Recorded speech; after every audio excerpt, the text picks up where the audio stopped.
It was Sunday, March 9th. It was windy in Los Angeles. We were working the day watch out of homicide detail. My partner's Ben Romero. The boss is Thad Brown, chief of detectives. My name's Friday. It was 4:35 p.m. when we got to the first floor of the Kelsey Apartment Hotel. Apartment 112. Hi, Joe. Ben. Hi, Harry. How are you? What have you got here? A woman's dead, shot through the right temple with a .45 automatic. Husband claims it's suicide. What's the name? Mr. and Mrs. Andrew Robertson. Wife's name was Marie. That's Mr. Robertson right over here. Has the crime lab been called? About 2 minutes ago. Fine. Mr. Robertson, this is Sergeant Romero, Sergeant Friday. How do you do? How are you? Have you questioned Mr. Robertson? No, not yet. Mr. Robertson, do you want to tell us what happened here? I'd just gotten back from the corner grocery store. My wife and I had a little argument going. It started before I left for the store, and it was still on when I got back. I see.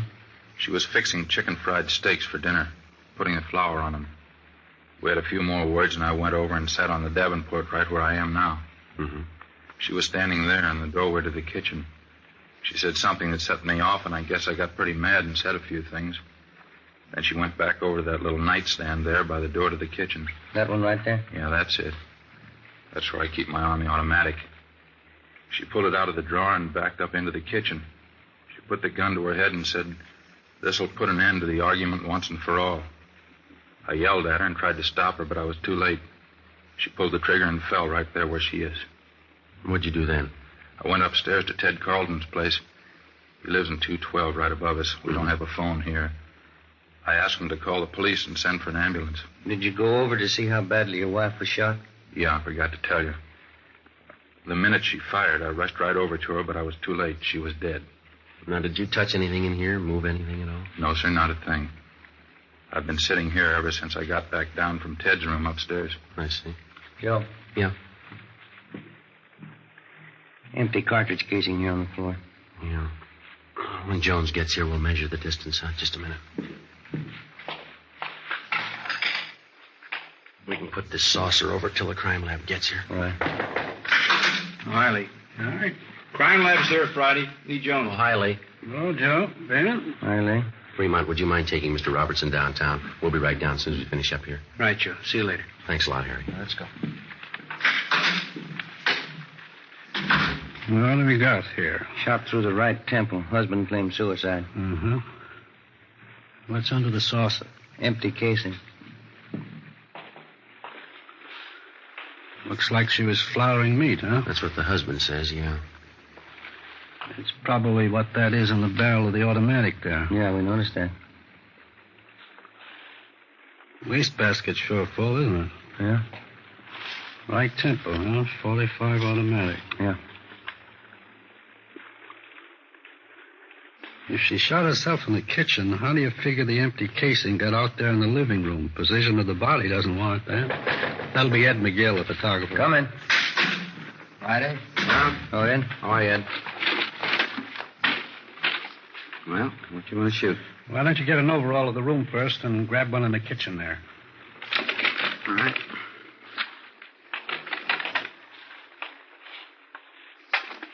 You want to wait till I get that saucer off the casing, Ed? Mm-hmm. Okay. All right. Mary, you want to move over there, love? Oh, yeah. Thanks. All right.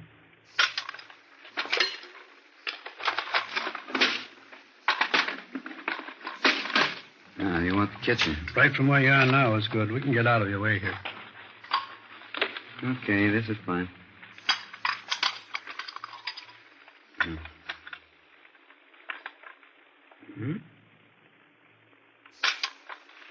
Now, right over the body.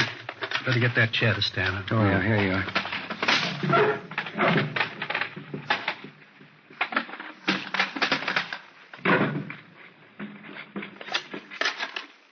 Not much room to work in here. Can you get it all in there? Yeah, I think so. Use the wastebasket as your outside line here and kitchen sink on the other side. Can't get the sink in. Will you settle for the wastebasket only? Fine. Just use that as your right-hand sideline, huh? All right. Okay. So while you fellas finish up in here, we're going to run upstairs and get late. Okay, Joe. Come on, Ben.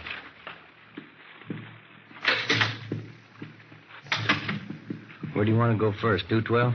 Well, that's this Ted Carlton Robertson mentioned in it. Yeah, the fellow who's supposed to have called in for him. All right, yeah. Here it is, right at the head of the stairs. Yes? Police officers. You're Mr. Carlton? Yes, that's right. Come in. Thank you very much. This is an awful thing, isn't it? Yes, sir. We understand that you're a friend of the Robertsons. Yes, I am. Have you found out anything yet? You think Andy killed her? We don't know. We haven't completed our investigation. Oh, I see. I'll bet that's the way it was. I hate to say that, but from all indications, it certainly looks that way. Mm-hmm. How do you mean? The argument, the shouting, and then that single shot. I don't know, but it sure struck me that Andy did it. When did the argument start? Was it prolonged, do you know? What do you mean? When did it start? What time, do you know? This one today started about 3:30 when Andy got back from the store, but they've been arguing ever since I've known them. And how long have you known them? About 2 years. Those two never should have gotten married to begin with, if I'm any judge. Are you married? No, sir, I'm not. I wonder if you could tell us. Did Mrs. Robertson ever say anything that would lead you to believe that she was in fear of her life? Well, yes, she did.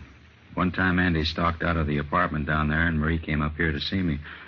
She was in tears, all broken up about it, as usual during these spats. Oh, I see. She said, I'll try to remember exactly how she put it. She said, Andy gets so mad sometimes I think he's going to kill me. What did they usually argue about, do you know? Oh, different things. This particular time that I was telling you about, I think it was over his being late for dinner. Oh, I see.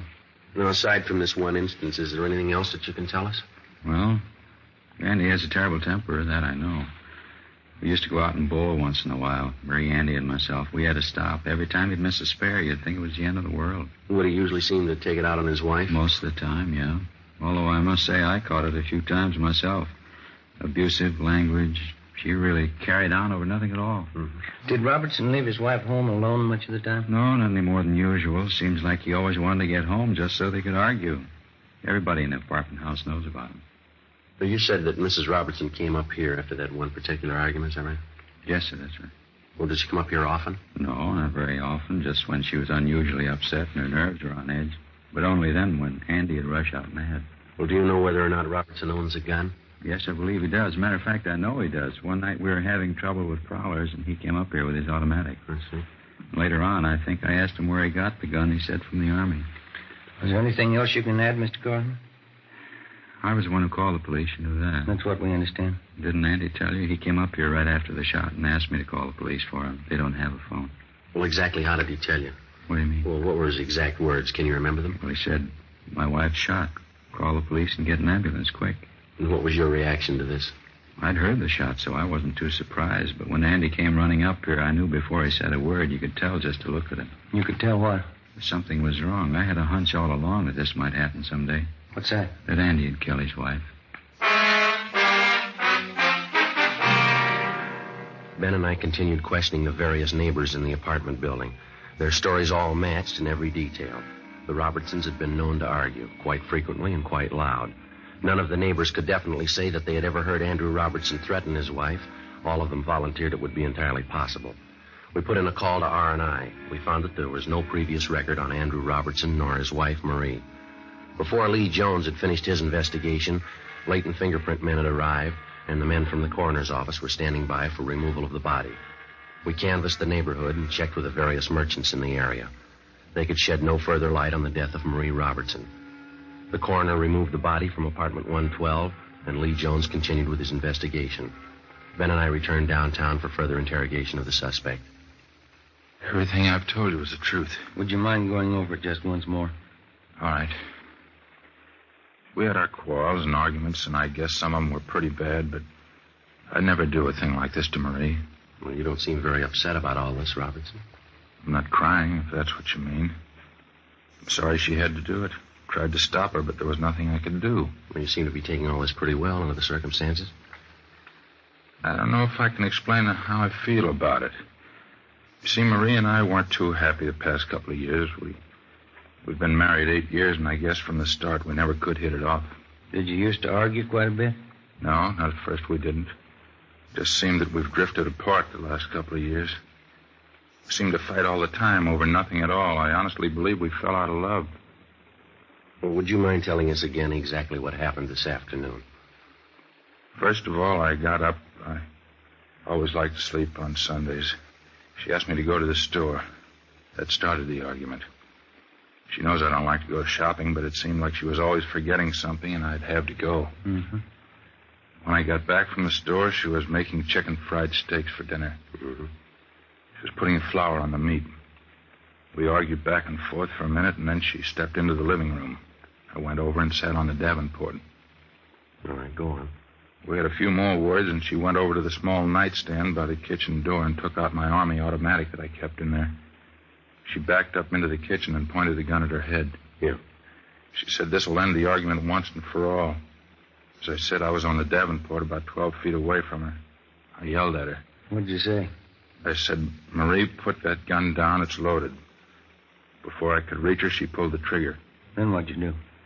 I rushed over to her, but it was too late. She was dead. Mm-hmm. What happened then? We don't have a phone, so I rushed upstairs to the apartment right over us, Ted Carlton's.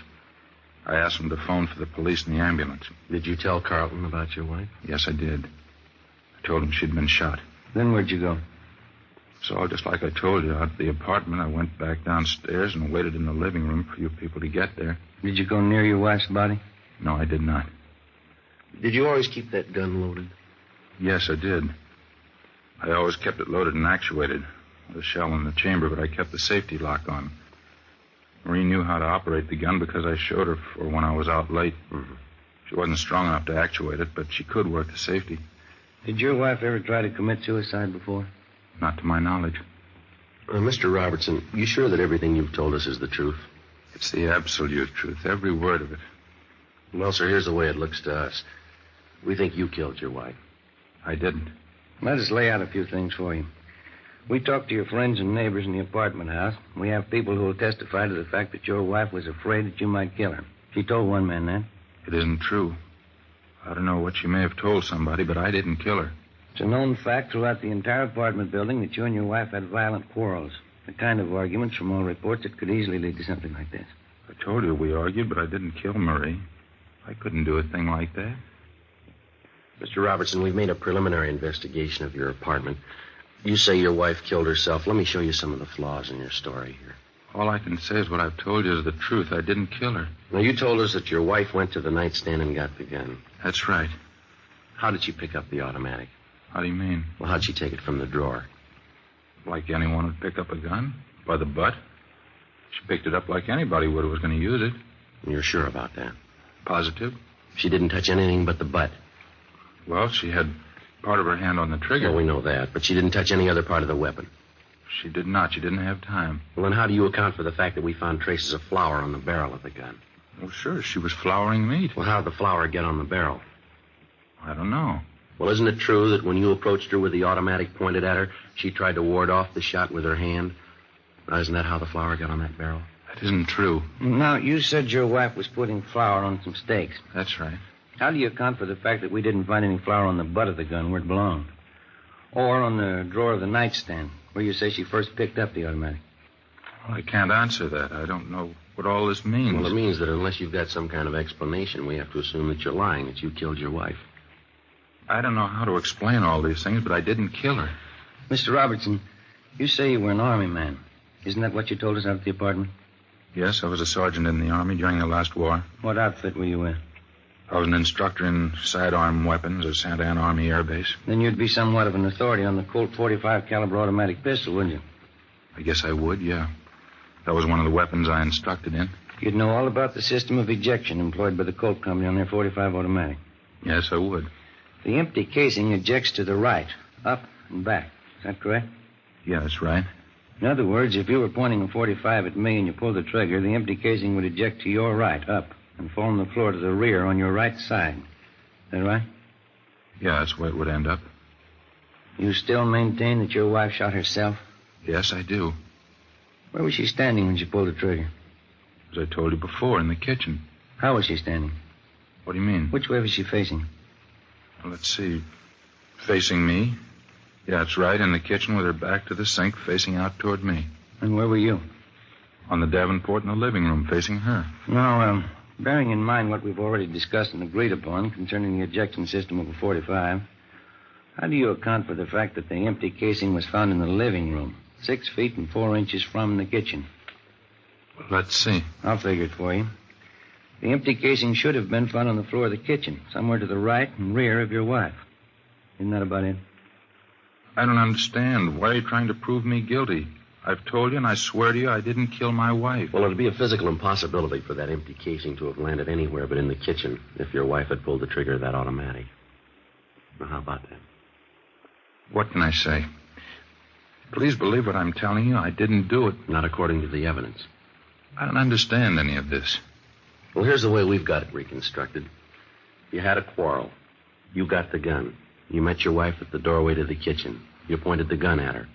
She tried to ward it off with her left hand, leaving flour on the barrel of the gun. You fired, and the casing was thrown up and back to the right, where it landed on the rug of the living room. The testimony of the neighbors, the flour on your wife's hand, the position of the empty casing. Robertson, you're it. I don't know why all these things are the way you say they are. Well, we do. We don't believe your wife committed suicide. You think about it. Come on, Ben. Yeah.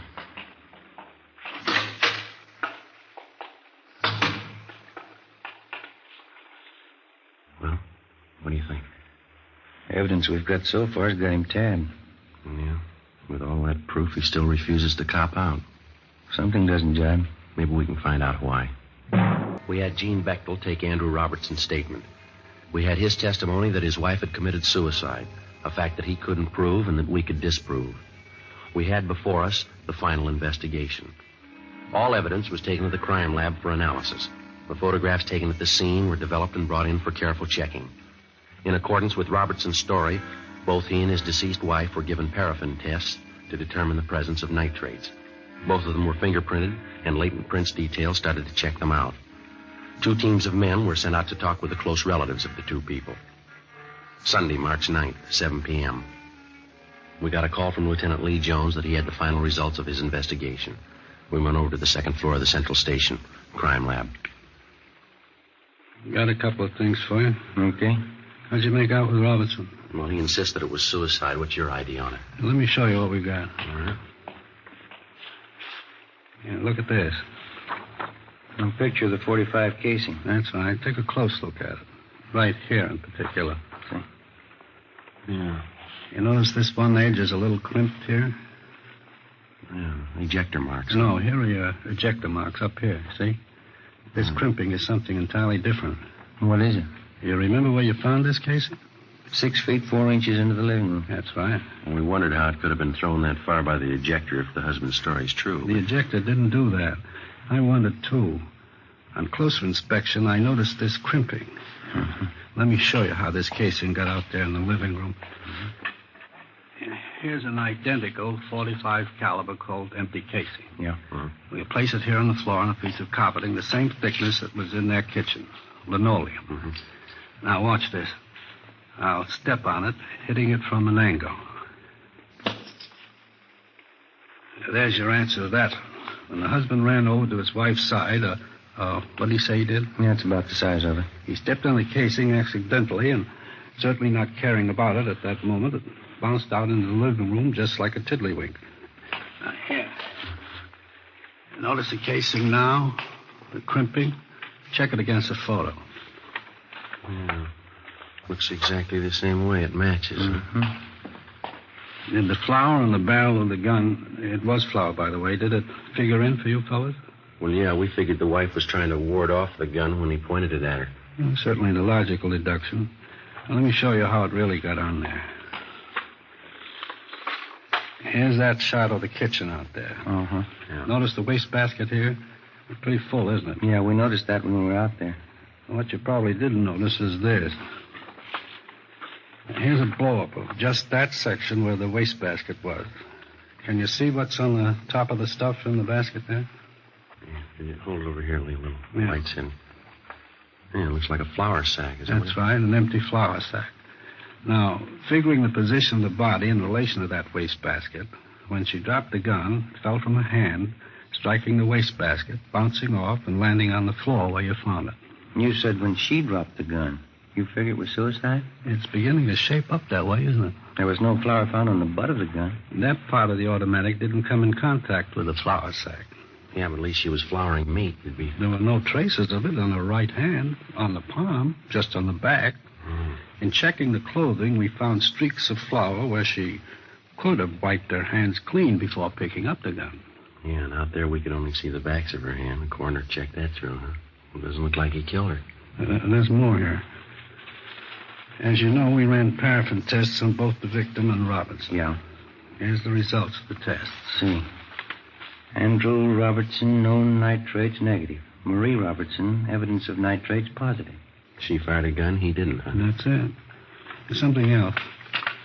Here's the report from latent prints. Smudges. One good thumbprint, right hand, belonging to Marie Robertson, indicating she was the last one to handle the weapon. Well, that's about it, Lee? No, that's more for you. Now, this shot was taken facing the east wall of the kitchen. Now, that's the wall that would be on anyone's left sitting on the Davenport in the front room. That's right. Wouldn't be possible to see that wall from the Davenport. No, it wouldn't, that's right. You can see the white X where we located the slug. Mm-hmm. Yeah.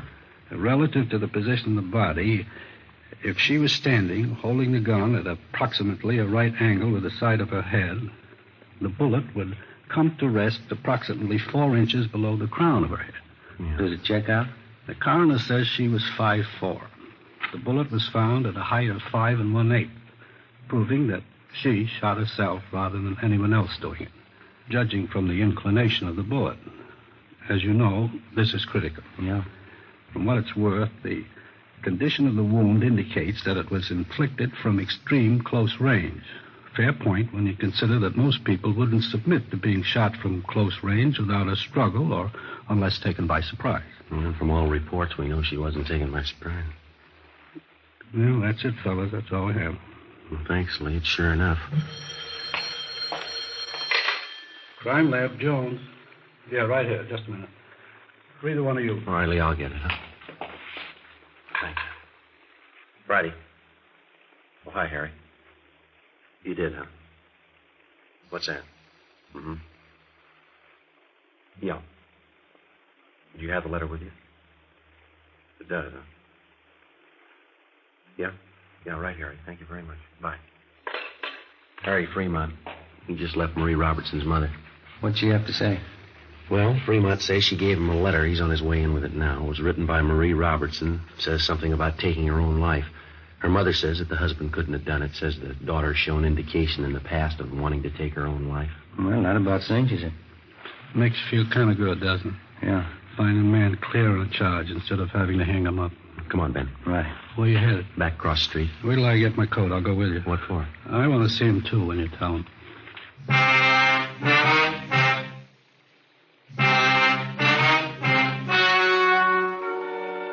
The story you've just heard was true. Only the names were changed to protect the innocent. On March 12th, the hearing was held in the office of the coroner, City and County of Los Angeles, State of California. In a moment, the results of that hearing. And now, here is our star, Jack Webb. Thank you. Friends, a great many listeners have written us saying that they first bought Fatimas because they liked our program. But they go on to say that after smoking their first pack, they agree with everything that we've said about them. That Fatimas are extra mild. That they do have a better flavor and aroma. Well, naturally, we're pleased when you get acquainted with Fatimas because all of us on Dragnet are convinced Fatima is the best of all long cigarettes. When you buy your first pack, I'm sure you'll agree. In Fatima, the difference is quality.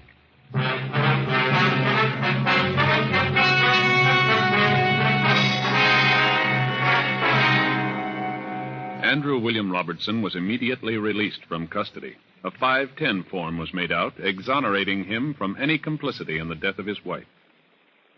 Ladies and gentlemen, Mr. James M. Fox, president of the Southern California chapter of the Mystery Writers of America. The Edgar Allan Poe Awards of the Mystery Writers of America are made each year for outstanding contributions in the field of mystery. This year, by a nationwide vote of 300 professional mystery writers, the radio award goes to Dragnet for consistent excellence in the use of the medium in the best traditions of our craft.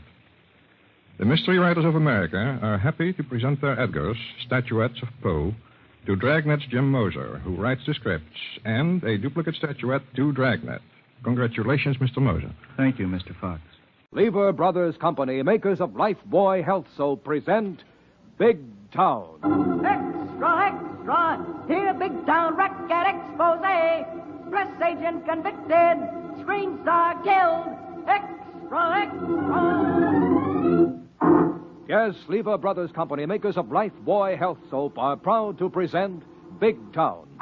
The story of fighting editor Steve Wilson of the Illustrated Press, whose newspaper creed stands for freedom and justice against the forces of intolerance and evil. The power and the freedom of the press is a flaming sword, that it may be a faithful servant of all the people. Use it justly, hold it high, guard it well. Now, Big Town and Steve Wilson's story, headlined Murder in the Snow.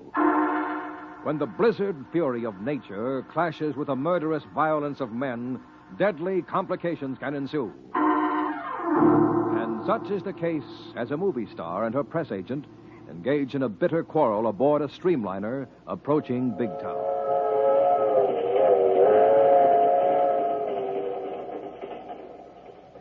Get out of my compartment, Russ. Go nursemaid that so-called husband of mine. Never mind, Vic Vance. That lush needs a keeper, not a nurse. It's you I'm worried about. You never worry about anything but yourself, Russ Cooper. You and your press agent, 20%. Well, I'm trying to earn it.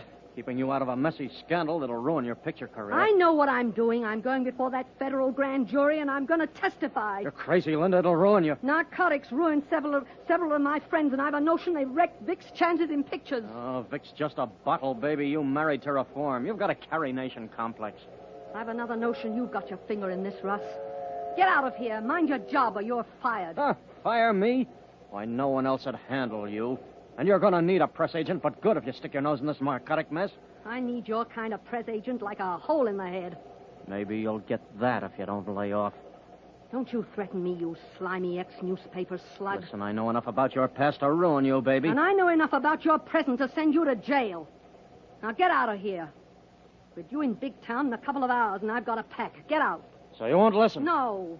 You're going to shoot off your mouth? Yes, and you better wire some of your old pals to scram. Close the door. Okay, Linda. So long. You stupid dame. Russ, what'd she say? What'd she say? Come away from Linda's compartment door. What's the idea of hanging around out here in the corridor? I told you to stay in the lounge bar. I had to know. I got to know. You know what this means for me if she squawks? Yeah, I know, and it's a good thing you know what it means if she does. Did you talk her out of testifying? If you've been listening, you know I didn't. She threw me out. What are we going to do? You know what the boys told you before we got on the train. I can't do it, Vic. I haven't got the nerve. Work up the nerve. You've got what it takes in your suitcase? No. Even then, I couldn't. Listen, if Linda steps off this train in Big Town, you won't last. Think it over. But how? In this compartment aboard this train? You've been told. Frame a stick-up. Get rid of her jewels. Cut yourself up before you let her have it. There's a whole trainload of suspects. The police will suspect me, hold me, question me. I couldn't stand it, Russ. I couldn't. Cut it out. Get hold of yourself, Vic. It's the cops or the snow boys. Now get in there with Linda and make up your mind.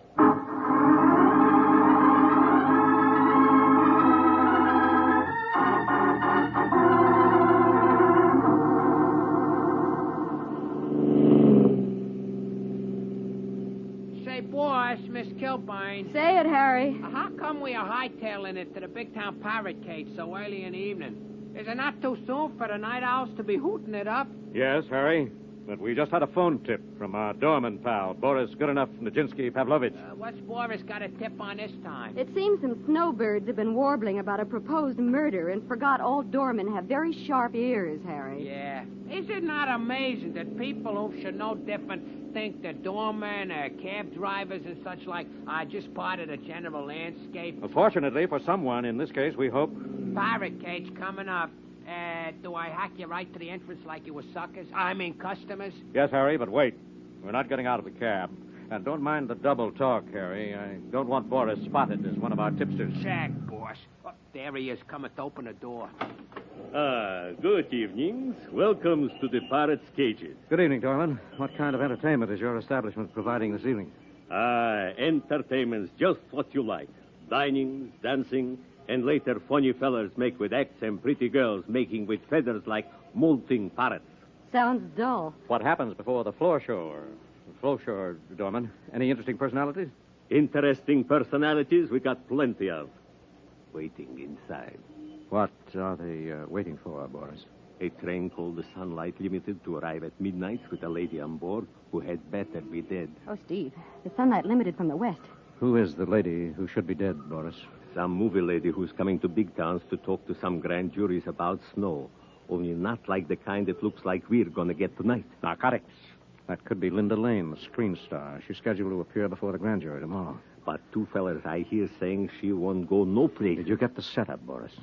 Are they set to get her on the train or here in Big Town? On the train as it comes to Big Town. It is to happen, I think. Steve, it's 10 o'clock. The Limited has left New City. There's no way of getting in touch with Linda Lane to warn her. Yes, there is, Lorelei. The Limited stops at North Junction to change to an electric engine a little after 11 o'clock. Oh, golly, yes. Could you make it to the junction in an hour, Harry? If the snow don't get much worse, boss. We'll try it. Anything else, Boris? Nothing else, Mr. Wilson. Only them fellers are still inside the parrot's cages, waiting for this something to happen. Good. Phone Inspector Callahan of Homicide, Boris. Tell him exactly what you've told me, and he'll put a tail on them. Good. Anything else, Mr. Yes. Wilson? Ask him to meet us at Central Depot when the Limited pulls in at midnight tonight.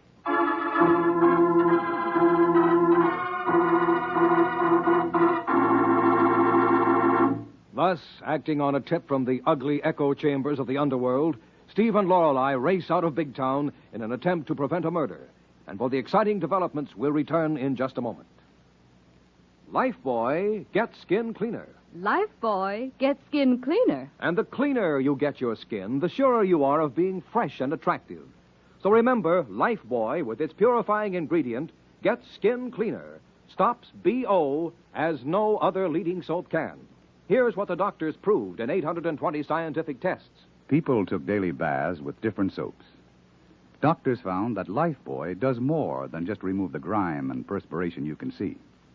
Because of its purifying ingredient, Lifebuoy is more effective than any other leading soap against the invisible dirt that brings on BO. Yes, and it's mild, safe even for baby's tender skin. No wonder Lifebuoy Health Soap is used in the homes of 40 million Americans. Lifebuoy gets skin cleaner. Lifebuoy gets skin cleaner, stops BO as no other leading soap can. So bathe with Lifebuoy every day. Buy Lifebuoy right away.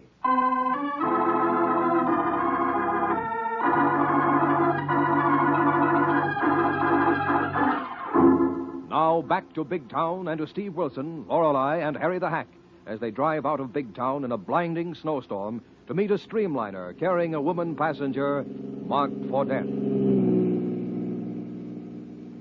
Say, boss, it's still 10 miles to North Junction, and this snow is getting thicker and feathers in a kid's pillow fight. Well, take it easy, Harry. We have 20 minutes left to catch the Limited at the junction and ride it into Big Town. And the train may be late. This looks like a real blizzard, and the wind is drifting the snow. Yeah, I may have to stop and put on chains, and that'll take a couple minutes. We ain't got to spare. Well, do your best, Harry. That girl on the Limited may not realize she's marked for death, and there's no way of warning her unless Callahan is able to contact the train through the railroad. Steve, the killer must be on the train. Yes.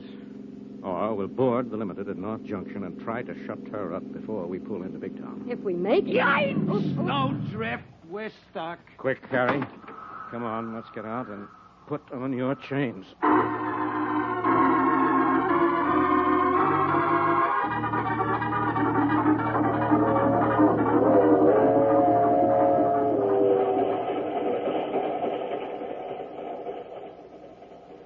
Vic, for heaven's sake, stop pacing up and down the compartment like a cat on a hot stove. Linda, why won't you listen to me? Why must you go through with this? Why do you have to testify before that grand jury? Because the rats selling narcotics have been responsible for the death of two of my friends. Oh, so what? And I've a notion they've wrecked our marriage. Oh, you're crazy, Linda. It hasn't. You're a jittering idiot half the time. What's the matter with you if you're not a snowbird? Linda, I'm not, I swear. Then what's the matter with you? What's the matter with you now? You're not drunk. I wish I was. I wish it would help. Help you do what? What's on your mind? Linda, please, listen. Listen to me. We're coming to North Junction in a few minutes. The last stop before Big Town.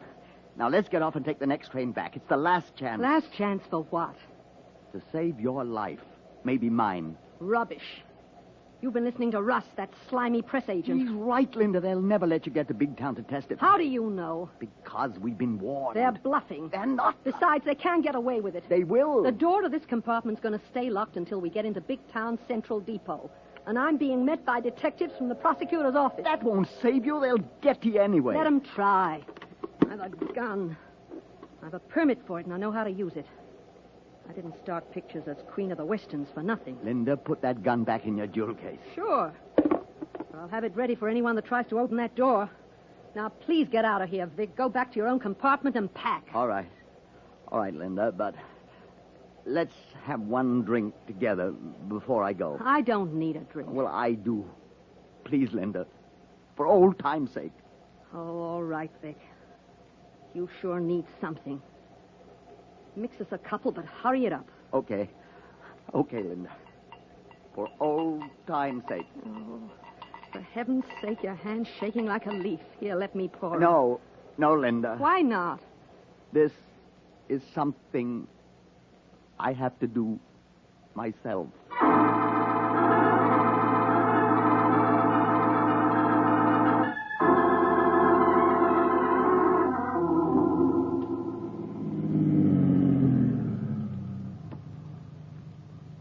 We made it, boss. That's nice driving, Harry. Oh, with a couple of minutes to spare. Oh, Steve, look.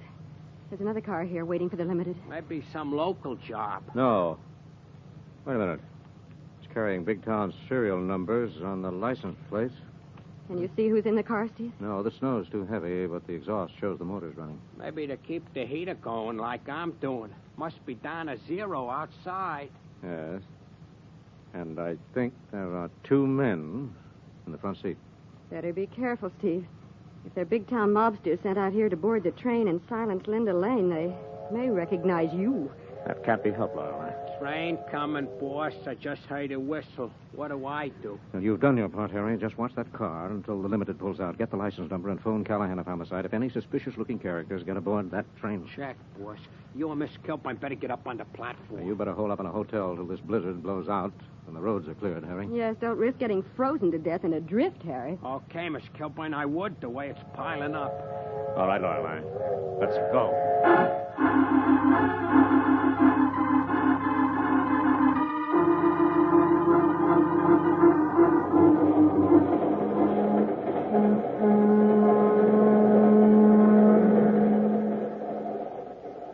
Linda Lane's compartment is in this last car, Mr. Wilson. Thanks, Brakeman. Will you keep an eye on that other passenger who got aboard at the junction? Sure thing. I hope there won't be any trouble. We may have trouble enough getting into Big Town through this snow. But surely they'll keep the main line clear, won't they? Well, they'll try, but there's a couple of deep cuts that drift up bad. Well, I'll go up ahead and watch the guy that got on with you, Mr. Wilson. What's Miss Lane's compartment number? Room 6, next to the lounge. Oh, thanks, Brakeman. Come on, Lorelei. Steve, look who's coming along the corridor. Russ Cooper. Linda Lane's so-called press agent. Ex-promoter of blackmail columns. Hello, Cooper. Huh? Steve Wilson. Well, what are you doing on the limited? We thought we'd drive out and interview your client on the way into Big Town. Yes, Russ. Give her a good press and some well-deserved publicity for daring to name names in that narcotic investigation tomorrow. Linda ain't talking to the newspapers. I think she'll talk to us, Cooper. What about? She hasn't got anything to say because she isn't going to testify before that grand jury. Then why'd she come to Big Town? Well, if you must know, it was my idea. Oh, your idea? Yeah, a publicity stunt to get her name in the paper. And your illustrated press fell for it like a ton of bricks. Well, coming from you, Cooper, that has all the earmarks of a super colossal lie. Oh, yeah? Yes. Your type of press agent wouldn't make an admission like that until you were over a barrel or had milked the situation of every line of publicity. Well, it's the truth this time. Oh, the truth has never been in you, Russ. You wouldn't have been kicked off the staff of every respectable newspaper that hired you. I could sue you for that crack, Kilburn. Oh, it'd be a pleasure. I'd love to get you on a witness stand under oath. We'll try it sometime, but right now, beat it. Lay off Linda. She's sick. She's gone to bed and sleeping. Sleeping less than an hour before we pull into Big Town? I said she's sick, sleeping. Now get out of here and leave her alone. She's liable to be a lot sicker if we do leave her alone. Now get out of the way, Cooper. What are you talking about, Wilson? I'm talking about nothing to you. Now get out of the way. Stop blocking the corridor. Now, wait a minute, Wilson. Linda has a right to some privacy. I'm paid to speak for her. Cooper, listen to me. This limited is a public conveyance. This corridor leads to a public lounge at the end of this car, and if you don't step aside... Lay off, Wilson. You ain't talking to Linda Lane. Let's leave that to Linda Lane. I'll get out of the way. Like the devil I will. Oh, look out, Steve. Don't telegraph your punches. Come. Now stop talking. This isn't going to be settled with fists. What's the matter with you? Let go my arm, Wilson. I'll sue you for assault. I'll risk it to find out why you're trying to keep me from seeing Miss Lane. Now, what's happened? Nothing. Lay off. She's upset. She had a fight with her husband. Hold him, Steve. I'll go down to her compartment and see. Keep out of this, Kilburn. Go on, Lorelei. I'll hold him. Get past us. Something has happened or is going to happen. Just hold him, Steve. I'll see. Lay off. Keep out of this. Now, hold still, Cooper. Keep out of what? How much do you know about the... I warned her. Then you know about the plan to kill her. No, I just heard rumors, but they're bluffing. Now let go. You're not acting as if you think this is a bluff. Now hold still. Lay off or you'll get her She's already killed. marked for murder. How'd you find out? Never mind. I heard, and now I'm convinced. Steve. Yes, what is it, Lorelei? We may be too late. Linda Lane's compartment is locked on the inside. I pounded and called, but there's no answer, not a sound. All right, Cooper. What's happened to Linda Lane? Where is she? I don't know, I swear. The train. Something's happened. The train doesn't matter, Lorelei, now. Talk, Cooper. Is Linda Lane in that compartment? Is she alone? I don't know. Out of the way, please. Let me through. What's wrong, Brakeman? We must be stalled in a drift in Longcut. Let me through. I've got to set out warning flares to flag the second section. What's the matter here, Mr. Wilson? Never mind, Brakeman. I'll handle this. Go set your flares. Okay, but you better watch out. The guy that got on at the junction is coming back this way. Coming this way? Oh, Stevie, he may be a trigger man. What'll we do? Get back to the lounge, Lorelei. Come on, Cooper. If this is the gang payoff, you're going to be in the middle of it. Let's go.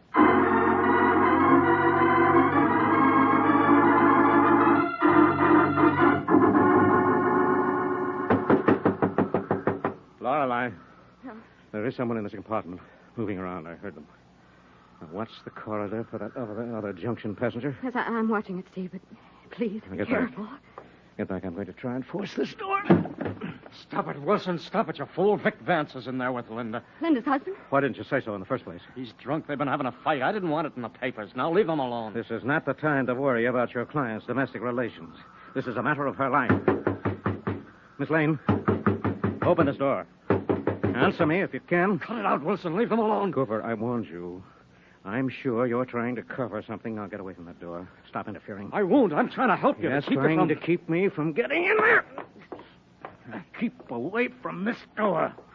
Steve, the door. It's open. Yes, now get back from the lounge, Lorelei. It's Vic. He's got Linda's gun. I warned you, Wilson. Shut up, Cooper. Yeah. Shut up. All of you. Yes. Vic Vance. Mr. Linda Lane. The ex-Mr. Linda Lane. Ex. Because I killed her. Because they made me kill her. Frame me. Cross me up. Use me to kill her, then cross me up. Who crossed you up, Vic? Who made you kill her? That rat over there. That press agent Rat Cooper. He's lying, Wilson. Lying, am I? Doesn't matter now. They'll hang me. How many more times can they hang me for killing Cooper? Wait a minute, Vance. Get out of my way, you. Get out of the way, or I'll shoot him right through you. Don't move from in front of me, Steve. He's crazy. He will shoot. Yes, and if he's telling the truth, it's too bad. I can't let him do it. Get out of the way, Wilson. Get out of the way. Let me finish this thing.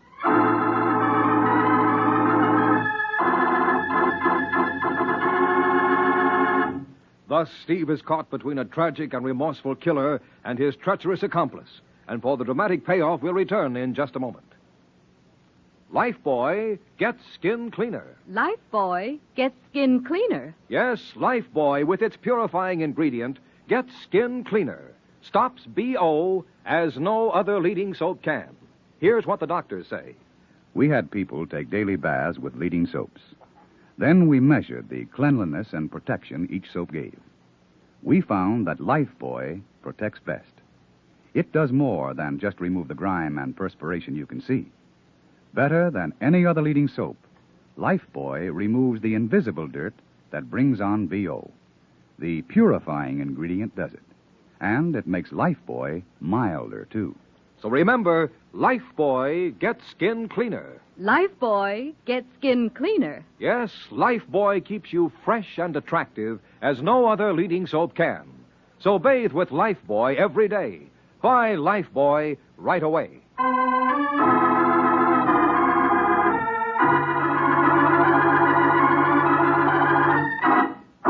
Now back to Steve Wilson aboard a stalled streamliner as he faces an hysterical killer in the deadly showdown of Murder in the Snow.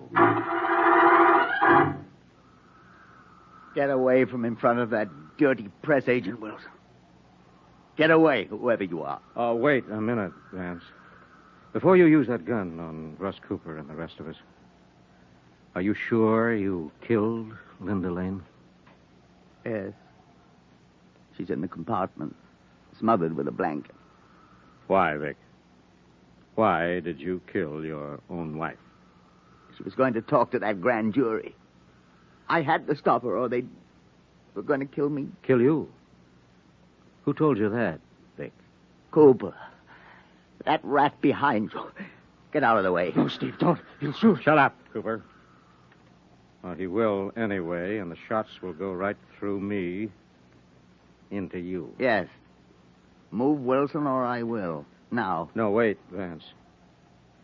Just one more question for the record. Record? What record? Why, the record of your trial, Vic. Oh, there isn't going to be any trial.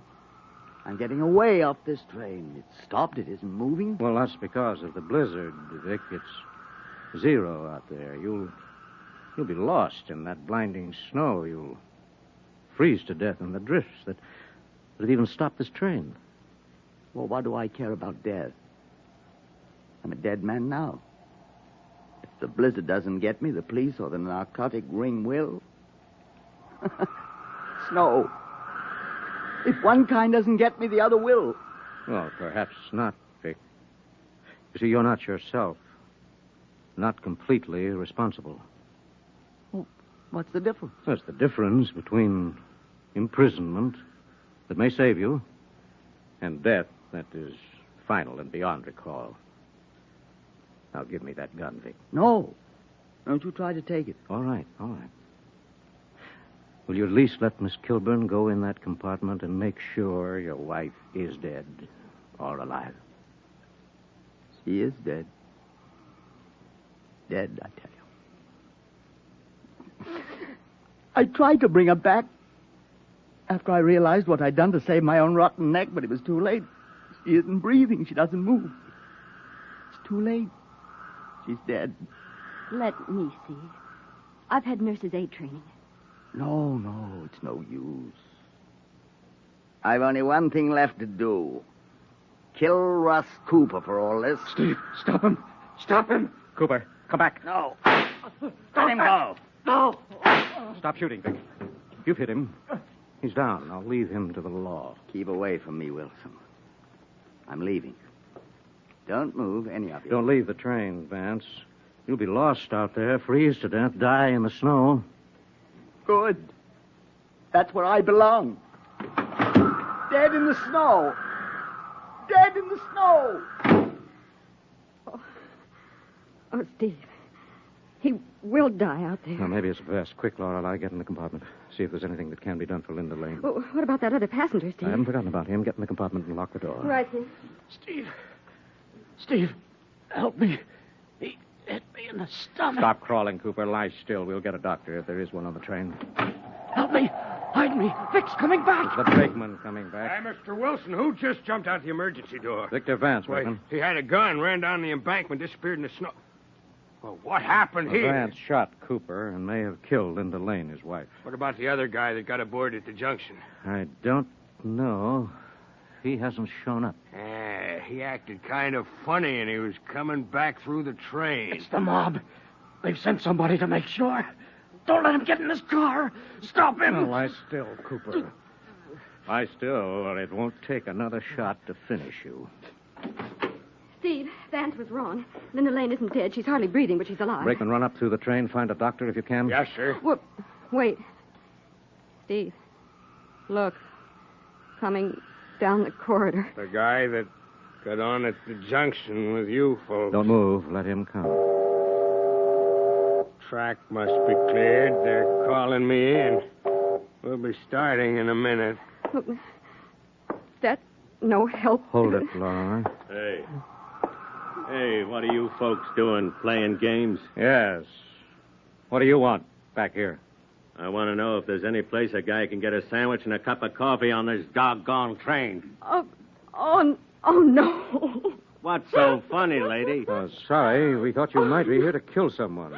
And if you'll wait a few minutes, I'm sure Miss Kilburn will make you a sandwich at the buffet bar. Oh, yes, mister. With my own trembling little lily white hand.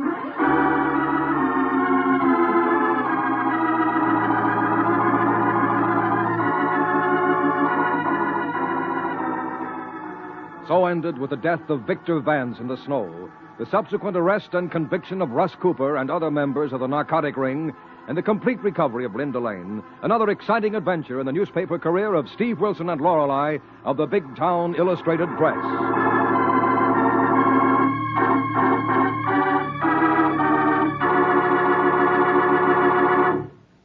And now, before telling you about next week's Big Town story, here is Lorelei Kilburn. Friends, you've heard tonight how Lifebuoy gets skin cleaner in your daily bath. Keeps you fresh and attractive 24 hours a day. Well, now, I'd like to suggest that you try Lifebuoy Health Soap in the big new bath size.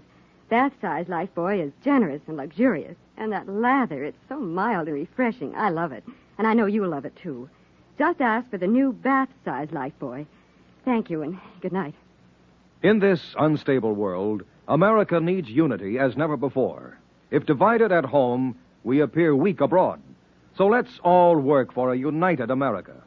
Let's judge our neighbors as individuals, not on a basis of religion or origin. That's the way to a better America and a better world.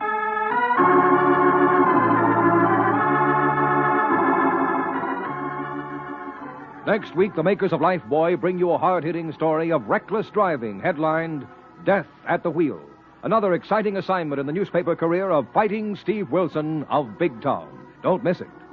In tonight's dramatization, all names, times, and places are fictional. Big Town features Edward Pauly as Steve Wilson, Fran Collin as Lorelei Kilburn, and is written and produced by Jerry McGill. Next Tuesday night, same time, same station, you'll hear the newsboy calling... Extra, extra, he's all about it. The story of Steve Wilson and Death at the Wheel, brought to you by Lifebuoy Health Soap. Extra, extra.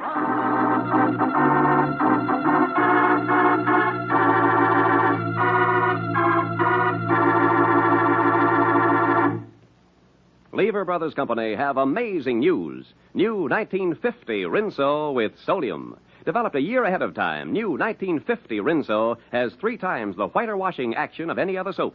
The sensational new washing action of 1950 Rinso gets white clothes whiter than new, washable colors brighter than new, and keeps them whiter, brighter than any other soap.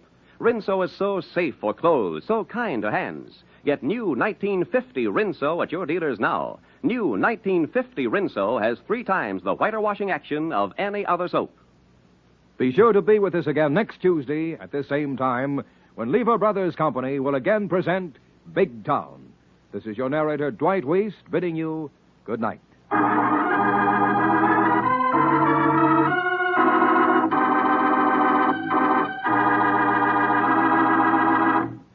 This is NBC, the national broadcasting company.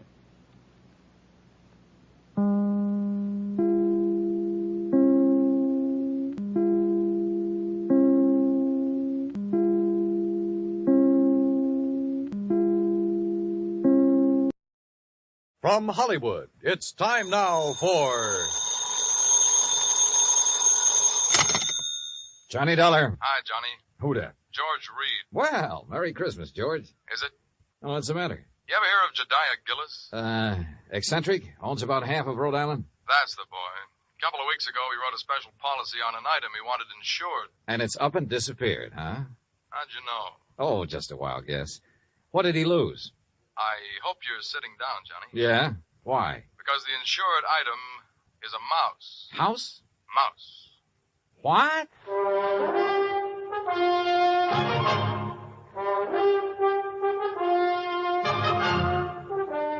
Bob Bailey in the exciting adventures of the man with the action-packed expense account. America's fabulous freelance insurance investigator. Yours truly, Johnny Dollar.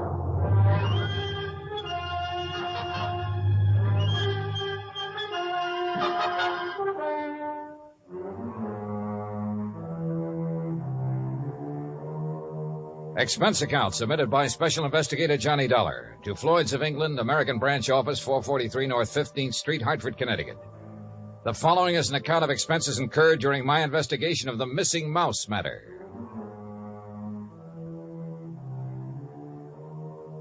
Expense account item 1, 85 cents. Taxi from my apartment to George Reed's office. He was on his feet waiting for me. His Ivy League suit looked as though it had been slept in, and he needed to shave. Close the door, Johnny. Yeah, sure. Johnny, I'm going to level with you. This thing has me going. Well, it serves you right. Anybody who'd insure a mouse deserves what he gets. Yeah, but it isn't an ordinary mouse, Johnny. No? Not according to Mr. Gillis's original application. Yeah, take a look. Item to be insured. One unusually talented grayish-brown mouse. Unusually talented? Like how? I don't know. What? I tried to find out, but Gillis wouldn't tell me. And still you issued the policy. You know our company, Johnny. We have a reputation for insuring almost anything, but we have to draw the line occasionally, and we would have here, except for one thing. What's that? And believe me, it better be good. It is. Gillis carries all of his insurance with us. Yeah, but even so. Just one of his several policies is a straight life for $350,000. Wow, king-size premiums, huh? Exactly. So when he called asking us to insure this fellow's mouse for a few weeks... Wait a minute. Gillis doesn't own it? No. Well, who does? It belongs to a friend of his, a man named Glazer. He's spending the holidays with Gillis. Gillis didn't want to be responsible if something happened to Glazer's mouse while he's there, so he asked us to write the policy. How much did you insure it for? All the company would allow, $5,000. Oh, now, George, you think I'm going to get all worked up over a lousy $5,000 loss? What kind of a commission can I possibly make on that? Look, give me a chance to finish, will you? All right, but only because it's Christmas. All right. Late last night, I received a call from Gillis. He wanted to know whom we considered the best investigator in this part of the country. When I told him, he told me about the mouse and insisted I send you up to help look for it. No, George, I'm sorry, but I'm going to pass. I've handled some screwy cases in my time, but this is... Please wait till I finish, will you? I told Gillis you wouldn't be interested. That's when he started putting on the squeeze. Squeeze? How do you mean? He said if I didn't get you, he'd cancel his policy. Oh, come on. You don't believe that, do you? I don't know what to believe. Gillis is a screwball of the first water. We've known that for a long time, and frankly, I'd rather not take a chance. Well, you've got to. Maybe not. I've received an okay from upstairs. On this one, you can write your own ticket. Well, why didn't you say so in the first place? You didn't give me a chance. Look, there's a train for Providence at 3:30. Here's Gillis's address. He wants you to stay with him. That'll cost more, Georgie. It figures. Merry Christmas, Johnny. Same to you, Santa Claus.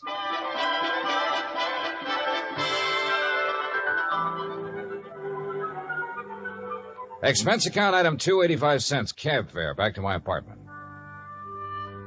I was intrigued by what George had told me and by what his company was going to add to my bank account, so I didn't really mind changing my plans for the holidays. Expense account item 3, $18.90, transportation, including a round-trip ticket, Hartford to Providence, and cab fare out to the Gillis residence. Palace would be a better word for it. It stood in the middle of a large wooded park. Must have been half a dozen acres, all of it surrounded by an old-fashioned iron fence. I dismissed the cab and had started toward the front door when it opened.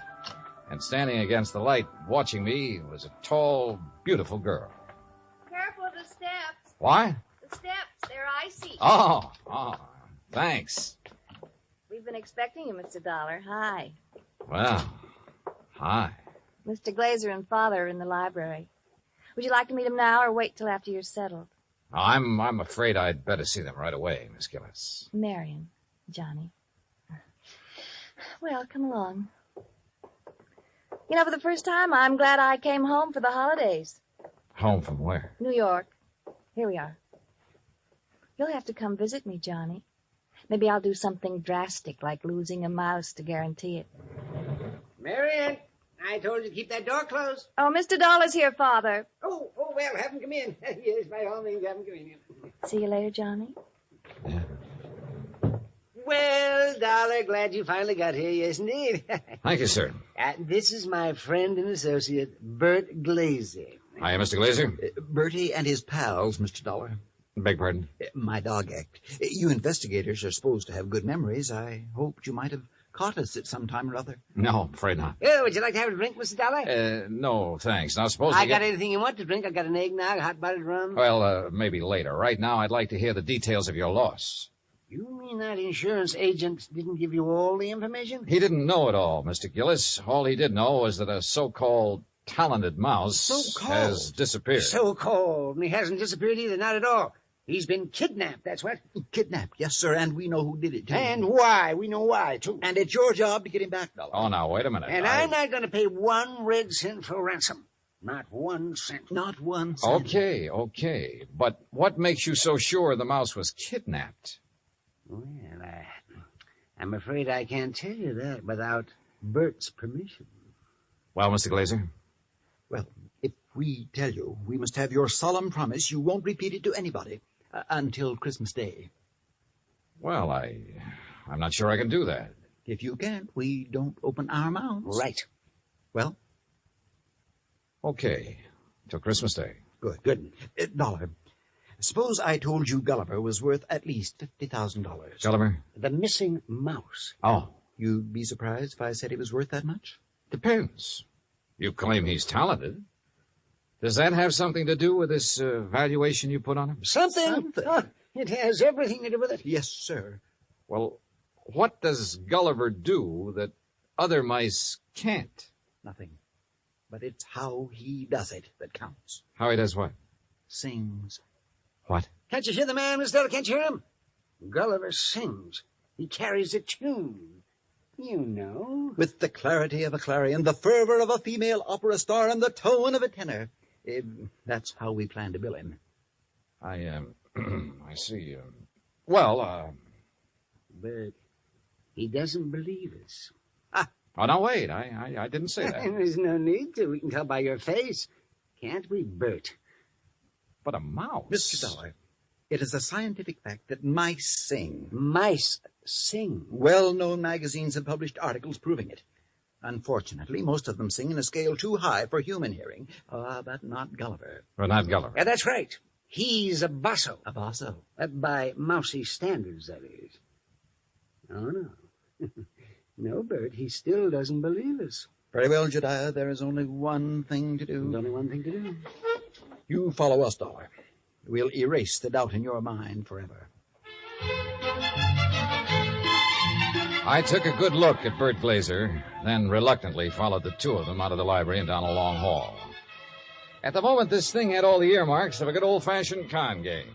Or better still, a benefit on behalf of Bert Glazer with Josiah Gillis and Floyd's of England as the sole cash contributors. We wandered for what seemed like blocks through the old mansion and finally reached a large playroom. On top of one of the billiard tables was a small brass cage. In it were 2 small grayish-brown mice. Glazer opened the cage and let them out. Mr. Dollar, allow me to present Hecuba and Esmeralda. Oh, how do you do? I suppose they sing, too. Oh, they certainly do. But not nearly as well as Gulliver. Just don't have the instrument, you know. Instrument? The voice, Dollar, the voice, the vocal cords. Oh, yeah, I see. But, now, where did you keep Gulliver? In here with the others. Bert didn't want to separate them. That's right. I originally started to make the 3 of them into a singing, trio, like the Andrews sisters. But Gulliver advanced so rapidly, I decided he should be a soloist. Oh, sure. You aren't afraid of mice, Mr. Dollar? No. No, well, that's fine. They sense it if you are, you know. It upsets them. Upsets them. All right now, Hecuba, move over a bit. Give Esmeralda some room. That's it. Now, up on your haunches. Up, Esmeralda. There we are. Now, what would you like to hear, Mr. Dollar? Oh, anything at all? Oh, Bert, how about my favorite, Over the Waves. Good. You got it, Esmeralda? Over the Waves. That's it, Hecuba. All ready then? Good. That'll be fine. Ready now? 1, 2, 3. 1, 2, 3. Oh, that's it. Oh, beautiful, Esmeralda, beautiful. Yeah.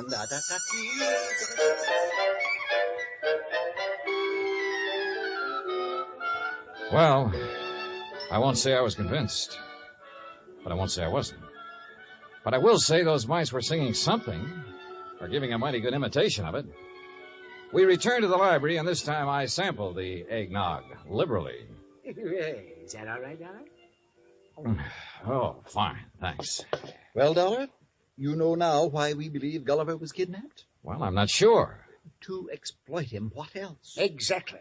You have any idea who did it? Harry McQueen, that's who. McQueen. Who's McQueen? Used to be my agent. Theatrical agent? Uh-huh. He's been snooping around here lately, Johnny. We figure he's gotten wind of our mice. Well, what do you mean by snooping around, Mr. Gillis? Oh, you know, he's been out here twice this week wanting to see me. Had to kick him out of here yesterday morning. How'd he get in? Well, my daughter answered the door. Yes, she didn't know McQueen from Adam. So when he asked for me, she figured he belonged in here, rehearsing the show with the rest of us. Rehearsing what show, Mr. Gillis? What show? What, the show for the Children's Hospital. Jodiah puts one on for the sick kids every Christmas Eve. Of course. You know, Dollar, variety act, a Santa Claus. This year, though, we got a radio hookup. Go all over the state. And Gulliver, well, he was going to headline. And that's why I sent for you, Dollar. I figured you can get him back by tomorrow afternoon if anybody can. How long was McQueen in here before you noticed him? Long enough to lift Gulliver. This was our dress rehearsal, Dollar. We'd asked some of the kids from around the neighborhood in to watch, so it was pretty crowded. Where were the mice during the rehearsal? Well, that's where I made my mistake. What do you mean? We were keeping them a secret till the real show. Well, where were they? In their cage, over there on the mantel. Now, we were using this part of the room for the stage, so McQueen could have just reached in and taken Gulliver without us seeing him. Now, what makes you so sure McQueen did it? We told you. Besides, who else would want him? Who else? And it was right after I kicked him out of here that I discovered Gulliver was missing. What'd you do then? Why, I called off the rehearsal and started searching for him. McQueen? Big Gulliver. And I put in a telephone call to the Providence house where McQueen was staying. Did you talk to him? Nope. They said he checked out. After questioning them for a while, I finally had a nightcap with Jediah, then went to the phone in the hall and made some calls, including one to George Reed. Well, how's it going, Johnny? It's not. That's why I'm calling. Look, they think a theatrical agent named Harry McQueen stole the mouse. He has offices in Boston and New York. I've placed a person-to-person call to both offices, but with tomorrow Christmas Eve, he might not get the message. So, what do you want me to do? Find out his home number. Ask him to call me here. Okay. Anything else? Hello? Johnny? Johnny, you there? Yeah. And so is a cat. What? A big yellow cat. What's so unusual about that? Oh, nothing. Except he's got a grayish-brown mouse between his two front paws.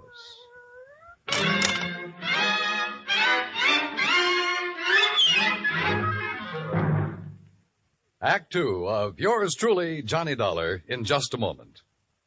You can't buy happiness by the pound or the yard, but you can have it by the hour with no strings attached every Monday through Friday evening and each Saturday in the daytime when the Robert Q. Lewis Show is on the air. Join him and his fun-loving gang 5 nights a week and Saturdays in the daytime on most of these same stations. Now, Act 2 of yours truly, Johnny Dollar, and the Missing Mouse Matter.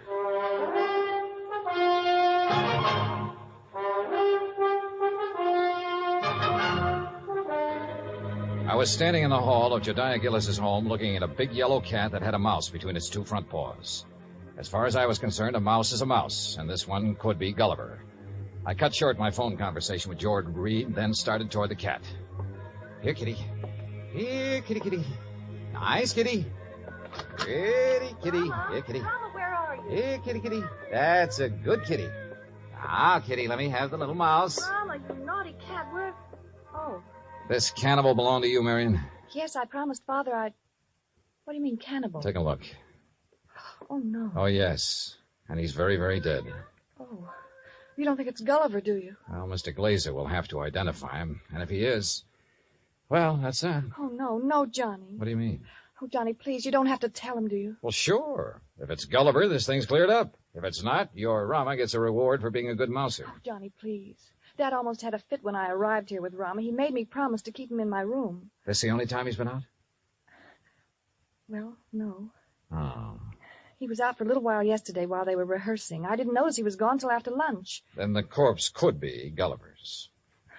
Oh, Johnny, if it is, there's nothing we can do about it now. And if you tell my father, besides making him angry, it'll break his heart. All right. I won't say anything until tomorrow night.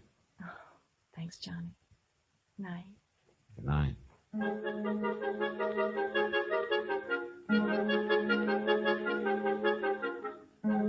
Christmas Eve morning came cold, crisp, and clear. The Gillis grounds were covered with new fallen snow, and the trees were heavy with icicles, giving the whole place the look of a winter wonderland. I dressed and went down to join Gillis and Bert Glazer at breakfast. I was on my third strawberry when the phone started to ring. Yeah. You expecting a call, Dollar? Yeah, matter of fact, I am. Yeah, then you'd better answer it. If it's somebody at the broadcast station for me, tell them I'll be at the Children's Hospital at noon. They can call me there. Right. Hello? Johnny Dollar? Speaking. Look, I don't know what's going on down there or why you're going to pester me about it. Who is this? Harry McQueen. Who did you think? Well, I wasn't sure. Well, your friend Reed got me out of bed this morning, Dollar. He told me you wanted to ask me some questions about a mouse that's missing from Jediah Gillis's place. Hey, that's right. What do you know about it? Well, I've done a lot of pilfering in my time. I've taken towels from hotels from Maine to Miami and Seattle to Bridgeport. But I never had to stoop so low as to steal a mouse from any hotel, garbage dump, trap, or field. Do I make myself clear? Perfectly. Except for one thing. Yeah? This particular mouse was a performer. Was a what? He was trained, did tricks. Still doesn't interest me. Well, then why were you trying to see Mr. Gillis? To get some of my people on his Christmas show. Anything wrong with that? No. There'll be a lot of publicity about it. Would have done him a lot of good. And you're sure you weren't interested in the mouse? Look, Dollar, when I went into this business 18 years ago, I swore then I'd never handle kids, belly dances, or animal acts. But you handled Bert Glazer's dog act. Is what? Dog act. Bertie and his Oh, pals. somebody's feeding you a line, Dollar. That act was Bill Bertie and his pal, and the pal is a dummy. Glazer's a top-notch ventriloquist. He's a master. You hear me, Dollar? Yeah, Harry. I hear you fine. I had to do some thinking, so I put on my coat and went outside for a walk around that wooded park. What I had just learned about Glazer confirmed what my instinct, my common sense, had been telling me all along. Except for one thing. The performance given by Hecuba and Esmeralda the night before. If Glazer had been doing the singing for those two mice, he was a master ventriloquist. Which was exactly what Harry McQueen said he was. I'd started back toward the house, wondering if I should get Jediah aside now and tell him, or wait until after the show, when something soft and cold hit me on the back of the head. Hey! Sorry, Johnny, I couldn't resist such a serious target. Anything new? Well, if you mean, have I found Gulliver, the singing mouse, no. Dad told me to tell you if Gulliver does turn up before 1:15, rush him over to the hospital. Yeah, sure. But I think that's extremely unlikely. You think Rama got him, don't you? If he did, he got a very ordinary mouse. He didn't get one that sings. I'm afraid I lost you. Doesn't matter. Oh, now I wonder what he wants. Who? That boy on the porch. Oh, well, if this was Hartford, I'd say he was the paper boy coming around to collect. Well, it's not Hartford, and he's not a paper boy because Dad doesn't subscribe to anything but Fortune. Oh, well, then he's selling something. Well, if he is, he's not going to give us a chance to buy any. Johnny, looks like we scared him off. That's funny. Hey! Hey, come back! He sure tore out of here when he saw us. Wonder what he wanted. Do you suppose he was one of the kids they invited in to see the dress rehearsal? Well, if he was, what would he be doing back here today? I don't know. Let's take a look around. We found it in the playroom, near where Gulliver's cage had been. It was a roundish metal clamp, the kind a boy wraps around his trouser leg when he's riding a bike. I was about to call the hospital and ask Jediah for a list of all the kids they'd invited to the rehearsal when the front doorbell rang. Johnny, it's that boy again. Better let me get in.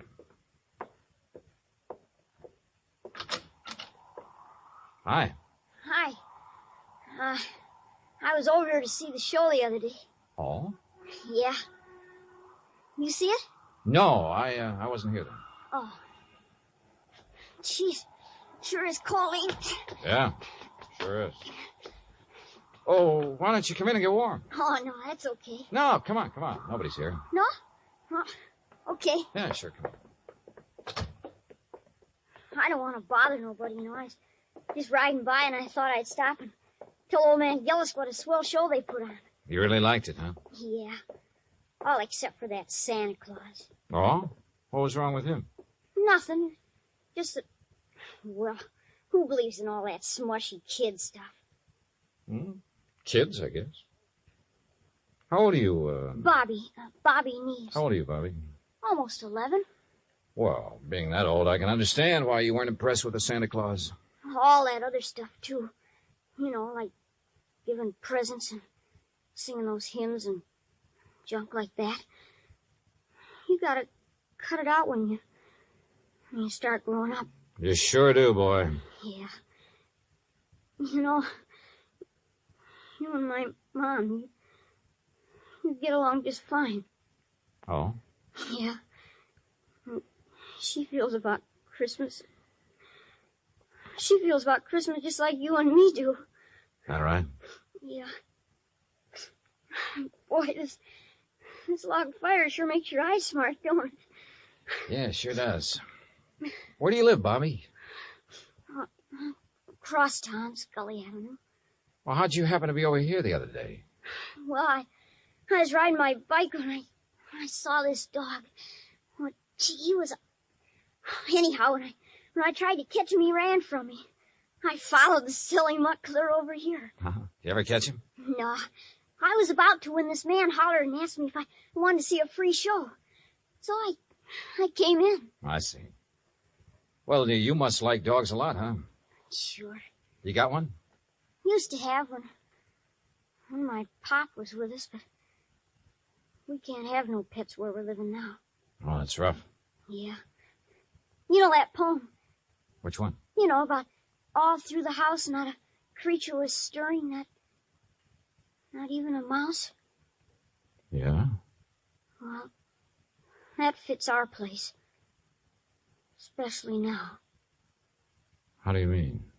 Well, I didn't think he'd miss it, you know.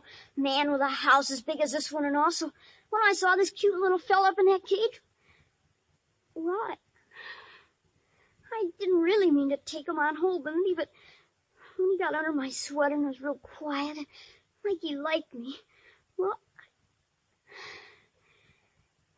you know what I mean. Yeah, Bobby. I know. But I got to thinking and decided to bring him back. So would you give me the old man to Mr. Gillis for me, please? No, I think you'd better do that yourself. Oh, no, please. He might be awful mad at me by now. No, Bobby. In fact, you're going to get a reward. Yeah? Word of honor. Now, what do you say we go down where Mr. Gillis is putting on that Christmas show and see it? Okay? Oh, sure. Bobby, Yeah? did you notice anything unusual about this mouse? Yeah, I sure did. What was it? He got some white on his right hind foot.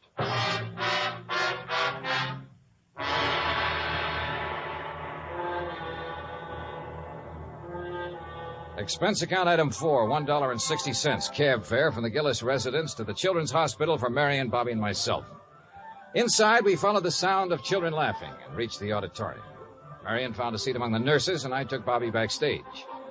When Jediah saw Gulliver, his face lit up like one of the trees he'd had delivered to the war. Gulliver! By golly.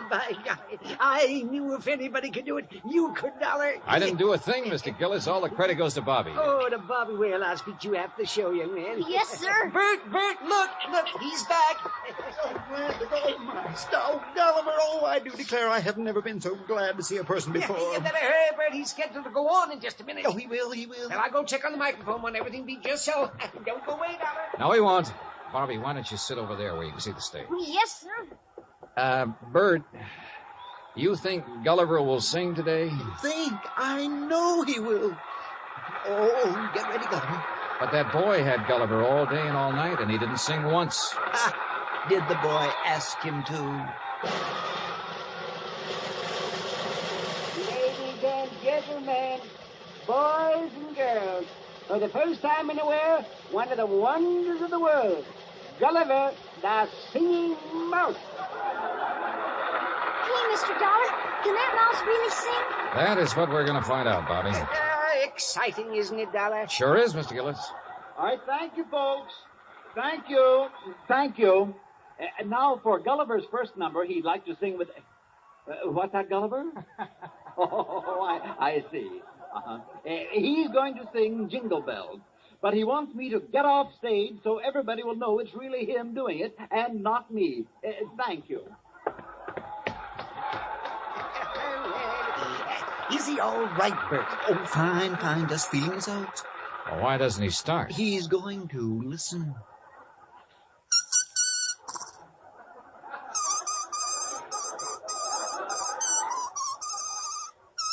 Well, Dollar?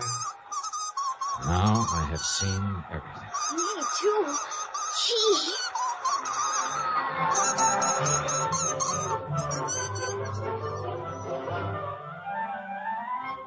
Bert Glazer had a logical answer for having lied about his old vaudeville act. He knew I wouldn't believe the mice could really sing if I'd known he was a ventriloquist. And well, after all, yet sometimes... Expense account total, including cab fare, Hartford Station to my apartment, $38.20. As for my separate and additional fee, as agreed upon before I took this matter, well, there's a boy named Bobby Neves who lives on Scully Avenue over in Providence. See that he gets it, huh? Yours truly, Johnny Dollar.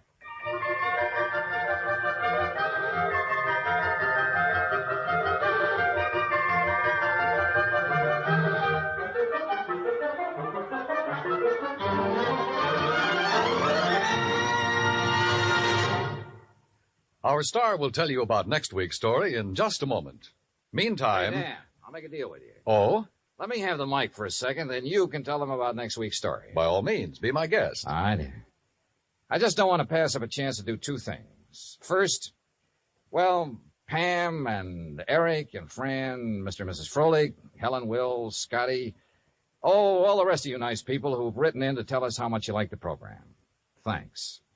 I really appreciate hearing from you, and believe me, I'll answer your letters just as quickly as I can. Second, well, I'm sure you know what this is, and I want you to know it comes from the heart. Merry Christmas to you. God bless you. Now, next week. Next week, the case of a prize fighter who could win only by losing, because his life depended on it. Right. Join us, won't you? Yours truly, Johnny Dollar.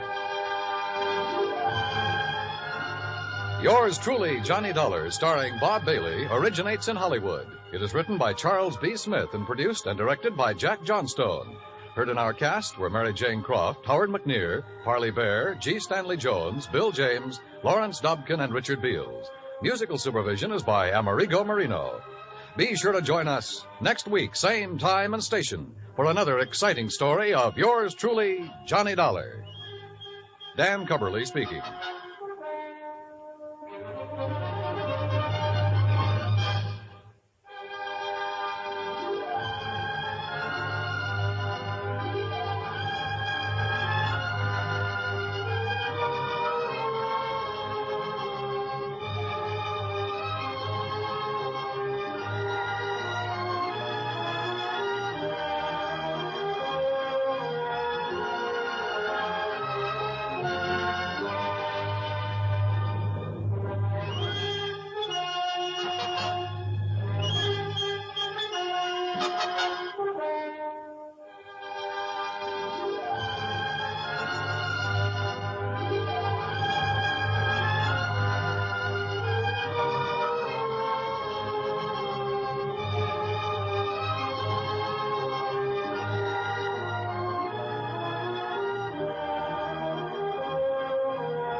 Your neighborhood Chevron gas station invites you to Let George Do It. Brought to you by the makers of climate-tailored Chevron Supreme Gasoline and RPM Compounded Motor Oil.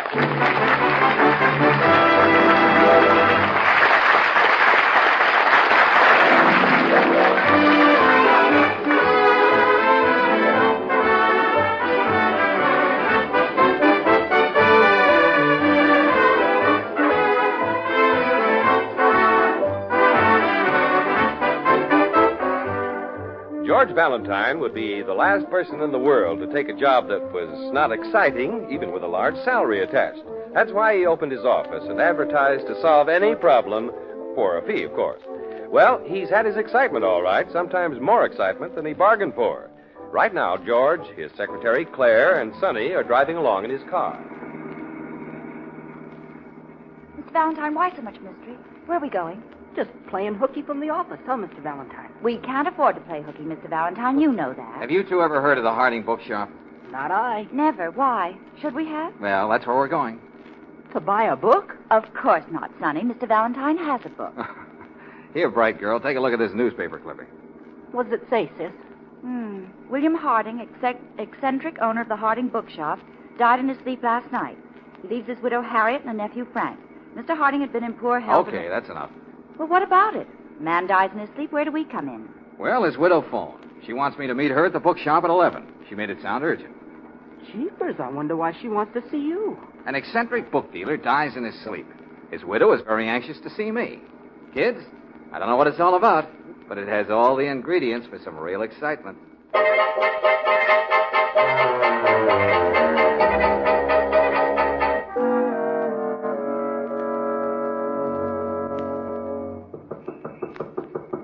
It's no use, Mr. Valentine. The bookshop's closed. Maybe Mrs. Harding hasn't arrived yet. Wait a minute. I think I hear someone in there. I'm sorry, but we're not open for business. The shop is closed. Oh, Mrs. Harding, I'm Mr. Valentine, and these are my assistants. Oh, of course. I've been expecting you. Come in. Suffering cats. Look at the place. Books scattered all over. Yeah. Somebody been searching for something, Mrs. Harding? You can see why I called you. Someone broke in here last night. Did you phone the police? No, I didn't. No? Why not? Because I think it was an inside job. The windows were securely locked. They don't look as though they'd been tampered with. Someone unlocked the door and walked right in. I see. You suspect someone in your family. That's why you didn't phone the police. Mr. Valentine, I won't try to keep anything from you. I suspect my husband's nephew, Frank. Did he have keys to the shop? As far as I know, my husband and I had the only keys. But you must have some reason for suspecting Frank. Well, he's always been a wild boy. I never had any use for him. My husband was fond of him. He even had Frank helping here in the shop. Mrs. Harding, just what was this person looking for, do you know? Money. Money? I'm not sure, of course, but I think my husband had some money hidden away here. Uh-huh. You may have heard my husband was, well, he was odd. It would be like him to hide the money in his shop. Then he mentioned some money to you? He always said that we'd be well taken care of in our old age, and yet he died penniless. I see. And just what do you want me to do? If there's any money here, I want you to find it. I'll pay you, of course. Oh, of course. But the shop's already been searched. Maybe the money's been found. I don't think so. You see, I frightened the person away. Oh, then you saw someone. I just caught a glimpse of someone running away. It was dark, but I think it was a man. Mm-hmm. Why did you come down here last night, Mrs. Harding? I wanted to look around myself. Oh, yes, of course. All right, Mrs. Harding, I'll keep in touch with you. Come on, kids. I'll be waiting to hear from you. Let's go, kids. What do you make of it, Mr. Valentine? Say, quite a girl, isn't she? Her husband dies, and that same night she's down at his shop looking for any money he may have hidden. Well, why don't we stay here and search the shop? Because someone beat us to it, Sonny. Besides, I want to know a little more about this case. And a little more about Harding's death, too. Mr. Valentine, do you think he was murdered? I'm just guessing. Come on, let's go to the car. Hey, wait a minute.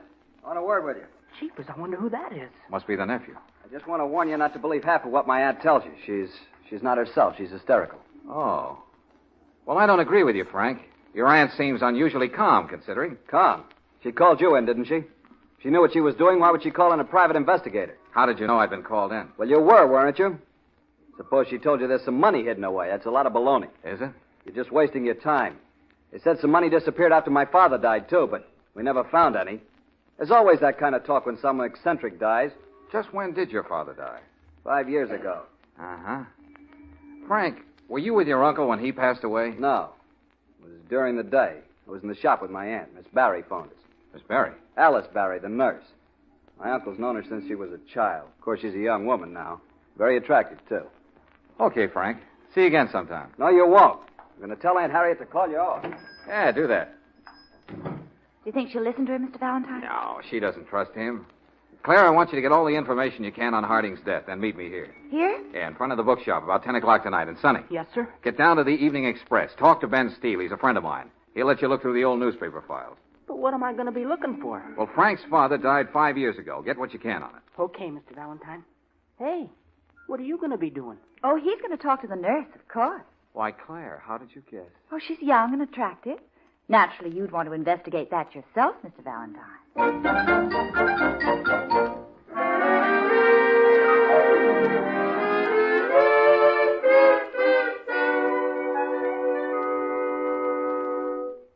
Mr. Harding had been ill for years. There was nothing mysterious about his death. But don't take my word for it. Talk to Dr. Mark. Oh, I'd rather talk to you, Miss Berry. And I know Mr. Harding didn't leave any money. You're wrong about that, too. If you don't mind my saying so. Miss Berry, when a woman is beautiful, she can toss my theories into the ash can, and I don't open my mouth. I'll find that out after I get to know you better. Oh? You're going to know me better? Of course. What makes you think Harding didn't leave any money? Because he couldn't even afford to pay me a salary. He gave me this box of old phonograph records instead. I see. Miss Berry. Alice. Alice? Alice. Alice, did Harding die in his sleep? Oh, yes. Then he didn't say anything before he died? Well, he mumbled something. Mumbled something? What? Could you tell? I suppose he thought he was a little boy again, listening to Mother Goose. Why? What did he say? Mary had a lamb. Mary had a lamb. Are you sure? Well, the words Mary and lamb were plain enough. Uh-huh. Look, here's my card. If you think of anything else, give me a buzz, will you? I'll give you a buzz. Oh, good.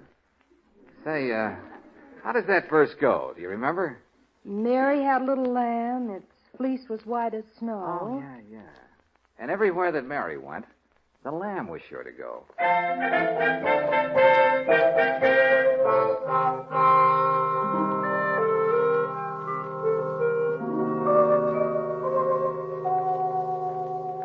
You're late. I was detained. By the nurse? Now, never mind. What are we going to do, Mr. Valentine? Well, we're going to get inside this bookshop. Hey, Mr. Valentine, where did you get those keys? They've opened lots of doors. See? Never fail. I'll try to find the light switch. Now, don't bother. I'll use my flashlight. Sonny, Yeah, Mr. Valentine? stand near the window, will you? Let me know if you see anyone. Okay. Mr. Valentine, the books are all back in place. Well, Mrs. Harding must be a neat housekeeper. Come on, Claire. Now, we're looking for the section that has books for children. Then the nurse did give you a clue. Was she helpful? Oh, yes. And beautiful. Really? Tell me about her. Well, I haven't time. Couldn't do it justice. Here we are now. Let's see. Peter Rabbit, Alice in Wonderland. Hey, look for Mother Goose. Is she a blonde? Yes. Treasure A Island. natural blonde? Oh, Claire, will you concentrate on Mother Goose? Oh. Is this what you're looking for? Yeah, good. Now find Mary Had a Little Lamb. Why? Oh, Claire. Oh, all right. Little Jack Horner, little Miss Muffet. Mary had a... Oh, here it is. Good. Now read it. Mary had a little lamb. Its fleece was white as snow. Uh-huh. And everywhere that Mary went, lamb was sure to go. Do you want all the verses? Well, isn't there anything written on that page? No.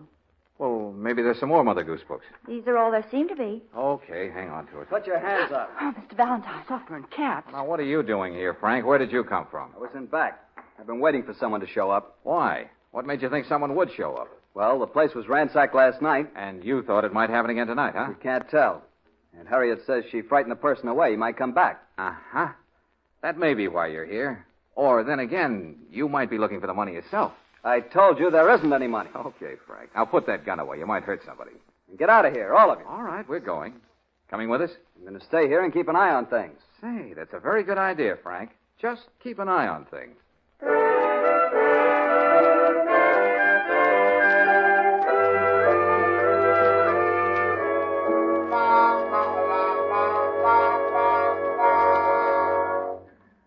Mary had a little lamb. Its fleece was white as snow. Everywhere that Mary went, the lamb was sure to go. I could Oh, Mr. Valentine, it's a little late to be reading Mother Goose. Well, look, here's what we've got so far, kids. Harding's brother, who's supposed to have money, dies, but he doesn't leave anything. On the other hand, Harding, who's supposed to be poor, tells his wife they'll be provided for in their old age. Oh, I see. You think he had his brother's money. And he hid it in his bookshop. That's what Mrs. Harding thinks, and so does Frank. Well, go on. Well, this Mother Goose rhyme should lead us to the money. Why? Because Harding tried to tell Alice about it before he died. Alice? The nurse. Oh, first name. Oh, definitely. Hey, who'd be phoning at this hour? Hey, get it, will you, Claire? Hello? Is Mr. Valentine there? Yes, who's calling? Alice Barry. Oh, just a minute. Your nurse. And she's not a natural blonde. I can tell by her voice. Have it your way. Hello, Alice. Mr. Valentine, maybe I can help you after all. Yeah, what's up? Would you remember that Mr. Harding left me a box of records? Yes? Well, I was looking through the box of phonograph records when suddenly I... Oh! Hello. Hello, Alice. Mr. Valentine, what's the matter? Something's happened to her. I've got to get over there quick.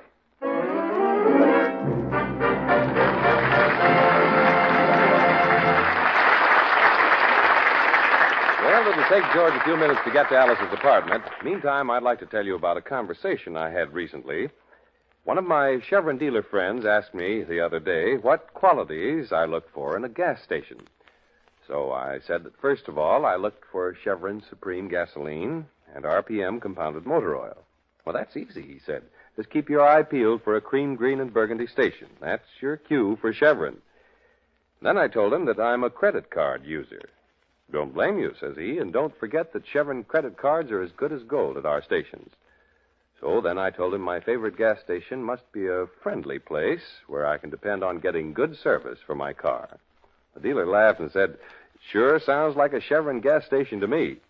We all had plenty of experience before branching out on our own. Now that we're in business for ourselves, we know how to keep our customers happy by keeping their cars in good shape. I had to agree with my friend. Chevron gas stations offer just about everything a motorist wants. Try them yourself and see. Well,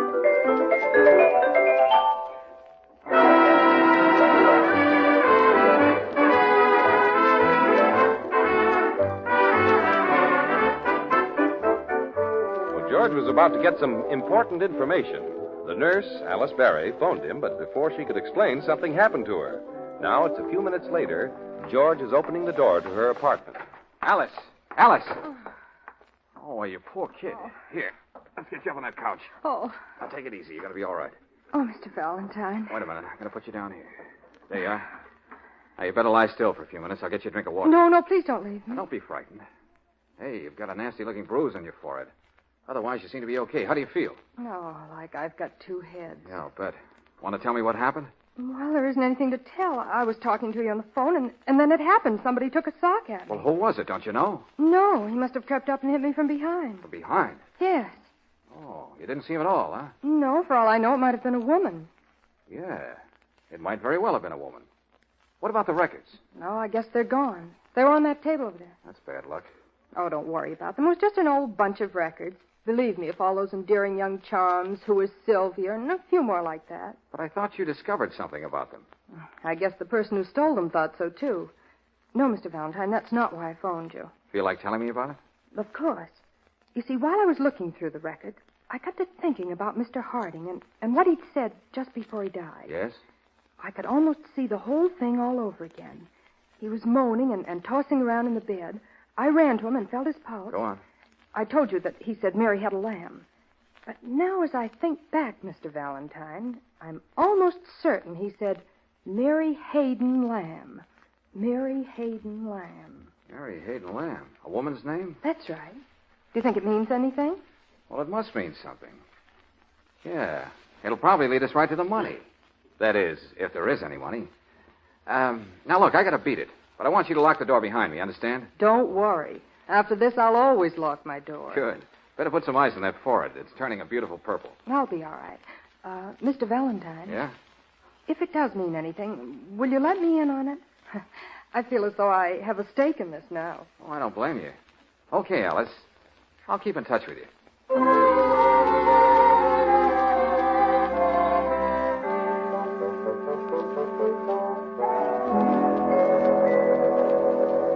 Hey, open up.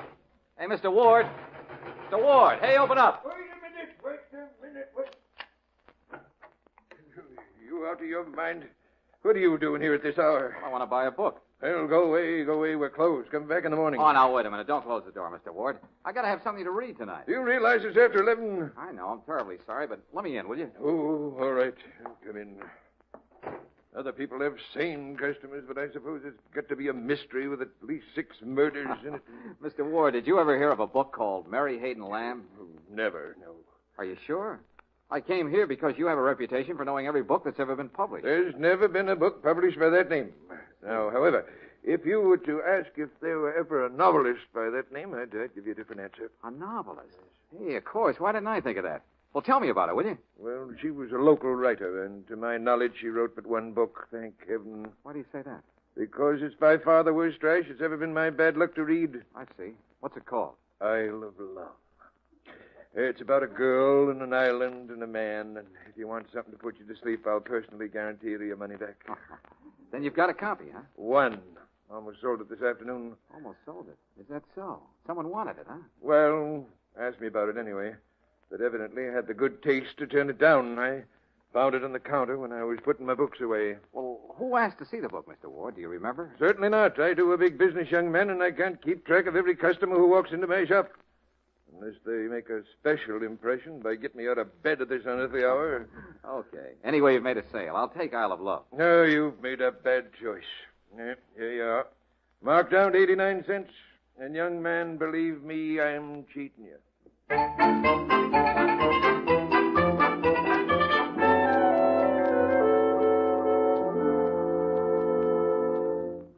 Hey, Claire, Sonny, come on, wake up.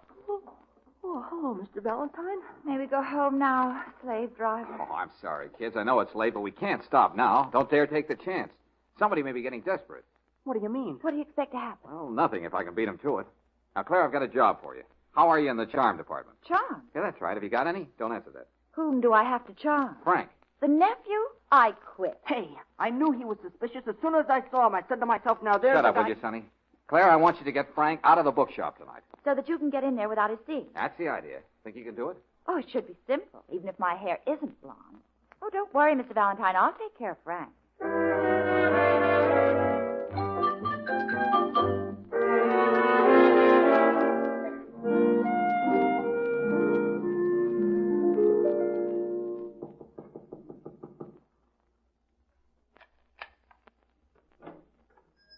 Who is it? Oh, put that gun down, Frank. It's Claire. Oh. You're Mr. Valentine's assistant, aren't you? What do you want? Well, Mr. Valentine's just down the street at your aunt's house. What do you want? Well, I was with them, but then they wanted to talk alone, so, well, they sort of left me stranded. Don't I look stranded? Yeah. Well, your aunt was giving Mr. Valentine an earful. She's not very fond of you, is she? You can't forget that I was once a wild kid. I've straightened out since then. Oh, I can see that. What do you want? I want to come in. Use the phone to call a cab. Why didn't you stop at a drugstore? Oh, well, all right if that's the way you feel about it. Good night. Wait a minute. Hmm? Pretty late for you to be wandering around. Oh, I knew you had fine instincts, Frank. Oh, all right. Come on. I'll take you in my car.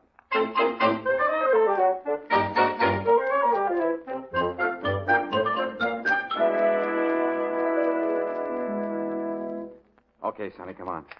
The coast clear? Yeah, they just drove away in Frank's car. Now, don't turn on the light. Excuse me for asking, Mr. Valentine, but just what are we looking for? We are looking for a book. More Mother Goose? No, The Isle of Love. There ought to be a copy just like this one somewhere in here. But why do you want two copies? Don't you understand, Sonny? I've got to have Mr. Harding's copy of this book. Oh. No, I don't understand. Never mind. Just start looking. Yeah, but Mr. Valentine, there's at least 1,000 books in the shop. Let's see now. Mary Hayden Lamb was a local writer. Now, why would Harding choose her book unless... Hey, wait a minute. I think I got it, Sonny. He must have known her. Well, what of it? That means it would be Harding's personal book, see? Oh. No, I don't see. Come on. There's a little room in back of the store. Remember? That's where Frank was hiding the last time we were here. Yeah, that's right. Well, come on. It's dark. Careful now. Here we are. I'll look around with my flashlight. Now, let's see. Hey, there's a desk, Mr. Valentine. Are there any books on it? Sure. Read the titles. Webster's Dictionary, The Complete Shakespeare, Cooking for Fun, and The Isle... The Isle of Love. That's it. Grab it, Sonny, and let's get out of here. Okay, Mr. Valentine. We'll take it back to the office. Hey, aren't we ever going to get to sleep tonight? We haven't time. Now, let's get to the car. Sonny, duck. Jeepers, what was that? Somebody took a shot at it. Mr. Valentine. It's all right, Sonny. You missed. Yeah, but let's get out of here quick. I don't think that person likes us.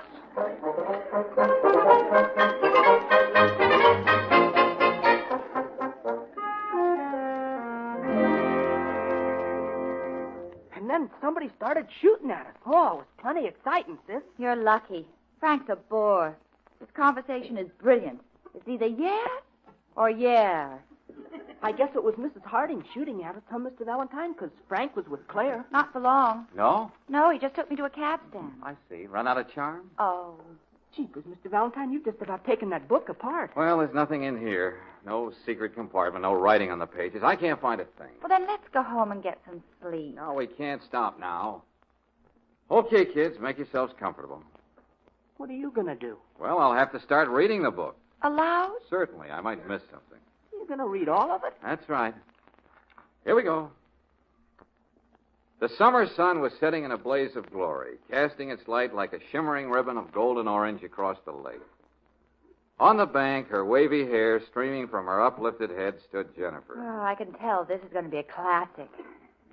Perhaps her dream of love was to become a reality, for coming toward her was a canoe, and in the canoe was a man. Mr. Valentine, do you think Sonny's old enough? Oh, keep quiet, will you? Jennifer sighed longingly. Sonny. Perhaps her stay on the island was at an end. Her face was alive with expectancy.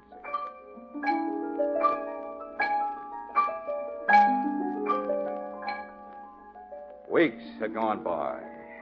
Jennifer knew that this was her man. What choice did she have on a desert island? In spite of his aloofness, in spite of his air of mystery, Jennifer knew that she loved him.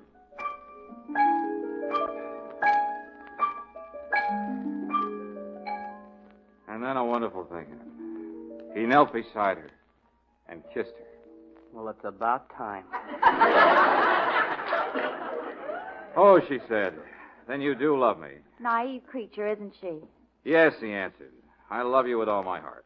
If you don't believe me, look carefully when the grandfather's clock strikes the hour of midnight. And I love you, too, she told him. Wait a minute. What was that again? And I love you, too, she told him. No. Go back to where he loves her. Oh, yes, he answered. I love you with all my heart. If you don't believe me, look carefully when the grandfather's clock strikes the hour of midnight. Hey, that doesn't make sense. Hey, wait a minute. The printing on this page looks a little different. Yeah, so does the paper. Claire, get my copy of the book. Here it is. Okay, turn to page 82. Come on. Okay, now read that part. Yes, he answered. I love you with all my heart. I swear it, Jennifer. That's enough. This is it, kids. Mr. Harding printed this page himself. Look carefully when the grandfather's clock strikes the hour of midnight. Mr. Valentine, there's a grandfather's clock in the bookshop. That's right, Sonny. And there's where that money must be hidden. Claire, get Mrs. Harding on the phone. Tell her to meet us at the bookshop right away. At this hour? And then phone Frank at the shop. Tell him to expect us. All right. Oh, and Claire, phone Miss Berry, will you? She wanted to be in on the kill. Oh, now you've got me phoning your blondes for you. Well, whatever you say, Mr. Valentine.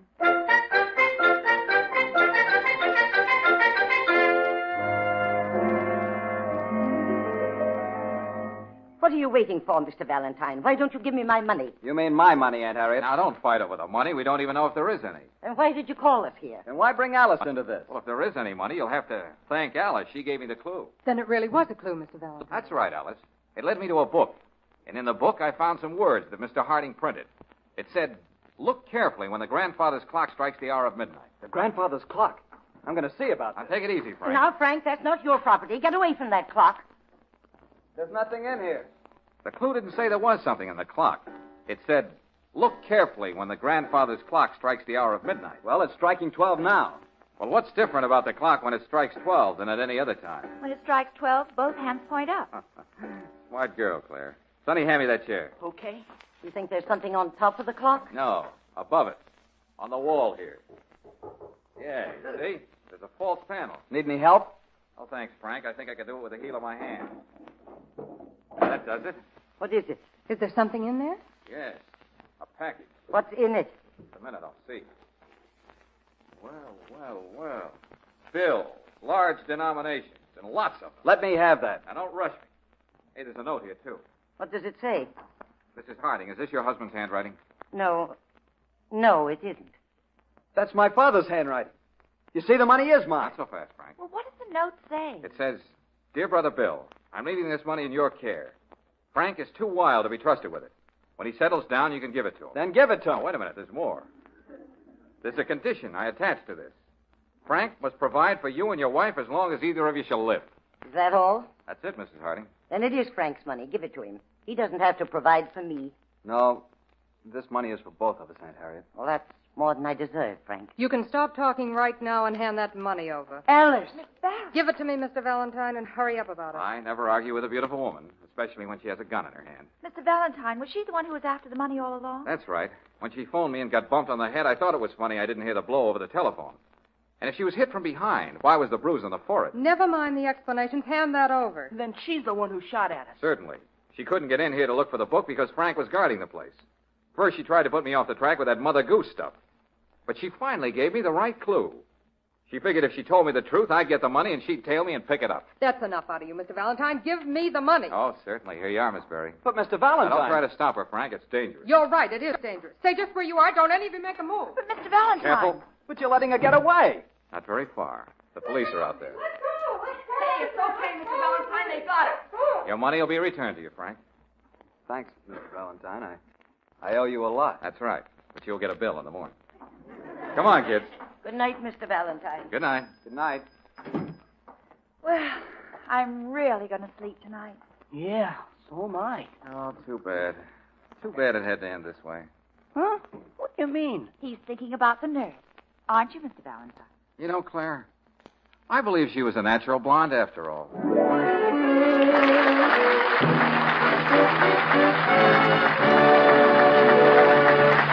George will be back in a moment. Meanwhile, it doesn't matter whether you sit in an office or ride a tractor. Life these days seems to be getting more complicated for everybody.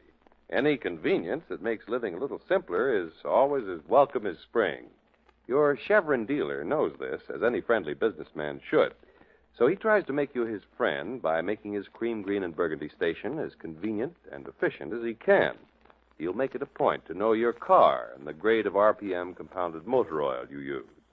He'll urge you to use a Chevron credit card because he wants to save you time. He handles Chevron Supreme gasoline because he knows it'll give you good going wherever you drive. He takes the trouble to know the country nearby so that he can give you good travel tips. When you get right down to it, at Chevron gas stations, you get the same sort of convenient service you expect from any other wide-awake home-owned business. Get acquainted with the one near you. You'll like it.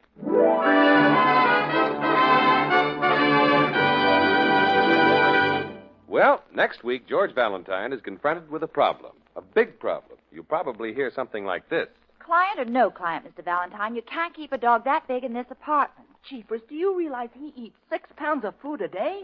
6 pounds? What kind of food? I'm not sure, but he seemed awfully fond of my head. Okay, Sonny. Go out and buy him a bone.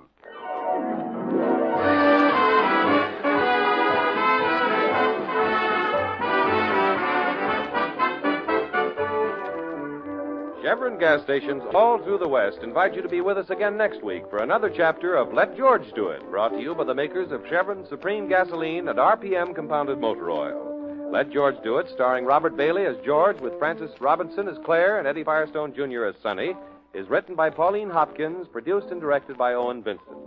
Others in the cast were Jane Morgan as Mrs. Harding, Harry Bartell as Frank Harding, Evelyn Scott as Alice Barry, and Paul McVeigh as Mr. Ward. The music was composed and conducted by Charles Dant.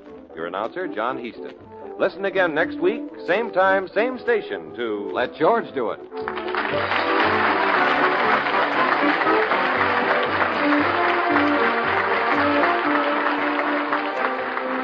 This is the Mutual Donnelly Broadcasting System.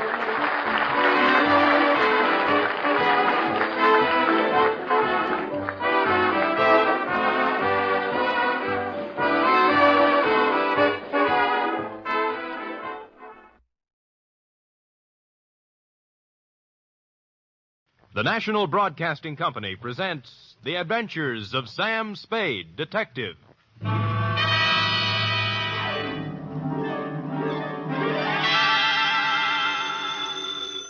Sam Spade Detective Agency. Me, sweetheart. How was your vacation, Sam? Who said it was a vacation? Well, I thought thought you said you were going skiing for a weekend. With me, F, it's always work. Do you know you can get killed on skis? If you say so, Sam. Yes. Most people just break their legs. Most people pick some easy little slope, the cowards. But I know a ski run up near a town called Lucerne that's sudden death. I know a ski run called the Backbreaker. Really? How dull. And one they named Suicide Drop. Effie, stop trying to top me. You just can't. This was the deadliest ski country ever seen. You just sit there while I do a Christiania swing down Market Street, a Geländer sprung up the stairs, and a Telmark right through the door with a tail I took out of the deep freeze only last night. The Chateau McLeod caper.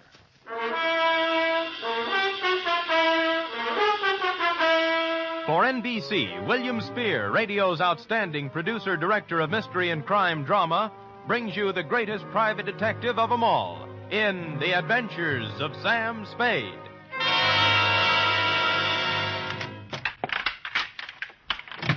Effie!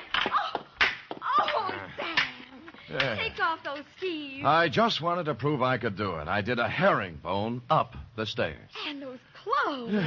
I'll just bet you rented all those things, Sam.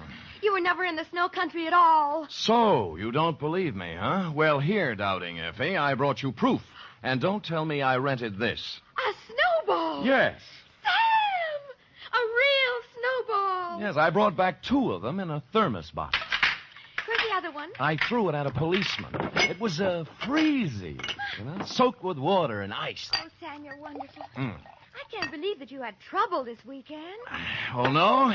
You cut that snowball open and you'll find a blood-stained bullet inside of it. And behind the bullet lies a tail. Ready? I'm always ready, Sam. Yes. Date, fill it N2, Sierra County Sheriff's Office, Lucerne, California. From Samuel Spade, San Francisco, license number 1375596. Subject, the Chateau McLeod caper.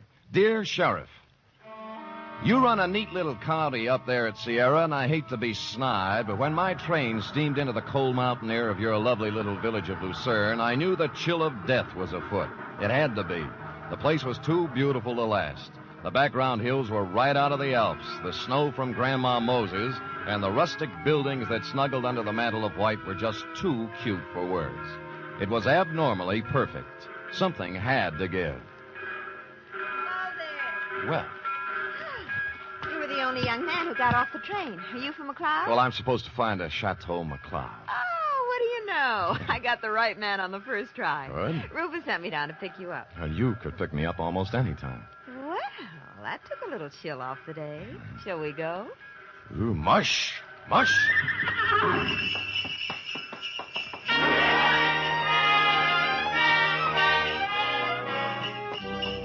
We glided out of the station, runners squeaking on snow, the soft pad of hooves, and the jangle of merry bells.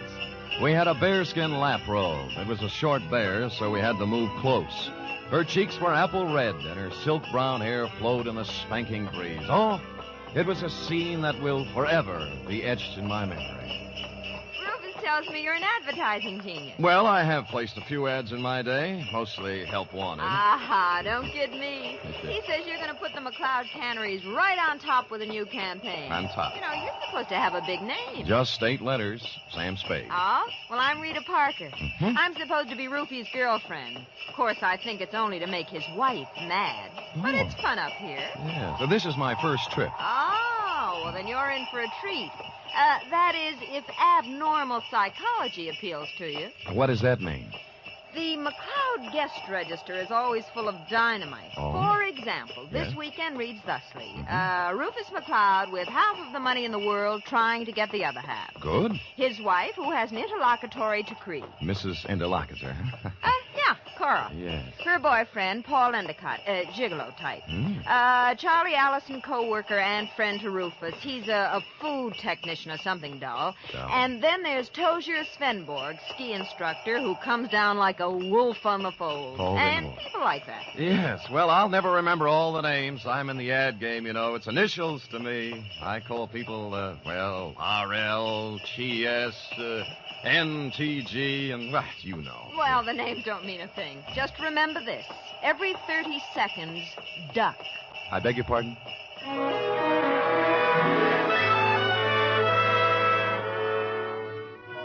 The McLeod estate was 8 miles out of town, and it seemed we were there in no time at all. Rita Parker hustled the Alpine buckboard and mare into a stable while I went up to the chateau to meet my employer, Rufus McLeod.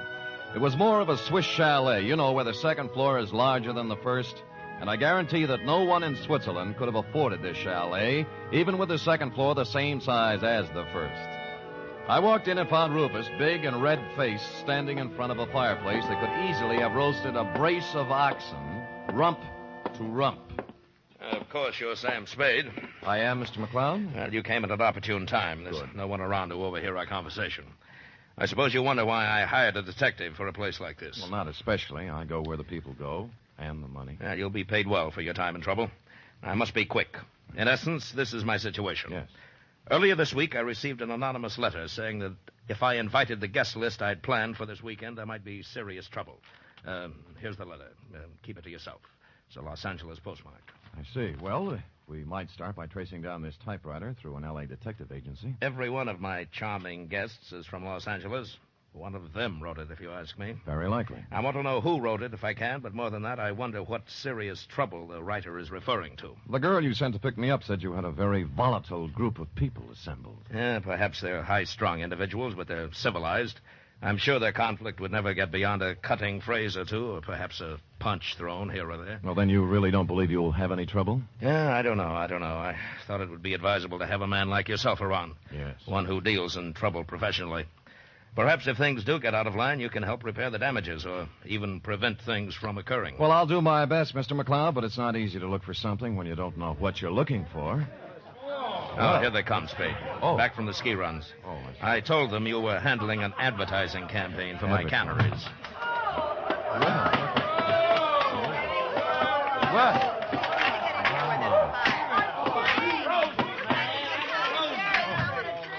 Well.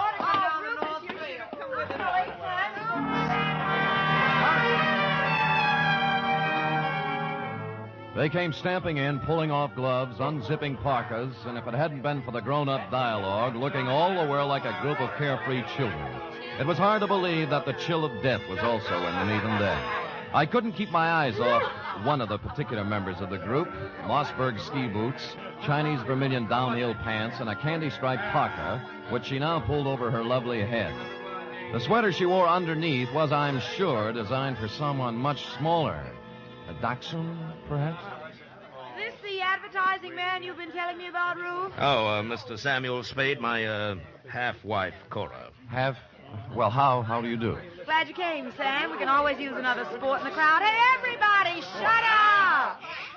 Introducing the incomparable, fabulous Mr. Samuel Spade. Yes. Hiya, Sam. I'll give them to you fast, Sam. Me, Paul Endicott, Rita Parker, Charlie Allison, Tosia Svenborg. Charlie's the one who doesn't ski. I'll take snowshoes any day. I can't get anywhere in snowshoes. You've heard, perhaps, of the tortoise and the hare? Rufus, ring for some drinks. Tom and Jerry's, hot toddies, coffee, grog, something. We're having hot buttered rum. The stuff's warming in the kitchen. Well, get it up, get it up. Right away, Cora. And as for the rest of you, ready?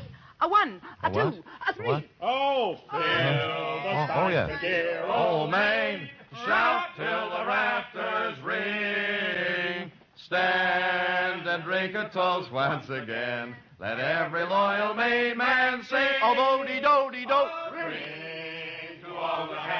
They took up the song with a gusto, lifting imaginary drinks into the air, and it was all very jolly. For a party that was supposed to be fraught with danger, this one certainly started out in just the opposite direction. The drinks came, and things got even merrier. Lunch was served, and afterwards I slipped into some outdoor gear and strapped on some skis. Everybody scattered different directions. Rufus McLeod and I skied to a place 3 miles away called the Halfway Cabin.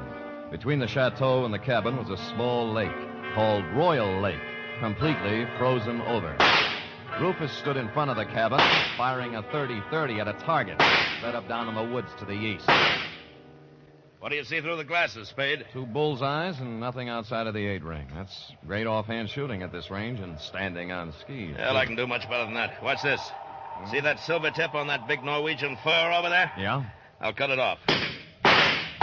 Hey, look out! What? What? Well, he came swooping out of nowhere, Spade. I swear he did. Well, I think you hit him. Who is it? It's Paul Endicott. No, he's up. Good. There's Cora with him. Well, you told me nobody was supposed to be skiing in that area. Yeah, they're not. Well, here he comes, and he looks plenty mad. What do I care about him? He's just after Cora for the money I give her, that's all. You're going to kill me, you stupid fool. You weren't supposed to be skiing there, Endicott, and it was an accident. Oh, yeah? Well, that was no accident. All right. You Knock keep off out the of punches. this. You keep out, or I'll throw one at you. Oh, that I'd love. Paul, now stop it. And the rest of you, quit acting like children. Your boyfriend threw a sucker punch at me, Cora, and even if he is my guest, there's a limit to hospitality. I don't call one punch an even trade for a 30-30 bullet. You weren't hit, so don't start crying. Rufus, I've the feeling you wouldn't mind if he were hit. You wouldn't mind at all. Paul, I've just decided I don't like you without a mustache.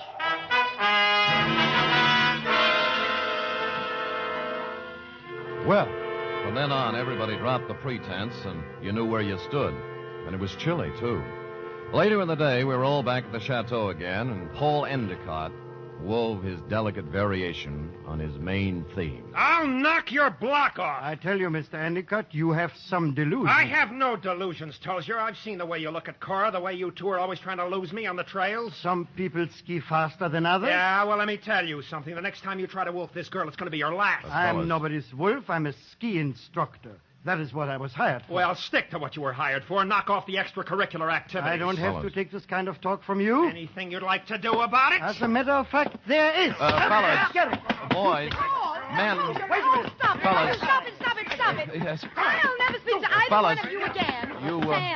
Sam. Yes, you want me to stop them, Mrs. McLeod? No, I want you to take me out of here. Oh, all right.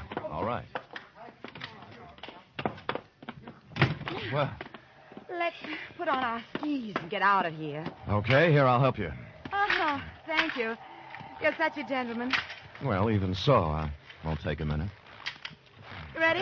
Yes. Here we are. Now, where are we heading, Mrs. McLeod? Oh, I thought we might go out to the boathouse. It's on the southern tip of Royal Lake. It's only a mile and a half. Nothing. And my name is Cora.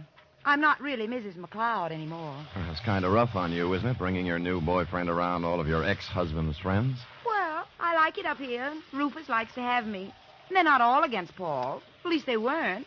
But he's on the defensive so much, he's going to make enemies of all of them. Yes, he's off to a rousing start, I'd say. You know something, Sam? I don't care about Paul Endicott, really. Or Rufus McLeod, or Tozier Svinborg, or anybody. I just care about Cora McLeod. Well, now, that's a good, honest answer. You know, most people wouldn't be that frank. But, Sam, Yeah? I haven't known you long. Well, I like your style. Style? I could care about you.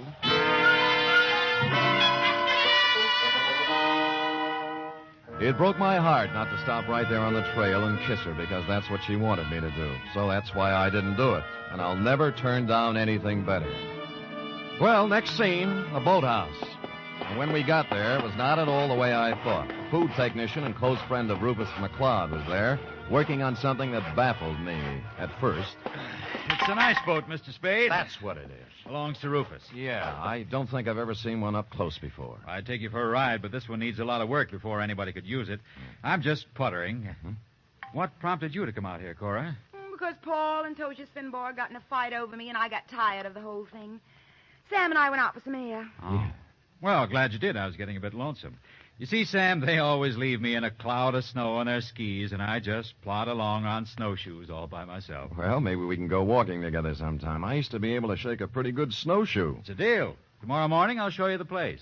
Sam, I think I'll stick around here and help Charlie with the ice boat. Oh. Unless you're crazy about ice boats, why don't you go back to the chateau? We'll be there in time for dinner. Well, I don't need any engraved exvitation. I hope you catch a common cold. The trouble with that girl was that she only wanted one man at a time around her. Back at the chateau, there was no one but the cook, the Marjorie Main part. Too tall. As supper time approached, Rufus came in, then Rita, then Cora, then Allison, and finally Tozier, in that order. And the order is important, because you see, nowhere in the list is the name of Paul Endicott. He didn't come in for supper, nor for the next 3 hours. It was dark by then, and Rufus McLeod was worried about Endicott. So we fanned out in a searching party. I was alone when I found him. He was lying in the snow, 300 yards west of the halfway cabin. There was a .30-30 slug in him. Period. End of Paul Endicott.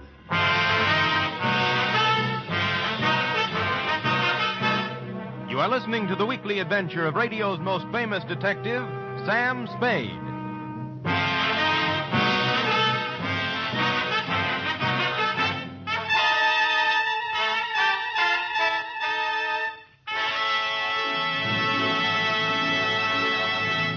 This Sunday, Cary Grant and Betsy Drake star in the second of the new Mr. and Mrs. Blanding series over most of these NBC stations.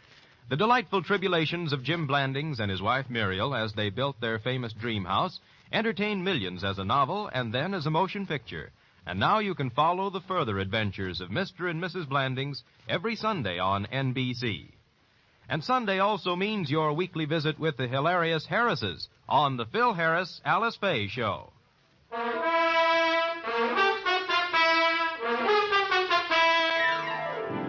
And now back to the Chateau McLeod caper, tonight's adventure with Sam Spade.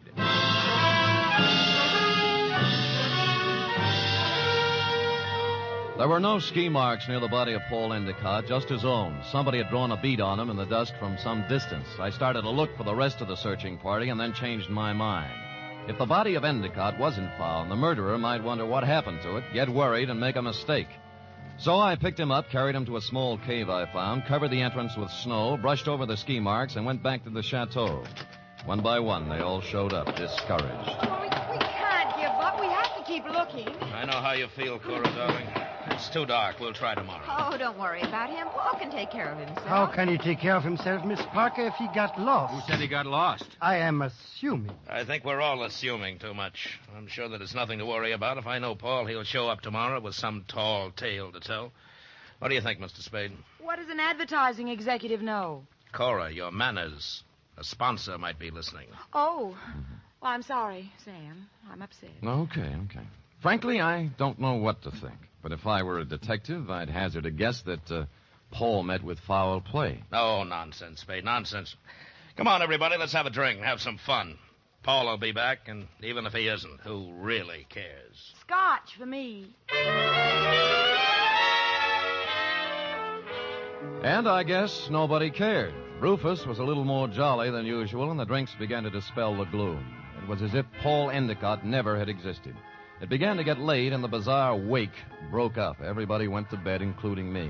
I lay there fully dressed, looking up at the beamed ceiling for an hour. About then, my doorknob turned, and the door slid open and shut. Someone moved quietly to my bed as I was sliding my .38 out of its holster. Sam, it's me, Rita. Oh. Are you awake? Yeah, I wasn't even under the covers. Mind if I sit down here? Not a bit. Sam, Sam, I'm scared. I wish I could leave here. Oh, what's the matter? Paul's dead. I know he is. He didn't mean anything to me one way or the other, but I know he's dead. Anything to back up your feeling? I guess not. It's just something I'm sure of. Why'd you come to me? Because you're really a detective, and I know it. Oh, me? Oh, now, you handled a case for my father once. You just don't remember me. All right, I'm a detective. Rufus hired me because he expected trouble. Sam, I'll tell you something about Paul. Yeah? Cora didn't really like him. They were always fighting. She only cares about herself, so she said. Tell me, what kind of a car does Paul drive? It's a yellow convertible, but it's still in the garage. I checked. Any other cars missing? No, they're all there. Oh, and I found out something else. What? Before supper, there was a gun missing from Rufus's gun rack. It's back now. Mm-hmm. Anything else? That's all I know, Sam, except that Paul's dead. I know it. I wish I'd never come up here.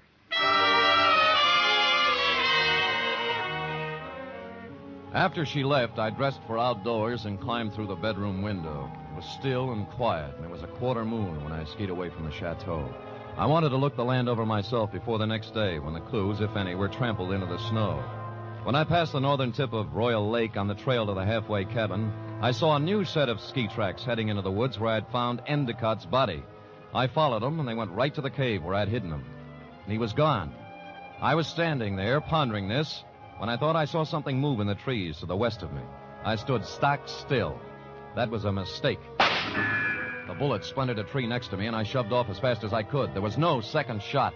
I circled around in the trees trying to catch sight of someone. Nothing. I kept in the shadows and made for the halfway cabin. It was dark and quiet, at least until I opened the door. I tried, but he had the advantage of surprise and some kind of a club. I ended up on the floor with someone sitting on my chest. All right, I have your gun. You make one wrong move, Spade, and I'll use it. It's got bullets in it and a hair trigger, so be careful. We could use a little light. As you see, there's Paul Endicott's body. Yeah. Why did you find him, Tozier? You're only putting a noose around your neck. You're a very perceiving man, Mr. Spade. How do you figure I did it? I talk better on my feet. Just remember the gun. If you didn't kill him, how else would you know where the body was? Because I know this country like the back of my hand. He had to be somewhere. You are the killer, Mr. Spade. Me? Why, I do not know. You found the body before anyone else could. Hid it, then clumsily tried to hide your tracks. Don't be silly. Why would I come back? A murderer always worries about his crime. Did he forget something? Was something left undone? It's a natural. It sounds good, except it isn't true. You couldn't pin it on me in a month of Sundays. But somebody might just tie it on to you. That's what you think. Do you know what I'm going to do now? I wouldn't want to guess. The shots came pouring in through the window, and Tozier Svenborg went down. I saw the flash of a face outside and was gone. I kicked at the lamp, threw the place into darkness, and lay on the floor. Then I crawled over to Svenborg and took my gun back. Well, that was a surprise. It hurt quite a bit. Where'd you get it? Oh, somewhere in the back. Let me see. Yeah, it's at the shoulder level. But he won't die anyway. I'm afraid I misjudged you, Mr. Spade. Go after him. Go after him and catch whoever it was. I can't leave you here. I'll take care of myself. Just leave me your gun for protection. No, I'll stay. Go, please, while there's time.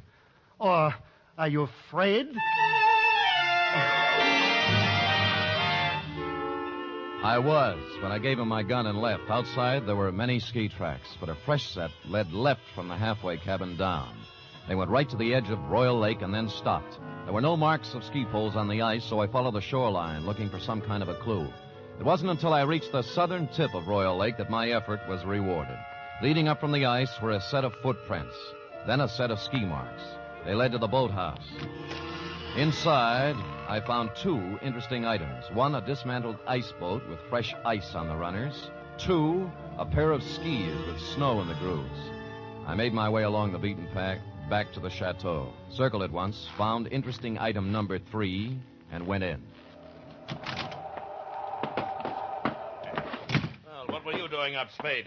Did you hear the shots, too? Yeah.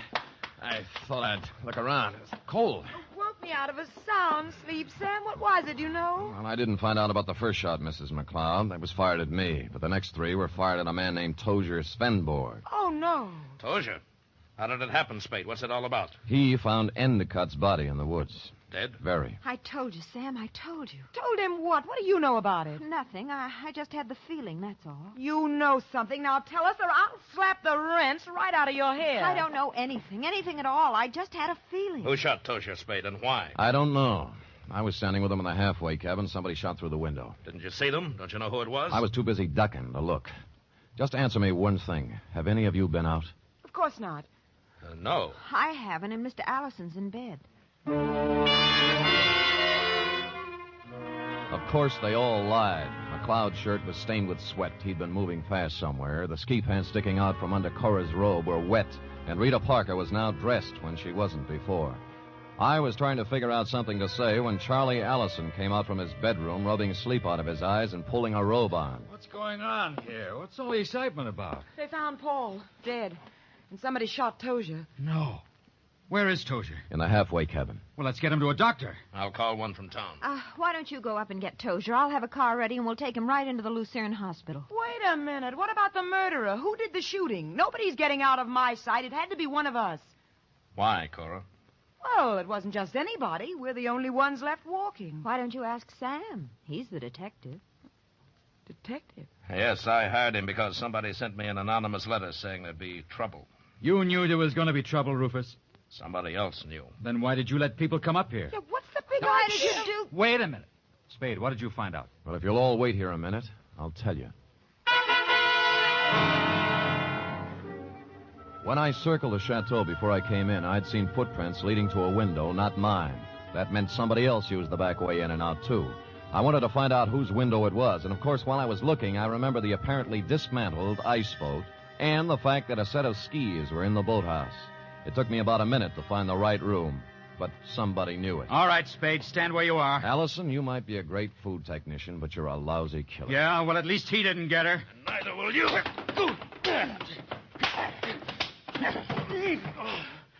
I've got him, Spade. All right, come on, stand up. Come on. You sap. Cora, huh? Do you think you could get her by killing somebody? Shut up. Leave me alone. I'm sorry for you. Sorry for anyone that ever knew her. I'm sorry for myself. She loves me, you fool. What's the matter? I was sound asleep. We found our killer, Mrs. McLeod. Charlie? Yes, baby. Oh, Rufus, it's been a long day. I need a drink.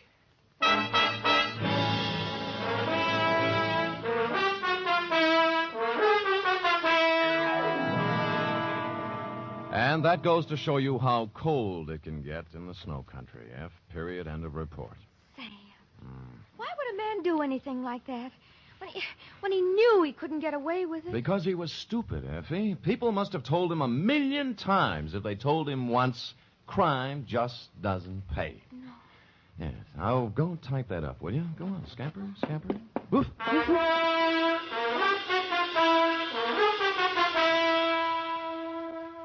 Three chimes mean good times on NBC. Here's news of two important musical events. This Saturday, Arturo Toscanini begins a new Saturday series of concerts with the NBC Symphony. And for his premiere, the celebrated maestro Toscanini will present a special hour-and-a-half performance of Verdi's Requiem. And beginning next Monday, you can hear the first in a new series by the Boston Pops Orchestra. Here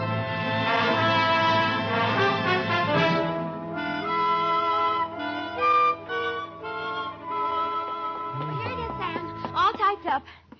All but the P.S. Page, that is. What P.S. page? Why should it need a P.S.? Sam, you know that this report, to borrow a phrase from you, is full of holes. My phrase? I wish I'd never said it. Now, for instance, who sent the note to Rufus? Paul Endicott. He expected trouble. That's why he was so belligerent to everybody. All right. Yes. I'm going to come right out and ask you. Good. Why did Allison kill him? Well, I thought it was rather obvious, Effie. Cora was leaving Rufus McLeod for Allison, but because Allison worked for McLeod until Cora's divorce was final, they didn't want Rufus to know about it. So they used Paul Endicott as a decoy love affair. But I'll bet Endicott didn't want to give Cora up. I'll bet that was it, Sam. Effie, I don't know how you ever guessed. Endicott saw in it a chance to pick up a buck with a little blackmail. It was just a wild guess, Sam. Yes. And, of course, Allison did ski, didn't he? What do you think? Well, how else could he get around so fast? And he made such a point about those snowshoes. Sam? Yes? If I'd written the caper, I'd have covered that up a little. Come here. Oh, I'm sorry, Sam. I guess I shouldn't have said that. You certainly should not have. You know there's only one thing around here you're supposed to say. Yes, Sam, I know. Shall I say it? Make it fast. Good night, Sam. Good night, sweetheart.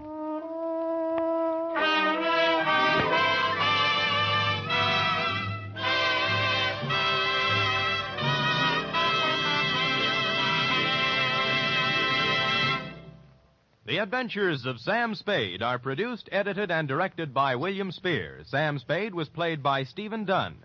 Lorene Tuttle is Effie. Script for tonight's adventure by John Michael Hayes. Musical scoring by Lud Gluskin, conducted by Robert Armbruster.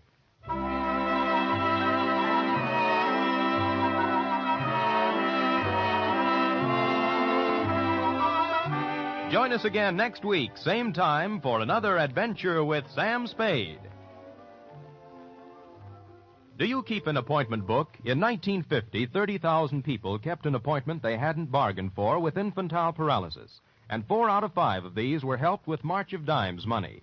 We must go on helping, yet we also must be prepared for what may come in this year. March of Dimes is your way of fighting infantile paralysis. Give all you can to your local March of Dimes headquarters. Join the 1951 March of Dimes today.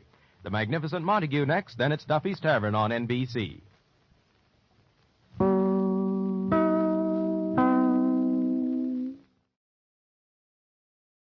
From Hollywood, it's time now for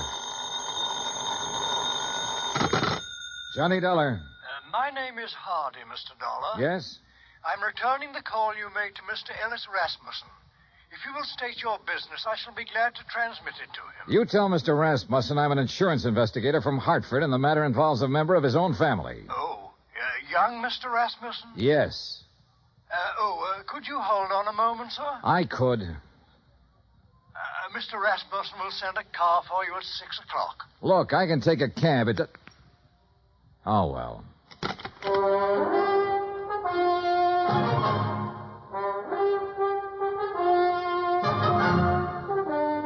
Bob Bailey in the exciting adventures of the man with the action-packed expense account. America's fabulous freelance insurance investigator. Yours truly, Johnny Dollar.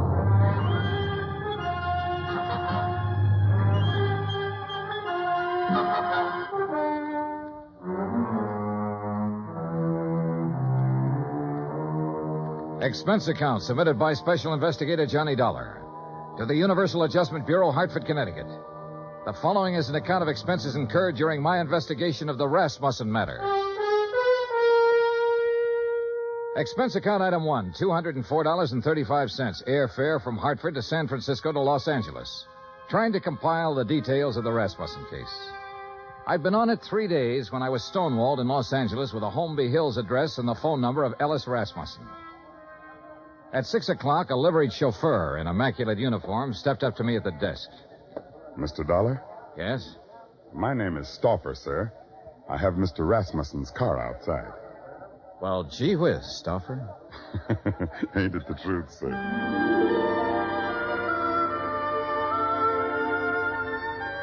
A few minutes later, when we turned into the lush green Holmby Hills section, I had a suspicion I was about to deal with a bona fide millionaire. When we parked in front of the big two-story colonial home and a man with graying hair and swallowtail coat stepped out of the door, well, I knew I was going to meet the real article. I'm Hardy, sir. Hello, Hardy. Mr. Rasmussen is waiting for you. This way, please. We stopped in front of a huge paneled door. Hardy tapped on it once, then pulled on the knob. As we entered, a tall man with a shock of pure white hair rose from his chair and turned toward us. This is Mr. Dollar, Mr. Rasmussen. I want about 4 fingers of sour mash. What do you want? Oh, you took the words right out of my mouth, Mr. Rasmussen. Very good, sir. He's a pretty nice fellow. We're all pretty nice fellows around here, Mr. Dollar. Sit down. Thanks. Could you hand me that lighter? Oh, sure. Here. Thank you.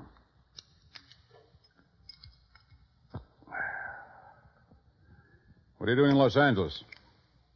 Why, federal underwriters of Hartford wrote a blanket policy for all Imperial Rubber Company employees. Your son was an executive with Imperial when he was killed in Malaya last spring. Federal owes his widow $25,000.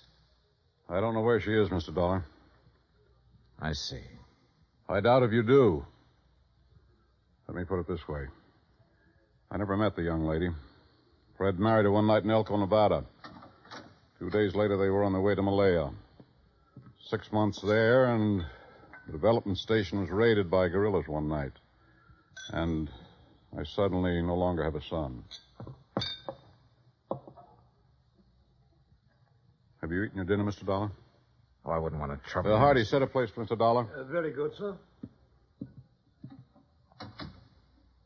Well? Well, I thought she might phone me when she got back to the States. She never did. Never a letter, nothing. I'm old and sick, but I still want to see the girl my son married. It's not an easy thing to lose a son, Mr. Dollar. And I lost a good one. I lost the best son a man ever had. I'm sure you did, sir. To your son. To Fred. During dinner and afterward, over coffee and liqueurs, I listened to the story of Ellis Rasmussen's life. It came from the lips of an old man who was dying, but in whose eyes I could see reflected the memories of a brawling, bustling life that started in an Oklahoma oil field and moved to Alaska and Arabia and Africa. More and more during the talk, I began to know his lost son. For in everything the old man had to say about himself, I could sense an unmistakable reflection of his son. Finally, I thanked him and left. If I may say so, I do hope you'll call soon again, sir. Mr. Rasmussen enjoyed your visit very much. I haven't seen him so much like his own self since we received the terrible news of young Mr. Rasmussen's death. He must have been quite a man, Hardy. Young Fred Rasmussen. He was, sir. All of us miss him dreadfully. None of us ever met Mrs. Rasmussen, and we were most anxious to receive her, especially after young Mr. Fred's death. I imagine so. The car's all ready, Mr. Dollar. Good night, sir. Good night, Hardy.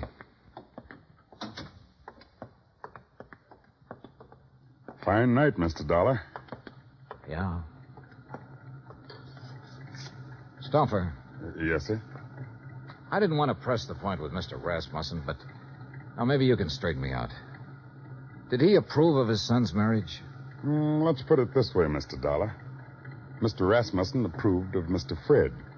And if Mr. Fred got himself married, then Mr. Rasmussen approved of the girl. Between them two, they had that kind of understanding. Real people. Expense account item 2, $1.98. Telegram to Personnel Division, Imperial Rubber Company, requesting a copy of all information they might have on Laura Olson Rasmussen. Item 3, $6. One long-distance phone call to the Universal agent working the case in San Francisco. Mrs. Rasmussen left the Malaya Peninsula by boat from a town called Cochete 3 days after the news of her husband's death. A week later, she booked plane passage in Hong Kong with Trans-Pacific Airlines. She changed planes in Honolulu. She cleared the Port Authority in San Francisco. From there on, we lost her. Get a list of all the passengers who were on that plane. Okay. Get someone checking the hotels in the Bay Area. She might have checked into one when she hit Frisco. Okay. Now listen, we're looking for a woman whose husband was brutally murdered about 2 weeks before she got back to the States. If she's anything like I think, she was probably about at the end of a rope. Now start asking questions at places where people like that go. Right. On Wednesday morning, I rented a car. That's item 4, $25, and made the rounds. First stop, Los Angeles Board of Education. By 4 o'clock in the afternoon, I had found 35 Laura Olsons who had attended public school in Los Angeles and were more or less in the proper age bracket. The next day, the folder arrived from Imperial Rubber Company. Among other things, it contained a passport picture and a complete description of Laura Olson Rasmussen. She was a blonde girl with a pouting, sultry kind of mouth and wide, dark eyes.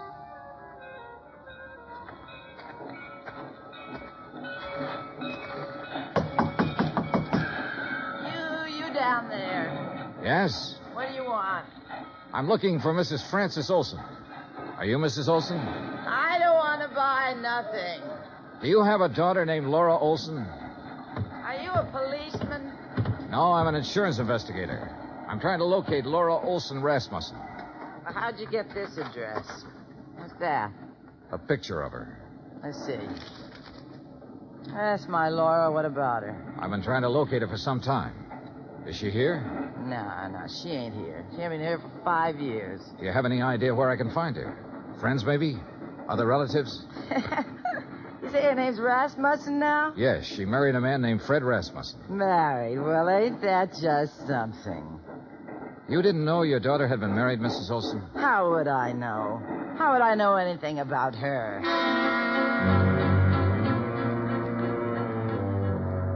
Saturday at noon, a registered letter arrived from the agent in San Francisco containing the list of passengers who had been on the plane with her. 3 of the names were in the Los Angeles area, including a Mr. Oberlin who lived in Pasadena. For sure I remember her. Real pretty. We sat together all the way from Honolulu. What's up? We're trying to locate her, Mr. Oberlin.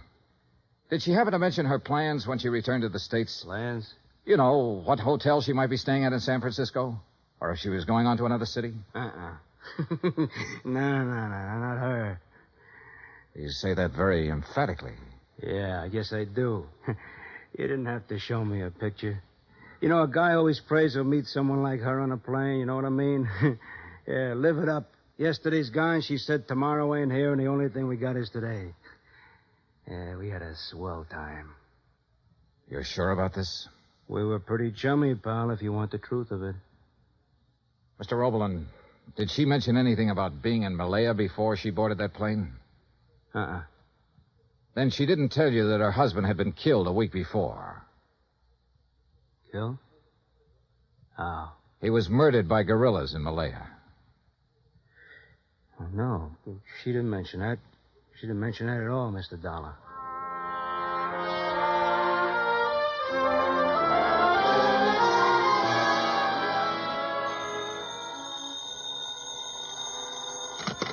Johnny Dollar. This is Hardy, Mr. Dollar. How are you, Hardy? How's Mr. Rasmussen? He's not so well, sir. That's why I called. Could you possibly find time to visit him?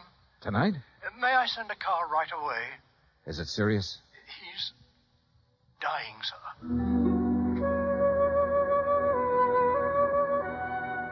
I knew why he wanted to see me.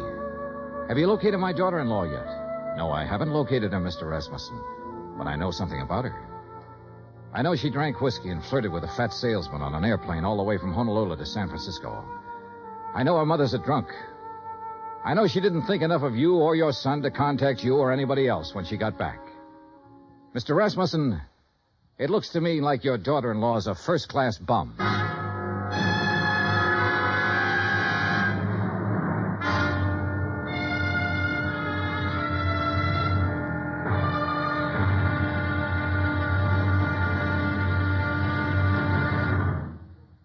Act Two of yours truly, Johnny Dollar, in just a moment.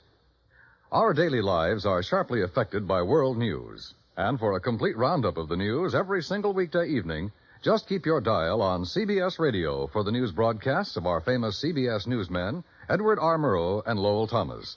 Hear up-to-the-minute news with Edward R. Murrow and Lowell Thomas on CBS Radio. Now, Act Two of yours truly, Johnny Dollar, and the Rasmussen Matter.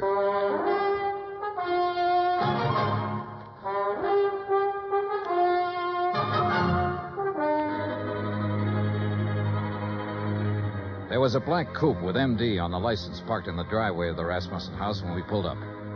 In the bedroom, a silvery-haired man in a black suit was sitting beside the bed that held Ellis Rasmussen. He was introduced as Dr. Butler. Then I shook the hand of Mr. Rasmussen. Someone suggested that Dr. Butler might like to use the library for his calls. And I was alone with the old man. If you want some whiskey, I keep it in the sideboard over there. Not now, thanks. I wish I had some news for you, Mr. Rasmussen. We're finding out things, but we haven't found her yet. What things? Oh, things. Nothing important. Dollar, if I judge you right, you know your business. And if you haven't found my daughter-in-law by now, you've certainly found out what kind of person she is. So tell me. I haven't met her. I don't know. You're being evasive. I don't work for you, Mr. Rasmussen. I'm an insurance investigator trying to locate a woman and pay off a claim. If I don't find her, the case will just have to sit, unless you or someone else concerned makes a report to missing persons. Then the cops can take over, and maybe they should right now. My son was a fine man. I can look back on all the years I had with him and be proud of every year and every day. He married a girl named Laura Olson. I don't know where she came from or who she was, but I know my son wouldn't have married her unless he loved her, unless she loved him in return and was worthy of his love. You know a lot, Mr. Rasmussen. Perhaps I should go to the police. No, don't do that. We'll find her, Mr. Rasmussen. We're getting it narrowed down. Well, I'd better leave now. As you say. Mr. Dollar. Yes, sir. I want to see her. Yes, sir. I'm sorry I talked to you the way I did.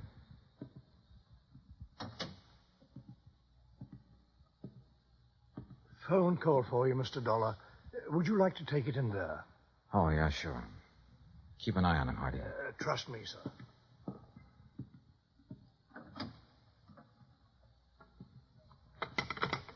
Johnny Dollar. This is Officer Daly, Los Angeles Police. Oh, yeah. You the insurance guy looking for a Laura Olson Rasmussen? Yeah, have you got anything? We got her. Huh? She's here with the rest of the girls in the drunk tank.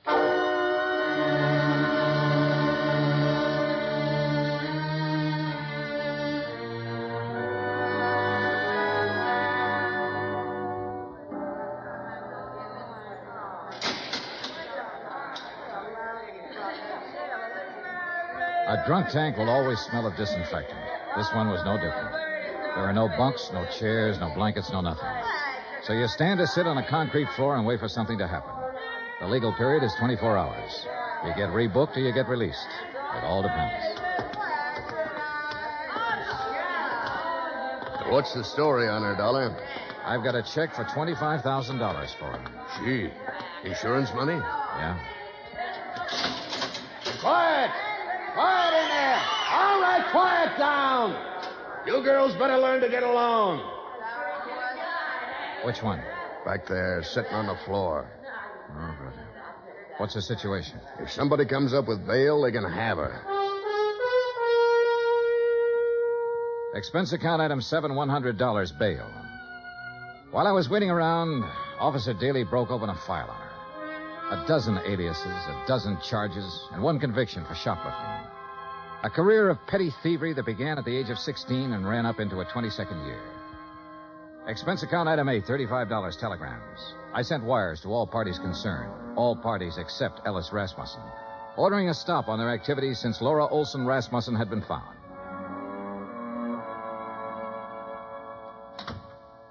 Over there. Who are you? My name's Johnny Dollar. Thanks for getting me out. Why? I did it for a friend. Friend. I didn't know I had any.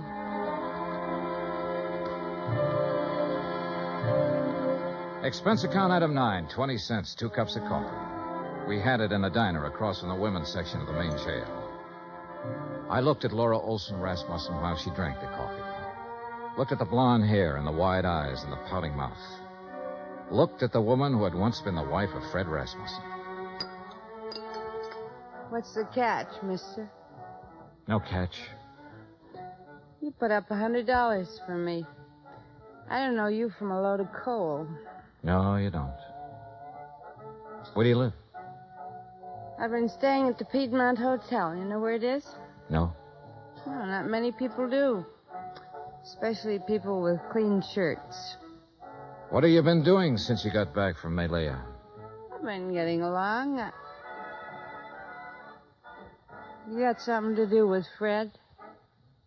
You know about Malaya. I know about a lot of things. I've been looking for you for a month. So what? Why didn't you contact your father-in-law when you got back? Why should I? What would he care about me? He never met me. What do I mean to him? Right now, since he no longer has a son, you mean everything to him. You're kidding me, mister. I wish I was kidding you. I wish to heaven I was kidding you. Well, what now? Oh. I want you to come over to my hotel with me. Oh, now look. Just sign some papers.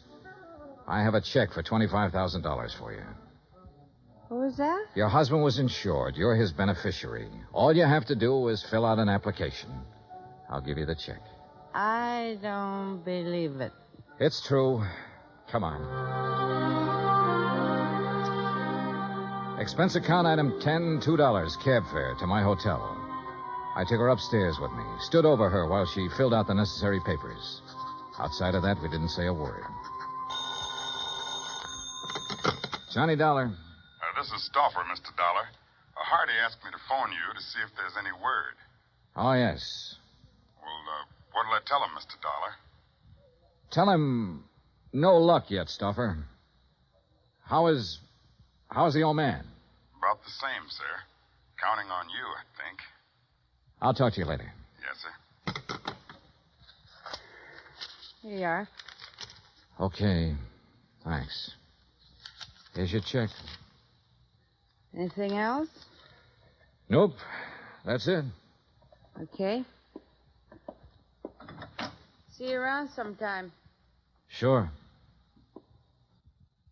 Fred told me about a man named Stauffer who worked for his old man for years. Was that him on the phone just now? Yeah. Yeah. I didn't know what I was going to say to the old man, but I did know I was hoping that if Rasmussen had to die, that he'd die before anybody told him the kind of daughter-in-law I'd turned up. I didn't want to be in on that. Expense account item 11, $83, hotel bill. I checked out at 5:30, picked up my airline tickets at the desk, that's item 12, then sat around the lobby for 5 minutes. Item 13, 2 drinks for myself. Mr. Dollar, Yeah? Oh. I read in the paper that Ellis Rasmussen is dying. Is that true? That's true. Mind if I sit down? Suit yourself. What are you drinking? Nothing. I know why you didn't tell them you found me, and I don't blame you. If Fred's dad is anything like Fred was, then I know how you felt. Finding me the way you did. Let's forget it, Mrs. Rasmussen, shall we? I'd like to meet Fred's father. So you want to meet him, huh? The human thing would have been to see him when you came back. But not a line, not a word. That old man in that house knows his son was really a man. And on that basis, he believes, without seeing you, that his son married a real woman. He had love and sympathy and help and devotion and all the things you don't seem to have any use for waiting for you in that house. Oh, never mind. I loved Fred. Loved him from the first minute I saw him. You know what I was doing when I saw him? Was serving cocktails in a place like this. He didn't ask me what kind of a family I came from, whether I was good or bad. He just put one of those big arms around me one night and said, "You're mine." He said that to me. He said it because he loved me. No one ever loved me. No one. But he did. I told him who I was and where I came from, and all he said was, "You're with me now."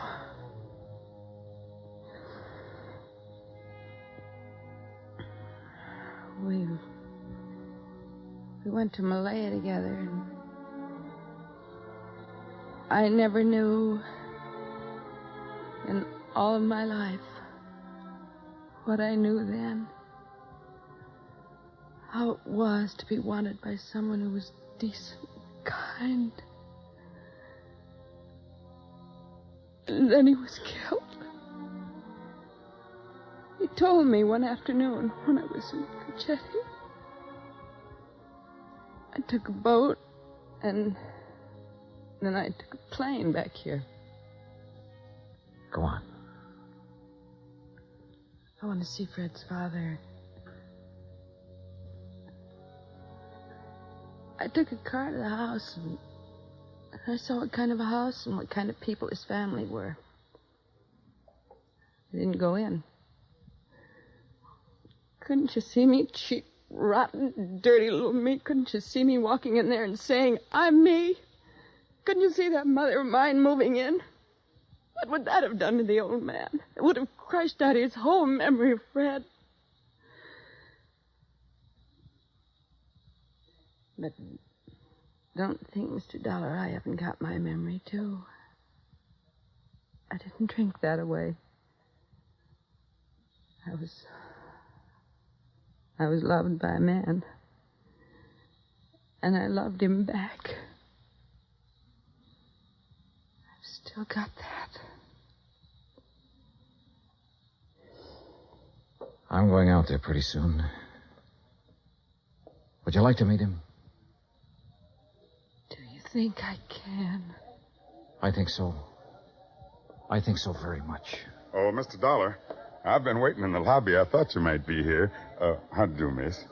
Stuffer, I'd like you to meet Mrs. Rasmussen.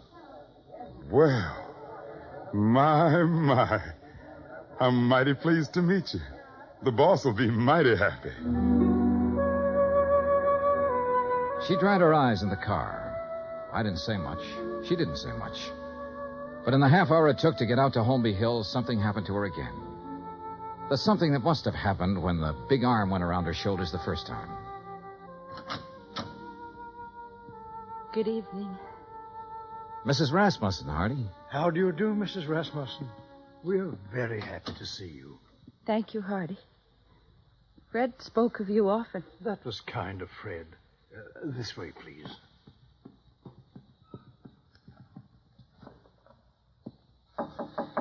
Come in. I think you can introduce Mrs. Rasmussen, Mr. Dollar. Ring if you need me, sir. I'm scared. Laura, if there ever was a man for you not to be scared of, it's that man in there. How can I tell him about myself? I've been in jail. I can't. Watch. Well, Mr. Dollar, come in. I've brought someone for you to meet, Mr. Rasmussen. Come here. You'd be my son's Laura. Yes, you're Laura.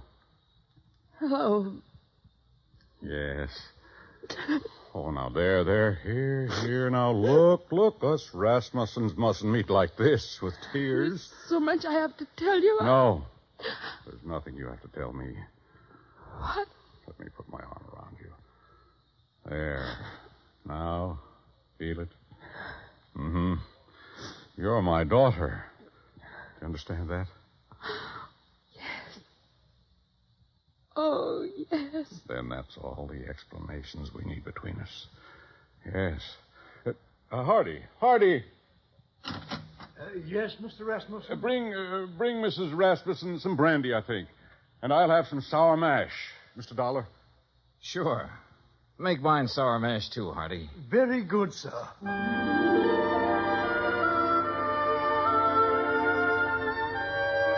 Expense account item 14, $40. Miscellaneous. Item 15, $35, stenographic.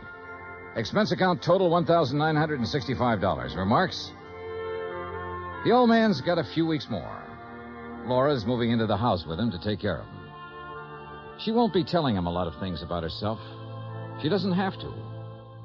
You should have stood there like I did and seen that big arm go around her shoulder when he said, "You're my daughter." Yeah. Yours truly, Johnny Dollar.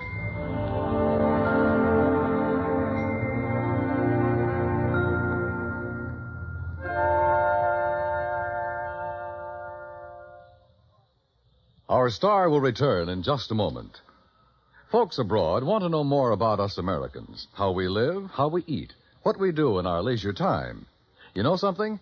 You can help promote international goodwill by corresponding with someone abroad.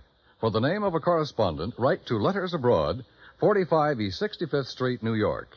That's Letters Abroad, 45 East 65th Street, New York. Stay tuned for 5 minutes of CBS News to be followed over most of these same stations by the FBI in Peace and War. Now here's our star to tell you about next week's story. Next week, one cute, tiny little mouse, that's right, mouse, almost scares a big insurance company out of business. Join us, won't you? Yours truly, Johnny Dollar.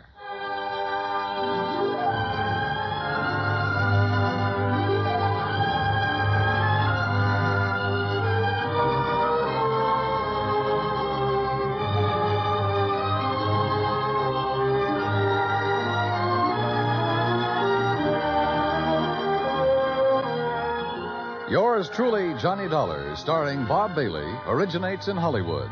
Written by John Dawson, it is produced and directed by Jack Johnstone. Heard in tonight's cast were Virginia Gregg, Gene Tatum, Eric Snowden, Roy Glenn, Will Wright, Frank Nelson, and Jack Crucian. Musical supervision is by Amerigo Marino. Be sure to join us next week, same time and station, for another exciting story of yours truly, Johnny Dollar. Dan Cubberly speaking.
Inspector Faraday, let's grab this guy Small right now if Waterman's on his trail. Wait a minute, Logan.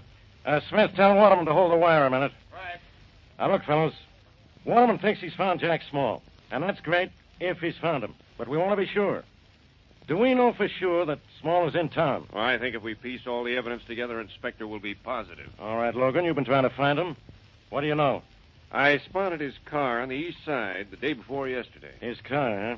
That doesn't mean he was driving it. No. But I got a look inside it, and his famous lucky piece was hanging from the gear shift. Yeah? Small might part with his car, but never with that lucky piece of his. He's in town, all right. At least we know his car is, Logan. It means he is, too, Inspector. A man in working clothes driving a car that fits the description of Small's was in a minor accident yesterday. Yeah? But he drove away from the scene. And that checks with the dope we had on Small's pals. Read me that report, Logan, huh? Okay. 2 weeks ago, one of Small's former stooges bought several pairs of overalls, heavy gloves, and a workman's cap and lunchbox in a downtown store. Yeah, so what? Maybe he was buying them for himself. No, Inspector. The clothes are much too large. He hasn't been seen wearing them. This is getting interesting. What we found out about work clothes fits in with what Waterman knows about Small. Small joined a gang of workmen in the West Side Quarry. Smith, Waterman still on the line? Yeah. Okay, I'm satisfied we finally found this guy. I'll take that phone now, Smith. Yeah. Thanks. Hello, Waterman? Oh, good morning, Inspector. How are you? Fine, Waterman. Where are you? In a candy store about a block away from the quarry. In a candy store? Where's Small? In the quarry working? Yeah? You don't want me to go after him with a shovel and a pickaxe, do you? No. I'm as close to him as I can get. And incidentally, he's working under the name of Bigelow. Bigelow, huh? Are you sure it's Small? Well, I wouldn't be sitting here in this candy store if I weren't sure, Inspector. I think you can trust me. I know. Grab Bigelow and you'll have Small. Well, we don't want to take him while he's in the quarry. Some of the other workmen might get hurt. Do you know where he lives? Yeah, I found that out before I found out where he works. He's living at 18 Western Avenue. 18 Western Avenue. With one of the workmen in the quarry, a chap named Carter. Fine, Waterman. Good work. Thanks. Follow Small when he leaves work. Call in then, and the boys and I will drop in and pick him up.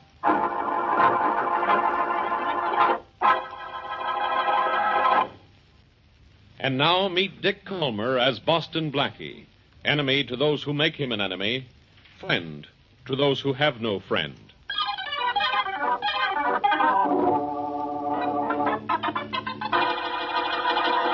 Oh, Blackie, if it's all right with you, I'd like to just sit around your apartment this evening. I don't want to go anywhere. You're just saying that because you don't want me to think you're a good time Charlotte, aren't you? Good time, Charlotte. Oh, Blackie, you do more things with words than you do with locks and safes. Well, what about it? Am I cordially invited? Yes, you are. To pay a call on a friend of Shorty's. Oh, have you heard from Shorty? Mm-hmm. Telephone this afternoon. Wonderful friend, that guy. I know he is. What friend of his do we have to call on? It's a fellow named Jack Small. He's owed Shorty $500 for quite a while, and Shorty's just found out where he's living. And he wants you to collect it for him, huh? That's right. Small now goes under the name of Bill Bigelow, but the apartment is listed under the name of Small's roommate, Eddie Carter. Well, why does Small call himself Bigelow, Blackie? And whom is he hiding from? Faraday, I imagine. Small got lost right after the Wallace Johnson killing, and it strikes me that the good inspector would like to get his hands on him. I see. This ought to be interesting. You and I are becoming collection agents. That we are. Tonight, we'll go to see Mr. Small. In fact, we'll pay him a visit and see that he pays Shorty the $500. All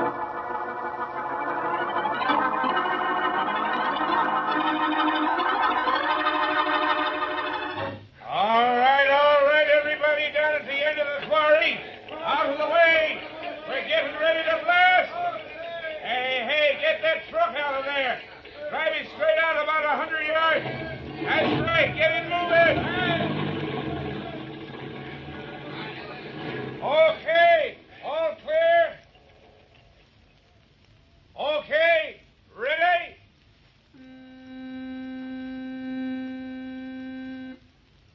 Joe, hit it! Wait! Hey, Carter, what's the matter? Carter! Why didn't you wait? Did you hear me yell? No, that's what Joe set off the dynamite. What's wrong? Wrong! Bill Bigelow was down at that East End when the blast went off. What? He didn't have a chance of getting out in time. Now he's buried under tons of solid rock.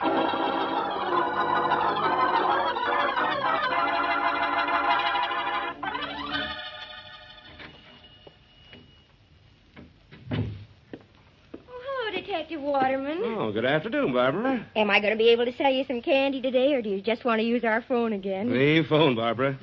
I have something on my mind, but it's not candy. You can hear the blasting in the quarry from here, can't you? Mm-hmm. Doesn't it bother you? Oh, it used to at first, but Mr. Talbert and I have been here 6 months now, and we don't pay any attention to it. Oh, have some peppermints? Later, thank you, Barbara. Oh, but these are free. They're samples. A salesman left them this morning. Oh, so that's the reason you keep them loose on the counter, huh? Uh-huh. Well, maybe I'll accept your offer on the way out. Please do, Mr. Waterman. They'll make you feel better, maybe. You look terribly upset. Yes, I am. And my boss, Inspector Faraday, will be, too. Well, I'd better get him on the phone now. Oh, I hope it isn't as serious as you think, Detective Waterman. I'm afraid it is. Excuse me, Barbara. Oh, say, Barbara. Yes? Did a man named Bill Bigelow, who lived here with a fellow named Carter, ever come in here? No, sir, he didn't. I just wanted to check. Faraday speaking. Hello, Faraday. This is Waterman. Waterman, what's up? You were supposed to wait till Bigelow got home and then call us. Don't tell me he got away from you. Sorry to disappoint you, Inspector. He didn't get away from me or a dynamite blast. Huh? He's lying at the bottom of the West Side Quarry with thousands of tons of rock on top of him. What? Is he dead? I imagine so, don't you? Killed in the quarry, huh? How do you know it was small? Well, I was at the quarry when the report came in that a man named Bigelow was caught in the blast. Bigelow is the name Small was going under. So he was crushed to death, huh? Yeah. Well, he got just what he deserved. Yeah, they all get it sooner or later, Inspector. Any instructions? No, just come on back to headquarters, make out a report. It'll be weeks before we can dig Small's body out of that quarry, I guess. Yes, it will. But you can consider him officially dead, starting now. See you at headquarters. Bye. Well, thanks for the use of the phone, Barbara. Oh, you're welcome. Another blast at the quarry. You know, I still don't see how you stand it. Oh, I don't even hear it. But after what I did over here on the telephone just now, I guess I won't see you again, will I? Oh, you might, if those free peppermints of yours are good enough. I'll take a handful. But don't tell your boss I'm not a cash customer. Her boss knows, young man. But he doesn't mind. Oh, Mr. Talbert, this is Mr. Waterman. He's a detective. Oh, hello, Mr. Talbert. Hello, son. Hey, nice shop you have here. Hey, thank you. It's in good hands when Barbara's behind the counter. Eh, Barbara? Well, there hasn't been much to do so far today, Mr. Talbert. I guess you didn't like the birthday present I bought you last month. Huh? I bought him a tie, Mr. Waterman, only he never wears it. Wear it? Of course I wear it. I'm wearing it now. Oh. Look. Oh, of course, I didn't see it at first. People who have beards don't have to wear ties. That's right. Mr. Waterman was looking for a man who called himself Bill Bigelow, Mr. Talbert, but he was killed in the quarry this morning. Killed in the quarry? Oh, that's too bad. Yes, it is too bad. He was killed right after a blast like that one, buried under rock. Well, glad to meet you, Mr. Talbert. Goodbye, Barbara. I'll take you up on that offer of free peppermints again sometime. All right. Goodbye. Goodbye. He's an awfully nice man, don't you think so, Mr. Talbert? Yes. Quite a nice young man. Too bad he wasn't able to catch the man he was looking for. I suppose he's very disappointed. I imagine so. Free peppermint drops. Think I'll have some, too.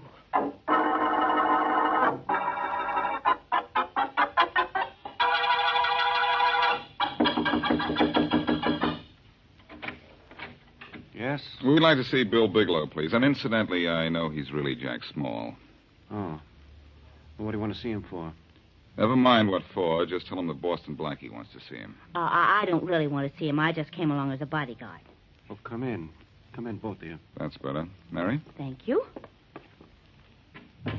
I'm Carter, Jack's roommate, but I'm afraid you can't see Jack just now, Blackie. Why not? He's dead. Dead? Why does this always happen to us? This happened to him, lady. It was an accident. We were blasting at the quarry this morning. He was buried under the rocks. Uh-oh. All's right, Blackie. There goes Shorty's $500. Jack owed a friend of yours $500? That's right. Well, Jack and I were good friends, best. I'll pay his debts for him. You'll pay the $500? Sure. Here, Blackie. 5 C notes. Satisfied? Well, sure. Sure, thanks a lot. Jack but, wasn't a bad guy. He told me if anything ever happened to him, to square his debts for him. He even gave me money for it a couple of months ago. Guess he must have had a hunch. Yes, I guess he did. But I think it was the law he thought would fall on him, not a pile of rocks. Well, come on, Mary. We got what we came for. I guess we did, Blackie. Well, goodbye, Mr. Carter. Thank you. It's all right. So long, both of you. Goodbye. Shorty ought to thank you, Blackie. Somehow I don't think Carter would have given up that money if you hadn't asked for it. I don't know about that, Mary. No, come on, let's go out to the car. Darling, you have that certain preoccupied look in your eye. I don't like it. What's wrong? Well, it seems strange to me that Carter would pay a dead man's debts just because he was his roommate. Well, Small gave him the money to do it. He said that. I wonder if it's true, though. And right now, I wonder if his death was accidental or... Or what, Blackie? It's just too much of a coincidence that Jack dies on the day that we come out to see him. And Carter gave up that money much too easily. Mary, there was something phony about that explosion, and I'm going to blast out the truth.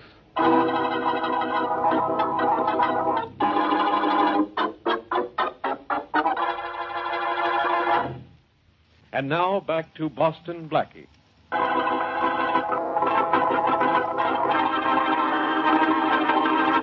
Inspector Faraday has definite evidence that Jack Small, alias Bill Bigelow, a murderer, is in town working in a stone quarry. But just as police close in on the gangster, he is reported buried under tons of falling rock blasted out of the side of the quarry. Blackie, unaware of Small's death, goes to see the gangster to collect a $500 debt, gets the money from Carter, Small's roommate, and learns of the gangster's death. We now return to our story to find Blackie in his apartment, playing checkers with Mary Wesley. Now see what you can do with what's left on the checkerboard, Mary. Well, Blackie, I still have 2 kings and 2 men. I'll win yet. Sure. If we play long enough, you're bound to get lucky. Lucky nothing. I'm shrewd. All right. There's my move. Let's see. It's not bad. Here's mine.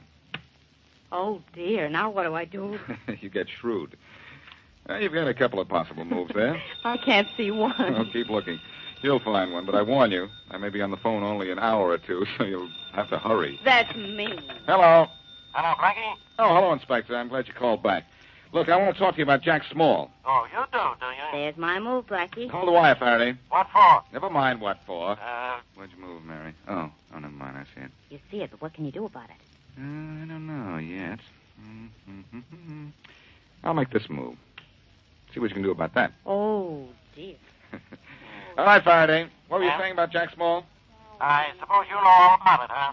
Yes, he was killed in a blast at the West Side Quarry this afternoon. Blackie, can't I have one case to myself? You'll have to butt into everything. You mean to tell me you realize this is a case? Faraday, sometimes you There, show I signs- have moved, Blackie. Blackie. Can you get out of that? Now, hold the wire, Faraday. Look, what is this? Checkers, just a minute. Checkers? Now, look here, Blackie. Hold I'm the not wire, will you, Faraday? This is ridiculous. Let's see.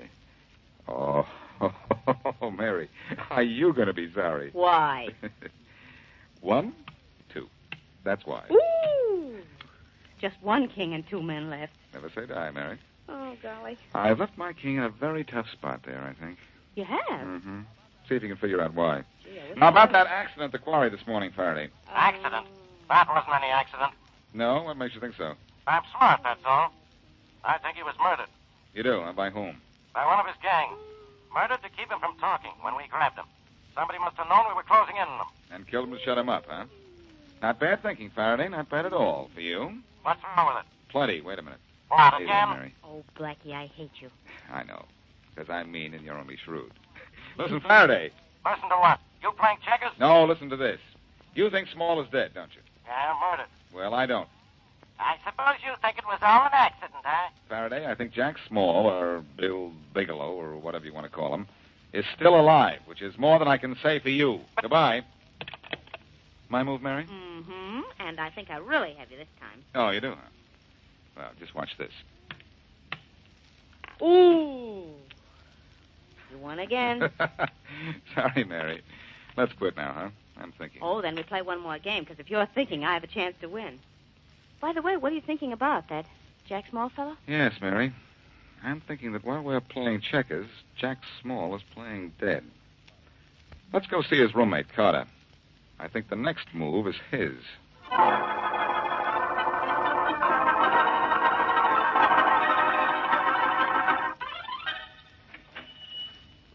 Oh, good afternoon. Good afternoon. Still blasting in the quarry, aren't they? Even on my day off. Oh, do you work in the quarry? 5 days a week I do. Oh. I'm looking for some homemade cookies. Homemade cookies? Yeah, I understand you carry them here. Yes, just a minute, please. I'll see if we have them. Sure, I'm in no hurry. No hurry at all. Mr. Talbert. Yes, Barbara. Come in. Mr. Talbert, there's a man in the store asking for homemade cookies. Oh, there is? Yes, sir. You said to tell you if anyone ever came in and asked for them. Yes, my dear, I did. Thank you very much. Show the man back here into my living room, will you, Barbara? Yes, show the man in at once.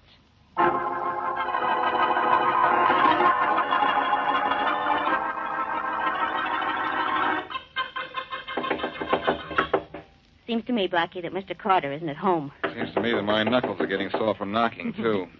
Maybe we ought to just try the door, Mary. Oh, that's the hard way. Blackie, look there on the floor. I'm looking.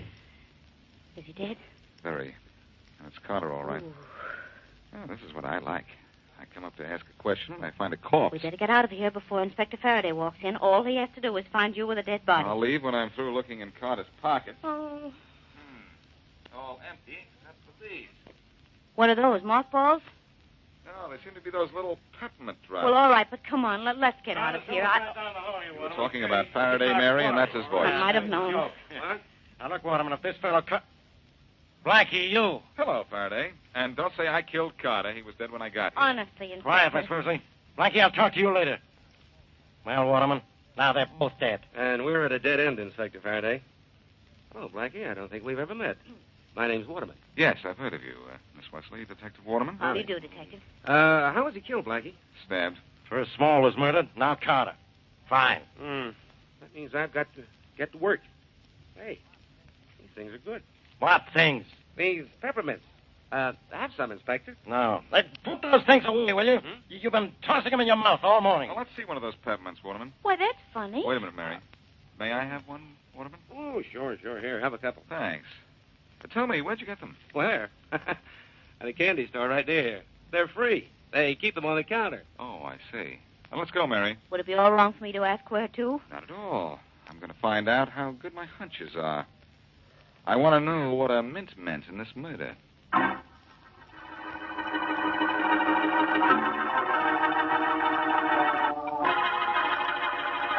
Here's the candy store we're looking for, Blackie. Oh! What do you suppose that noise was? Blasting in the quarry down the street, probably. Oh. Mary, Carter had peppermints in his pocket when we found him. And Waterman was eating peppermints. He said he got in the store. I see, and you think there's a connection, do you? Yes, and this store is the connection. Oh, there goes another blast. Yes, and that blast didn't have anything more to do with killing anybody than that one that was supposed to have killed Small. Blackie, do you mean you really think that Small is alive? I have a strong hunch he is, and... Oh, I just had an idea. And I just know I'm not going to like it. Look, here comes a delivery boy on a bicycle. Oh? What are you going to do, ask him for a ride? No, watch and see if the delivery is for the store here. Hey, he's stopping right at the door. Hey, boy! Boy! Yes, sir? Hey, come here a minute. Yes, sir. What do you want, sir? You delivering that package to this candy store here? Yeah, I'm from the drugstore. Well, what's it to you? Well, nothing much, only I'll deliver it for you. Oh, no, you don't, mister. $5. Hey, mister, take the package. So long and thanks. Blackie, I don't like what you're up to, and I like it less because I don't understand it. Everything's going to be all right, Mary. Now, let's see what's in this package here. Oh, you can get into trouble doing this. I can make trouble for somebody, you mean? Ah, I was afraid of this. What's in the package? Nothing at all that means anything. Toothpaste, shaving cream, soap, and mouthwash. I just wasted $5. Uh-huh, Smarty. All right, now what? Now, I'll deliver the package. Wait here, will you, Mary? Oh, dear, I knew it. Good afternoon. Good afternoon, beautiful.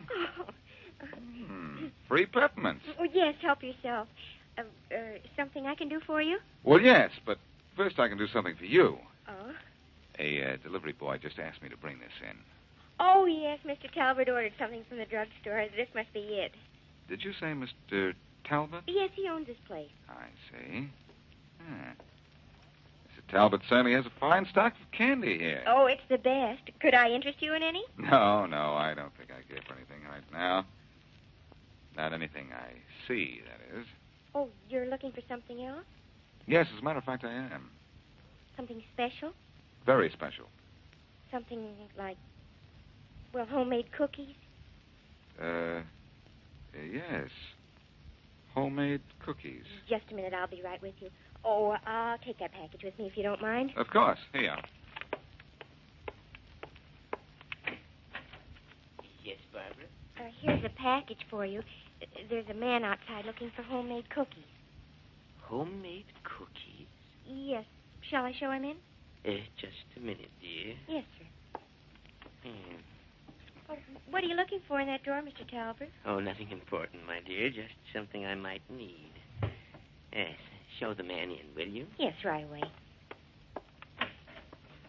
Would you come in here a minute, sir? Mr. Talbot would like to see you. Why, thank you. That'll be all, Barbara. Well, come right in, sir. Come right in. Thank you. I said that'll be all, Barbara. Yes, sir. You asked for some homemade cookies, did you? Yes, in a way. That's a very fine beard you have, sir. Who are you, Santa Claus or the man who came to dinner? What do you mean, sir? I mean, Mr. Talbot, this is a cute gag, but I also think the laugh is on you. You are Jack Small, aren't you? Why... And don't reach for your gun. No? Then I'll reach for you with this. I can reach, too. Oh. And maybe I can't knock your beard off, Mr. Small, but I can sure pull it off. No, don't. Too late, Don't. Jack. It's off. Well, look here. It was a phony, wasn't it? And so are you, pal. All right, so what? So you know what, Mr. Small? Your beard wasn't real, but right now you're going to have to take something else on the chin that is.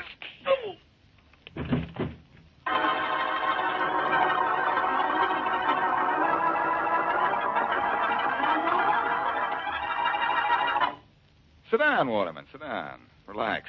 Glad to see you. Thanks, Blackie. Glad you dropped in. Say, did Small tell you why he killed Carter? Oh, sure. The same old story. You know it, don't you? I think so. Small killed Carter because Carter was the only one who knew that Small wasn't killed in the quarry and had adopted the identity of Talbot. I really suspected Carter knew something from the first. You did? How? Carter paid a debt to Small after telling us Small was dead. He paid you the money to keep you off this case, Blackie. I figured there was something screwy somewhere. I suppose you know who was killed in the quarry blast, don't you? Uh-huh. Nobody.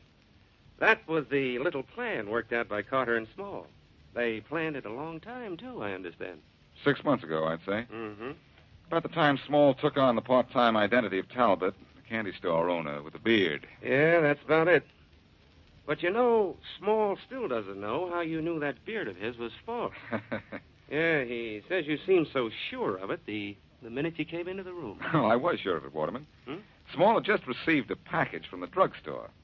There was shaving soap in the package. Oh. A man with a real beard doesn't use shaving soap, does he? No, but he has to keep himself clean-shaven so that the false beard will come off easier. Uh-huh. And you know, it's a funny thing. Yeah? What is? If Small didn't have to be clean-shaven behind that beard of his, he could have made a clean getaway.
Hello. I hope I haven't kept you waiting. Yes, this is the Crime Club. I'm the librarian. Death deals a diamond. Yes, we have that story for you. Come right over.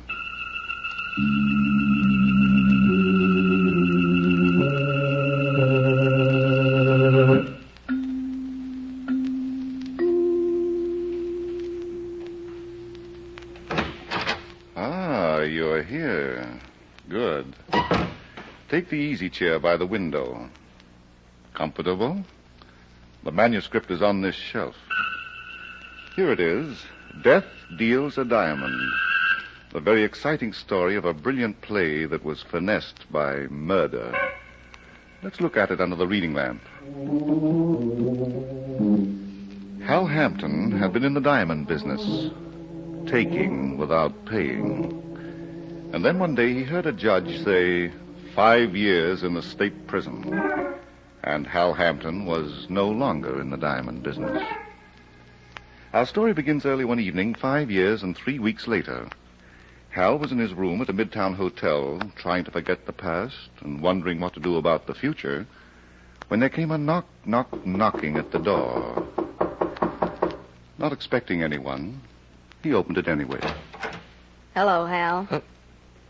So what's the big idea? Don't argue with me, sweetheart. I might get nervous and shoot. What do you want? Ask me in first. Oh, come on. Be a gentleman. Well, there's not much I can do about it, is there? Would you mind if we left the door open just a little bit? Company outside? I like cross-ventilation. Okay. Behave yourself, and it won't be in you. What's your name? Myra Keats. Don't look so hard. You've never met me before. I wasn't exactly looking at your eyes, honey. Who sent you here? I work for the Lawless Detective Agency. You don't say. No wisecracks. The boss's name happens to be Sam Lawless. All right, Myra, what's this all about? I want the diamonds you stole from Randy's jewelry store. What? $500,000 worth. And don't tell me you didn't take them. Now, look, I just finished a 5-year stretch. I've just been out 3 weeks. I know all about it. But I'm talking about yesterday when you walked out of Mr. Randy's office with a tray full of diamonds. Who told you that? Mr. Randy. Yeah? Why didn't he yell for the police? He couldn't at the time. No, he'd rather not. He wants his diamonds, and he's willing to pay $25,000 to get them. Go on, Myra. You're beginning to fascinate me. Mr. Randy doesn't want publicity, that's all. He's got a high-class trade. So I see. Well, Mr. Hampton? It just occurred to me that I'm feeling fine. I've got nothing to worry about. I'm glad to hear that, pal. What? Oh. Is that the cross-ventilation? Mm-hmm. Sam Lawless, the boss. With a gun, no less. Well, 2 guns are better than 1. Shut up, Hal.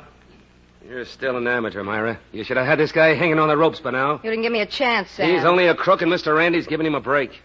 25 grand instead of 20 years in jail. Shut up, or I'll give you the gun across the kisser. Well, you're a tough guy, huh? Listen, you ex-con. Sam. Okay, baby. I got plenty of time to draw blood. Let's search the room. You take that chest of drawers, and I'll pull the bed apart. Just a couple of amateurs, huh? This is only the beginning, pal. Okay, let me know when you're through, and I'll tell you where else to look. Sam, come here. You find them, baby? Just come over here and take a look at what was under a pile of handkerchiefs. Yeah. So you don't hide things in a chest of drawers, do you, Hal? Where'd that diamond come from? Look at him, Myra. He's surprised. You're framing me. You just planted that stone in there. You tell us where you put the others, or we'll plant a stone over your head. Now listen to me. The others, Mr. Hampton, where are they? Look around for yourself. You've got a knack for finding things. Oh, he won't cooperate, Myra. Well, there's only one thing to do. Here, put these handcuffs on him. With pleasure. Now, wait a minute. Hal, don't be a problem, child. I wouldn't like to spank the life out of you. But you're going to anyway. Not yet. First, we'll take a trip to my office. Mr. Randy is waiting for you with a lot of bad news.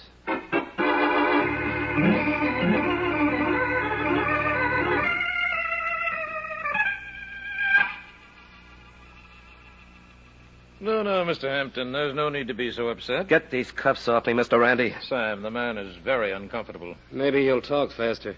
Sorry, Mr. Hampton. I've done my best. Now, about those diamonds you stole from me. Oh, nuts. Please be more expressive. We know your reputation for slickness and charm, the most renowned diamond thief since the great Raffles. Thanks for the plug. Do I take a bow? Unfortunately, I didn't know you yesterday when I let you into my store and into my office where I keep my greatest treasures. Sure. Please don't deny that you were there, Mr. Hampton. I've already done that. I showed you a tray full of diamonds, and you walked out with it while I was in the safe getting another. Very well. Myra, will you ask Mr. Brown to come in here? Of course, Mr. Randy. Mr. Brown? Oh, he's not in this other room, Mr. Randy. Look for him. All right. And now, Mr. Hampton, just in case you're wondering, Mr. Brown is one of my salesmen. He waited on you just before he turned you over to me. Oh, you've got the whole team out, haven't you? Except the police. And I'll call them if you refuse to do business with me. $25,000 worth? That was my offer. Grab it, Hal. Don't be a sucker. Oh, by the way, what does Sam get out of this deal? Oh, a small service charge. Plus a very handsome reward of $5,000. Uh-huh. $30,000 just to get back your own merchandise? The insurance company ought to build you a monument, Randy. Shall we talk about diamonds, Mr. Hampton? You talk. I'm going. Where to, Hal? Oh. Sam, that gun's beginning to look like a double feature. I hope it doesn't bore you, pal. Oh, excuse me, gentlemen. Come in, Brown. I was walking up and down in the hallway. It's so much cooler than in the... Oh, my. Handcuffs. Yeah, it seems to be the latest style, Brownie. Brownie? Now, look here, young man. I don't like that. Why, Mr. Randy, this young man, he's the diamond thief. Mr. Hampton denies that he was in my store, Brown. He does. But that's ridiculous. I waited on you, Mr. Hampton. And I couldn't do a thing to please you. Ah, go on. I bet you didn't even try, Brownie. I was forced to ask Mr. Randy to take over. Then you and he went into his office. The next thing I knew, Mr. Randy was asking about you. He'd been robbed, and you had disappeared. Does that settle it, Mr. Hampton? Only from your angle, Randy, but you'll never get away with it. You prefer to be stubborn. Very well, Sam, take over. Right. I'll get the truth out of him. I'm sure you will. Come along, Brown. We must get back to the store. Yes, sir. Myra, I want you and Sam to see that Mr. Hampton doesn't leave without my consent. He won't, Mr. Randy. Will he, Sam? I don't want to be disturbed, baby. All right. Now, Hal, it's just you and me. You want to talk while you've still got a mouth? Look, why don't you give me a break? I've just done 5 years. Get these cuffs off me. Don't be sore, pal. I'm only doing my duty. I promised Mr. Randy I'd get the truth out of you. And I've never welched on a promise to a client yet.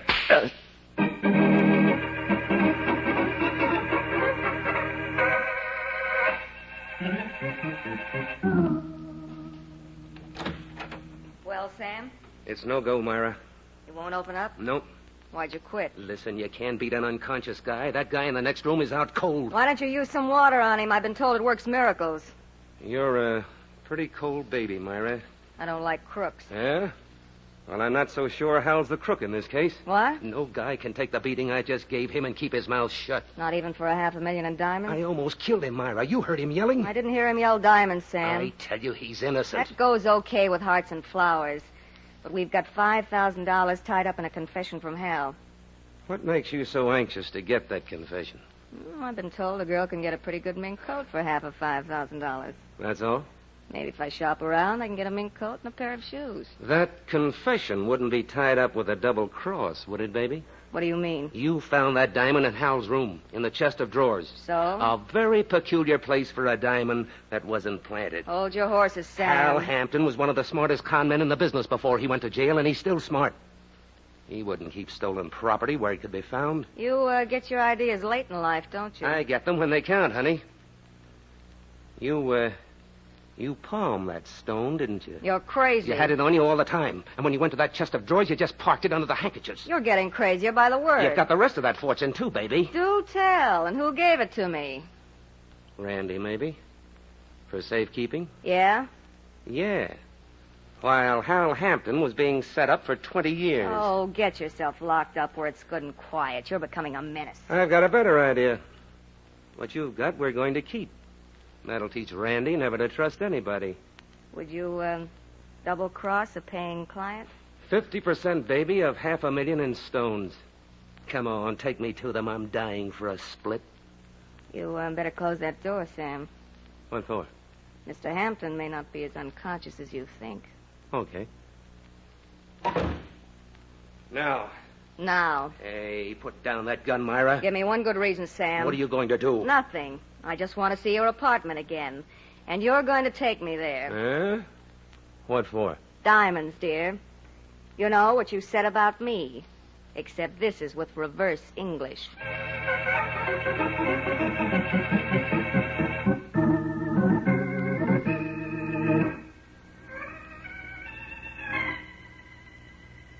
Oh. Hal, Watch me. it's Myra. Come on. Sit up. Let me get at that guy. Get these cuffs off me. They are off, honey. What? I took them off. Oh. Thanks $500,000. Was it before or after I died? I don't blame you for being sore at me. I was all wrong about you, sweetheart. I mean it. You didn't steal those diamonds. Oh, no. Please believe me. I even convinced Sam you didn't. Did it take much convincing? A little. And, you did it all for me? Do you mind? You're so handsome. No, I don't mind. Come here, baby.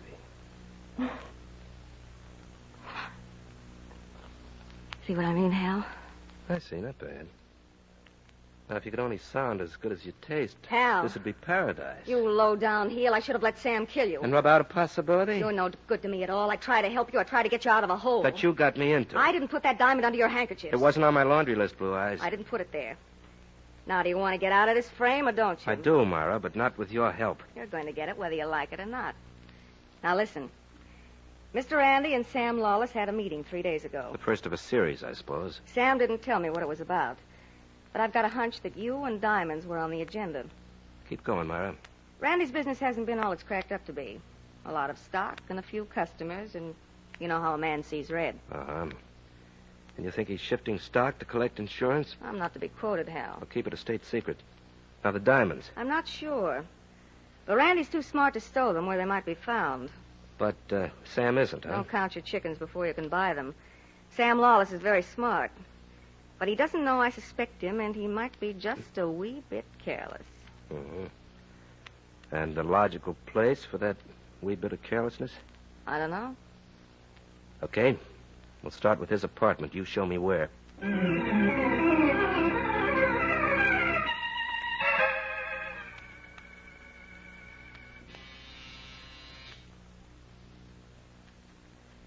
Oh, I guess we're too late, Hal. Sam's gone. Yeah. Well, No use turning the doorknob, sweetie. Sam never leaves his door unlocked. never? Well, let's say hardly ever. I don't like it, Hal. Something's wrong. Ah, living room looks all right. Well, the lights are on. Would that room over there be the bedroom? Hal? Okay. Just a point of information. Let's go look. Then the next time you're asked, you'll know. Thanks. You're so educational. Well, Edith. Holy smoke.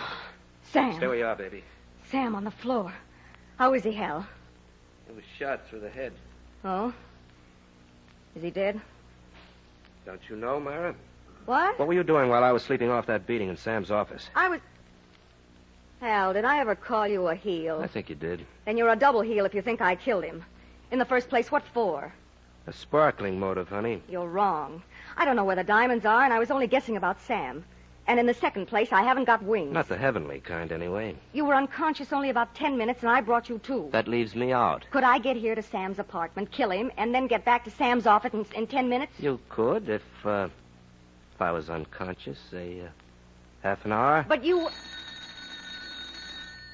Company. I'll take it, Myra. Hello? What? Let me speak to Myra Keats, please. Why not? For you, Myra. Sounds like Randy. Oh? And he asked for me? Maybe he knows what he's doing, huh? Maybe. Hello? Myra, was that Mr. Hampton who answered the phone? Yes. What's he doing in Sam's apartment? I brought him here. Why? I distinctly remember asking you to keep him in Sam's office. And I distinctly remember changing my mind. Perhaps you'll learn that I don't like to have my orders countermanded, Miss Keats. Perhaps I will, Mr. Randy, but not tonight. Oh, I see. Will you tell Mr. Lawless that if he wants to do business with me, he'll have to get rid of you? Do you understand? He gets rid of you, or I get rid of him. Did you hear that, Hal? I heard it. He didn't even ask for Sam. Maybe he didn't throw him the right cue. What? There's nothing like a prearranged argument to make the case more binding. 5 years in prison have done things to your mind, haven't they? Doesn't trust anybody. All right. Then I'll prove to you I had nothing to do with Sam's death or with Randy's phone call. Wait for me. Here? Here. I wonder what you'd look like without a gun. I'm going to see Randy with it. When I'm through with him, you'll be calling me lovey-dovey. Long distance. Don't kid yourself. And, Hal, don't try to use that phone to tip off Randy. I'm going to pay him a visit. Well, to tell you the It's truth, been disconnected. you're powerful, honey. But how are you going to keep me here without a key? I have that, too. And don't ask me where I got it. Gentleman never does. Goodbye, darling. Oh, no. Myra, don't be a fool. I believe you. Myra, I believe you. Now let me out. Baby, I don't want you to do anything I'll be sorry for.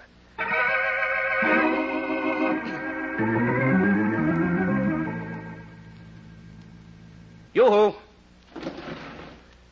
Listen, mister, are you trying to flirt with me? Got any objections? What'll the neighbors think? Tell them it's just an across-the-courtship. Oh, a comedian. Oh, now, wait a minute. Don't pull that window down. Why not? You got something better to offer? What's your name? Cookie. And I ain't even taken the trouble to ask you yours. It's Hal Hampton, Cookie, and I'm in trouble. Natch? A fella that yoo-hoos to nice girls across the course. Cookie, wouldn't you like to help me out of a fix? Oh, so now it comes to a proposition. I guess all you men are alike. No, please. I really need help. Yeah? Of the nature of what kind? Now, look, I'm trapped in this apartment, see? Will you help me? Oh, all right. What must I do that will not compromise me with my reputation? Come to this apartment and bring a hairpin with you. A hairpin? What for? So you can pass it through the keyhole, and I'll use it to unlock the door. Is that all you want me to do? One thing at a time, baby. After I'm out, I promise to pay you a visit in person. Oh. Well, why didn't you say that in the first place? Tall, handsome, and mysterious. I'll be right over.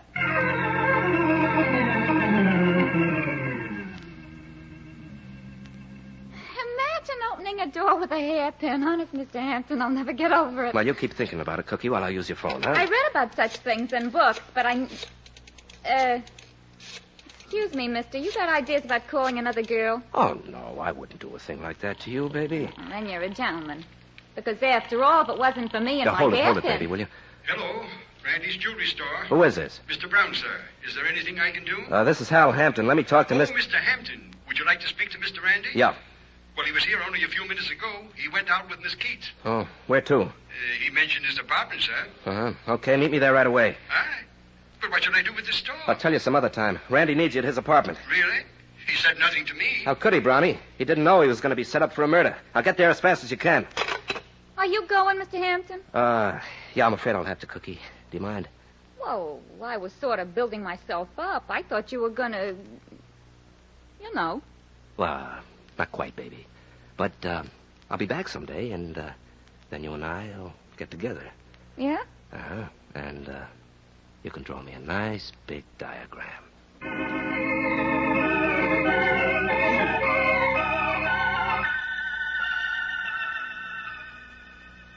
Oh, Mr. Hampton. Oh, Brownie, you got here in record time. Your message was so full of foreboding. I had to rush. All right. Take a minute to catch your breath. Oh, no. If Mr. Randy's in danger, well, we must get to him immediately. Well, you're strictly loyal, aren't you? I've been associated with him for 20 years, and I've been very happy. Is that why you lied about my having been at the store? Mr. Hampton, you've tricked me. You said Mr. Randy's life was in danger. So I did. Well, boss doesn't answer and the door's locked. How's your shoulder, Brownie? And except for a little rheumatism now and then, I never complain. Swell. You're going to help me break down this door. Break it down? Oh, no, Mr. Hampton, I couldn't do that. Well, don't tell me you've got scruples, old man. Come on now. Here. Oh, Mr. Randy will never forgive me. Once more, Brownie. Well, you've done it, Mr. Hampton. If Mr. Randy should ever speak to you about I don't think he will, Brownie. Oh, please don't mention that Mr. Randy. On the floor. Uh-huh. With a bullseye in his chest. Oh, good heavens. Is he? Yes, Brownie, he is. Please, Mr. Hampton, I'm afraid I'm going to faint. Oh, stop it, Brownie. Don't pass out now. I've never seen a dead man before. One who'd been shot. Well, look, Mr. Hampton. He's still holding the gun. Do you think it was suicide? Maybe. There's a note on the table. Let's see what it says. I don't know why Mr. Randy should have committed suicide.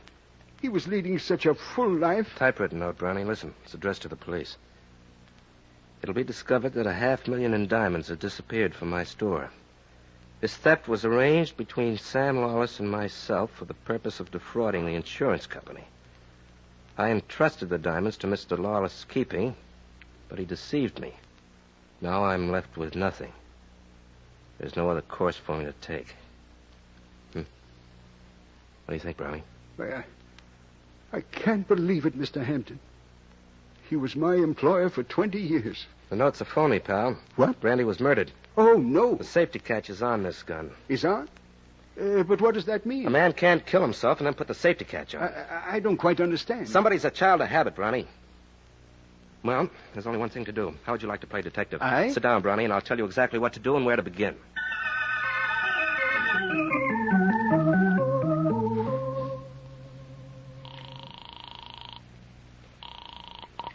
Hello?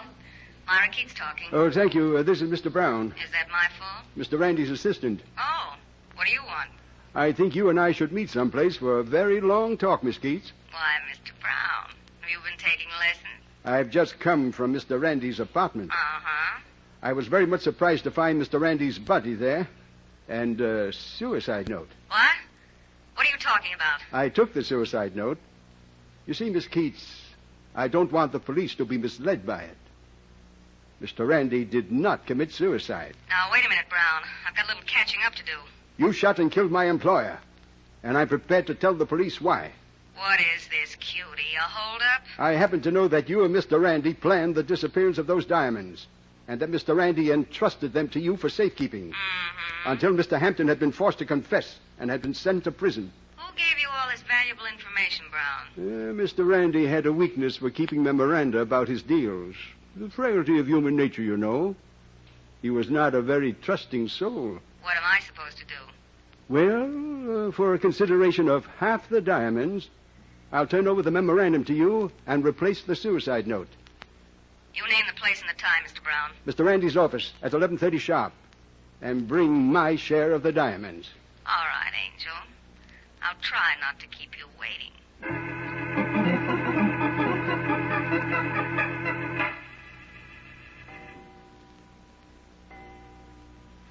It's 12 o'clock, Mr. Hampton. Midnight. Brownie, are you sure you told her everything? Exactly as you laid it out for me. I did not rearrange one word. Okay. All we can do is wait. Well, suppose she doesn't come. What? Shh. Is that the front door? Yes. And she's here. Now remember, be tough. I'll do the best I can, Mr. Hampton. I'll be behind those drapes, listening to every word. Oh, I hope my courage doesn't fail me. Oh, Miss Keats. All right, Brown. May I see the diamonds, please? Wouldn't you rather look at this? A gun. Surprise? You're going to kill me. Oh, I should have known that I couldn't trust a murderer. Let me see that suicide note and that memorandum. Why, I haven't got them with me. Brownie, you did a lot of talking on the phone. I'm going to give you exactly 1 minute to prove what you said. Those papers are at my home. Now, if you'll come with me. Oh, you must have been a cute baby, Brown. But not as cute as you were, I'll bet. Huh? Don't turn around, Myra. I'm loaded, too. Why, you double-crossing little weasel. Just put the gun on the table and don't call my friend any names. Thanks, honey.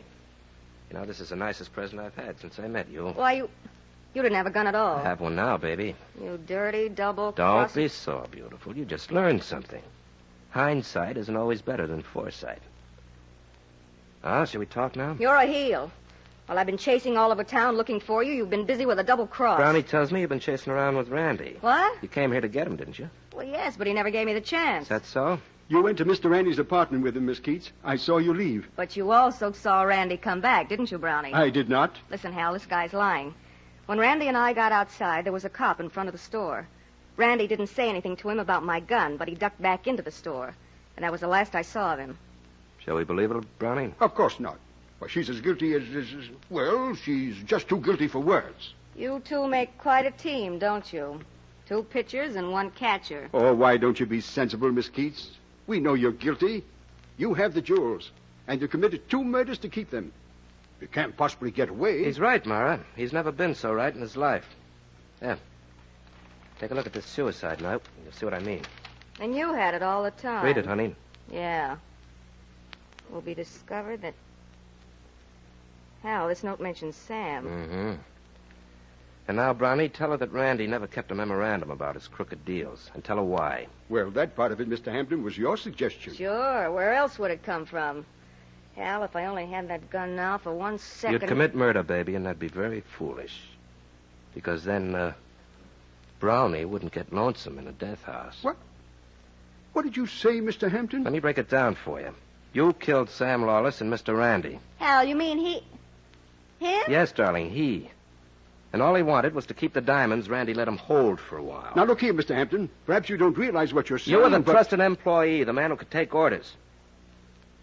Now, shall we go to your apartment and see if it sparkles? Very well. If you must be convinced. Get your hand out of your pocket, Mr. Brown. Yes, with this. Oh. Hal, you shot him. Only in the gun hand, baby. From now on and until death do him part, his aim won't be so good.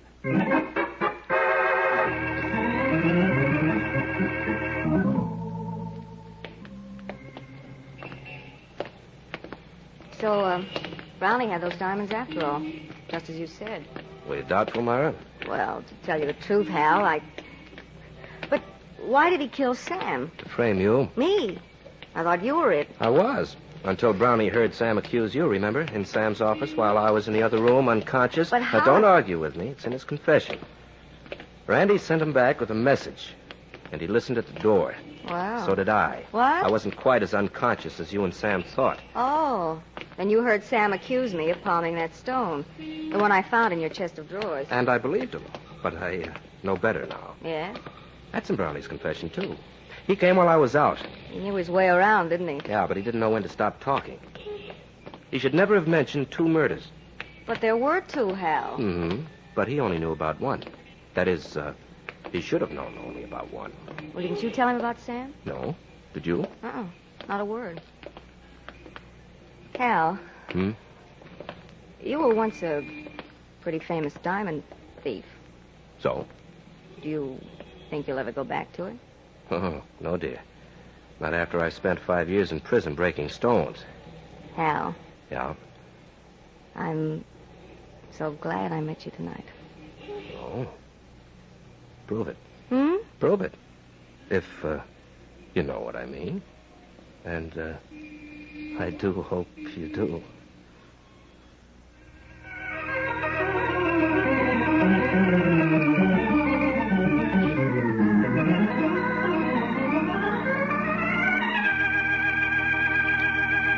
And so closes tonight's story, Death Deals a Diamond.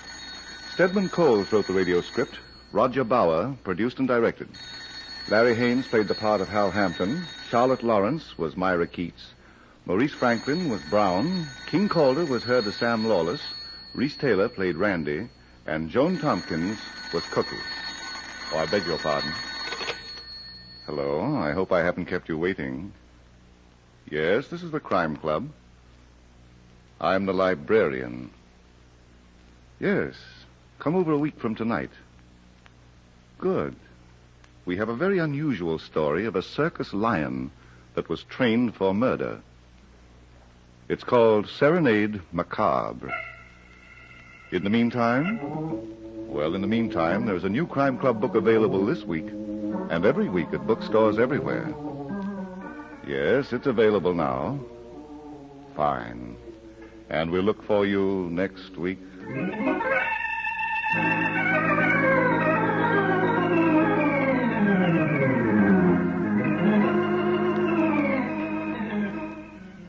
This program came from New York.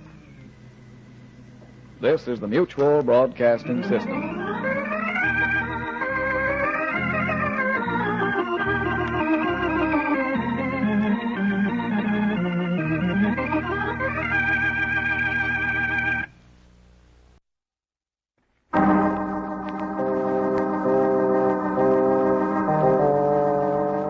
My name's Regan. I get 10 a day and expenses from a detective bureau run by a guy named Anthony J. Lyon. They call me the Lion's Eye. With Jack Webb as Jeff Regan, the Lion's Eye, stand by for hard-boiled action and mystery and thrilling adventure in tonight's story of the man who fought back.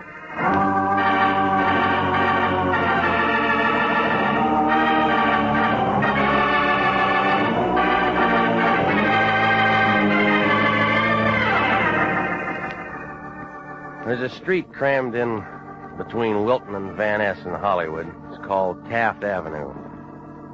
It's a couple of blocks long, and it only got there because the city planners had a few tons of cement left over from the Coliseum.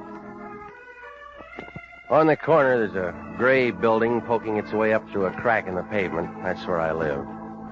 Apartment K. 2 rooms with a connecting door to a broom closet. Oh, the place isn't much. A couple of chairs, and a bed that comes out of the wall, and a mattress that could pass itself off as a relief map of the High Sierras. Well, that's where I was the other night around 11, trying to catch some sleep. That's when my phone began making an impression. It turned out to be the Lion. Hey, Regan, I'm glad I found you home. Are you alone? What's the matter? Did you lose your voice? Just a precaution. I got a hold of a good thing, and I don't want to lose it by indiscreet talk. Well, then write me a letter. We've just been hired. You start tonight. It'll keep till morning. Her name's Alice Lafarge. She'll meet you in a bar called the Princess across the street from Pershing Square. Get going. What's her trouble? She'll tell you all about it when you get there. Can't you tell me? I haven't got the time right now, but there's nothing to it. I'd handle it myself if I didn't have a big deal on. Flirting with widows in Pasadena, huh? So I got a social engagement. It helps our business. Pays to be seen in high society. And besides, the liquor's good. You just get over to see the Lafarge, Dave. And give me a ring in the morning and let me know how you make out. All right, lover. Hey, Regan.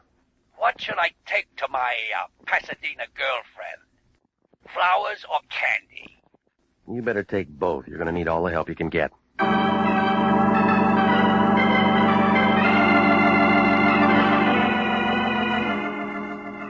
I threw on some clothes and I headed for town.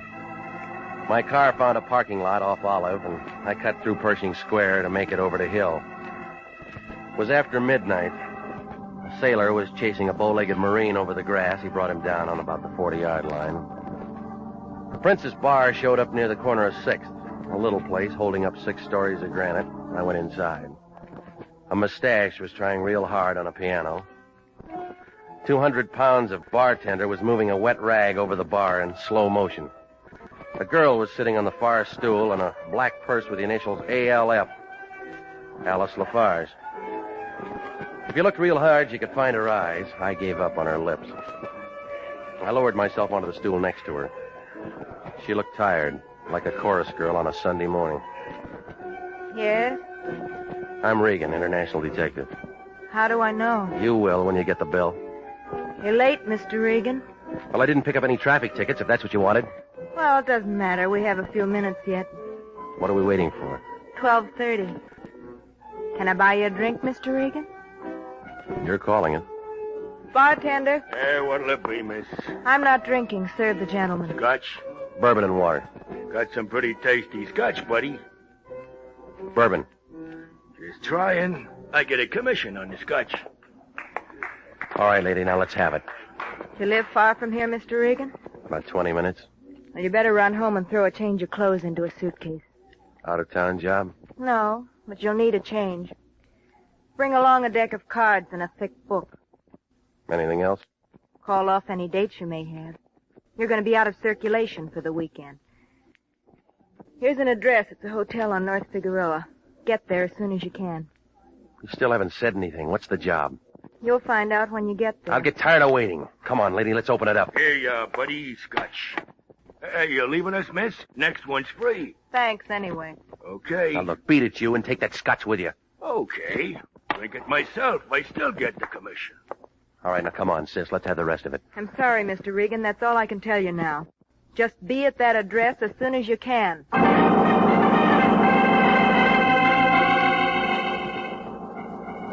Now, she slid off the stool and moved for the front door.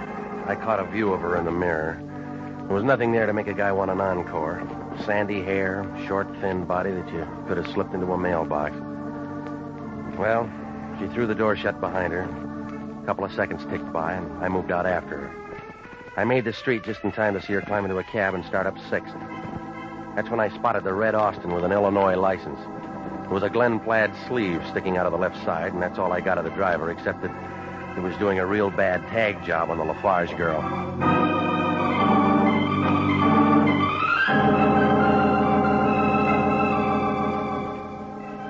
The North Figueroa address Alice Lafarge gave me turned out to be the Gladstone Hotel.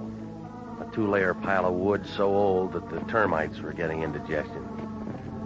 A short guy with a shiny head was catching up on his reading in the lobby. He put down the seat catalog long enough to tell me that apartment 3B was upstairs in the back. A couple of knocks on the door, and Alice let me in. Sitting in the corner was a bush of gray hair and a white face. Turned out to be a man with a worried look, like an alligator in a handbag factory. Shut the door, Alice. Yes, Dad. Thanks for coming, Regan. I'll let you know later if you're welcome. Take his things, Alice. No, I'm going to hang on to him for a while. Suit yourself, but your coat will get heavy in a few hours. What says I'm going to stay that long? Me? That's what you're hired for. What else? Well, lots of time to get to that. Let's get to know each other first. You got a name? I'm Bill Lafarge. Sort of fancy, but I like it. Give me some more. Not much more. Just an old joker with nothing left but a few years and a regular dud. Mm-hmm. You know, Regan, this isn't my real address. I just moved here. Yeah, the rent's low. That's not it. Bill Lafarge can handle more. All right, you can skip the bank statement, mister. Will you please try to be civil, Mr. Regan? That's not what you hired me for. It's okay, Alice. Can't say I blame him. All right, then. Let's throw it in gear, huh? Not much to your job, Regan. Just spend a weekend with me. I've had better offers. Yeah, I did, too, in my time. Well, that's the easy part of it. You got something hard? You stay awake the next 48 hours and keep looking at me. Who's after you? Nobody. I figure different. You could be wrong. Shades down, lights out, Red Austin on a tag job. What do you mean? Plaid suit moved out after you when you left the Princess. You sure he was following Alice? Like you said, I could be wrong. Get one thing straight, Regan. I never hire anybody to protect me. Bill Lafarge handles things like that himself. You're here as a witness. What for? Just in case somebody wants some testifying as to how I spent this weekend. All right. Now throw off your coat. Let's play a little cards. Why not? Alice, open the window. It's getting a little hot in here. All right, Dad. Good girl. Gin, Mummy? You're dealing. How high do you want to play? 2 bits if you... The shots came flying in from the alley and didn't stop until they caught Alice Lafarge. They blew her back into the room, and she did a full turn like a ballet dancer showing off. By the time her father and I got to her, it was all over. The old man straightened up and began mumbling something about Red Austin. I stepped for the phone. I put in a call to Sanducci at Homicide. He took down the story and promised to send out some company, and then I cradled the phone. That's when I knew I was alone with the girl. Old man Lafarge had hot-footed it out of the building like a super chief on a holiday weekend.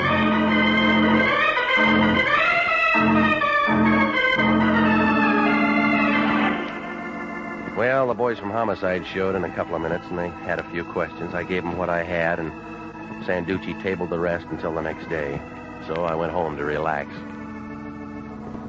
You know, the Lion could have made a good detective. He always finds me. Regan, I'm not paying you to sit at home. Get your coat on and explain this. What? This newspaper story. There's a big lie in here about the Lafarge dame getting killed. Now, I know you wouldn't allow that to happen to one of our clients. It was real hard, but I managed. I give you a simple little job and you turn it into a murder. You getting a commission from Forest Lawn? You got your hands full, too. What do you mean? Sanducci will be visiting you with a pocket full of questions. I don't know nothing about a shooting. I was out in Pasadena all night playing a guitar, and I got a sore finger to prove it. Now, you listen to me, big shot. You better start sniffing around and turn up a Red Austin with a plaid suit behind the wheel. Whatever. Get some information on Bill Lafarge, the girl's father. Hey, what's that? You know, I'll bet if we open it, we'll find out. Well, I better get a move on. Just open the door a little bit, and I'll squeeze by. Yeah. Hello, Lieutenant. Nice to see you, Sanducci. Where's he going? Get in line for Notre Dame tickets. When did you take up knocking, Sanducci, huh? New directive went through the department. Show a little more courtesy. You don't wear it well. And I figure it's political. They're working on building up a gate for the next policeman's show. Gotta put you on. You're worth a couple of laughs. Yeah. I'll speak to the boys. How did you sleep last night, Regan? Fine. You shouldn't have. The murder should have given you nightmares. There's always Ovaltine. You know, some of the boys down at headquarters figure you know more about this shooting than you're saying. Well, they made mistakes before. Now, I'm not saying I feel like they do. What do you want? Who knocked off the Lafarge girl? You're asking yourself. Wrong answer. How would you know? She got it with a .45. What do you want? You know what I own. But I don't know about Lafarge. The shots came in through the window. Even you can figure that. He could have had help. Talk to him. I will when we pick him up. In the meantime, it's you and me. You got nothing on me. We found a roll of dough in a briefcase in the bottom bureau drawer. What was it doing there? I don't know. All right, Regan. Now let me give you a tip. The word's out Lafarge got a private war on. I don't want any more shooting, so I look at it this way. He's your client. I'm holding you responsible. And Regan. Yeah? Kada what's in a mangiare li soldi tutto tu paese, kasi un brisagliere stupidi. What's that mean? Go find out. You're a detective.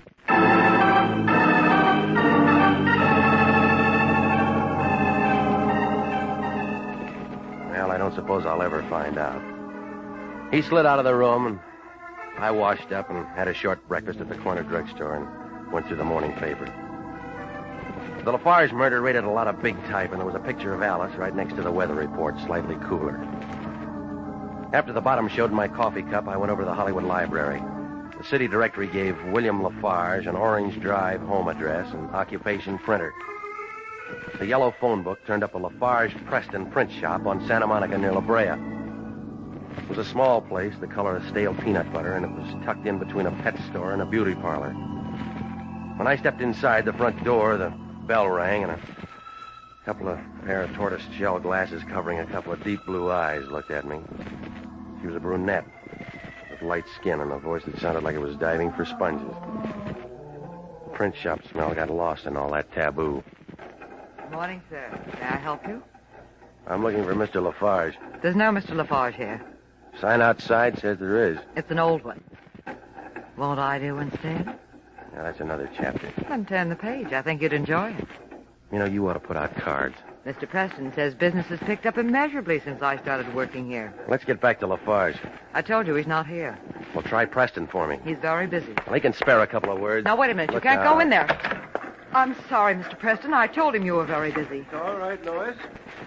Who are you? My name's Regan. I'm with International Detective. I got some questions about your partner. Of course. Please leave us, Lois. See you later, soldier. Cigar, Mr. Regan? No, I won't be here that long. And naturally, I'll be only too happy to tell you anything I can. It was such a shock reading about his poor daughter's death. A wonderful girl. Lafarge said that. Yeah, you'd say it, too, if you knew her. She was very good to him. Well, Mr. Regan, what specifically can I tell you? The book calls this place Lafarge Preston. Somebody's missing. Well, you see, Bill and I were in partnership for years. When he decided to pull out, I just planned to leave the name the same. When did he go? Just a few weeks ago. Did you give a reason? I don't know exactly. Implied he had enough money or was coming into some, I'm not sure. But it happened so sudden, left me a little short-handed. Still having trouble finding a first-class engraver to take his place. I left him sitting there chewing a panatella, and I moved out fast like a sailor on shore leave. It was about 11 and getting warmer. I picked up my car and went home. It took me 10 minutes to track down Sanducci. Yeah? Regan, What do you want me for? Fix a traffic ticket? look, I got something for you. Make it good. I've been talking with Preston down at the print shop. Yeah? Lafarge stepped out kind of fast carrying a roll. Mm-hmm. Now, look, he knew engraving. I figure you ought to take a good look at that money. It may turn up phony. I'm not impressed. All right, I gave it to you. Do what you want. Look, we checked into the dough already. It's absolutely legit. Now give up, Regan. Navy didn't. What's the matter, Regan? She turn you down? Who let you in? Stranger in town. Just catching the sights. Well, they're better outside. Ease off, Regan. You don't know who you're talking to. You know, the name's a blank, but you drive a red Austin. Yeah, it's not bad for a beginner. You got a drink around?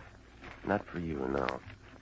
If I were you, I'd show a little hospitality to an out-of-town boy. Chicago. South Side, huh? You're not being very nice. You weren't invited. But now that I'm here, that changes some things, huh? What do you want? A drink. No sale. Listen, fresh Get guy. your hands off me, punk. Are you against this? 45 always stops him. Like it did that. How about getting old Gus a drink, huh? 3 finger will do. Skip the water.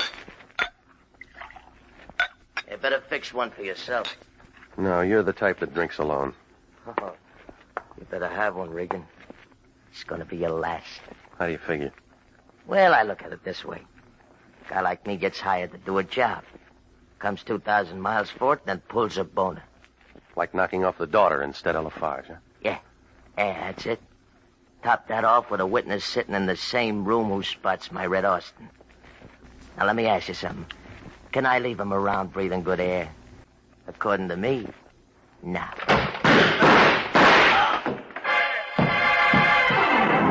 Gus's knees knocked together and he caved in like arches on a fat man. 4 quick steps took me to the door and I looked down the hall.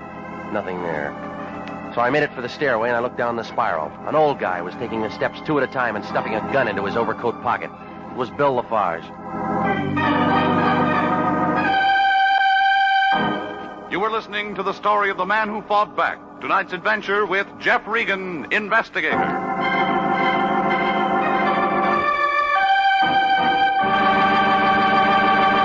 Commissions are still available in the Army Nurse Corps. Graduate registered nurses between the ages of 21 and 45 may qualify for service with this fine organization. Nurses may request active or inactive status. Those on active status enjoy the same privileges as regular Army officers. Those on inactive status may continue their civilian nursing duties, but stand ready to serve in time of emergency. If you are interested in joining the Army Nurse Corps and believe that you qualify for a commission, apply to the Adjutant General, Washington, D.C. And now, back to the story of the man who fought back and Jeff Regan, investigator.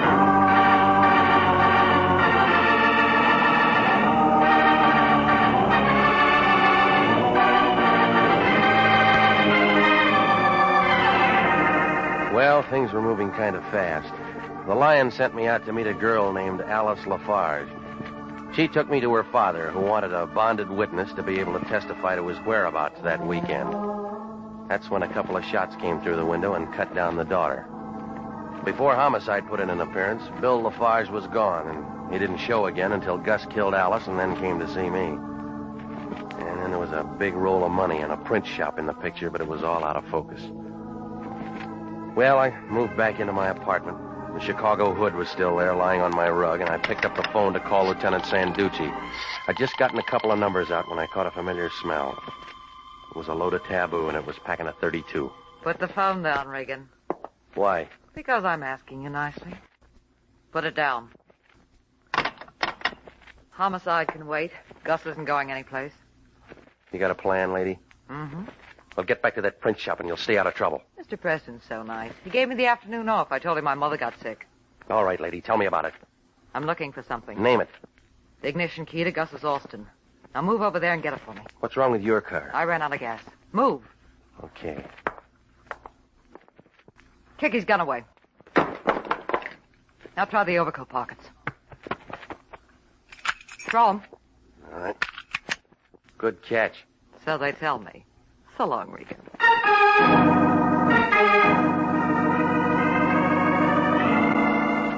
I put in a quick call to homicide, and then I waited a couple of minutes to give her a chance to get a head start. When I stepped out of the building, the Red Austin was just turning the corner. I followed in my car.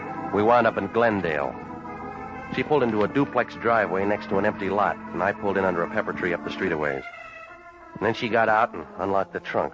She looked inside, ripped up the floor matting and then the boards. When she slammed the trunk shut, it figured that she didn't find what she was looking for.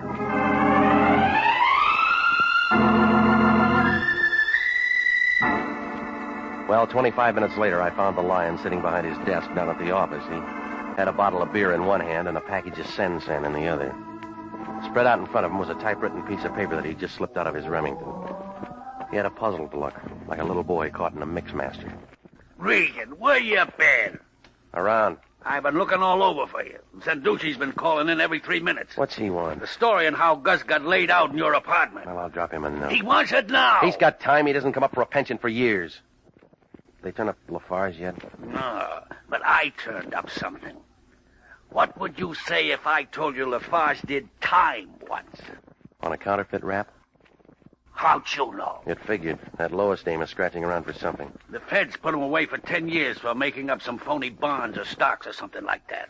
Uh-huh. How's his daughter fit? She waited for him till he got out and then tried to help him play it straight. What'd you get on Gus? Who cares about him? Lois. Lafarge wasn't in on that bond job alone. Who else? He had a partner, the guy who runs the print shop, Preston. Oh, you're doing better. I figure it this way. Preston's got a new racket, and J. Edgar would be real happy to know all about it. Yeah. We're going to be the ones to tell him. How much is the reward? I don't even know if there is one. Oh, stop it. When gold went up to $35 an ounce, you pulled your mother's teeth. Regan, you're getting out of line. And then you bawled her out for not having more cavities. Now, you get over to Preston and have a talk with him. Yeah. Regan. Yeah. Remember, if we crack this thing, it'll mean more money in your pocket, too. There's no room for it with your hand there already.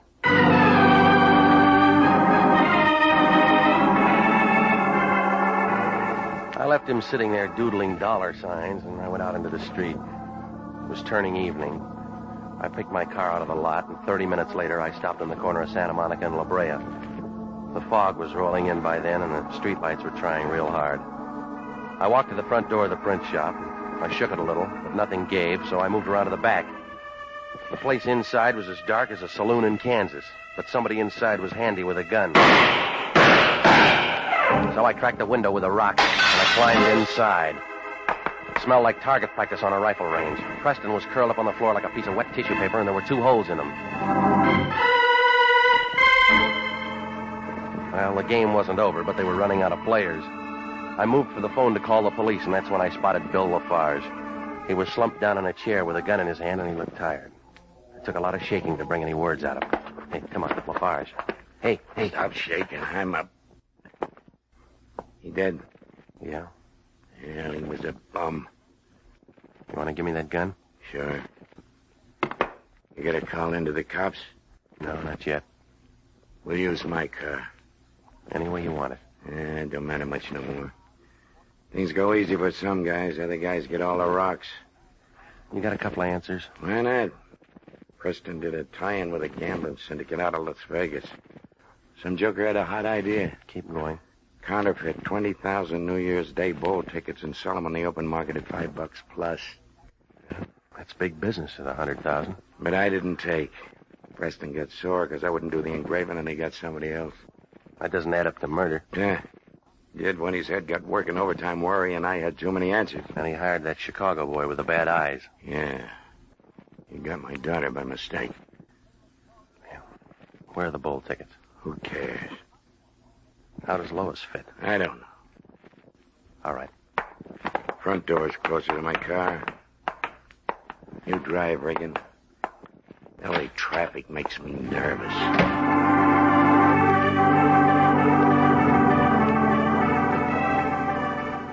Well, Lafarge was driving a Nash, and it was parked at a filling station. We fought the night traffic downtown to police headquarters and tore Sanducci away from his pinochle game. He sent a couple of boys out to clean up the print shop and then moved Lafarge into a room with a secretary to get the story on paper. I'd heard it before, so I started for home, but Sanducci had other ideas. He put me in a private little room with white walls, and he told me to wait. I thought maybe he'd gone on his vacation, but he finally came in. Yeah, getting tired of waiting, Regan? Do you care? No. You got something to say? Maybe. Well, then spit it out, because I got a date. It'll keep.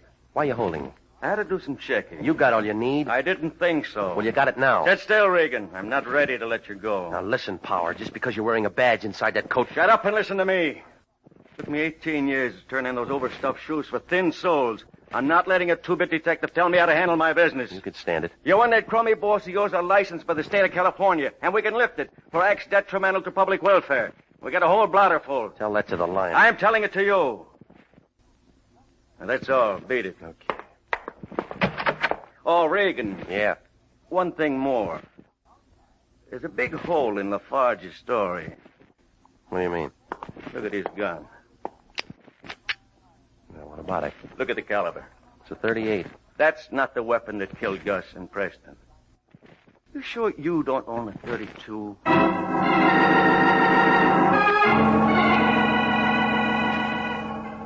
Well, Lafarge was more used up than he figured. He couldn't tell where the dream left off and the murders began. Oh, the whole thing was a screwy picture, but the artist had a woman's touch. 25 minutes later, I pulled my car to a stop in front of a lemon-colored duplex out in Glendale. A high school boy, breathing hard, told me that the good-looking girl lived upstairs. I just hit the top of the landing when the door of her apartment opened and a couple of pieces of airplane luggage moved out. Her ticket didn't show, but it figured to be marked for Las Vegas. When Lois saw me, she looked kind of confused, like a penguin in Death Valley. Regan, Hey, your memory's good. I wish you'd told me you were coming. I'd have dressed for it. Oh, it's better this way. You're fixed for traveling. What do you mean? We talk about it inside, huh? I'd like to. You know that, but I have a few things... Come on, move it, lady. Well, what's come over you? What's inside the suitcase? You can work that out yourself, Regan. You've been by a woman's shop. Throw it open. It'll embarrass you. I'll take a chance. All right, now dump it over. Come on, sis. Your time's running out. Oh, yeah, sure. Preston had the tickets in an asbestos box hidden in the furnace. I finally turned them up. Regan, they're worth over $100,000. Yeah, that's what Lafarge said. I know where to unload them. It won't do you any good. What do you mean? There's no PX at Tehachapi. Come on, don't scramble for that 32. It's out of reach. Let go of me. You threw those holes into Gus and Preston, figuring homicide would stick Lafarge with a rap, knowing he was out for revenge. Let me go. Even the old guy didn't know what was going on. No, he didn't. No, but ballistics did. Regan. Yeah. This could mean a lot of dough to us, you and me. We form a partnership. Your forehead's getting damp. Don't be a piker. Here's your chance to really turn into something. Well, now you can check with me when you get out, lady, to see if I made it.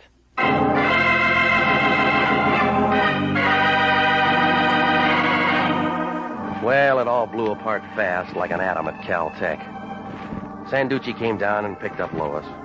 She had herself a pretty good thing for a while. Preston could run off the phony bowl tickets, and all she had to do was to sell them. Even though murder got thrown in, she could have stayed clean if she hadn't got her gun calibers mixed. Well, Lafarge was walking the streets in a couple of hours, and the Lion was real happy the way things worked out.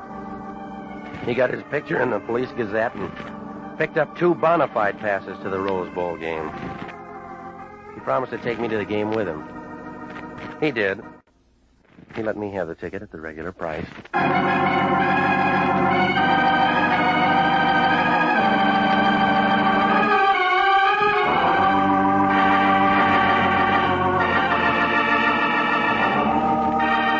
Jack Webb is featured as Jeff Regan with Herb Butterfield as Anthony J. Lyon.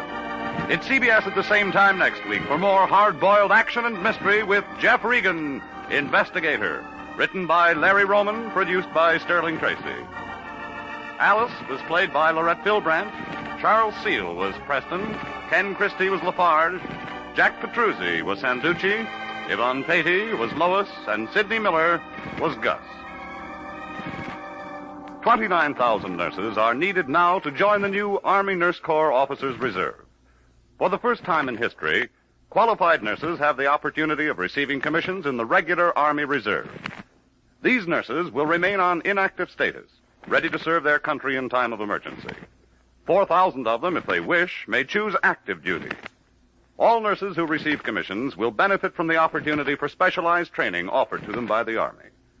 Inactive reserve status will not interfere with the nurse's civilian life, but the educational opportunities offered her by the Army Medical Department will be of great advantage in her work.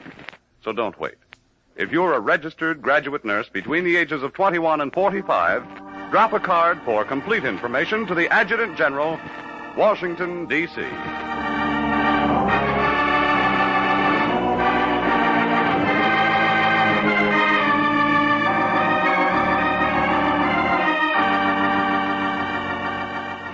Original music for this program is by Milton Charles.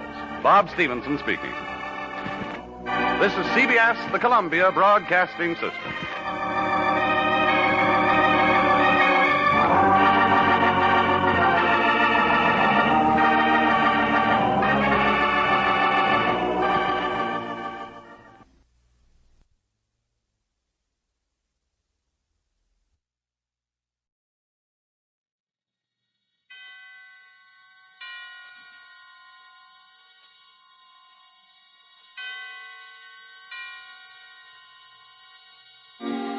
Suspense.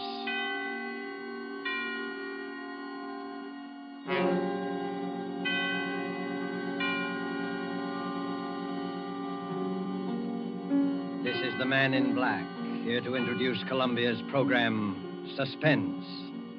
In Hollywood this evening, our star is the young American actor who, within a single year, has become one of the most provocative of Hollywood's leading men, Mr. Gene Kelly. Mr. Kelly appears tonight as a gentleman named Art Kramer, a gentleman of most uncertain scruples, engaged with other gentlemen of similar disrespectability in distinctly unlawful practices. Our suspense play by Robert L. Richards is called Thieves Fall Out. And in it, in support of our star, you will hear Hans Conried as a racetrack devotee by name Kennelly, and William Johnstone as Sam Gross. And so with Thieves Fall Out and with the performance of Gene Kelly as Art Kramer, we again hope to keep you in suspense.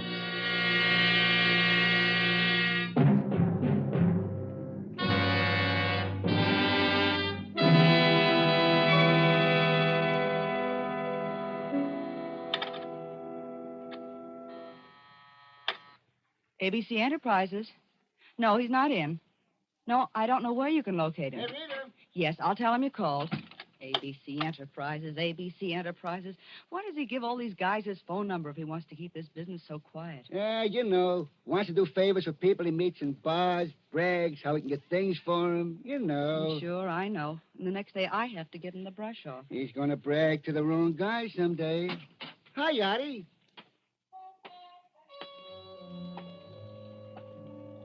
Hello. Hello, Arthur. Hiya, babe. Where you been the last couple of days? Ducking all the guys I owe money to. What time is Sam getting the boys together? In about half an hour, down at the warehouse. You better start down there pretty soon. What's the difference? I won't get enough out of it to buy a round trip to Coney Island. Any calls? Yeah, Kennelly called a little while ago. That punk. Another guy who wants dough I haven't got. Just stall him? I tried, but he said he was coming up anyway. Oh, what'd you let him do that for? You know I don't want to see that guy. I couldn't help it. He knows the way here. Okay. Anything else? No. Arthur, if you're not going down right away, can I talk to you for a minute? What about? Oh, something. Joe, watch the switchboard for me, will you, while I talk to Arthur in the next room? What's he got that I haven't got? No cracks out of you. Please, Arthur? All right, but make it snappy. Now what? Oh, Arthur, what's the matter lately? You know what's been the matter. Everything. Me too? Oh, don't start that again. Rita, it's no use. Look, you're a good kid, but it's no use. You didn't used to say that. All right. So now I owe nearly 10 grand around this town. And there's some plenty tough monkeys. If I don't get it up pretty soon, it's going to be too bad. Top of that, I had a loaded truck and a trailer hijacked last week, and there goes my take for the month and more. And you want to know what's the matter. Oh, Arthur, honey, why don't you quit? Why don't you get out while you still can? Why don't I quit? What are you talking about? Oh, you used to have a decent business, Arthur. Sure, and I didn't eat. Well, what about now? It's making a wreck of you. It's dangerous. You know what's going to happen. This whole black market thing's going to crack pretty soon, and when it does, don't be silly. Yeah? Kennelly's outside to see Artie. That punk. All right, let him come in. What's one more? Okay. Better let me talk to him alone, baby. All right. Think about what I said, will you? Sure.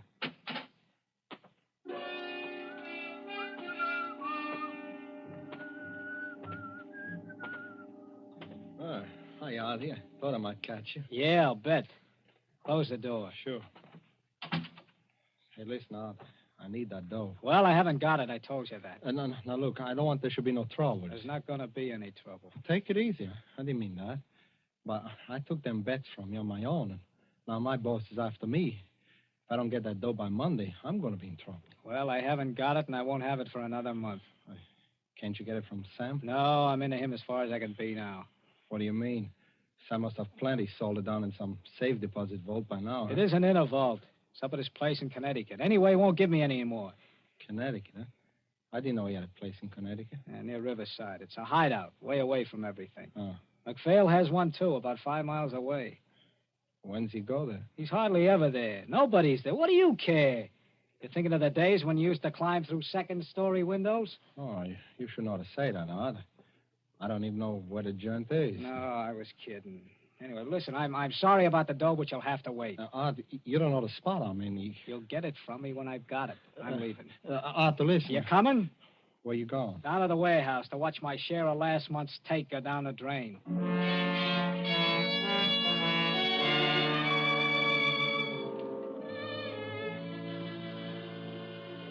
Where is it? Artie. Okay. You late. Yeah, I stopped in at the office. Hi, McPhail. Hi, Mo. You weren't waiting just for me to hand out the chips, were you? You're right. We weren't. I just wanted you to know how it worked out. It was a good month out, except for you. I know. Come on, Sam. Come on. Pass around the sugar. Let's get it over with. Well, here it is. In cash. Total take was 53 grand. 17 goes to you, McPhail. You got the figures all here if you want to see. I know you wouldn't double-cross me, Sam. I wouldn't double-cross anybody. And don't forget it. Here's your dough. Oh, yours is 6. You understand you didn't bring in as much business as McPhail. I ain't complaining. I get 21. Part of that is paying expenses. The rest is my percentage. Don't I get anything? What? Your cut would have been 9 grand. But there was that truck and trailer. Those things cost dough, you know. To say nothing of a whole load of prime meat. You have to take it all out now? I already have. I'll give you 500 to keep going on. No, that's fine. 500. Listen, Sam, I need dough. You always need dough and never have none. Listen, you... He's right, Art. You got to get yourself straightened out. If I give you any more, it'll just go to the bookies and gambling joints like the rest of us. Listen, Sam, I tell you, I gotta have it. There's guys after me. I think he's yellow, Sam. You keep your big mouth out of this. Yeah? I was a respectable businessman when you were running a lousy clip joint on Sand Street. Yeah, and you're starved. And you're still starving. Because you haven't the guts to keep a couple of mugs from hijacking your stuff. Why, you... Cut it out now. Cut it out. There's not going to be any trouble in this organization. There's plenty for everybody. Now listen, Art. Yeah? Why don't you go up to my place in Connecticut for a few days? Take it easy. And let me talk to these guys who are looking for you. I know who they are. They don't want any more talk. Anyway, I go nuts up there in the country. Go on. Pick up my car at the station. No, thanks. Well, I'm going. I'm going out to the country and tend them a victory garden. Your victory garden? Yeah. I see you about Tuesday. Okay. Hey, Mac. Yeah? Wait a minute. So long, Art. So long. Say, Mac, I'm sorry I made any cracks. Yeah, forget it. Mac, you going up to the country? Yeah, bet your life. Going down and get on the 520 right now. Say, I think I'll take Mac up. Mac, I kind of need a rest. I think... Yeah, you'll need something. Do you mind if I ride up on the train with you? Why not? Why not? It's a public train. Mac, I was sorry about... Say, Artie. Yeah? Don't mind me. I talk a lot. And I don't mean it. Forget it, Mac. I know. Say, you want to see my victory garden? Are you kidding? No, I got a garden. It's a beaut, too. Want to see it? Sure I would. I always like gardens. Well, in that case, you'll have to stop off at my place on your way to Sam's, huh? It'll be a pleasure.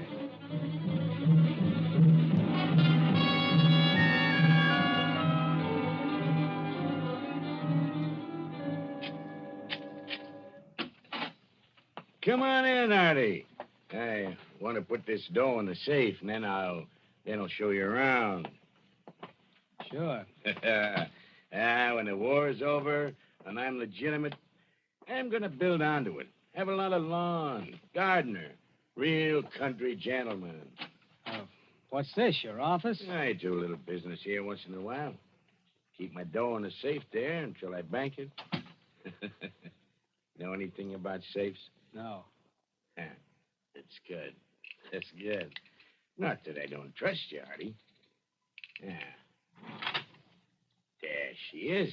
Put him up, Mac. What? You heard me. And not a move, either. A stick-up, huh? Why, you yellow little rat. You don't think you can pull this on me and live, do you? It's not a stick-up, Mac. I just want you to do me a little favor, and I want to be sure you do it. Yeah? Yeah, get on that phone. This had better be a gag. It won't be unless you do exactly what I tell you. What? Call Rita in town. Ask her what Sam has lined up for Tuesday.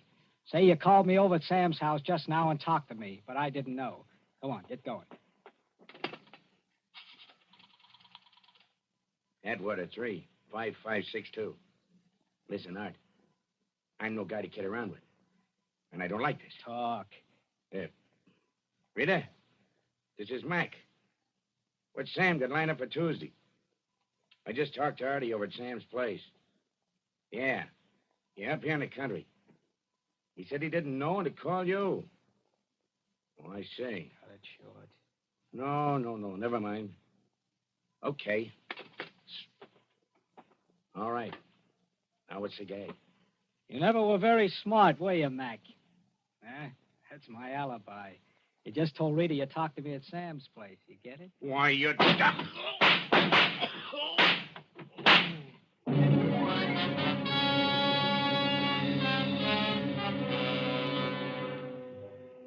Neatly done, Art Kramer.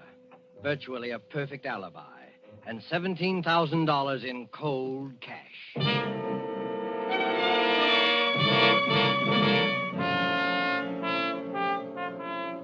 But there was someone else who thought he had a perfect setup, too. Kennelly, the little bookie, whose former occupations were even less savory. It wasn't hard for Kennelly to find where Sam's place was in Connecticut, in New York's underground of petty crime, and find out anything. And it wasn't hard to jimmy a window. Done that often enough. And then to find the money. There was a wad of money here at Sam's place somewhere. Art Kramer had said so. Probably in a safe. That wouldn't be any trouble either. Not in the living room, of course. Yes, maybe this room. An office, a desk and phone, and a safe there in the wall. And just as he'd thought, old-fashioned, easy to crack. First to drill a little hole, then the soup.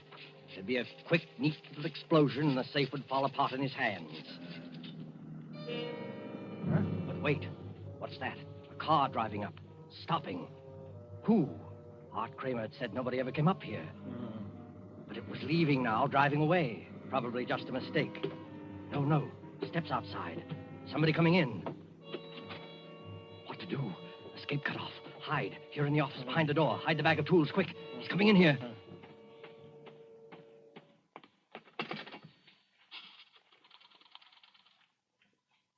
Well, operator.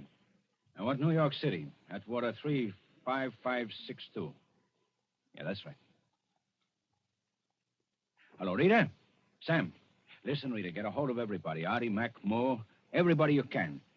I've got a tip-off there's going to be a raid. Yeah, cops. Tell the boys to duck. Lay low until they hear from me. Find out where they're going to be and call me right back as soon as you contact everybody. Got it? Yeah? Oh, okay. I'll get hold of Mac myself as long as he's up here. Artie, too? Well, I'm calling from my place now. I don't see him anywhere. Well, he must have changed his mind. Well, I didn't look in the garage. He came by cab. He's probably around someplace, yeah. Well, I'll wait for your call, then. Okay, Rita. And make it snappy now. Hey, Kennelly, what are you doing? Listen, Sam, I just... The safe. Why are you doing?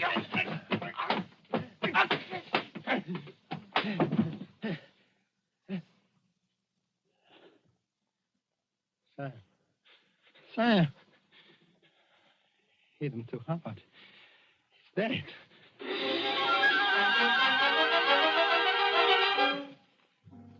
Dead. Yes, hit him too hard. Murder. That's a lot different from housebreaking. Murder. The phone. Somebody calling Sam.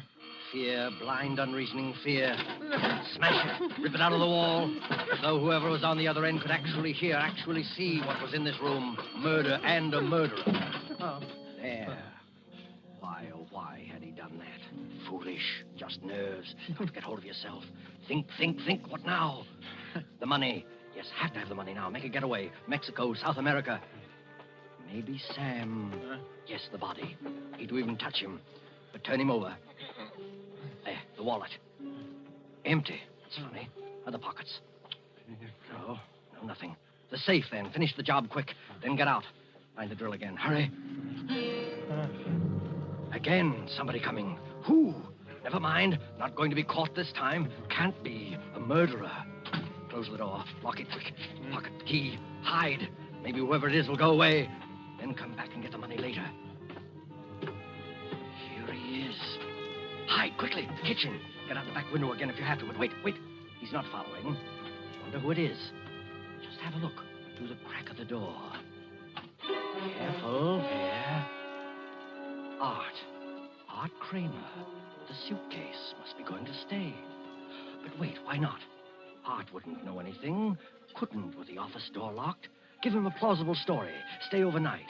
and get the money when he's asleep. A chance, but have to take it. Have to have the money now. Why not tell Art he'd come looking for Sam to borrow? Then, looking through the house for him, call him. Yes, make it look natural. He can't answer now. Call him. Sam? Sam? Hello, anybody here? Hello? Who is it? Who is it yourself? I'm looking for Mr. Gross, Sam Gross. Well, what are you doing here? Hello, Arthur. I was looking for Sam. I thought you didn't know where this place was. Oh, I found out. Yeah? What made you think Sam was going to be up here? Why, I heard a tip in town there might be some trouble. I figured he might come up here to duck out. What kind of trouble? Cops. Yeah? I didn't hear anything. I don't know, but I'd do something. You know I need dough the worst way. I figured Sam might let me have a little. He paid off today, didn't he? That's right. Did you get any? Me? Well, if you did, I don't like to keep asking you, but I need it, Arthur. Look, Kennelly. Huh? You know, I meant to get in touch with you about that. I wanted to talk to you this afternoon. You mean you got something?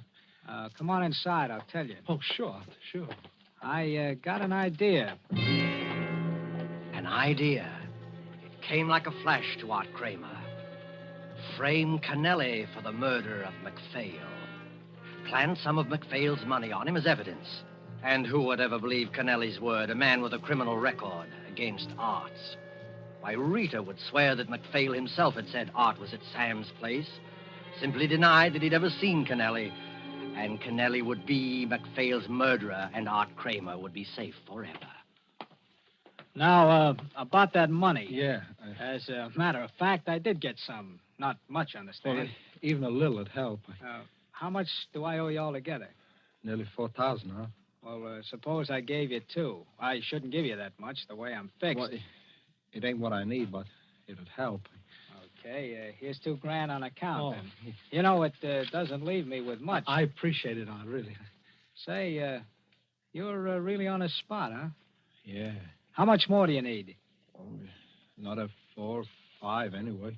Oh, well, you know, I just thought I know where you can get it if you work it right. You do? Yeah. You know MacPhail? Oh, I know him. Not well. Well, I do. He took in plenty this month. What good does that do me? I tell you, I know the guy. He's the softest touch in the world. He'd give the shirt off his back to anybody if they told him the right story. Yeah? How come you don't put the bite on him? He doesn't like me, but anyone else. You mean, I just ask you? Sure. You get anything you want. I'm not kidding. If you ask for 10, even 20, you'd get it if he had it. No fooling. Sure. He's up here in the country now, too. Right up this same back road, 4.5 miles. Hey, how do I recognize the place? It's a big place on the right. The only house for a mile. You can't miss it. Say, I'd run up there if I were you. Maybe I will, huh? Maybe I will. A break. The kind of break Kennelly had prayed for. Get the money from MacPhail. Yes, quicker and safer than trying to get back in that room with a dead body on the floor. Get it from MacPhail and have a good head start. Art won't find Sam's body in there for at least a day or 2. The door's locked, and Kennelly has the key. He can be on a plane with MacPhail's money and be out of the country by tomorrow. A break, the perfect break. Well, thanks for the tip, Art. You're sure MacPhail's up there, huh? Sure, he's always there, every weekend. He's got a garden, a victory garden. That's a laugh. Well, I guess I better get going, huh? Yeah, look around the grounds for him first. If Sure. he isn't outside, just walk right in. The door's always open. He's a simple guy. Trust anybody. Okay. Thanks, Art. Skip it. Maybe someday you can do the same for me. Yeah. Yeah, maybe someday I can. Well, so long. So long. And now, Art has a job to finish. Phone the cops. From here? No, better not. They might trace it. The gas station at the crossroad. Plenty of time. Kennelly will be there 5 or 10 minutes before he finds what he'll find as the cops find him. How easy he fell for it. But never mind that now. The gas station. The phone.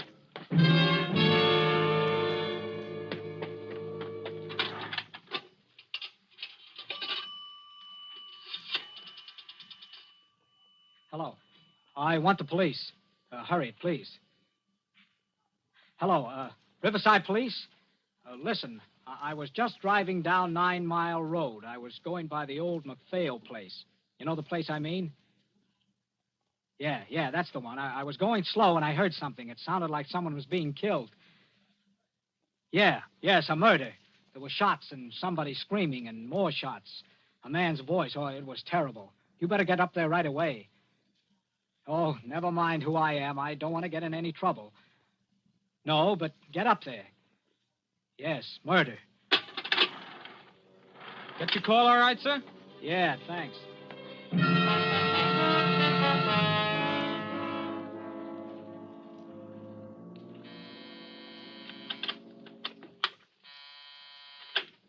ABC Enterprises.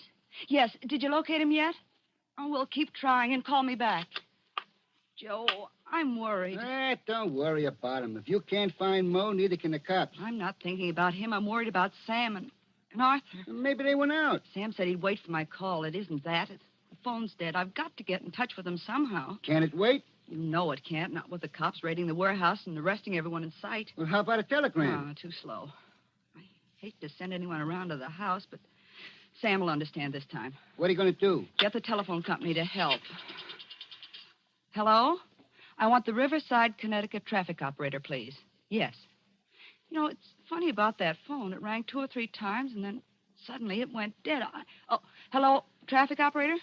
Have you a phone listed under the name of Gross? Samuel Gross. Well, there's something wrong with it, and it's very important that I get in touch with Mr. Gross right away. I'm his secretary. Will you send a man up right away? Thanks. And would you tell Mr. Gross that I've been trying to reach him? Thank you. See? When Sam finds out there's something wrong with his phone, he can phone me from outside. You're a pretty smart girl sometimes, Rita. Yeah? Don't you believe me? I just wish I was smart enough to get some sense across to that guy, Art Kramer, once in a while. You kind of like him, don't you? Cut it out. Don't worry about Artie. He'll be all right. Sure, I suppose. I suppose he'll be all right.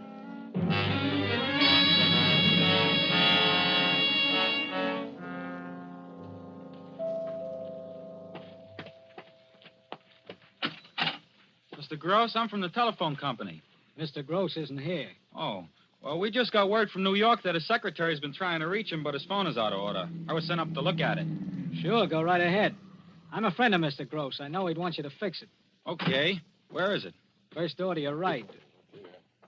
Well, looks like we've got more visitors. Yeah, cops.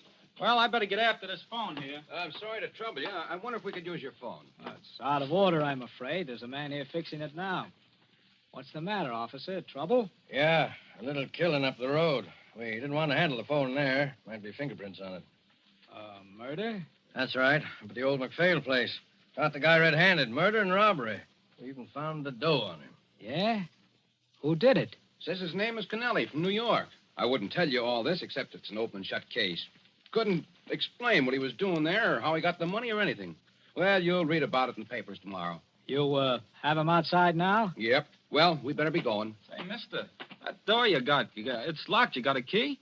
Why, no. Oh, what's the matter? You lost a key someplace? Well, I must have. The room with the phone in it. Oh, maybe I can help you out. I got a little gimmick here that might open it. Thanks. Yeah, we got to have things like that in this line of business, you know. This the door? Yeah, that's it. There you are. Oh, thanks. You don't need me in there for anything, do you? No, sir. Well, good night. Good night. Hey, say, officer. Yeah? You better come in here a minute. Wait a second, will you, Jim? Sure. What's the matter? Hey, mister. You been here all day? That's right. Why? Nobody else been here all afternoon? No, sir. Oh, what's this? You find something wrong in there? You said it, mister. Put up your hands. Hey, what's the idea? You don't know, huh? Jim, take a look at what we got here. Yeah. Well. Cover him, Jim. Okay. Oh, what is... Hey, let me see that. Sure. Sam. No. Robbery, too. Been through his wallet and started on the safe. Just like the other guy. Let's frisk him.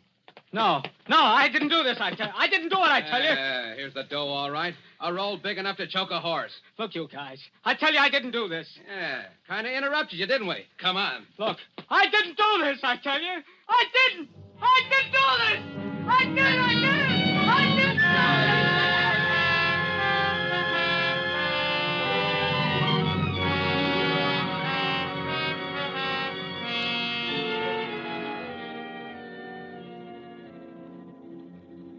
And the story ends with a newspaper clipping.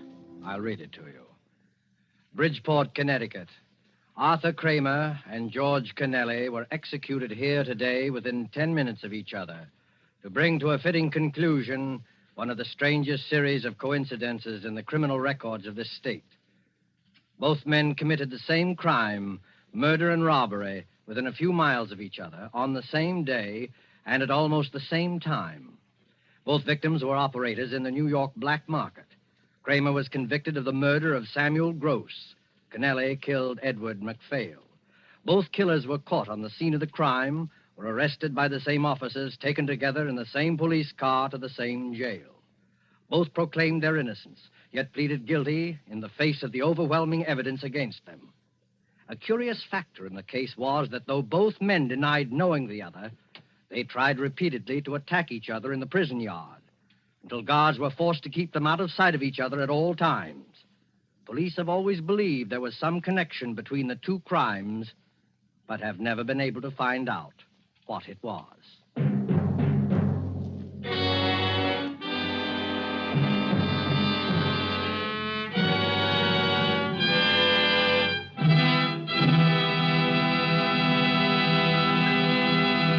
And so closes Thieves Fall Out, starring Gene Kelly. Tonight's tale of suspense.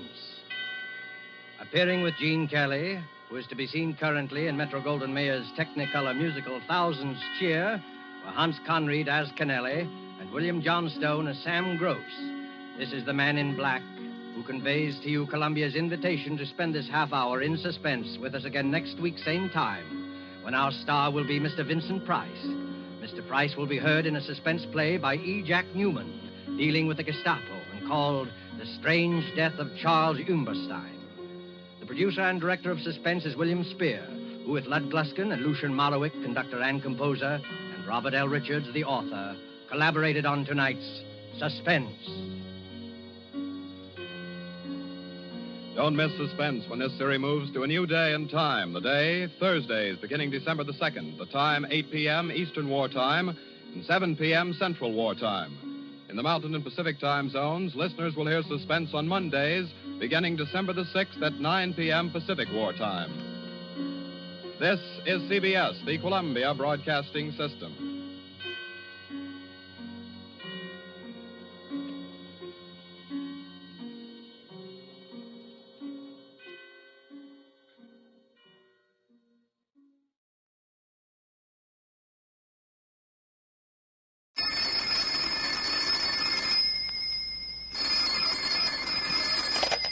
Hello, I hope I haven't kept you waiting. Yes, this is the Crime Club. I'm the librarian. Death at 7:10. Yes, we have that Crime Club book for you. Come right over.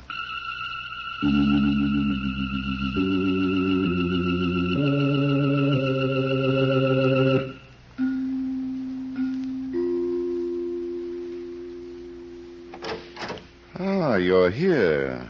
Good. Take the easy chair by the window. Comfortable? The book is on this shelf. Here it is. Death at 7:10 by H.F.S. Moore. The very intriguing story of a beautiful woman who was in love with death. Let's look at it under the reading lamp. The train was due to leave at 7:10 in the evening, and at exactly 8 minutes after 7, Mark Kent, a well-known mystery writer, was in drawing room B, his own drawing room, when the door opened. And he was surprised to see a young, beautiful woman.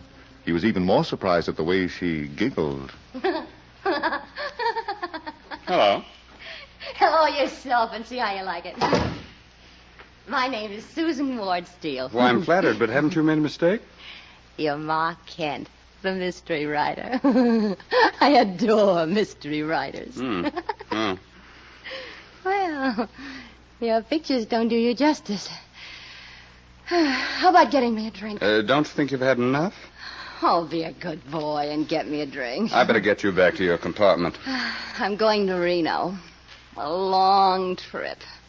I saw you come on the train.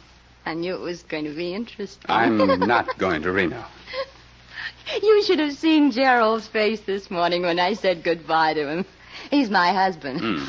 Such a pain in the neck. Look, Susan, do you mind... And you should have seen Claire Ellis's face when I told her that I was going to marry Pierce Carlton. Mhm.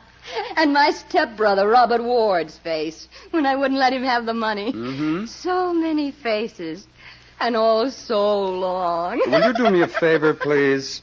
Oh, Pierce will marry me. You just watch, Mark. In 6 weeks, when I come back from Reno, he'll never tell me again he's not the marrying kind. Yeah. How about that drink you promised me? I didn't, Susan. I want a drink. I've got to have a drink. Later, please. Anything. Water. Ginger ale. Take it easy, kid. Take I've it. never been so thirsty. Please. Water. Ginger ale. All about Chicago and Point Swift. Susan. Albany, Prescott. All aboard. No. Conductor, hold the train. There's a dead woman on board. 4 days later, Mark Kent was in a room at police headquarters with Captain McNair, his friend. They were comparing notes, the results of intensive investigation, and some speculation. We start with the atropine, Cap. That's what killed her. Yeah, 1 pill. That's usually enough. Now, here's what the book says about atropine. An organic alkaloid which causes death in humans without coarse anatomical change. No pain. That's right. Symptoms include dryness of mouth and throat, giddiness, wild talk. Death usually takes place within 8 hours. The coroner told me there's no set rule about that. It can happen in 6 hours, in 4 hours, in 1 hour. It can happen in 10 hours. Well, we know from what Gerald Steele told us, Susan didn't get up until almost 11 o'clock. Yeah. Cap, are you willing to do some speculating? If it doesn't mess up the facts. What fact? All right, go ahead. But remember, you're not writing a book. This was a real murder, and I'm a real policeman. Now, we've got a pretty good idea of the kind of man Gerald Steele is. There's no record that he ever had a job. His wife, Susan, was very rich. So? Okay. We know that she left a will giving him half her estate, and we know that she was going to Reno to get a divorce. Another man, Pierce Carlton. Now, let's combine what Gerald told us about that morning 4 days ago and what, for reasons of self-preservation, he might have forgotten to tell us. Go ahead, I'm listening. All right. It's 11 o'clock. Susan Ward Steele has just gotten out of bed, and after the usual routine, she goes into the kitchen, where she finds her husband sitting before a big breakfast. She's a little annoyed. Good morning, Joe. Enjoying yourself? Any objections to my being hungry? Oh, no. I thought today you might have less of an appetite. I'm not responsible for today, Susan. Ham, eggs, toast, and coffee. Is that your first helping, dear? Oh, nuts. You don't say. You're so articulate. Where's Tommaso? I told him to take the day off. You told him? Yes, what's the matter with that? But, darling, you don't pay his salary. I had an idea that we wouldn't want any strangers around the house today. You're so sweet. But I'm not spending today with you. Oh? I'm having lunch with Robert, tea with Claire Ellis, and then... would you like to guess? Cocktails with Pierce Carlton, the great send-off. Don't be so bitter. He works for a living. Sure. Well, at least he has an office. Pour me some coffee, please. Yes. You want eggs, too? No, just black coffee without sugar. A full cup. You must have had a big night. Where'd Pierce take you? Places. Lots of people. I heard you slept well last night. Susan. You were snoring when I came in. Oh, for pity's sakes. First I get it because I'm eating. Now it's because I slept. You don't think much of me. You're a parasite, Gerald. And you're beginning to look like one. You don't care what you say, do you? Oh, don't tell me that there's pride under that expanding waistline. Just one more word out of you and I'll... Yes? What's the use? I can't take it. I don't want you to go. Really? I'm thrilled. If you go through with the divorce, I don't know what I'll do. I know one thing you'll have to do. Get a job. Huh? Let me spell it for you. J-O-B. It's what people do for money. What'd you ever do for yours? I was smart. I picked a family with a rich uncle. Sure, you can talk. You inherit $1 million. You're smart. Well, let me tell you one thing, Susan. If Don't bother, honey. I've got something much more important to tell you. I'm not leaving you any money to live on. What? And I'm changing my will. I see. The half of my estate that you've been praying for will go to Pierce Carlton. If I should die. When do you perform the operation? After Pierce and I are married. In the meantime, if I should get hit by a truck... Yeah? Oh, darling, don't wish so hard. I'm really being very loyal to you. Yeah. Oh, well. What time's your lunch date with Robert? 1 o'clock. Good heavens, look at the time. I'll have to hurry. It takes me an hour to get my hair put up. Do you want some more coffee? Oh, I'd love it, but I can't spare a minute. Why didn't you tell me it was so late? It's your appointment, Angel. You sure you don't want another cup? Oh, dear. I really need it. All right. Bring it into the bedroom. No cream or sugar. Yes, ma'am. Anything you say, ma'am. I aim to please. There it is, Cap. Gerald Steele had motive and opportunity. You're only guessing, Mark. Well, the will's on file, isn't it? We got the story, the second cup of coffee from Gerald himself. Yeah, but the rest of the stuff, about the argument, about her changing the will. Pure speculation. The deductions of a mystery book writer. Now, what about Robert Ward, the stepbrother? He's about 15 years older than Susan, businessman. How's business? Well, we got a report from several banks that he's been trying to borrow money. They all turned him down. Uh-huh. That makes him an interesting suspect. Now, let's combine fact and fiction again and see what happened at lunch. Robert Ward told us that he'd reserved a private dining room for the occasion at the Swank Cafe Aurelia. Susan was very cheerful all through lunch. What time is your train, Susan? 7:10. No, it's only 2:30 now. I'm meeting Claire Ellis at 3 o'clock. Tea and gossip at her apartment. Oh, I knew I shouldn't have eaten so much. Susan. Yes, Robert. I've been waiting very patiently. What do you mean? You didn't ask me here to a private dining room to discuss my unimportant life. You're very clever. Thanks, darling. Now, what is it that you don't want your servants to overhear? I need money. You? I know it comes as a shock, but the truth is I've, How much, Robert? $100,000. Really? Of course, it'll be a loan, Susan. I'll pay it back in due time. I'll give you a note or a mortgage, whatever you like. Business is bad. I've had a very serious setback. My entire output of washing machine motors is defective. Oh, my. What's the poor housewife going to do? We know what's wrong, and we can correct it easily enough, but naturally it can't be done without money. Naturally. I've never been without cash before, but I expanded recently, and that took all my liquid assets. Even when you're in trouble, you talk like a bank statement. When did this delightful thing happen? 2 weeks ago. Why didn't you come to me right away? Well, I didn't want to bother you. I'm a businessman, and naturally my first call was at the banks. Naturally. Did they turn you down? They didn't consider me a good risk. Overexpansion. Darling, you're as skinny as a toothpick. Susan, please don't be facetious. I'm in serious trouble. Oh. If I don't get that merchandise out of my factory, I'll go bankrupt. I won't even be able to pay my creditors. $100,000. Yes, it shouldn't mean anything to you. You can spare it.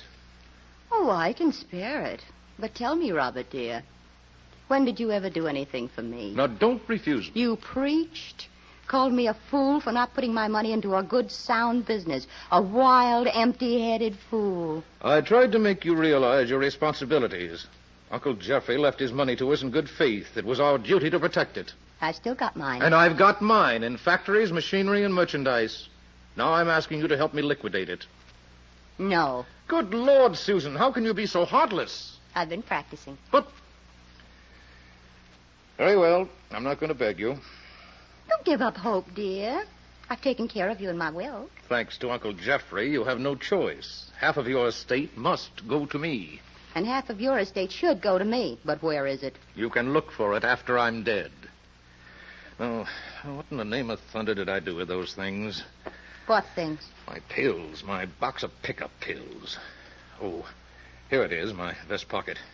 So you've come to that, huh? Just these last 2 weeks, doctor's prescription. I've been living in the devil's own basement, tired and depressed. What do they do for you? They give me a pickup, that's all. Get the tired feeling out of my system and clear my head. Perfectly harmless. Sounds interesting. Would you like one? Why not? I had a big night, and I've got a bigger day ahead of me. One pill will keep you going for hours. Flip it into the back of your mouth and wash it down with water. After you, darling. Very well. I never take chances. Well, here's to you. How soon before it starts functioning? Very soon. And now I think we ought to go, Susan. I don't want you to be late for your appointment with Claire Ellis.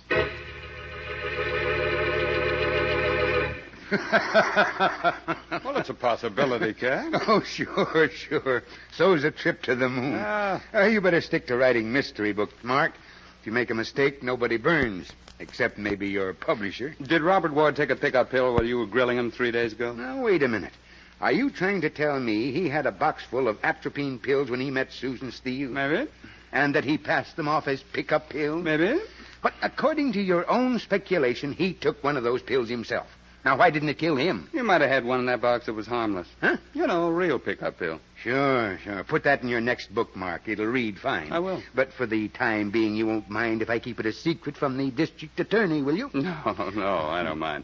Shall we go on? Go ahead. I'm on 24-hour duty. Well, the next stop that Susan Steele made was Claire Ellis's apartment.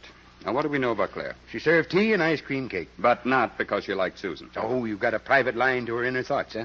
Didn't you notice how she was defending Pierce Carlton as you were questioning her? I noticed it. Yeah, he's the man Susan Steele expects to marry. And Claire's in love with him. Now let's see what we can get out of the situation in which two women in love with the same man meet for tea a few hours before one of them dies on a train, the victim of murder by slow poison. I'll get the tea things, Susan. They're in the kitchen. Oh, there's no rush, Claire. I'm not meeting Pierce until 5. The lovely, romantic orchid room. I told this weak boy I must have orchids on our wedding day. Slews and slews of them. Susan, do you know why I asked you here? Of course. To plead with me. We used to be good friends. Used to be?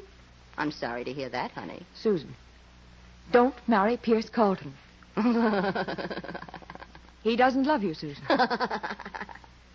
Pierce and I were practically engaged when I introduced him to you. Why did you make a play for him? You had a husband.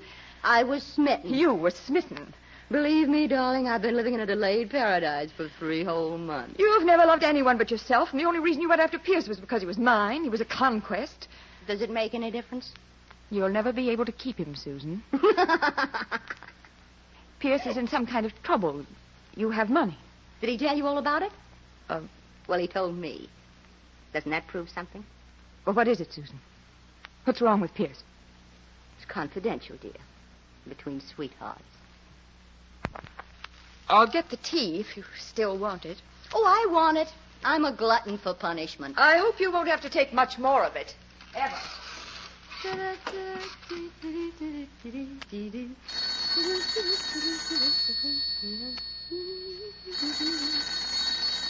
Why not? Hello, and don't keep me waiting. Oh, it's you. Of course, Gerald. Are you surprised to hear I'm still breathing? Where's Claire? Oh, she's downstairs sweeping the sidewalk. She pays off the back rent that way. I'd like to talk to her, please. Oh, she can't be disturbed. Now, look here, Susan. But I can give her a message. Ask her to call me back. No love and kisses? Not yet. I was only thinking we might go for a walk in the park. A walk? How thrilling. Gerald, darling, when did you give up driving? Oh, nuts.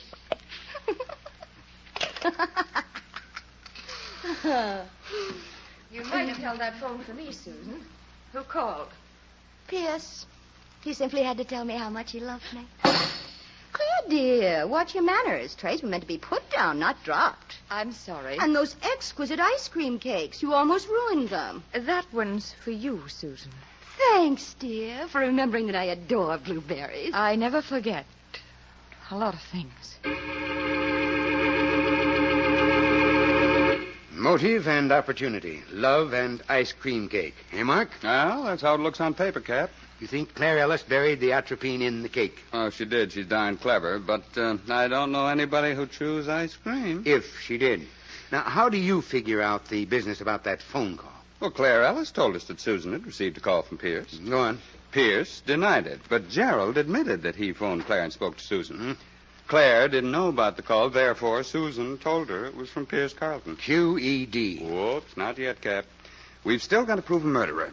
Now, what about Pierce Carlton? He's in the stock brokerage business with his father. Good, solid family background, old stock. And that doesn't keep him from being a playboy, does it? I'm not interested in what he does, Mark, only in what he did 4 days ago. And in what he did before that. That goes without saying. My boys are checking. I think they're going to find that he's in a mess.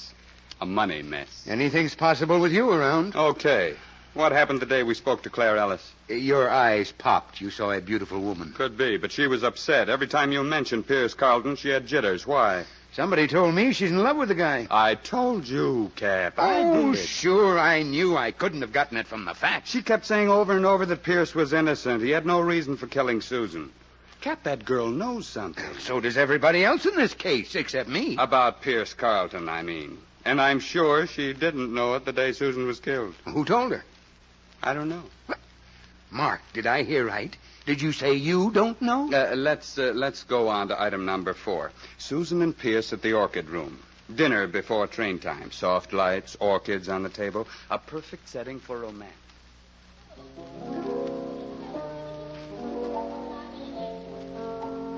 Oh, darling, darling. 6 weeks. 6 long weeks without you. You'll get used to it. Don't laugh at me, please. I'm going to miss you terribly. There's a lot of excitement in Reno. And cowboys. Pierce, how can you say that to me? Don't you like cowboys? I like you better. How was Gerald this morning? Oh, why talk about him? Why not? He's human. What's the matter with you? You'd rather talk about everyone but us. It's a wonder you don't ask me about Claire. You know, I saw her this afternoon, too. Or don't you have to ask me about her? You never could take kidding, could you? Oh, I didn't realize. Pierce will be married just as soon as I can get back from Reno. Have some more wine, Susan. You'll be waiting for me at the station. I don't want to come back to New York and be alone for a minute. Suppose I'm not waiting. But you've got to be. Why? Because I'm depending on you. I'm going through a divorce for you. For me? I thought it was because Gerald ate too much. Pierce, would this come under the head of what you call kidding? Put your head on my shoulder and I'll tell you a secret. I'd rather look you straight in the eye. I've been doing a lot of thinking. Yes? I've come to the conclusion that Gerald is a nice guy. What does that mean? You ought to stick with him. You know, till death do you part. You didn't think so last night. I wasn't thinking last night, honey. The whole process started this afternoon. I woke up and there was a vision of a wedding bell. It scared the wits out of me. You're out of luck, Pierce. I'm not letting you out of your promise. Look, Susan, be sensible. Marriage and I were never meant for each other. I'm just not the marrying kind. No? Put your head on my shoulder, and I'll tell you a secret. I'd rather just keep sitting beside you. Do you remember a certain crying jag that you had on a couple of weeks ago? Susan, I've never been drunk in my life. You were that night. And you told me a whole lot of things that you're going to regret in just about a minute. Suppose you tell them right back to me now. You lost a lot of money on a gambling boat before I met you. Huh? You paid off in IOUs. And when the gambler got tired of waiting for the cash, he threatened to see Papa. That's when you became a thief. Good Lord, Susan, what are you talking about? You took bonds out of your father's safe. He's got so many of them, you were sure they'd never be missed. I told you that? Your conscience was bothering you. Bet you didn't know you had one. It's a cinch you haven't. No, dear. I might really like meeting your father, telling him about those bonds. Yeah? I'm so glad you'll be waiting for me when I get back from Reno. Yeah. Come to think of it, not every woman wants to marry a thief. Oh, I'm lucky, huh? All right, let's celebrate with a drink. Friends? What else? You hold all the aces. Then we'll drink to that. Oh, no. Don't waste it that way. What's wrong? Let's lock arms. Then I'll drink out of your glass, and you'll drink out of mine. Why, of course. Just like real sweethearts. Yes, dear. There's nothing like good old sparkling Burgundy for launching a new life. Properly. There it is, Cap. The last episode. And you finish it with the old switch trick, the atropine pill in Pierce Carlton's glass. I'm surprised at you, Mark. It's corny. Well, it happens to be true, poison or no poison. Found out about it only this afternoon. You don't say. Who told you? The waiter in the orchid room. He saw them lock arms, and he remembered for $10. What? You give me the name of that guy. I'll have him brought in here, and I'll book him. Oh. Hello, Captain McNair talking, homicide. That's all right, Finley. Go ahead. What? Are you sure? Mm-hmm. Okay. Check in at headquarters and file a report. I'll take care of the rest. What sign of the horoscope were you born under, Mark? I don't know. Why? Well, you're either very smart or very lucky.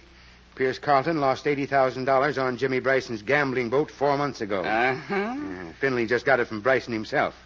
The debt's been paid. That's how it is, Cap. When you go by character, you can't go wrong. Maybe I ought to have a little more respect for you, eh? Well, just read my books and I'll be happy. Yeah. Now, let's see. We've got 4 suspects. Gerald Steele, the husband, who was going to be left holding the empty bag. And who was still in the will for half of the fortune. Right. Mm-hmm. Robert Ward, the stepbrother who needed money and was turned down. He's in the will for the other half. My money's on him. Maybe. Claire Ellis, the lovesick rival, and Pierce Carlton, who didn't want to get married but who talked too much to Susan. Every one of them had motive and opportunity. What does your imagination advise us to do now? I got an idea, Captain. Can you get me a sample of Susan Steele's handwriting? Yeah, her signature's on her will. I've got a copy of it over there in the case file. All right, let's get the best handwriting man you've got, and then you and I will go to work catching a murderer. Mm-hmm. Does your imagination tell you where? Oh, of course. At my apartment.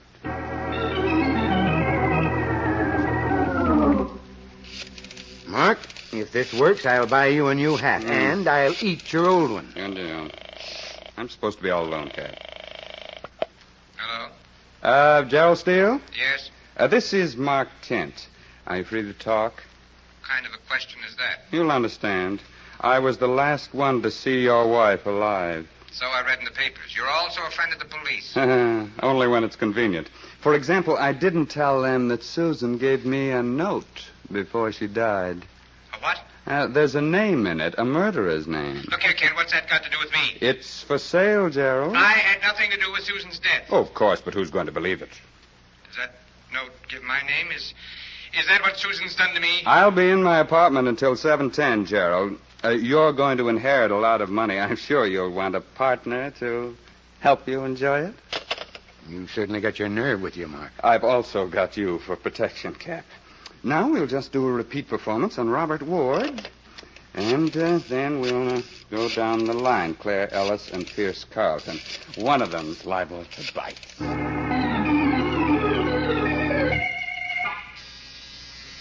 Stay in that other room, Cap, and don't wait for gunfire. Don't worry about me, kid. Yes, I heard you the first time. Hello, Miss Ellis. Come right in.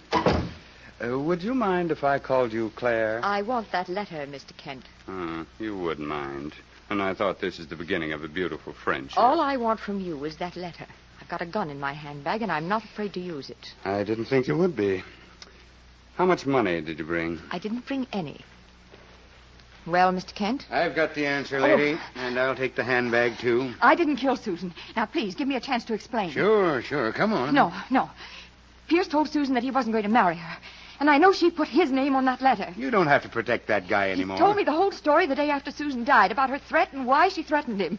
I made him tell me. Yeah, let's go. No, please. Somebody wants to come in here, Cap. Another one?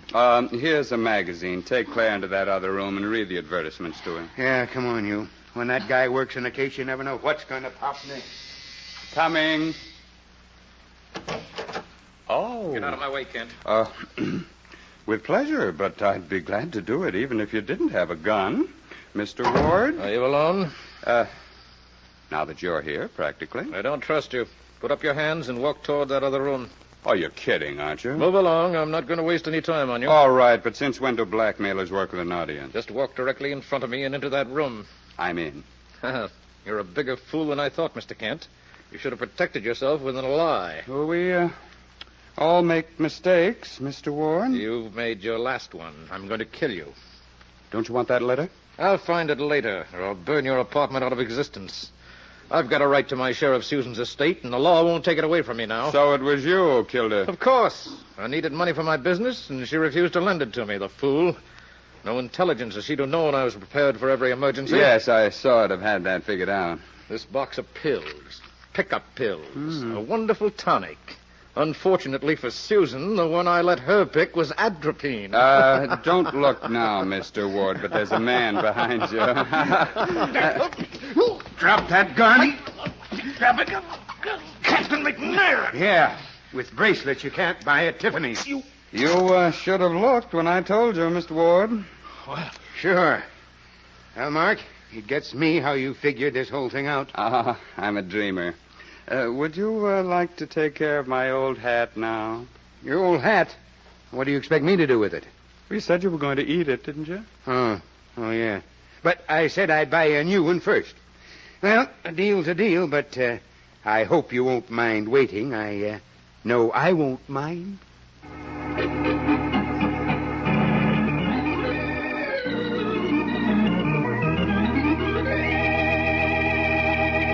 And so closes tonight's Crime Club book, Death at 7:10, based on a story by H.F.S. Moore. Stedman Coles did the radio adaptation. Roger Bauer produced and directed. Raymond Edward Johnson played the part of Mark Kent. Helen Shields was Susan Ward Steele. Cameron Prudhomme was Captain McNair. Ted Osborne played Gerald Steele. Eleanor Phelps was Claire Ellis. King Calder was Pierce Carlton. And Reese Taylor was heard as Robert Ward. Oh, I beg your pardon. Hello. I hope I haven't kept you waiting. Yes, this is the Crime Club. I'm the librarian. Yes, come over a week from tonight. Good.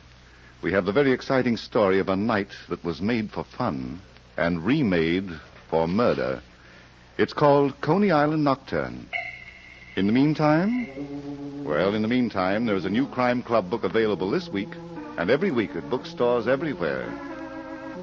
Yes, it's available now. Fine.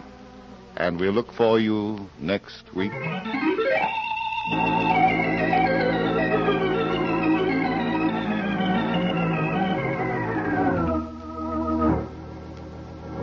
This program came from New York. This is the Mutual Broadcasting System.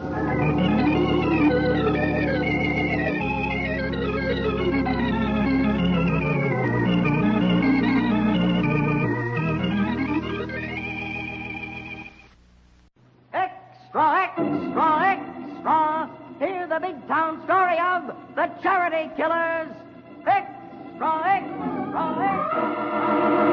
Miranda? Yes, Bertha? Lock him up in the storage room with Larson's body and let's get out of here. And leave Mr. Wilson alive to identify us in Larson's murder? They'll have to catch us first. You're wasting time, Bertha. My press photographer has orders to notify the police. You better get going. I'll say I'm going. Oh, no, you're not. Tape up Wilson and splatter the place with kerosene.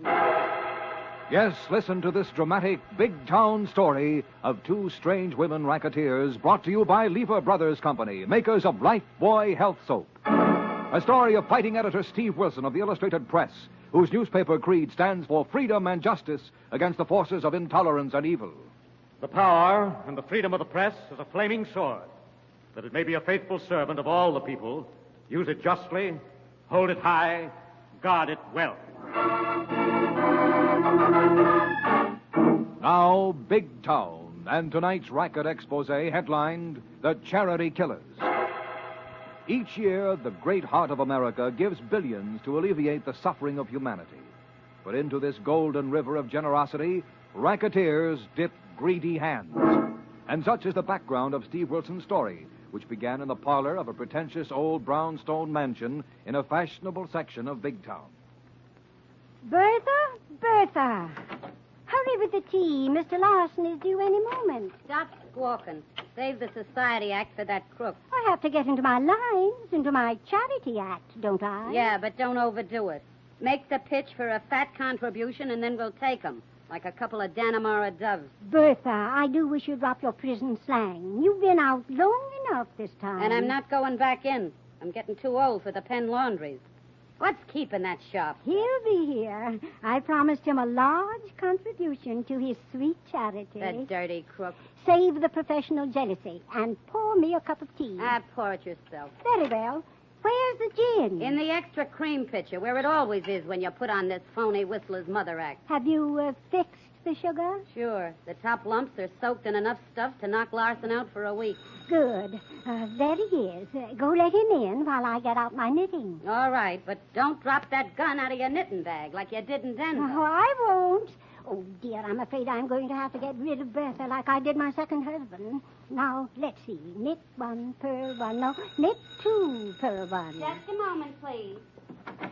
Good afternoon. I'm Mr. Larson, calling on Mrs. Miranda Adams. Oh, yes, Mr. Larson. Madam Adams is expecting you. This way, please. Who is it, Bertha, dear? Mr. Lawson, ma'am. Oh, yes. How do you do? Good afternoon. Charmed to meet you, Mrs. Adams. I hope the pleasure will be all mine. You may go, Bertha. I'll go tend the furnace, ma'am. I'll call you if I need you. Very well, ma'am. Are you two ladies alone in this big house? Yes, quite alone. It's so difficult to get help these days, you know. Yes. And now, about your contribution to the General Community Fund. Oh, yes. Please sit down. Have a cup of tea? Tea? Oh, yes, of course. Thank you. I hope you brought your list of prominent contributors. Oh, yes, I have them all right here. But this list is quite confidential. Most of our large contributors wish to remain anonymous. Don't want to get on the sucker list. I mean the list of unscrupulous fund collectors. I understand. And I assure you the list will not leave my hand. Oh, but I can't leave the list. Very well. I'll have Bertha make a copy. Oh, no, I'm sorry. You wouldn't care to have me give out your name and the amount of your contribution, would you, Mrs. Adams? Decidedly not. No, of course. Now, how large a donation did you have in mind? Would 1,000... 1,000? Oh, dear, your tea is getting cold. How many lumps of sugar? Oh, no sugar, thank you. I'm putting on weight. I never touch the stuff. Well, 1,000 would be fine. Great help to them, any worthy cause. Oh, I'm sure it would. And a little sugar won't hurt you. It's energy building. Yes, I know, but no thanks. I'll just take it as is while you make out your check. No, let me... Oh, dear, I'm sorry. So clumsy of me. Bertha... Oh, it doesn't matter. Don't bother. Yes, ma'am. What's the trouble? Mr. Larson won't take sugar in his tea. Oh, he won't he? Hey, what's the idea?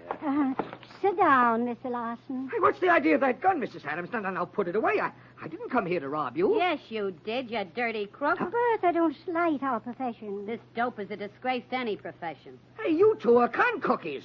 This is a plan. A scheme to get a hold of my sucker list. Exactly, Mr. Larson.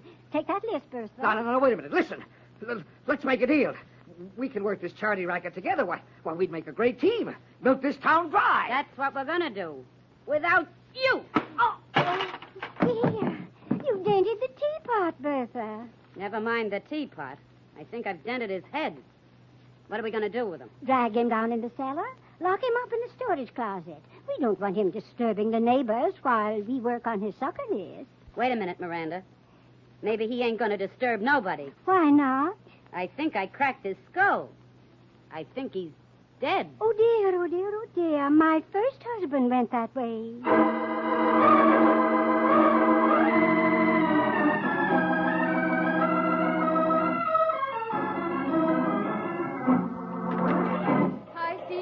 The general alarm for your wondrous girl reporter. Oh, come in, Lorelei, and close the door on those infernal teletypes. Uh-oh. Now what have I not done which should have been done, as Harry the Hack would be wont to say if he weren't down with a grip. How would you like to impersonate the confidential secretary of a wealthy philanthropist?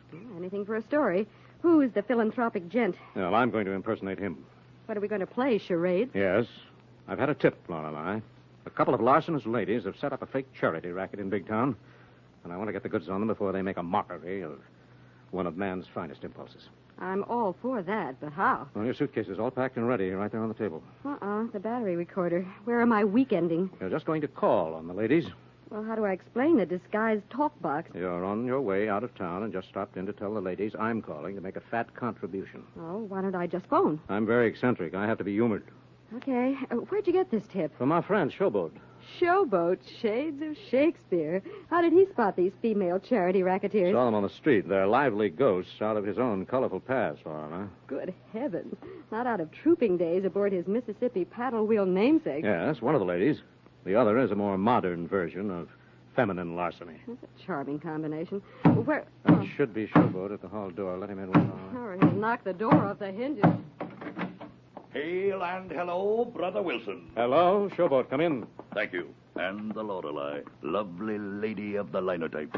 Hello, Showboat. I hear we're going on a charity racket safari. Ah, yes. 'Tis been my good fortune to espy amongst humanity's flock 2 elderly female wolves in sheep clothing, preparing to pounce upon the innocent lambs in the name of sweet charity. Yes. I've given Lorelei the setup and the fact, Showboat. She's ready to go. Aye, but stay a moment, Miss Kilmer. Though these barges be cloaked with lavender and lace, and though they dwell in marble halls, they are as the scorpion whose sting is verily the kiss of death. Thanks for the warning, Showboat. I'll be careful of them. Where is this marble hall? A gloomy relic of the 90s, leased as a lair for the unsuspecting. A stage upon which these demon damosels weave their wanton web upon sweet Charity's warp of woe. A perfect setup. What's the address, Showboat? Park is the street, and the number is 9. Number 9 Park. What names are they using, Showboat? My thespian contemporary, the Ophelia to my Hamlet, Lady Macbeth to my immortal Thane, the little Eva to my Uncle Tom. Once went by the name of Memphis Mary, shot one gambler husband and drowned another in the muddy waters of the Mississippi. Now, silver-haired and mild of mien, she plays her trade in the guise of Madame Miranda Adams. Golly, Miranda Adams. Who's her present partner? Judicious inquiry reveals only the name of Bertha, a muscle-bound, matronly alumni of many of our better houses of correction. Well, that'll be enough to work on, Showboat. How much time are you giving me to get their crooked charity pitch on the tape recorder, Steve? 10 minutes should be enough, Lorelei. Take Dusty and his camera, but have him wait outside until we arrive. Well, good heavens, Steve. Madam Adams will surely recognize Showboat. Exactly, Lorelei. And a recording of her reaction should be evidence enough to smash the racket and send the ladies to jail.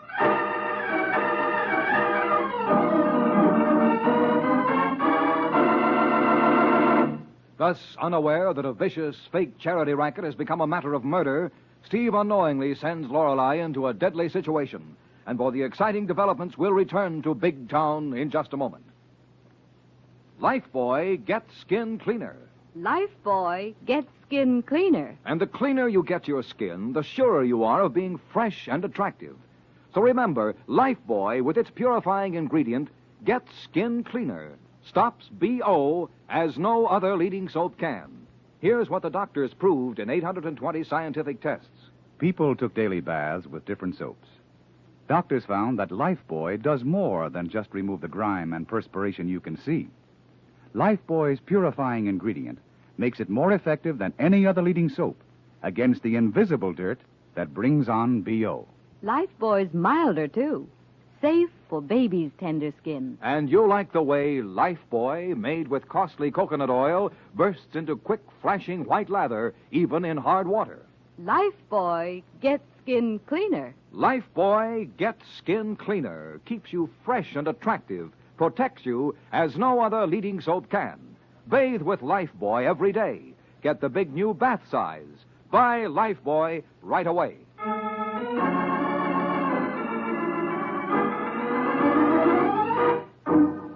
Now back to Big Town and tonight's spine-chilling expose of a vicious racket captioned The Charity Killers.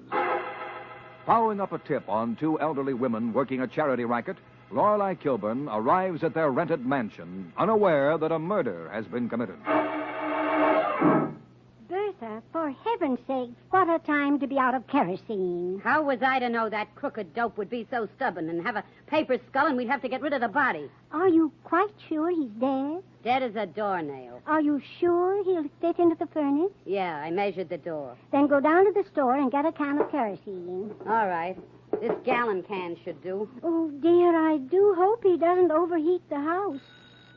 Miranda, somebody's ringing the front doorbell. My stars, whom could it be? Maybe one of Lawson's charity racket pals come to find out what happened to him. What'll we do? I'll go see, and if it is, simply say he never arrived. What if they've been watching the house and no different? Then I'll invite them in with this gun. All right, go ahead. I'll wait down here in the cellar with Lawson's body. No need to do that. He won't go away. Go get the kerosene and hurry back. Okay. I'll go out the cellar exit. Don't make any mistakes. I won't. Maybe you better get another gallon of kerosene, just in case. All right. Get upstairs and answer that bell.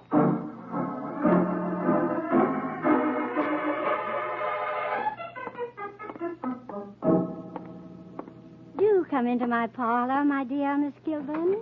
Thank you, Mrs. Adams.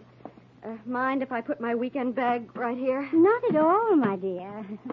And And it's so kind of you to delay your vacation trip to prepare me for the arrival of your wonderfully philanthropic Mr. Wilson. Yes, you may think it's strange sending me ahead to get the facts about your charities, but my employer is quite eccentric. I understand. And of course you want to know how the money is being spent, how many worthy causes are being helped, and the other prominent contributors in Big Town. Yes, that would interest and impress Mr. Wilson. Of course. Here is a partial list of our contributors and sponsors. My, that's quite an impressive list. What's the matter, Miss Kilburn? Nothing. But it must be. You're white as a ghost. Oh, it's really nothing. I suddenly felt a little faint. It's rather warm in here. Nonsense. The thermostat is set at 68 degrees. Then it must be something I ate. I'm sorry. I'm afraid I better go. No, my dear. It's something else.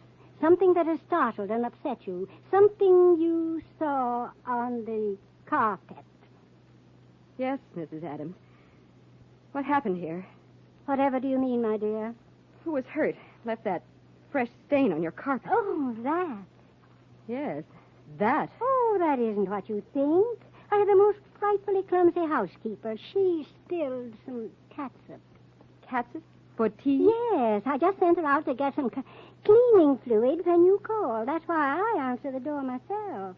I see. And you're alone in the house? Yes. And what do you see, Miss Kilburn? Just who are you, and why are you here? Well, I came to ask you a few questions about your charity fundraising activities, But now you are no longer interested in sweet charity. Why not, my dear? I have a feeling something much more important has happened here. And I have a feeling you're not what you pretend to be. Give me your handbag, Miss Kilburn. Uh-oh. That's a rather large gun for such a charitable little lady, Mrs. Adams. Don't get up. Just give me your handbag. I'll save you the trouble of looking. I'm a newspaper reporter. A reporter? Oh, dear. Yes, I'm investigating a tip on your charity racket. All alone? In the hope of getting a scoop for your newspaper, no doubt? Not quite. Now, you better put away that gun or you'll be facing something much more serious than grand larceny, Mrs. Adams. If you aren't already. My stars, you are curious, aren't you, Miss Kilburn? It's a reporter's stock in trade. Yes. Too bad. How so? Oh, dear me, I'm dreadfully afraid I'm going to have to take you down in the cellar and satisfy your feminine curiosity once and for all.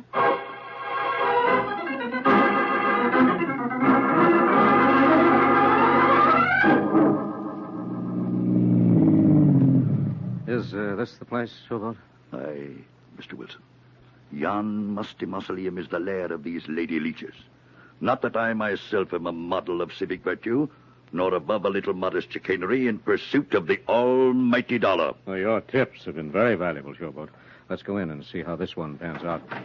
Hey, Steve, Showboat, just a minute. Yes, what is it, Dusty? Well, I don't know exactly, but something is from Denmark around here. What, is Lorelei inside? Yep. Little old lady let her in about 10 minutes ago. What's worrying you, Dusty? Well, just about the time the little old lady let Miss Kilburn in the front entrance, a buxom battle axe slid out the cellar exit. And she was carrying an empty can such as you might fill with kerosene. She ought to be back any time now. Well, in that case, I think we'd better change our plan of action, Showboat. How so, Mr. Wilson? You better wait here with Dusty, out of sight. I'll go in first, play my part, and then call you in for the showdown. As you wish, Mr. Wilson. A climactic third-act entrance is meet enough to test my thespian talents. Go set the stage. Prepare the downfall of these demons of deception. I'll do my best. Meanwhile, keep out of sight in Dusty's car until I call you, Showboat. Very well. I go to the wings to await my cue.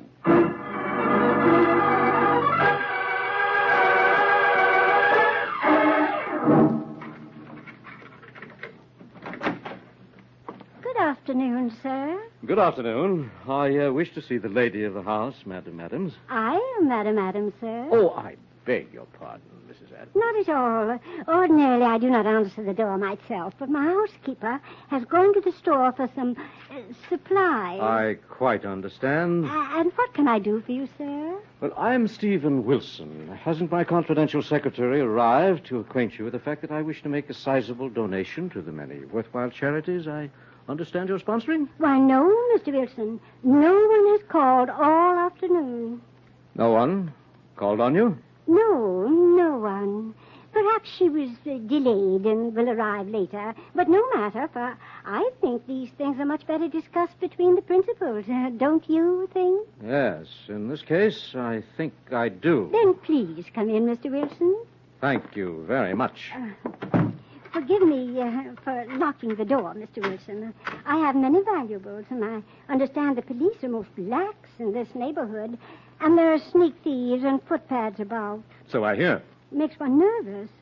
But do come into my parlor. I was about to have tea. Won't you join me? It will be a pleasure, Madam Adams. Sit down, Mr. Wilson. You may find it a bit chilly, but my housekeeper will be back in a moment, and we'll have a lovely fire. That will be nice.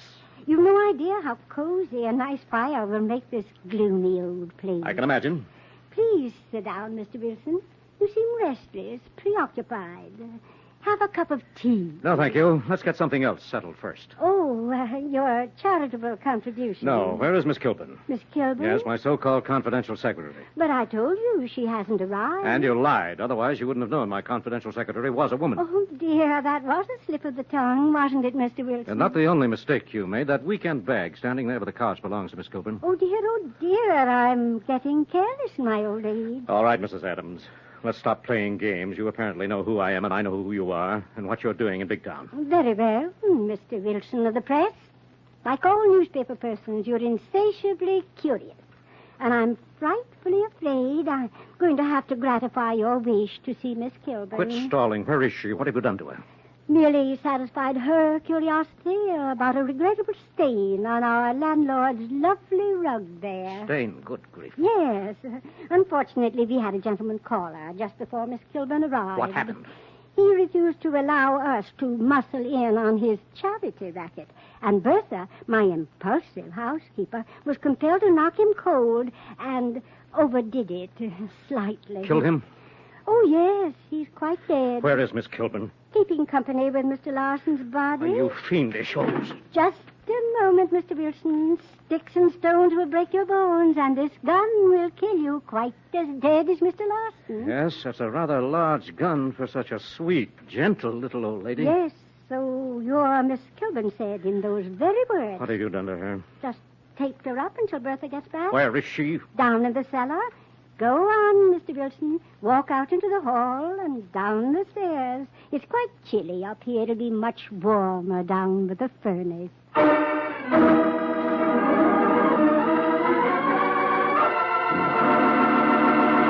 Thus, in a swift turning of the tables, Steve and Lorelei are caught in a strange and deadly situation. And for the exciting payoff, we'll return in a moment.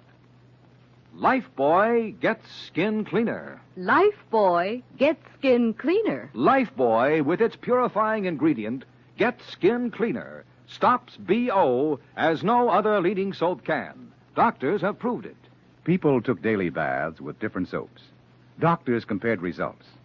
They found that Lifebuoy, with its quick, rich, purifying lather, cleanses and protects better than any other leading soap. And Lifebuoy is milder, too. So bathe with mild, refreshing Lifebuoy every day. Remember, Lifebuoy gets skin cleaner, stops BO as no other leading soap can. Buy Lifebuoy right away.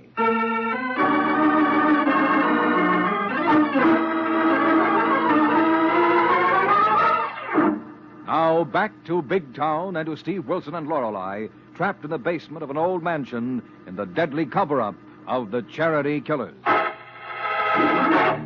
Keep away from Miss Kilburn, Mr. Wilson. I know how to use this gun. So I understand from an old associate of your Mississippi showboat days. My stars, that was 40 years ago. Whom could it be? An actor. And like your first husband, a gambler on the river. Showboat. Showboat. That scene stealer. I would have thought some woman shot him years ago. Unfortunately for you, he's right here in Big Town. It tipped me off to your fake charity racket. What are you listening for? Expecting, Mr. Wilson? The return of your stupid companion who involved you in murder. I've been involved in murder before. But of your own volition. Not because of the blundering of a stupid associate. Oh, yes, quite so. Bertha is rather stupid. Who's stupid, you cackling old crow? Crow, am I? Yes.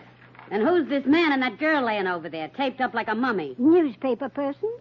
What are they doing here? Investigating your charity racket. Oh, Miranda, you old fool. Why did you bring them down here and let them see Larson's body? There was no help for it. And stop calling me a fool. I am old, but you're the fool. Put on that kerosene and tape up Mr. Wilson. Stop giving orders. There isn't time. We got to get out of here. Nonsense. We've spent months lining up suckers. Checks are pouring in every day, and with Larson's list, we can make a real killing. Don't be a complete dope. Those two didn't come along. There's a car out front. And the driver and somebody in it are watching this house like hawks. Why didn't you say so right away? You didn't give me a chance, but I'm telling you now. Let's lock them up in the storage room with Larson's body and get out of here. And leave them alive to identify and testify against us in Larson's murder? They'll have to catch us first. You're wasting time, Bertha. Those men out there in the car have orders to notify the police, and you'd better get going. I'll say I'm going. Oh, no, you're not, Bertha. Tape up Wilson and splatter the place with kerosene. I'm not wasting any more... That'll be all out of that gun, Madam Adams. Oh, hold still. I hate to manhandle a woman, even a murderess. No, hold still. Stop struggling. Oh, dear, very well. Unhand me, sir. As soon as I make sure you haven't another gun in this knitting bag. Hey, Steve, what cooks? What goes on here? What gives? Dusty, just get the tape on Miss Kilburn. And then shoot a few pictures for the front page. Right. Okay, now hold everything, Lorelei. I'll have you undone in a jiffy. Forsooth, what transpires in this dungeon of dark deeds? Well, if it isn't Showboat, the greatest voice in Salvini. Ah, the Memphis Belle, Milady of the Hemlock, the Dagger, and the one-night stand. Shut up, you windy old walrus. Ah, time hath touched thy hair with silver, but dip thy tongue with acid, Miranda. Oh, be quiet, Showboat. You haven't changed a bit. Yes, hold the reminiscences, Showboat. Are you all right, Lorelei? Oh, a little bruised and mortified, but otherwise okay, Steve. Good. Go upstairs and call Fletch on city desk. Give him the story. And call Callahan of homicide.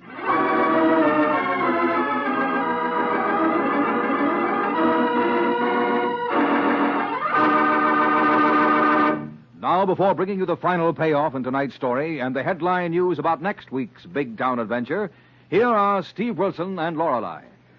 Friends, hurry, hurry. Lever's sensational $50,000 travel contest closes this week. Wouldn't you like to explore Paris and London, see Cairo, visit Honolulu and other famous foreign cities? Well, this contest is your chance to win the vacation of a lifetime. Just imagine, friends, you can win a round-the-world trip for two with all travel expenses paid. Or choose $10,000 in cash. Yes, and there are second prizes, too, 15 of them, with an all-expense trip to Europe for each winner, or $2,500 in cash, plus 400 other prizes of $10 each. Just finish this statement in 25 words or less. I like bath-size Lifebuoy because... Send each entry with a box front from Bath-Size Lifebuoy to Lever Tour the World Contest, Box 1, New York 8, New York. That's Box 1, New York 8, New York. But hurry, entries must be postmarked no later than this Saturday. Only residents of continental United States, Alaska, and Hawaii are eligible. Get a free entry blank with complete rules at your store right away.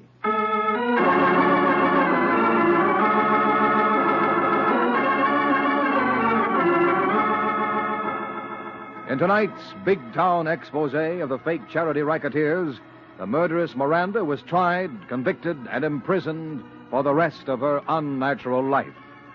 And next week, the makers of Lifebuoy bring you a hard-hitting story entitled The Fatal Joke, the strange story of a gangster's revenge after death.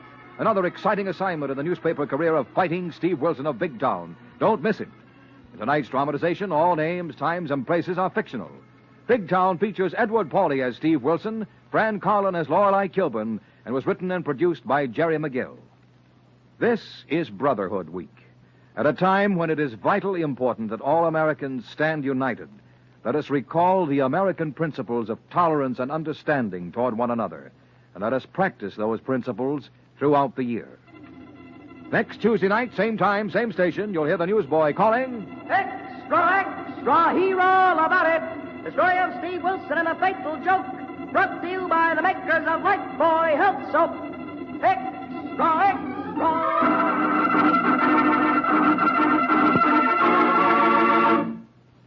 Lever Brothers Company have amazing news. New 1950 Rinso with sodium. It's here a year ahead of time. New 1950 Rinso has 3 times the whiter washing action of any other soap.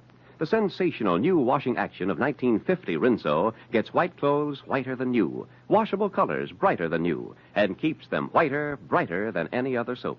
Rinso is so safe for clothes, so kind to hands. Get new 1950 Rinso at your dealers now. Be sure and be with us again next Tuesday at the same time when Lever Brothers Company will again present Big Town. This is your narrator, Dwight Weiss, bidding you good night.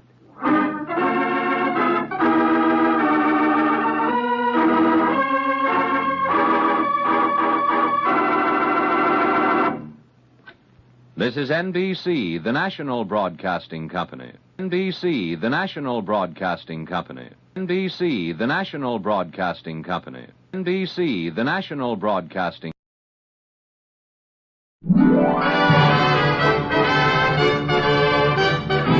Your neighborhood Chevron gas station invites you to Let George Do It. Brought to you by the makers of climate-tailored Chevron Supreme Gasoline and RPM Compounded Motor Oil.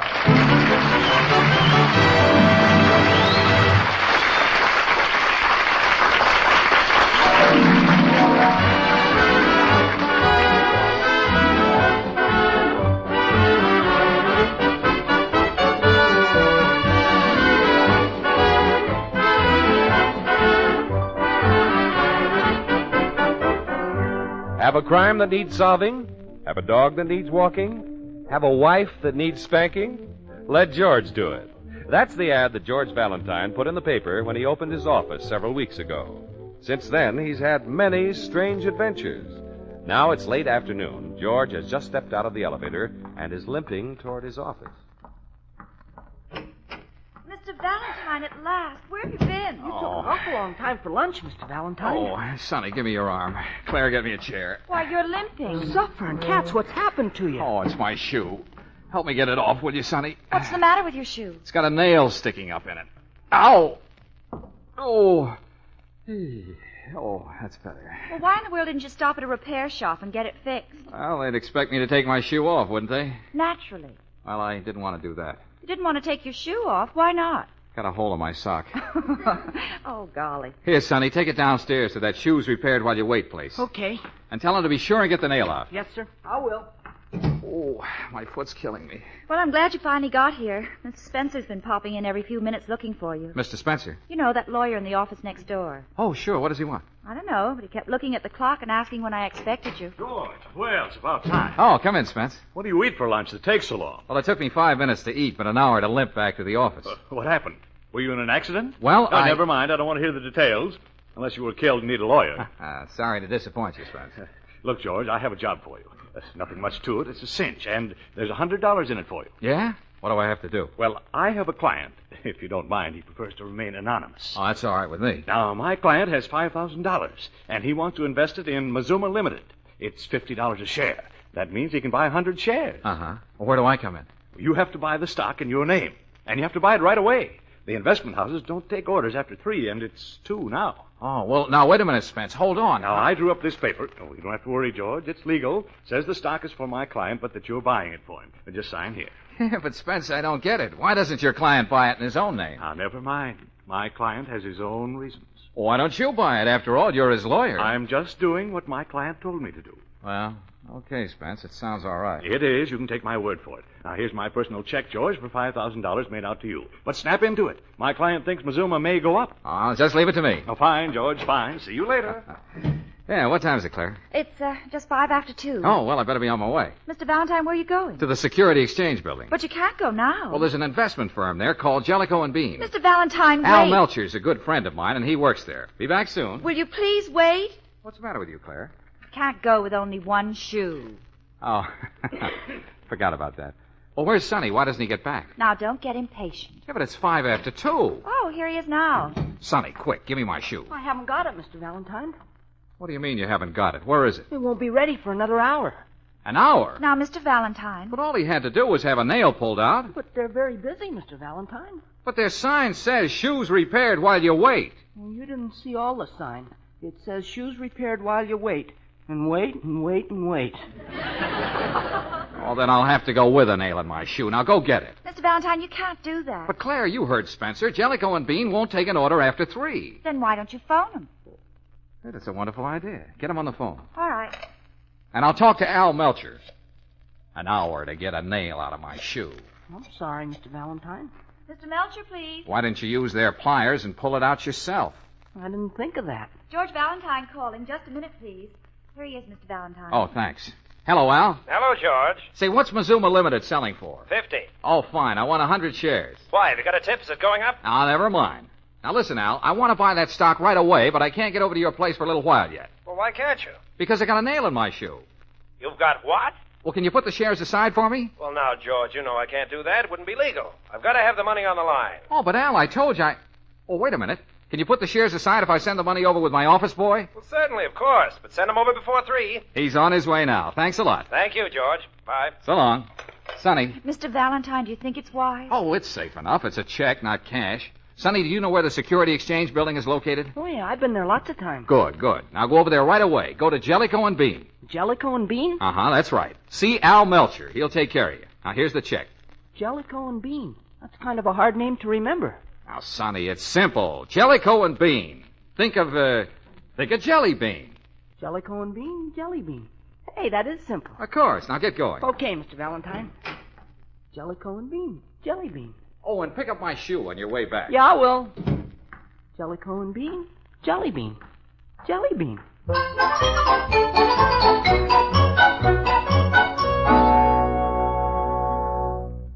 Candy. Candy. Now, what kind of candy was that? Can I help you, Sonny? Jeepers, I hope so, sir. Well, what firm you looking for? I wish I knew. I forgot their name. I thought maybe if I looked at every name on this directory, it'd come to me. That'll take a little time, son. There are 200 firms in this building. Yeah, but how many of them sell stocks? All 200 of them. Oh, suffering cats. But I ought to be able to help you out. I've been working this building for 12, 13 years. You can't you remember anything about the firm, at all? Well, the name sounded like some kind of candy. Candy? That's right. Candy? Yeah. Let's see now, candy. Well, then that can't be Perry and Hunt. No, sir. Candy. Well, now, wait a minute. I'll bet I got it for you here. Gummer and Draper. Gummer and Draper? Sure, Gumdrop. Gumdrop. Jeepers, that's it.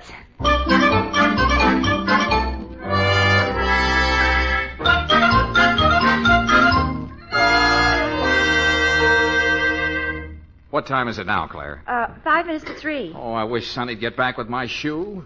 My toes are getting cold. A nail in your shoe. Honestly, Mr. Valentine, sometimes I think you need someone to look after you. Why, Claire? This is so sudden. Stop it. Good afternoon. Let George do it. This is Al Melcher. Let me speak to George, will you? Oh, just a minute. It's Mr. Melcher. Oh, I wonder what he wants. Hello, Al. Say, George, where's your boy? My boy. Yes, with the money. Now, wait a minute, Al. Do you mean to say that Sonny hasn't been there yet? Haven't seen a sign of him. We only got 3 minutes left, you know. 3 minutes? Al, now wait. Don't hang up. Claire, Sonny didn't show up there. Oh, Mr. Valentine, maybe something happened to him. Well, if it didn't, it will. Maybe someone took the check away from him. Now, don't start imagining things. But he could have got hit over the head. Oh, sure, he could have got hit over the head, and he did. But that was when he was born. Mr. Valentine, I don't like your attitude. And I don't like your brother. Where is that kid? You've only got 2 minutes left, George. Oh, wait a minute, Al, please. Now, don't hang up. Mr. Valentine, here's your shoe. Sonny. Sonny, where have you been? Sonny, quick. Give Al the money. Huh? He's right on the... Oh, never mind. I forgot. Hello, Al. I'll have to stop by in the morning. Okay, George. But, what happened to your boy? Oh, what do you see? I had a nail loose in my shoe. He had a nail loose? No, not him. Me. Well, then why did that stop him? Because he's got a nail loose in his head. Oh, that's too bad. Well, I'll see you in the morning. Well, take care of it, George. It can become serious, you know. What are you talking about? What can become serious? Your hangnail. Oh, goodbye. Now, Sonny, why didn't you take that check to Jellicoe and Bean? Jelly Bean. That was it. Sonny, what's the matter with you? Didn't you get there, dear? I forgot the name of the firm. Oh, great. All right, give me the check. But I haven't got it, Mr. Valentine. You haven't got it? Well, Now, Mr. Valentine, you stay away from Sonny. Well, what does he mean he hasn't got it? Where is it? I thought it was funny they didn't know you there, but they said they'd keep the check until you dropped in and ordered whatever you wanted to order. I couldn't remember what it was you wanted to order. Now, wait a minute. Who thought it was funny? Who said they'd keep the check? Who's got it? This firm in the Security Exchange building. But which firm? Huh? Where did you leave the check? What's the name of the firm? Oh. Oh, Sonny, please, look. I'll get down on my knees. Now, don't tell me you don't remember. I'm sorry, Mr. Valentine. All right. All right, it's okay, see? Come on. We might as well go right over to the Security Exchange building. Yes, sir. Do you want me to come along, Mr. Valentine? Yes, Claire. I don't trust myself. You'd better come along to walk between us.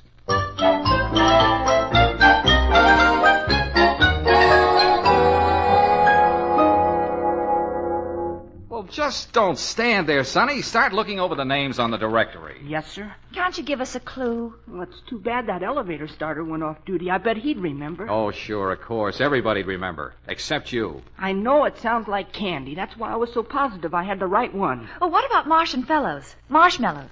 No, I don't think so. I'm not very fond of marshmallows. Well, then how about Brader and Brittle? You know, peanut brittle? Nope, I don't care much for it either. How about Car and Harmel? Caramel. No, too hard on the teeth. Oh, Sonny, we're not trying to pick out some candy for you. We're looking for the firm that has the $5,000 check. Here's peppermint and peppermints.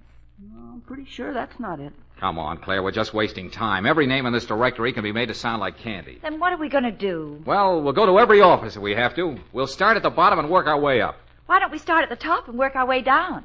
Because I'd rather work my way up than down. Now, come on.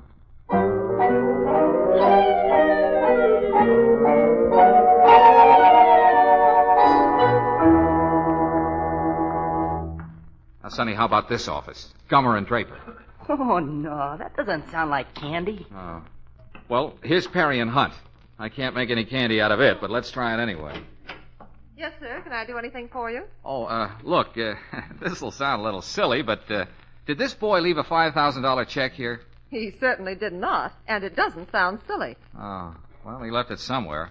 All he knows is that the firm sounded like some kind of candy. Candy? Now, wait a minute.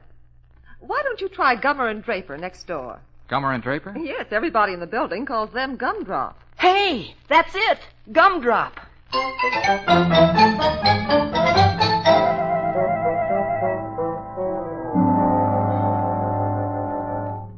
Oh, I'm tired. Oh, yeah, so am I. But anyway, we got the check back. I'll be down a little late tomorrow, Claire. I'll go to Jellicoe and Bean first. Excuse me, Mr. Valentine. Well, what do you want? Now that we're back here at the office again, I was just wondering if it wasn't time to stop work. It's 5 o'clock, you know. Oh. Well, all right, Sonny. I guess you did enough damage for one day. Someone came in the other office. Sonny, see who it is, will you? Okay. Oh, hello, Spencer. Hello, Sonny. Spencer. Claire, don't let on that I didn't buy those shares. He might lose confidence in me. I won't open my mouth. George, did you buy the stock? Oh, yeah, sure, of course. At how much? Yeah, $50. $50 a share. Oh, that's wonderful. Then you got them right away. Well, that's what you wanted me to do, wasn't it? Oh, I knew I could depend on you, George. It's wonderful, isn't it? What's wonderful? I mean about Mazuma Limited. What about Mazuma Limited? Nothing much, just that it went up 3 points, that's all. Oh, now, wait a minute, Spence. Say that again, and slowly. Yes, I just phoned. It closed at 53. Our client made $300 already. $300? Nice afternoon's work, wouldn't you say? Why, what's the matter with you, George? You don't look very happy about it. Oh, I'm delighted, Spence, delighted. I thought you would be. $300. Yeah, $300.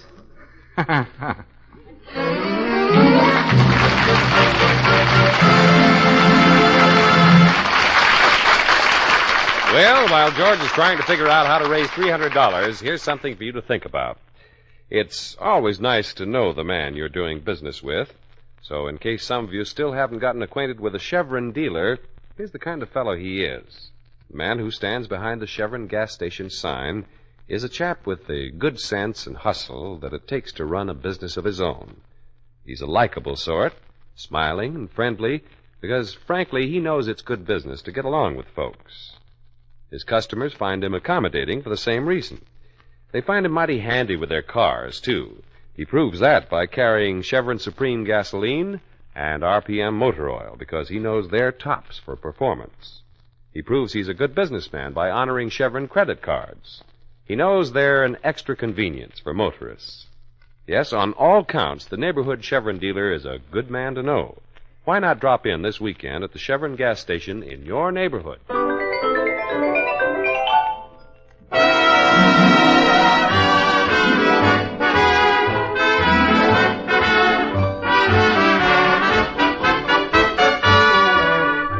Well, George had to buy 50 shares of Mazuma Limited for a client, but due to Sonny's forgetfulness, by the time George was able to buy the stock, it had gone up 3 points.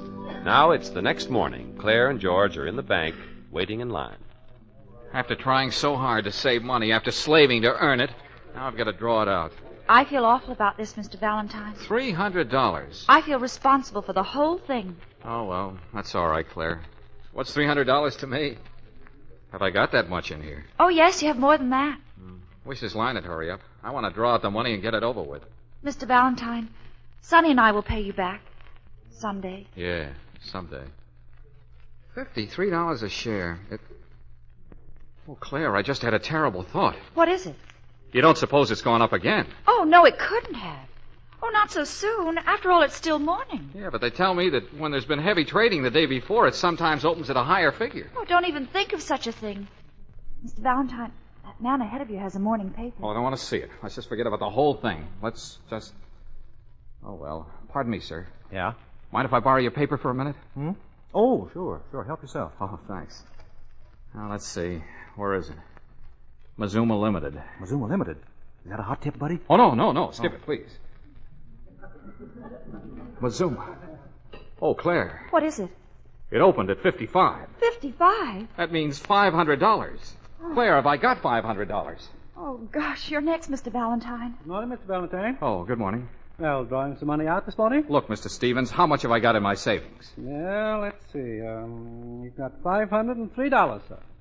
Okay, Mr. Stevens. I want to close my account.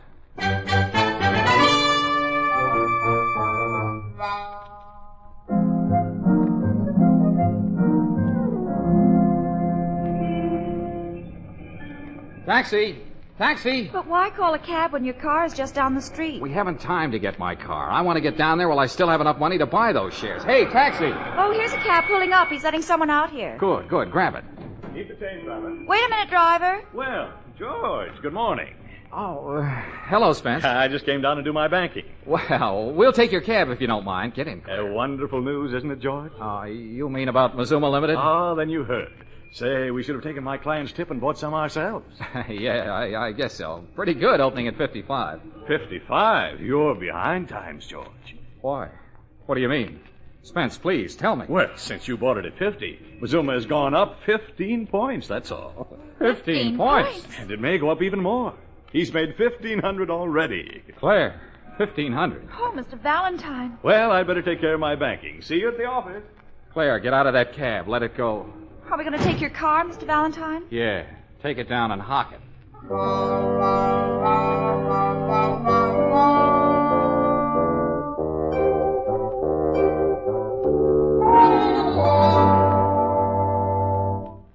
I wish Mr. Valentine would get back. He's been gone so long, I'm getting terribly worried. Where'd he go, sis?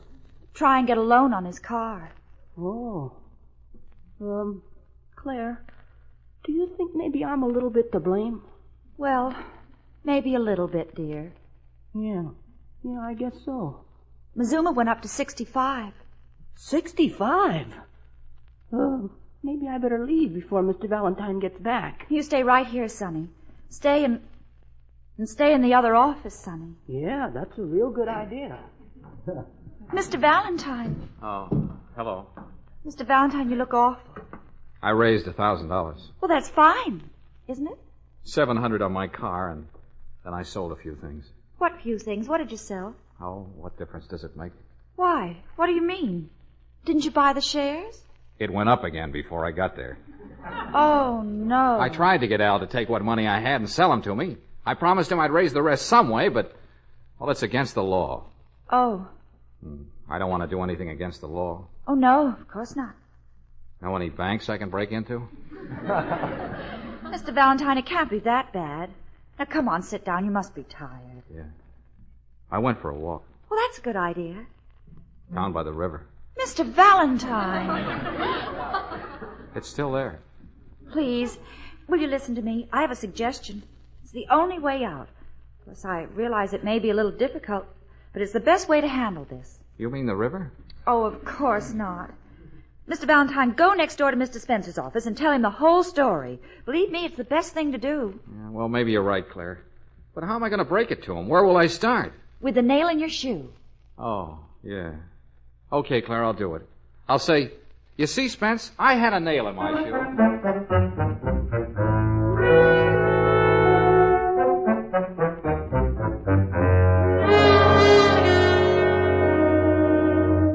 You see, Spence, I had a nail in my shoe. A nail? Is that what you came to tell me, George? Oh, no, I'm leading up to it slowly. I see. Well, look, George, meanwhile, I've got something to tell you. I want to let you in on something confidential. Yeah, well, what I have to say is a little confidential, too. As long as we're doing business together, George, why should I keep anything from you? After all, I wouldn't want you to hold back on me. Do you really mean that, Spence? Why, of course. Good. Then listen, I had a nail in my shoe. Now, wait a minute. You listen to me first. George, I'm going to tell you the name of our client. Our client? Yes, you know, the man who owns those Mazuma shares you bought. Oh, him. I forgot all about him. Don't tell a soul, George, but his name is Moose McClary. Glad to know you, I'm sure. What are you talking about? Oh, I'm sorry, Spence. I got a lot on my mind. Well, anyway, I had a nail... Moose McClary? Well, it's about time. Do you mean the gangster? Wait a minute. Don't call him that. Moose wouldn't like it. He's reformed a long time ago. I'm glad to hear it. Yeah, at least he's reformed so far as the public is concerned. Say, you ought to see his suite of rooms at the State Hotel, George. Every place you look, there's a bodyguard. A bodyguard? And what tough babies. Of course, Moose himself is no gumdrop. Don't mention that word. What? Well, I'm sorry, Spence. Yeah, he's a hard man to do business with. You never want to cross him, George. He acts first, and then he asks questions. What do you mean, acts first? Well, let's just suppose that you did something that, well, it displeased him. Do you know what would happen to you? You'd disappear. Disappear? For good? Forever. Forever? That's a long time. Anyway, I thought you'd get a kick out of knowing who he is. Now then, George, let's have it. What did you want to tell me? Well, it wasn't anything very important, Spence. All I came to tell you is that I had a nail in my shoe.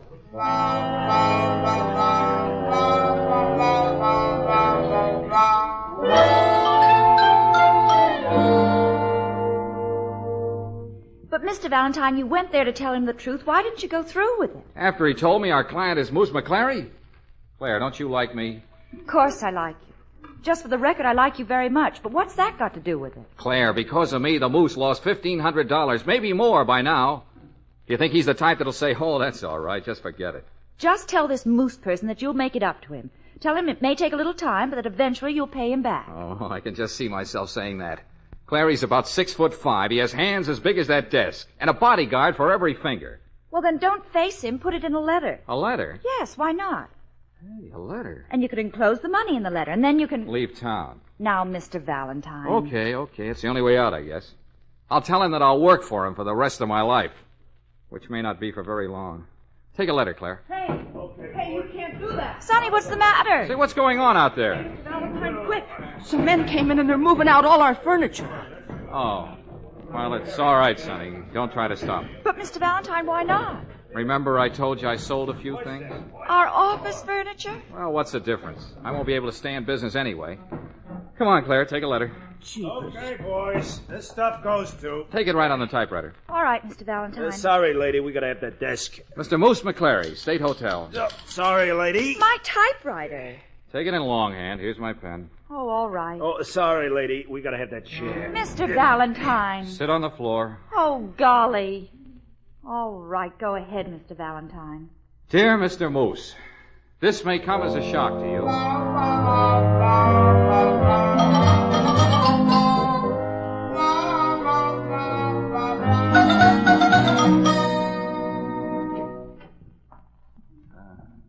Anyone in here? Good morning, Mr. Valentine.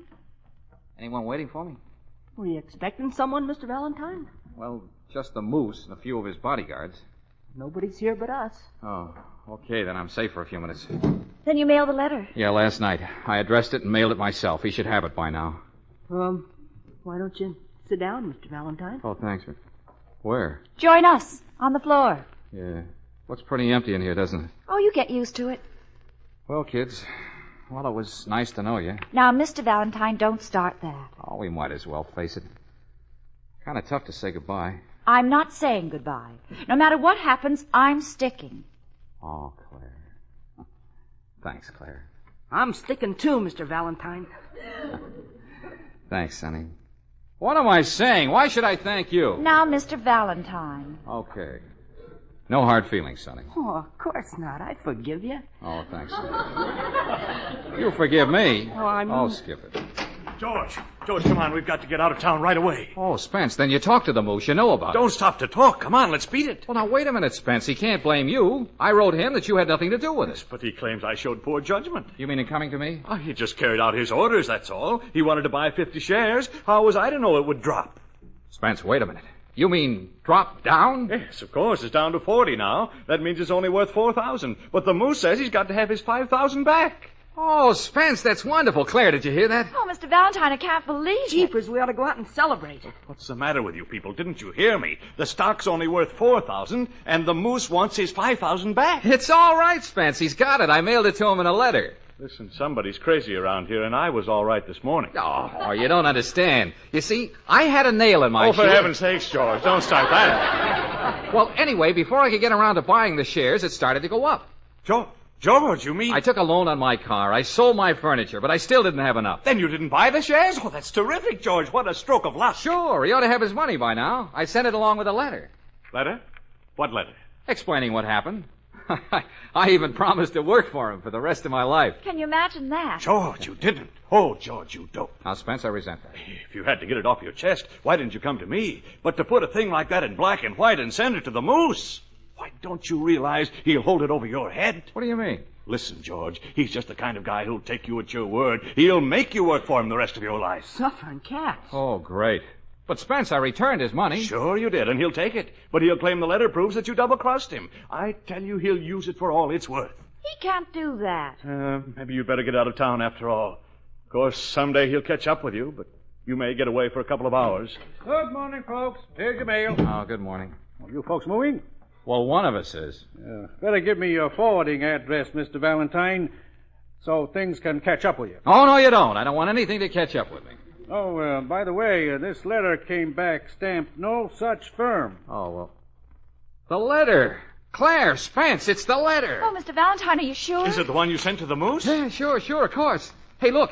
Here's the 5,000 and the 1,500 I raised. Jeepers, now you can get our furniture back. Yeah, but wait a minute. I don't get it. Why wasn't this letter delivered? Well, I told you it was stamped no such firm at that address. What? Let me look at the envelope. Oh, Mr. Valentine, you certainly must have been upset. Look how you addressed it. Well, how do you like that? It's addressed Gumdrops Incorporated.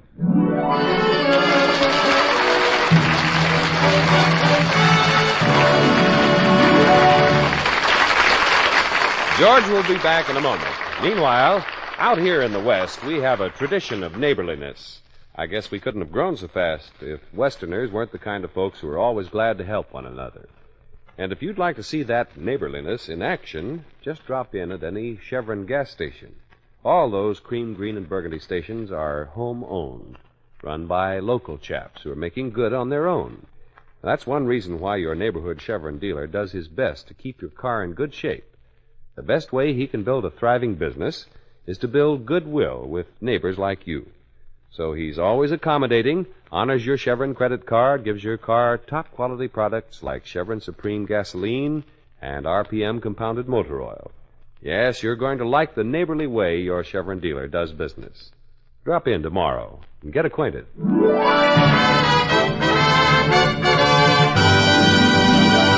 Well, next week, George Valentine has a problem that's out of this world, and you'll probably hear something like this. I wanted to see you this morning, Mr. Valentine, but I was detained. You see, I just came from my funeral. Oh, I see. From your funeral? That's right. Quite an experience. Now, wait a minute. What is this? Say, who are you anyway? I am the late Rufus Hamilton.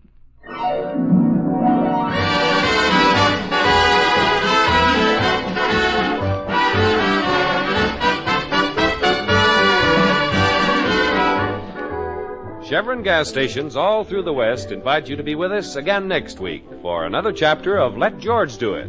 Brought to you by the makers of Chevron Supreme Gasoline and RPM Compounded Motor Oil. Let George Do It, starring Robert Bailey as George, with Francis Robinson as Claire and Eddie Firestone Jr. as Sonny, is written by Pauline Hopkins, produced and directed by Owen Vincent.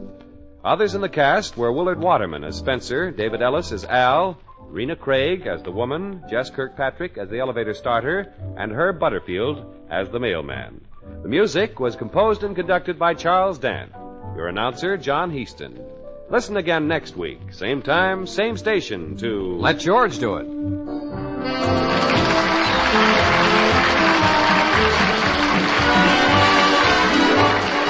This is the Mutual Don Lee Broadcasting System.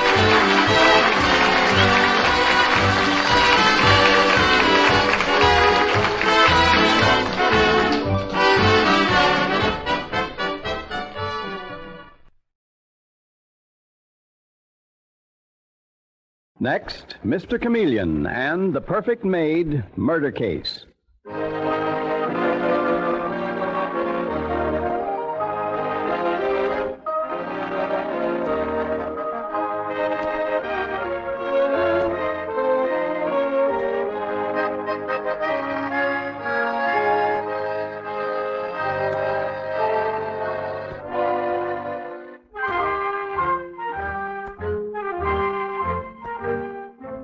Tonight, we again present the famous Mr. Chameleon of Central Police Headquarters in his famous cases of crime and murder. Mr. Chameleon, as you know, is the famous and dreaded detective who frequently uses a disguise to track down a killer, a disguise which at all times is recognized by the audience. Tonight, we give you Mr. Chameleon in The Perfect Maid Murder Case.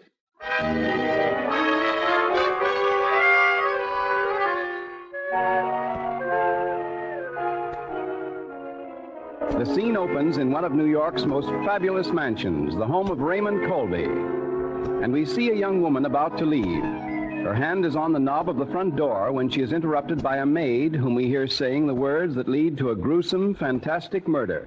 Excuse me, Miss Laura. Can I see you a moment before you go? I haven't any time now, Fanny. But this is important, Miss Laura. Terrible important. Well, what is it then? I want to give my notice, Mum. Your notice? You mean you're leaving? Oh, I thought you were a fixture in this house, Fanny. But that's just it, Mum. I am a fixture here. Then what's this talk about giving notice? What's wrong? If it's more wages... Oh, it's not that, Mum. It's that... Yes? It's that I'm going to marry your father. Your what? Going to marry your father, that's what. Oh, well, it don't seem to set very well with you, but... Are you completely and utterly mad? This is the most outrageous thing I've ever heard in my life. Oh, it is it? Well, let me tell you, I'm as good as you are. Pack up your things and get out of this house as fast as you can. I'm not packing, and I'm not leaving. I'm marrying into this house. Huh, just put that in your pipe and smoke it. Get out instantly, I say. I'm not going any further than my own room. You'll find me there if you want to be coming up later and telling me you're sorry. Ta-ta, dearie. John! John, come here! John! Don't shout, Laura. I heard it all. Great heavens, what a mess. We can't let Father do this. He's gone mad. Oh, that cheap, terrible creature. I tell you, Laura, hysterics won't help. Besides, we don't want to wake the old man up and get him on our necks. We've got to think fast. But what are we going to do? What can we do? Oh, this is too dreadful. Listen, Laura, listen. Yes? You stay right here, Laura, and watch every door. Be as loud as you can if anybody comes. You mean Father or that horrible Fanny? Anybody. I've got the combination to Father's safe. His safe? What are you going to do, John? I know he keeps his will there. That's the first thing to do. He may have changed it in Fanny's favor. If he did, I'll burn it up.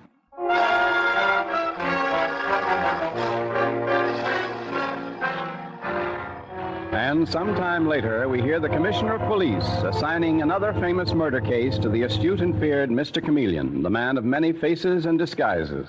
Oh, here you are, Chameleon. A murder in Park Avenue. Oh, top draw case, eh, Commissioner? Well, that's for you to decide, old man. The murder occurred in the Raymond Colby house.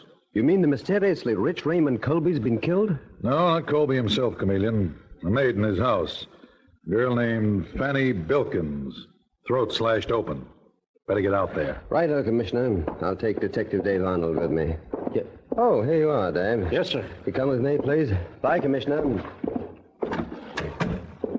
I suppose the case we're on is that parlor-maid murder at Raymond Colby's house. Yes, that's it, Dave. I guess it'll be one of those jobs where the chauffeur killed some poor girl because he was in love with her and caught the butler getting away with it. I've no idea, Dave. Let's get the car and buzz out there.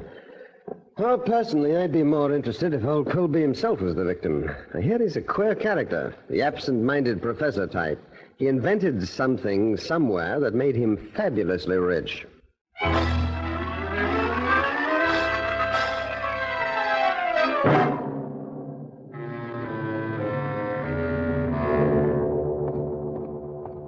Here's the house, Mr. Chameleon. Yes, with a very pretty girl already holding the door open. Come in. Oh, I'm so glad you came. You are from the police, aren't you? Yes, my name is Chameleon. This is Detective Arnold. And you are... I'm Laura Colby. Come in, Mr. Chameleon. Thank you. I'm rather surprised to see you here. Surprised, Miss Laura? Why? We didn't expect to see such a famous detective as you on an unimportant case like this. Murder is always important. Judy O'Grady or the judge's lady? I see. I understand the girl who was murdered was a housemaid in your father's house, Miss Laura. Do you know anything about her? Practically nothing, Mr. Chameleon, except that she was a perfect maid, really marvelous, and that she had perfectly wonderful references when she came. When was that?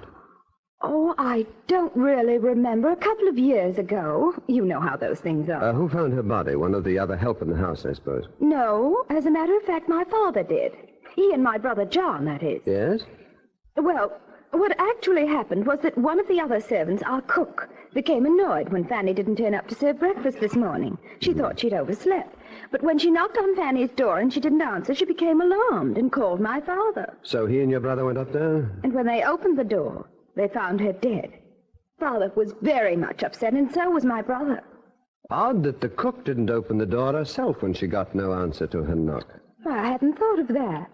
Oh, but I'm sure the cook wouldn't have killed her just because Fanny overslept. No, scarcely, Miss Laura. Dave. Yes, Mr. Chameleon? You go to the kitchen and talk to that cook. Find out what you can. I'm sure Cook can't tell you any more than I have, Mr. Chameleon. One never knows, Miss Laura. She may be concealing something from you. I'll talk to the cook now, Mr. Chameleon. I know. In the meanwhile, Miss Laura, perhaps your father or your brother will take me up to see the murdered girl's body. John's in the drawing room, Mr. Chameleon. This door here. Oh, John, this is Mr. Chameleon, the famous detective. Oh, how do you do, Mr. Chameleon? Horrible thing, isn't it? But one never knows what will happen with servants these days, does one? What happened here, however, is a bit out of the usual run. Your sister says that you lead me to the murder room. Well, of course, Mr. Chameleon. I don't like the job, but just follow me. Thank you. Here are the servants' stairs. By the way, John, do you know anything about the murdered girl? I mean, do you ever notice anything strange about her? Signs of being afraid of something, upset, anything like that? It's a funny thing, Mr. Chameleon. I never notice any servant particularly. To me, they're just faceless people. All I know is that my sister always said Fanny was the perfect maid. Laura's all in a dither. Says she'll never find another one like her. Oh, but here's her room. Just about the size of a cell. What? Nothing. Poor girl. A horrible sight. Her head is almost severed. If you're finished with me, Mr. Chameleon, I'd like to get out of here. Oh, yes, I understand, John. I'm sorry. I forgot that we policemen are more accustomed to sights like this than people like you. Yes, you go back to the drawing room. I'll see you there presently. Thank you, Mr. Chameleon. Poor Fanny. Poor child. But if the dead can hear, you'll hear me promising to bring your murderer to the execution chamber. Mr. Chameleon? Nothing from the cook except what Laura Colby already told us. But get this. Yes, Dave? Just as I was talking to the cook, the girl's father came in. The murdered girl's father, Dave? Uh-huh. A man named Ed Bilkins. He started accusing everybody of murder. He's pretty wild. I told him to stay put, but you'd talk to him. Oh, poor devil. Wait till you get a load of him, Mr. Chameleon. He looks like a bad customer to me. Not so sorry as he acts. But that don't mean I think he killed the girl. Dave, you call the morgue and have this body picked up. And here is the knife that slashed her throat. You send it in for prints. Okay, Mr. Chameleon. And then hold the murdered girl's father down below. I want to talk to John Colby and his father first.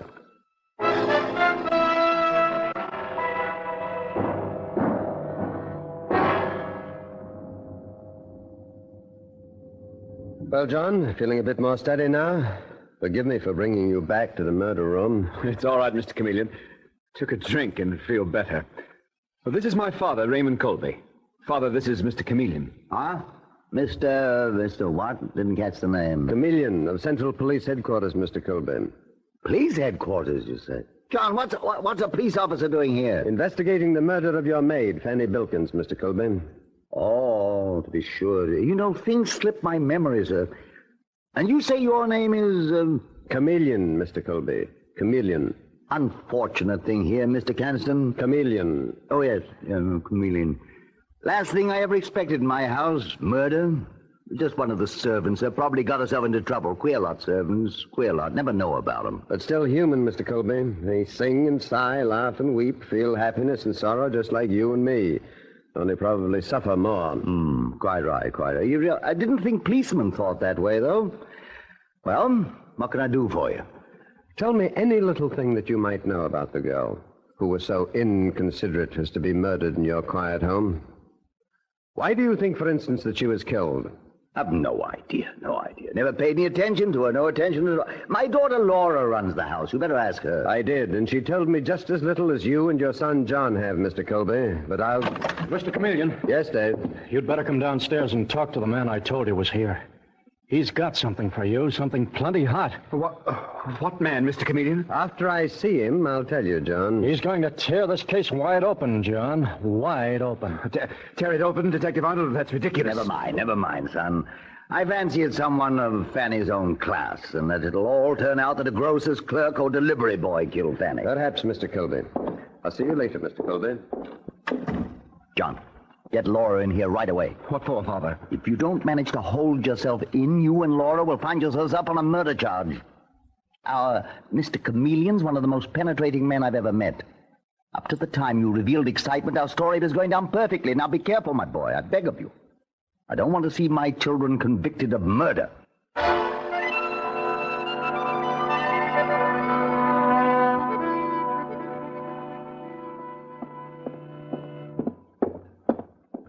What did the murdered girl's father tell you, Dave, to make you think he'd break this case wide open? You better hear it from his own lips, Mr. Chameleon. Oh? He's here in the butler's pantry. Oh, all right, Dave. Mr. Bilkins, here's Mr. Chameleon. Now tell him what you told me. It's fair terrible I ever brought my innocent daughter to this country, Mr. Chameleon. That's how she was done in.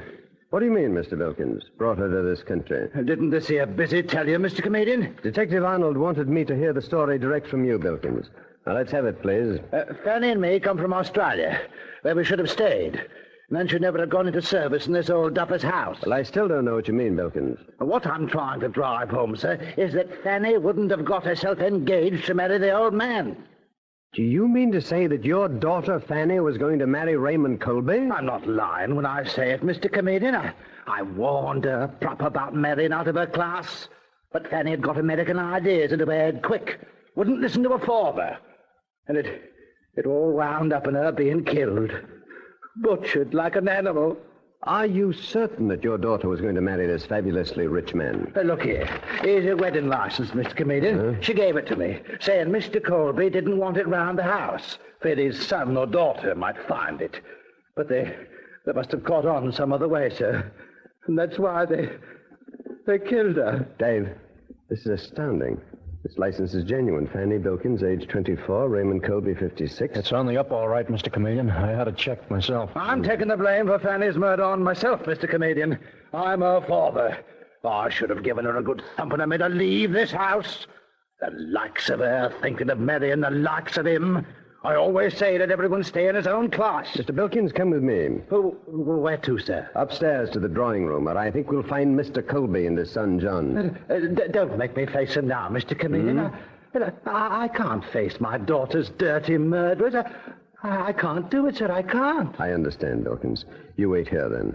Detective Arnold and I will go up alone. You're a real gentleman, sir. Thank you. I'll never forget your kindness. Dave, come along. If ever I saw one for the book, Mr. Chameleon, this is it. If it's true, Dave, if it's true. What? Well, don't you believe it? You saw the marriage license, didn't you? Yes, indeed, Dave.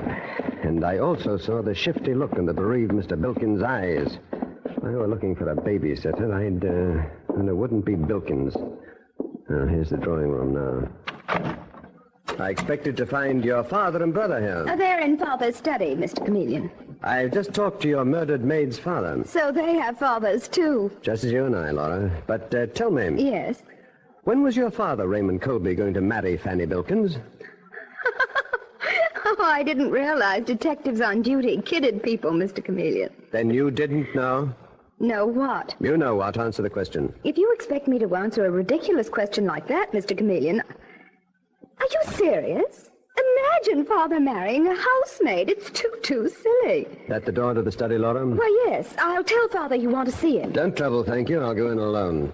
And you stay here. I hope I'm not interrupting, Mr. Colby. Oh. I see you have your safe open. Something lost? Father has an idea he misplaced his will, Mr. Chameleon. I'm on the forgetful side, Mr. Chameleon. I'll find it later. Why not look in the fireplace, Mr. Colby? Wait a second. In the fireplace, Mr. Chameleon? Yes, John? Yes, here is what is left of your father's will. All but the top burned away, though. Do you mind telling me why you tried to destroy it, John? My son didn't, Mr. Chameleon. Probably did it myself. I do such utterly stupid things without thinking. Like arranging to marry your housemaid, Mr. Colby? What is this, Mr. Chameleon? Father planning to marry That murdered girl, John. Murdered. Oh, Mr. Chameleon, what in heaven's name gives you the idea Father was going to marry her? This marriage license, John. Marriage license? John, I told you before that Mr. Chameleon was a very penetrating man. Trying to deceive him would be unfair to him and us. Then you were going to marry her, Mr. Colby? Oh, no, not at all, Mr. Chameleon. Well, I really don't know why I took out that marriage license. But I'm sure it wasn't done simply to keep a perfect maid.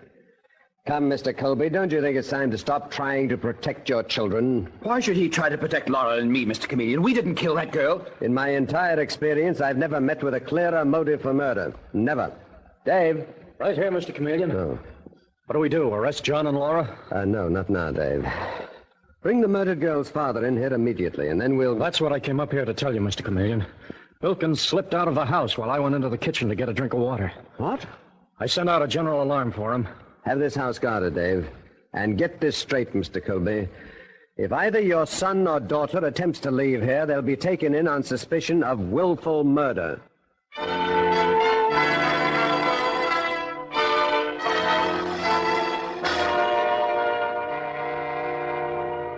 Mr. Chameleon and the Perfect Maid murder case continues in just a moment.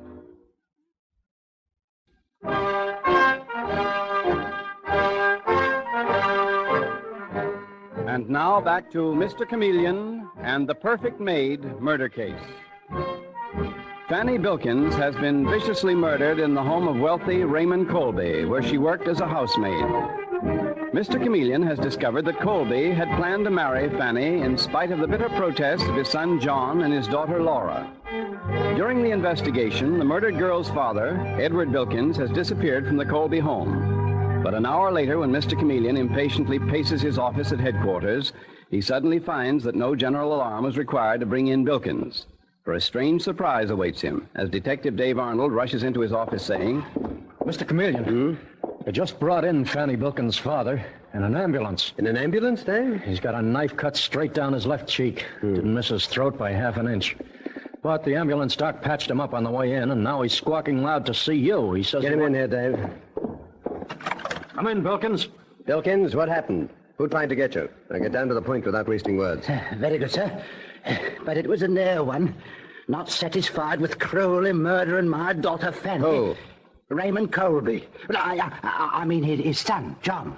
But The fact is, I don't know for Where sure. did the attack take place, Bilkins? In the old Duffer's study, that's where. What were you doing there?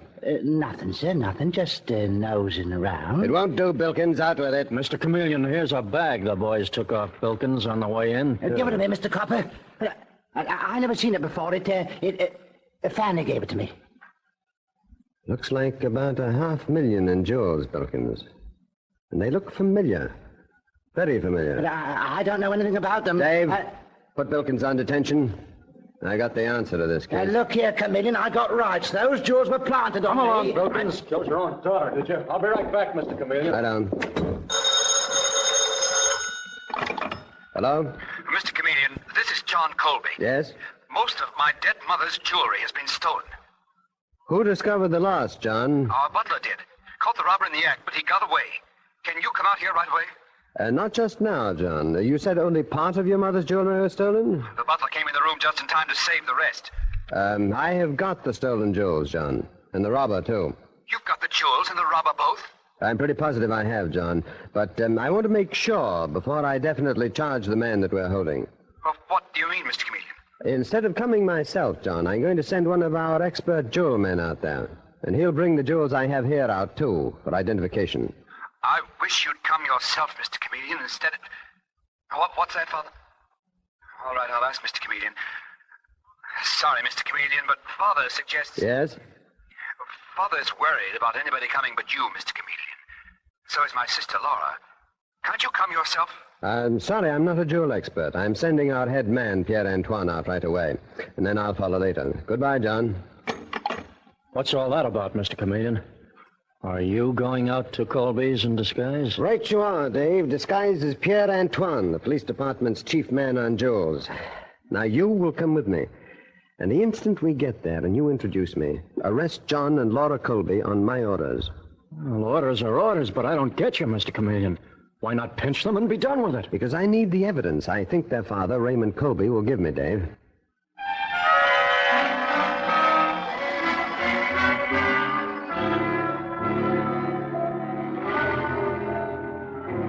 And so, a little later, we find Detective Arnold with Mr. Chameleon in his disguise as Pierre-Antoine at the murder house, as Dave Arnold says.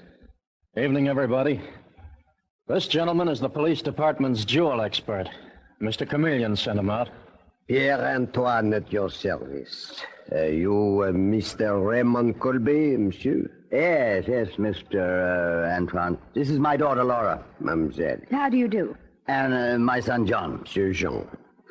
May we all sit down?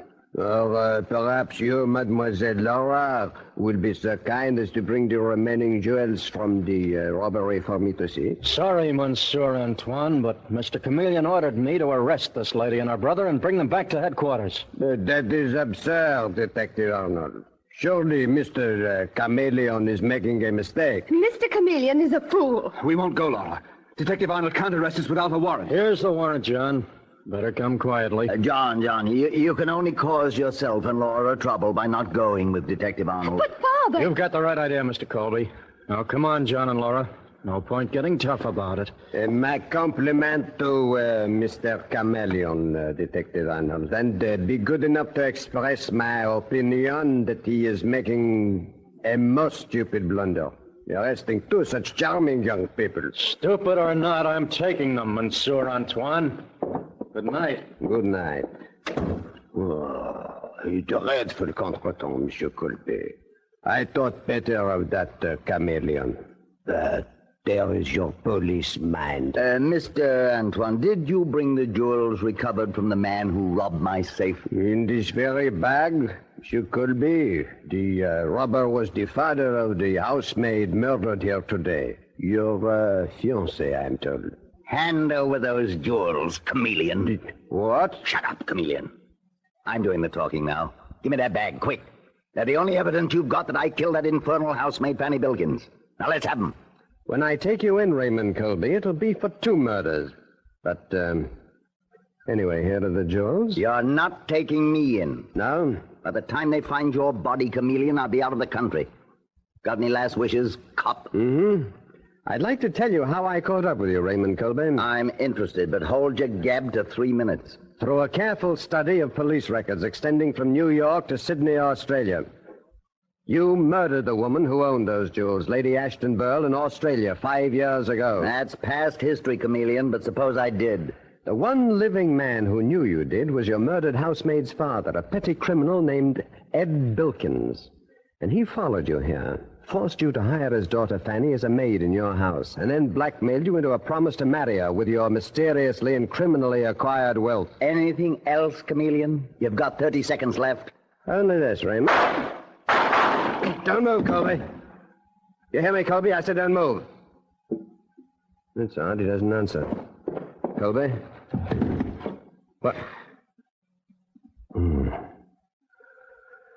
Oh, why did I have to become a policeman?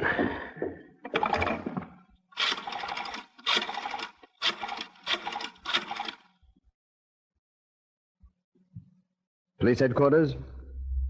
This is Chameleon. Connect me with Detective Arnold, please. Dave? Listen, Dave. Send the dead wagon out, please. Yes, the dead wagon.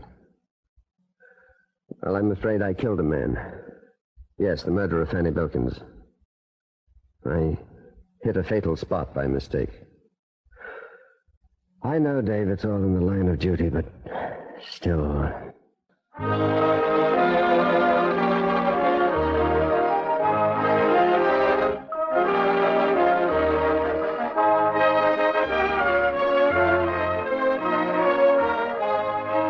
Listen next Wednesday night at the same time for Mr. Chameleon, the man of many faces.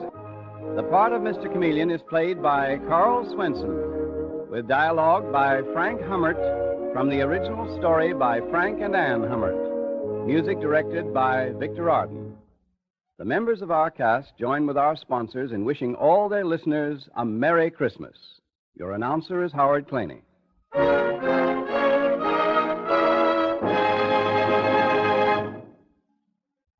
This is CBS, the Columbia Broadcasting System.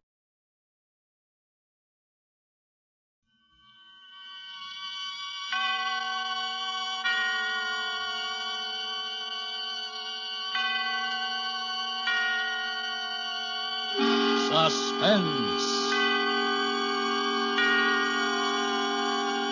Autolite and its 96,000 dealers present transcribed Mr. Alan Ladd in Motive for Murder, a suspense play produced and edited by William Spear.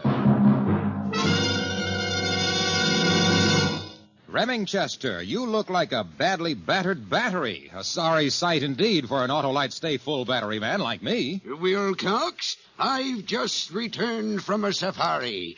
Been hunting camels in Kilkenny. Camels in Kilkenny? Why, by St. Patty, didn't you know that the last camel in Kilkenny calmly curled up and died when the first Autolite Stay Full battery landed in Ireland? He knew he couldn't compare with that teetotaling dispenser of pep and power, the Autolite Stay Full battery, the battery that needs water only 3 times a year in normal car use. Such shenanigans, Wilcox.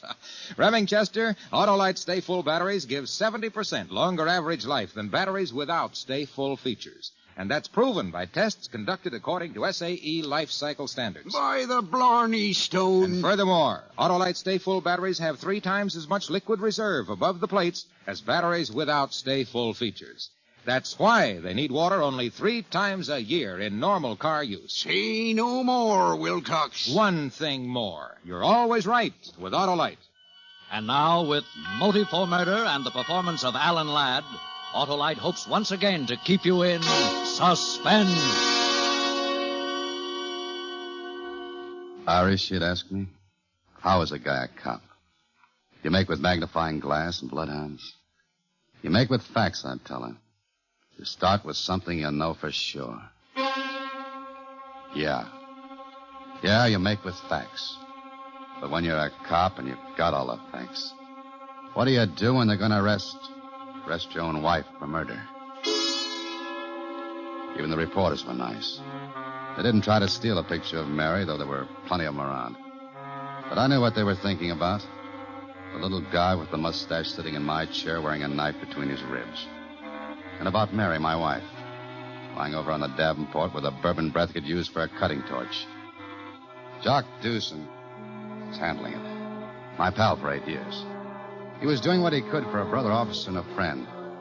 But I knew what would have to go into his report. You see, I've made out too many of them myself. All right. Boys, wait out in the hall till the basket gets here. Go on. Yeah, but, Lieutenant, I ain't finished dusting the place Go yet. on. Get out in the hall, please. Yeah, all right, sure. Smoke, Dave? No, thanks, Jock. Well, she doesn't feel good. I'm going to ask you, Dave. You know who he is? No, I never saw him before in my life. His name's Hamilton. Victor Hamilton. How'd you find that out? Well, you sat there and watched me frisk him. Huh? Yeah. I guess I got some sawdust in my head.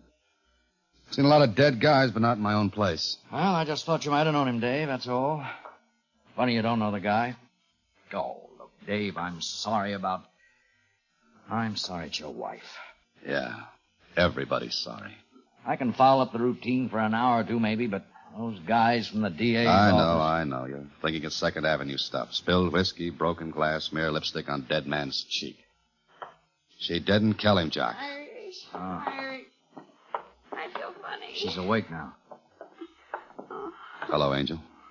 Oh, hi, Irish. You're home early. Give me a kiss. Hello, Mary. Jock. Irish. She's drunk. Or drugged. We'll find out later. Irish. I'm sorry. It's all right. Look, Angel, I want to ask you something. Huh? Why was Hamilton here? Hamilton? We don't know anybody named Hamilton, Irish. A little guy with a gray mustache. Oh, you mean the salesman. I ordered a vacuum cleaner. He had to give me a demonstration and cleaned the whole place. He was a funny little man. I gave him a drink for doing all my work.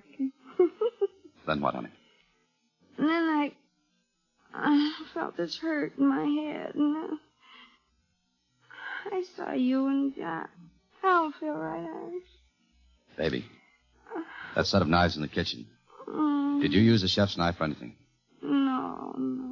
You know those knives scare me. Yeah. That's all you can remember, Mary? That's everything? Yes, what are you doing, practicing cops on me? Well, look, honey, the landlady came over to borrow a book. She heard the radio, but you didn't answer the bell. She got worried and used the passkey. Irish, what is it? We got trouble. Somebody used that knife on Hamilton. Oh, Irish. Doc, what is this? Why, Mr. Hamilton's sitting right over there, Irish. Oh,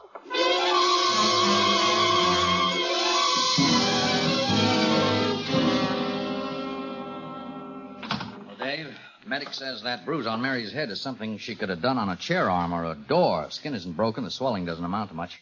So she was drunk and she fell down. Jock, you know she never took more than one drink. Let's hear the rest. Lab ran tests. Not finished yet. No sign of narcotic on her so far. Plenty of whiskey. Prints on the knife were hers. Well, why not? It was her knife in her kitchen. You're a cop, Dave. You can't beat the system. Everyone's leaned backward on this all down the line. Everything's been checked a dozen times. The system says she's guilty, Irish. You think she's guilty? What I think doesn't count. It's facts. Hamilton sold vacuum cleaners. He had business cards in his pocket, but there was no order book at your house and no vacuum cleaner. Well, you can see what that does to her story about that demonstration.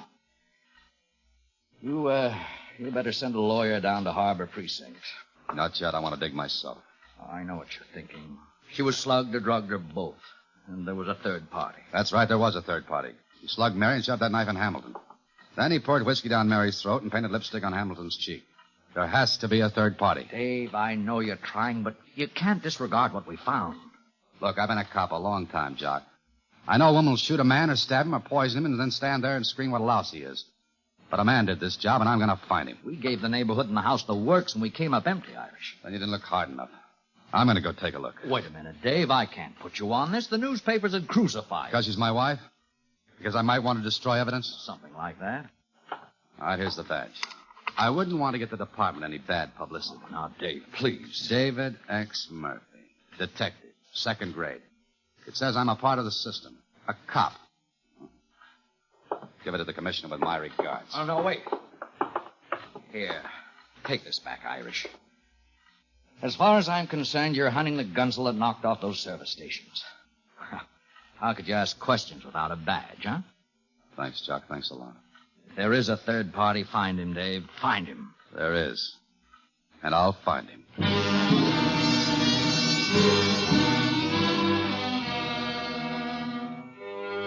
You make with facts, I told you. You start with something you know for sure. I knew Mary hadn't killed Hamilton. For sure. Fact. Strangers seldom kill each other.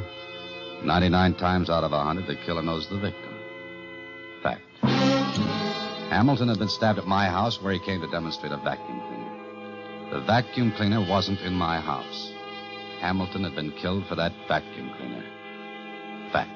A vacuum cleaner? Is that a motive for a murder?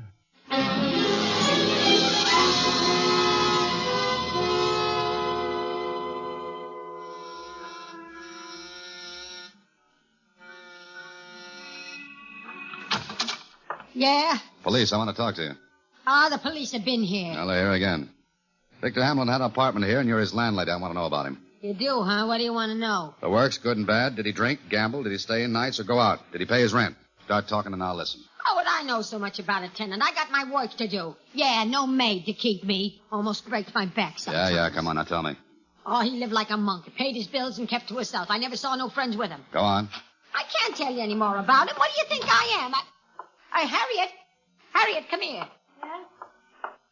What is it? This is a policeman. He's asked me about Hamilton. I thought you could help him, maybe, huh? Oh, Bob Victor. You know him, miss? Yes, I knew him. I'm Harriet Blodgett. I live in this building, too. Do I get to go back to my house for you? Yeah, thanks. Go on. Well, miss? I wish I could tell you something, but I can't. I just felt sorry for Victor. Mr. Hamilton. He was small and he had no car. He used to carry those cleaners all over the North End. Now and then I'd fix him something to eat and take it up to him. That all? Nothing like you, man. I guess he wasn't interested. No compliment to me. What do you do for a living? Hostess, Elgin Restaurant off Columbus Circle. Ever meet any of his friends? He was a lonely little man. No friends, no enemies. You're wrong. He had one enemy.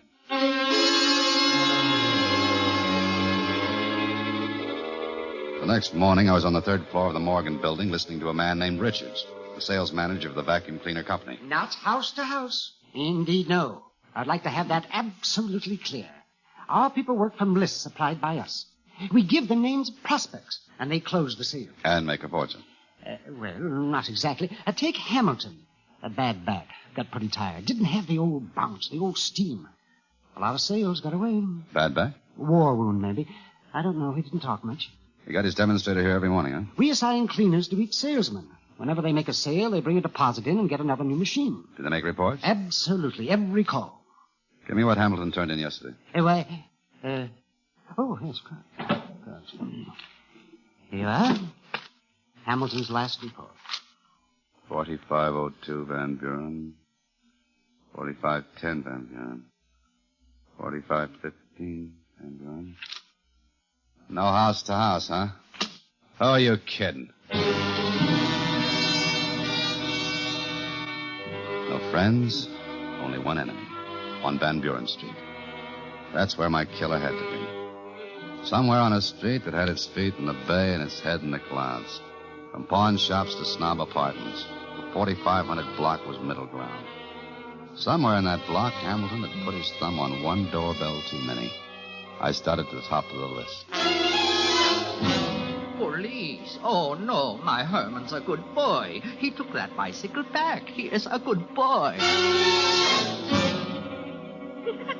Yes, Mr. Hamilton was here demonstrating a vacuum cleaner. He cleaned all my rugs. I promised to keep him in mind. No, never let no strangers sell nothing inside of my place. No, never listen to what they got to say at all. Never. I went through 25 like that. 26 was bigger than the others. A half block of lawn, stained windows, and brick. Built by one of yesterday's fortunes when Van Buren Street was young. There'll be money in it somewhere. Somehow, I said to myself. This was money. He was tall, slender, and pretty. The mustache moved first. Please. My aunt's desperately ill. Police. But why? What do you want? We're checking. A little guy named Hamilton came by here yesterday selling vacuum cleaners. He rang your doorbell with a lot of others. But he got himself killed. We look into things like that. Oh. Whose house is this? My aunt, Cecilia Breckenbridge. That chap was here. Hamilton, was it? An impertinent little fellow. He rang the bell several times, woke my aunt. I sent him away. He didn't get inside? Oh, no, not past the door. That's funny. The salesmen make reports. They list every house where they make a demonstration. Your house is on that list. Oh, it's a mistake. I sent him away. Mm-hmm. He didn't make any mistakes about his other demonstrations. He didn't lie. A mistake? But if you want it that way, I'll check the neighborhood. People see things. I'll find someone who saw him in here. All right. He was here inside. Then why the runaround? Well, my aunt, she's very old. It's my duty to spare her any unnecessary excitement. That's why I lied. And anyway, there's nothing she could tell you. He was here. He made his little speech. He went away. Mm-hmm. But I've got a report to make out. I know, but couldn't you make an exception? An imposition calling on people, bothering them. But it's better than having a murderer walk the streets. My aunt is really quite ill. I can be very gentle. Oh, it's embarrassing. Do you know what a persecution complex is? I read about them. Well, that's her trouble. She's old, senile. She thinks she's being kept a prisoner here. Oh? She's right, of course. If she weren't confined here, she'd be confined to an institution. She doesn't understand why. She's outlived all her close friends, and she wonders why no one comes to see her. And that's why you let Hamilton and his vacuum cleaner in. Well, I thought it would help. Instead, he made it worse. I see. Are you Breckenbridge? Well, my name is Dolph. Harold Dolph, her sister's son. I'm her only relative. I keep the place going. You know how old people are about family homes. Yeah. Yeah, I know. Let's go and see her. All right. This way.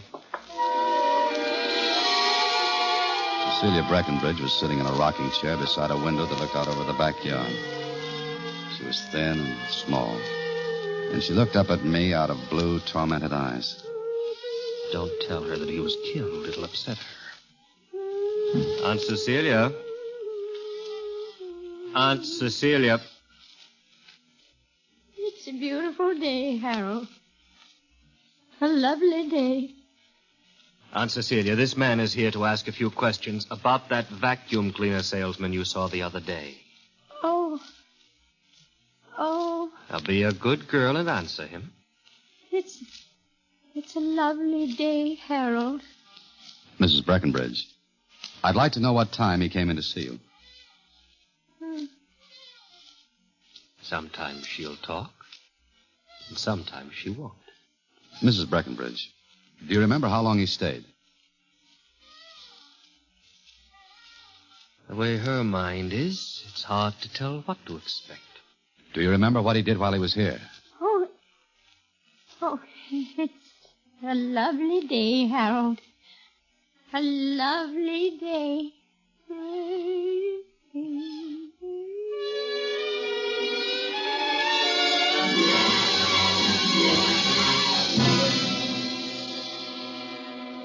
That you, Dave? Yeah, I'm in a drugstore at Van Buren and Hope. How's the coming out and give me a hand? What do you mean? I've spotted that third party. He's tall and pretty, and he's scared to death.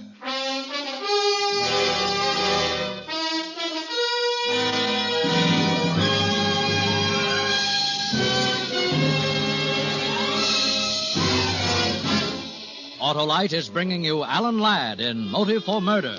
Tonight's production in radio's outstanding theater of thrills, Suspense.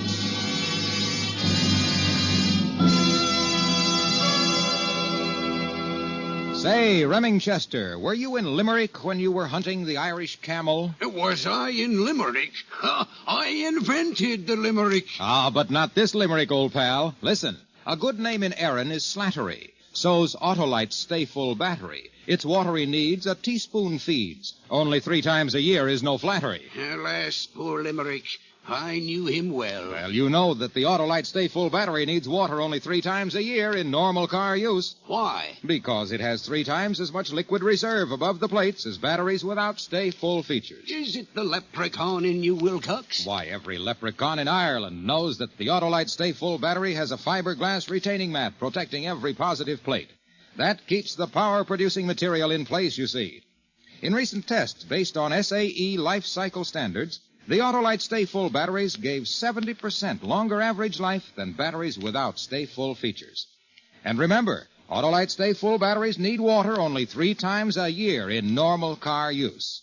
Get an Autolite Stay Full battery and be right with Autolite. And now, Autolite brings back to our Hollywood soundstage our star, Alan Ladd, in Motive for Murder, a tale well calculated to keep you in suspense.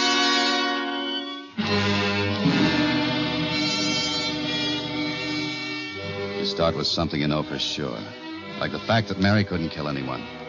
Then you go to people and you ask questions. You look for somebody who'll talk too much or not enough.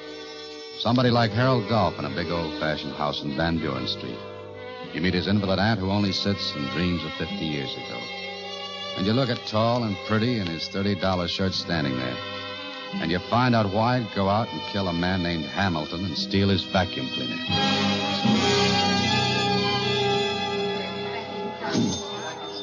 All right, Dave, you've told me what you walked into. Now, tell me why you think Harold Dolph's the one. Tried to cover up before I could ask anything accounted. He lied once. Cut it, man. I've questioned people, too. All right, but there's something wrong in that house. Something wrong about him. He looked like he knew she wouldn't talk before I asked her questions. Explained she was ill, a little crazy. Suppose she isn't crazy, Jock. Suppose she's afraid of him. All right, Irish, suppose. Maybe he's keeping her prisoner there. Well, you said he admitted that much. She'd be in an institution otherwise. But really keeping a prisoner in there. Why, though? Why? Money, of course. Her money. He explained it. Her family had money, not his. You looked into that part? No, Jock, but I've seen his kind 100 times. In gabardines that cost $250 standing around living off what another man worked hard for. Oh, it's a reach, Irish, a long reach. He's our man, I know it. He can stick around that house and torture that old lady by keeping her scared he could kill Hamilton. Sure, but where does Hamilton fit? I don't know, Jock. That old lady could tell me if I could talk to her. You could be awful wrong, Irish. I've been wrong before. All I want is a chance to talk to her without Dolph breathing down my neck. Yeah. If I'm wrong, okay. If I'm right, I want Dolph where we can make the pinch. He'll come out of there sometime. When he does, you trail the guy. I'll talk to the old lady. All right, Irish. Hey, that him backing the roadster out of the carriage house? Hey, you're right. Check with the station anytime you get a chance. I'll do the same. Right, Irish.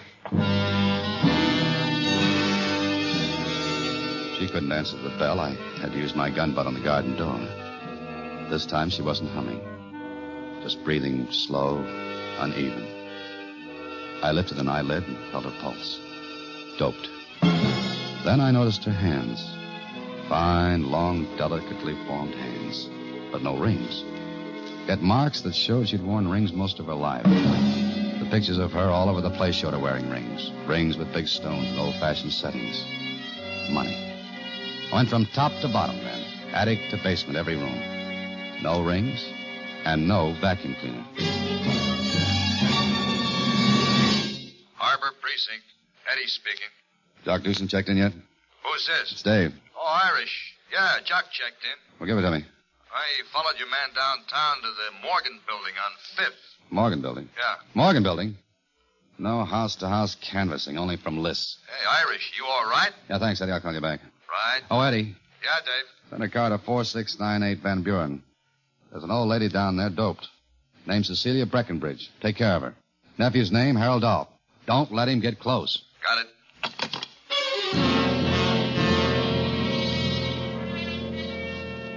Mr. Richards left strict orders that he wasn't to be disturbed. All the salesmen were in for a big meeting today, Come on, and skip the act. Now, you can't go in there. I don't care if you are the police. You can't go. What is this, Elsie? I told him, Mr. Richards, but he wouldn't listen. I left strict orders that... Oh, it's you. Mr. Richards. Beat it, sister. Now, see here. Such high-handed methods of entering a man's office. I'm a citizen of this And city. you're I violating City Ordinance 116, Paragraph 5, Code 2. You haven't got a peddler's license, and your boys are doing house-to-house. I distinctly told you we work from clients. That's not what I'm here. Guy with the tall and pretty and the brown gabardines who came to see you a little while ago. Huh? Within the last hour, an officer from my division followed him this far. A tall man, brown gabardines. But I... What do you want? Well, he just wanted to ask me about his vacuum cleaner. What about his vacuum cleaner? Well, I had to tell him the same thing I explained to you this morning about how we handle our sales. What thing? Come on. But about a sale. When they make one, they bring the deposit money in and get a new machine to deliver to the customer.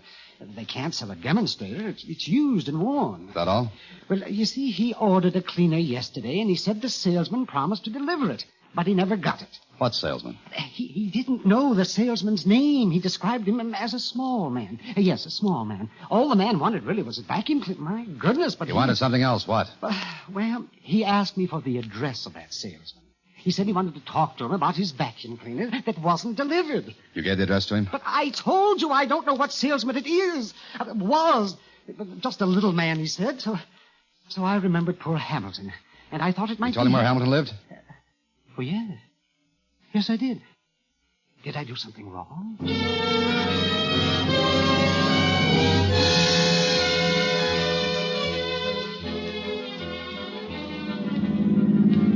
Driving across town towards Hamilton's apartment, I kept thinking of Mary and her question about how a cop works. No miracles, no magnifying glass, no bloodhounds, honey. Just facts. Facts to find a killer. An old house built with one of yesterday's great fortunes. A fortune that dwindled down to a handful of wedding rings. Diamonds. $20,000 or $30,000 worth of motive. Facts. A tall and pretty who was money hungry and liked expensive clothes and cars. Facts. A vacuum cleaner salesman apartment without a vacuum cleaner. Hey, You held out on me. what do you mean? What do you mean? This is a respectable apartment. You know how to throw that book at you?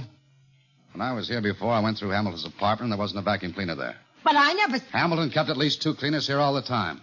You kept still, hoping to grab one for free. But I never saw any... He didn't keep them in his place. He didn't want to lug them up 3 flights.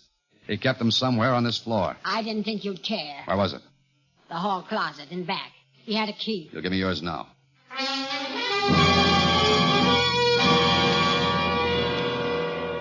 And that's where I found the old lady's wedding rings. The sack on that demonstrator Hamilton used in her house. Facts. I had all of them now. And a minute later, I heard feet on the stairs. I left the cleaner sitting there in the hall and stepped back into the shadows and waited. Waited for my killer. Oh. Hello, sweetheart. I've been expecting you. We got business. Business? About your aunt's diamond rings. What are you talking about? Murder? Murder? There's an old lady waiting to die, and you've been helping her with dope. Well, that's ridiculous. That's why you never let anybody in to see her. But you wanted some fun yesterday. Jokes. And you let a vacuum cleaner salesman named Hamilton come in and visit her. Now, see here, But really... as sick and as doped as she was, your aunt figured out a way so you'd never get those rings. She beat you, Dolph. All right, you've got... When you weren't looking, she took them off and threw them under the vacuum cleaner. Now, we can come to some understanding. She wouldn't talk. You remember the salesman. Trailed him all over town. And you found him at one place. Along the line, you stabbed him with a kitchen knife, sapped Mary, and did Mary? the covering up with broken glass, lipstick, and liquor. Mary? My wife, brother, and it's my place. Oh, well, now, look. I can get you money. $10,000, $15,000. Thanks. That's what I've been waiting for. Please.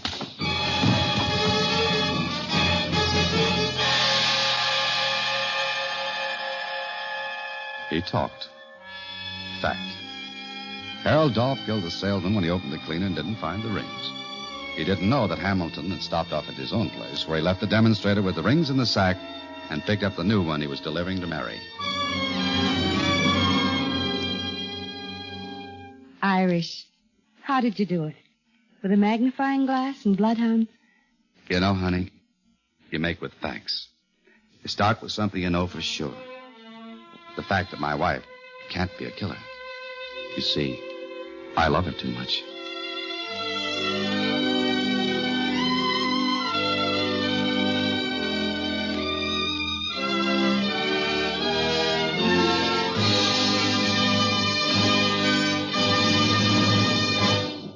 Suspense. Presented by Autolite. Tonight's star, Alan Ladd.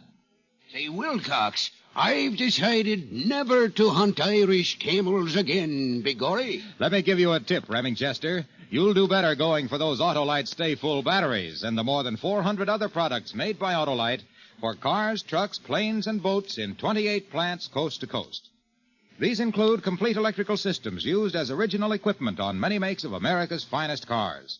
Spark plugs, batteries, generators, coils, distributors, starting motors, bullseye sealed beam headlights. All engineered to fit together perfectly, work together perfectly because they're a perfect team. So, friends, don't accept electrical parts supposed to be as good. Ask for and insist on Autolite original factory parts. at your neighborhood service station, car dealer, garage, or repair shop. Remember, you're always right with Autolite.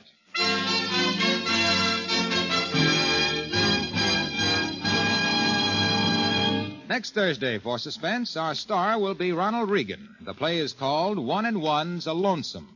And it is, as we say, a tale well calculated to keep you in suspense.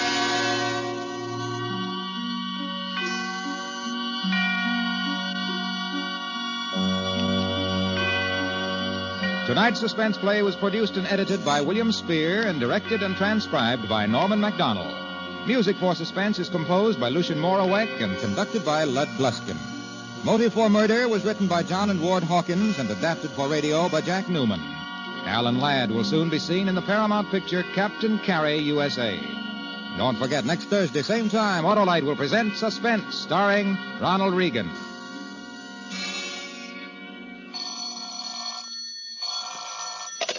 You can buy Autolite Stay-Full batteries, Autolite resistor or regular spark plugs, Autolite electrical parts at your neighborhood Autolite dealers. Switch to Autolite. Good night. This week marks the 38th birthday of the Girl Scouts. Autolite joins that celebration and sends its warmest greetings to more than 1 million Girl Scouts of the USA who today are learning to become the better citizens of tomorrow. This is CBS, the Columbia Broadcasting System.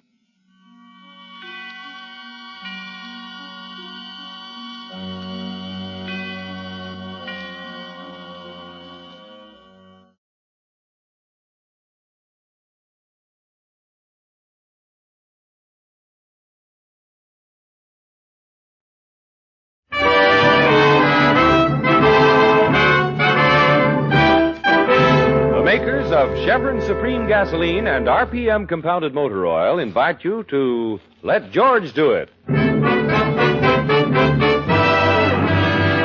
Adventures of George Valentine, brought to you on behalf of Chevron gas stations and standard stations throughout the West.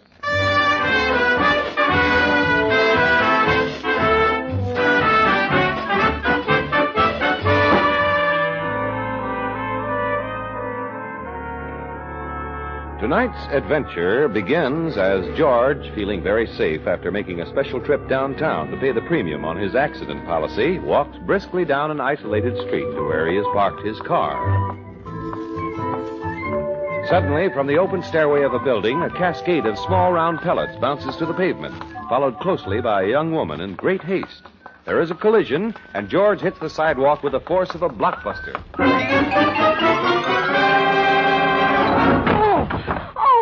Are you hurt? Oh, you don't have an extra sacroiliac on you. Can you get up? I think so. Well, then, do you mind? Do I mind what? Getting up off the pavement. Well, if I'm in your way, couldn't I just slide over? You're lying on my pearls. Pearls? Oh, good. I thought those lumps were misplaced vertebrae. No. Hey, Oh, thank you. Now, let me see. That makes 32, 33, 4. Yeah, here's a few in the gutter. Oh, good. Yes, 35, 36, 37. Hey, have you seen any teeth down there? They're mine. Oh, I'm sorry you fell down. 38, 39. Oh, here's one of my trouser cuffs. Thanks, 40. I see you, you little rascal. 41. 41. 41. Lots of 41s, aren't there? I've lost one, number 42. I've lost one. Oh, good Lord, what'll I do now? They'll kill me for this. Oh, come now, lady. Where is it? Where is it? There were 42 of them. What have you done with it? Well, I'm afraid I've kicked it down that sewer drain. What? You kicked my pearl down the... Where? I don't see it. All over there, see? Here, through the grating. Oh, well, you lucky. Landed right in that Sunday cup. Oh, I see it. Oh, yes, there it is. Oh, thank heaven. But how did we get it out of there? Well, it's a very delicate engineering problem. I need a long stick and a chewing gum if you're through with it. Here. Thanks. Now, let's see. Oh, that's lucky. Here's a stick. That might do it. Can you reach it? No, not long enough. You know, that's quite a drop down there. Oh, good Lord, if anything happens to that pearl. Well, I hate to do this, but... Are you going down there? Here, hold my coat, will you, lady? All right. There's a ladder in here. Don't fall down and hurt the pearl. Oh, thanks a lot. I'll be careful. Got it. Give it to me, quickly. All right. Catch. Oh. Nice one. Thanks. Hey, wait a minute. What are you doing Thanks with a that lot, ladder? Hanson. You've been very helpful. Hey, what is this? Put that ladder back. The least we can do is leave things like we find them. Hey, come back here. You, what's the matter with Don't worry, lover. A heavy rain ought to float you right up to the top. Sorry, I just can't stand saying goodbye or answering questions. you? Well, I'll be... Hey! Help!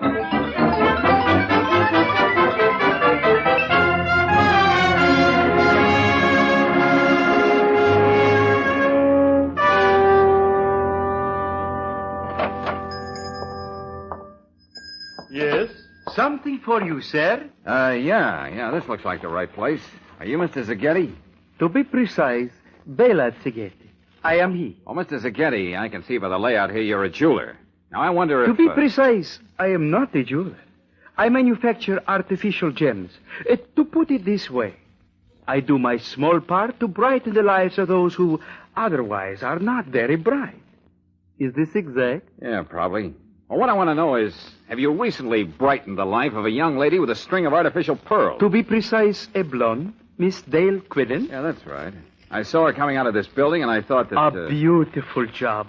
Smooth and pink and utterly perfect. Yes, she was. To correct myself, I refer to the string of matched imitation pearls.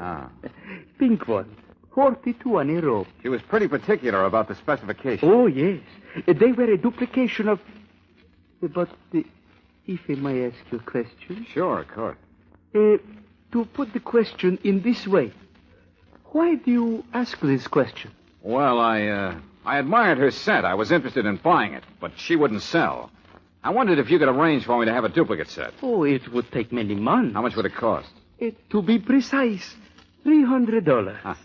Well, that's a little too precise. She told me you made hers for $200. But no, it was the same. The price is not different. Oh, well, maybe I misunderstood. But I'd like to check. Not that I distrust But no, you. there is no doubt. I am an honorable man. Please, verify this. Yeah, I'll do that, if you'd like to give me her address. But, of course, I have a record of my sales. You will find out. That's all I want, Mr. Zaghetti. I just want to find out.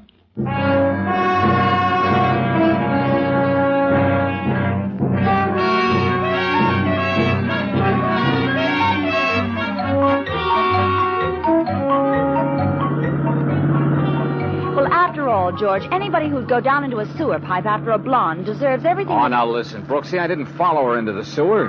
I was doing my good deed for the day, and she ran off with my coat and wallet. What were you looking for, a merit badge? Oh, now, Brooksy, listen. Well, it's a nice way to meet a girl, I must say. Sprawled senseless in the gutter. And all she has to do is blink those big brown eyes and... Blue eyes. Blue eyes. And you go scurrying down the drain pipe like a... Rat. Rat. Thank you. And then because you're caught in your own trap... Well, that'll teach me to keep my trap shut. You come cringing back to me like a... Good puppy. Puppy. And you expect me to feel sorry for you. So she jilted you. Good for her. What were you trying to prove anyway? Well, I guess I was just trying to prove I was willing to start at the bottom and work up. Brooksy. What? You're not mad. Oh, George, of course not. But I hate to see a woman make a fool out of a man like you. Another woman, that is. Well, don't you worry. I'm going to prove to her I'm nobody's fool. I know you're not, darling. Yes. Huh? But I'm working on it. Hey, wait a minute. Here we are. Yeah, you're right. There's the number. 7700. Uh-oh, he's right. Sure you want me to come along? Unless you're afraid of the competition. What?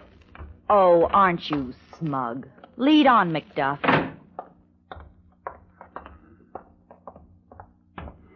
Yeah, here's her name on the box. Miss Dale Quillen. I'd like to give her a piece of my mind. Now, Brooksy, let me do the talking.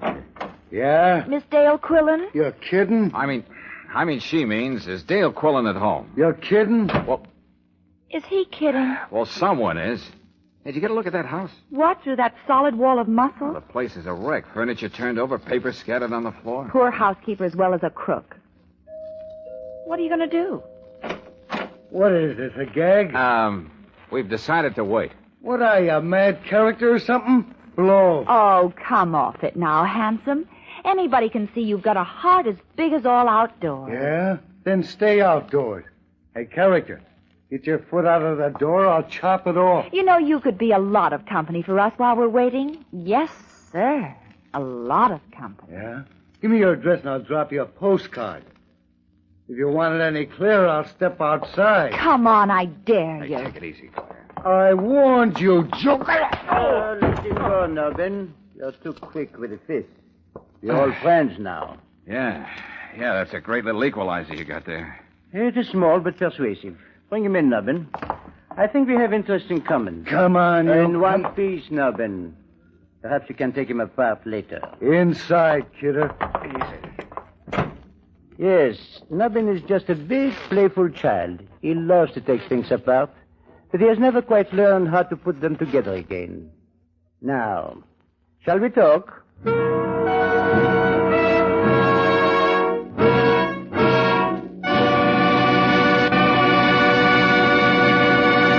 We'll return to tonight's adventure of George Valentine in just a moment. Meanwhile, let's go from assault and battery to just plain battery. For thousands of Western motorists, October means a lot of weekend driving, like football games and hunting trips. But for the battery in your car, October means extra work and power drainage because of the colder weather and lots of stop-and-go driving. So let me give you a two-way economy tip. First, depend on the men at your standard station or independent Chevron gas station for periodic battery checkups. They have all the equipment and know-how for keeping up your battery's maximum power and for giving it longer life. Second, when you fill up your tank, ask for Chevron Supreme gasoline. Tailor-made for each different climate and altitude zone, high-octane Chevron Supreme assures instant starts, eliminates grinding on the starter, and drain on the battery.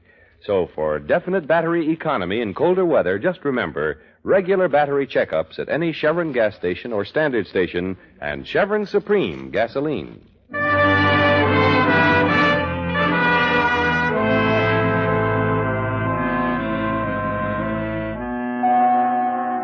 And now back to the second part of 42 on a Rope, tonight's adventure of George Valentine. Well, it seems that George's curiosity following his strange encounter with a mysterious girl and a broken string of pearls has landed him in a tight spot.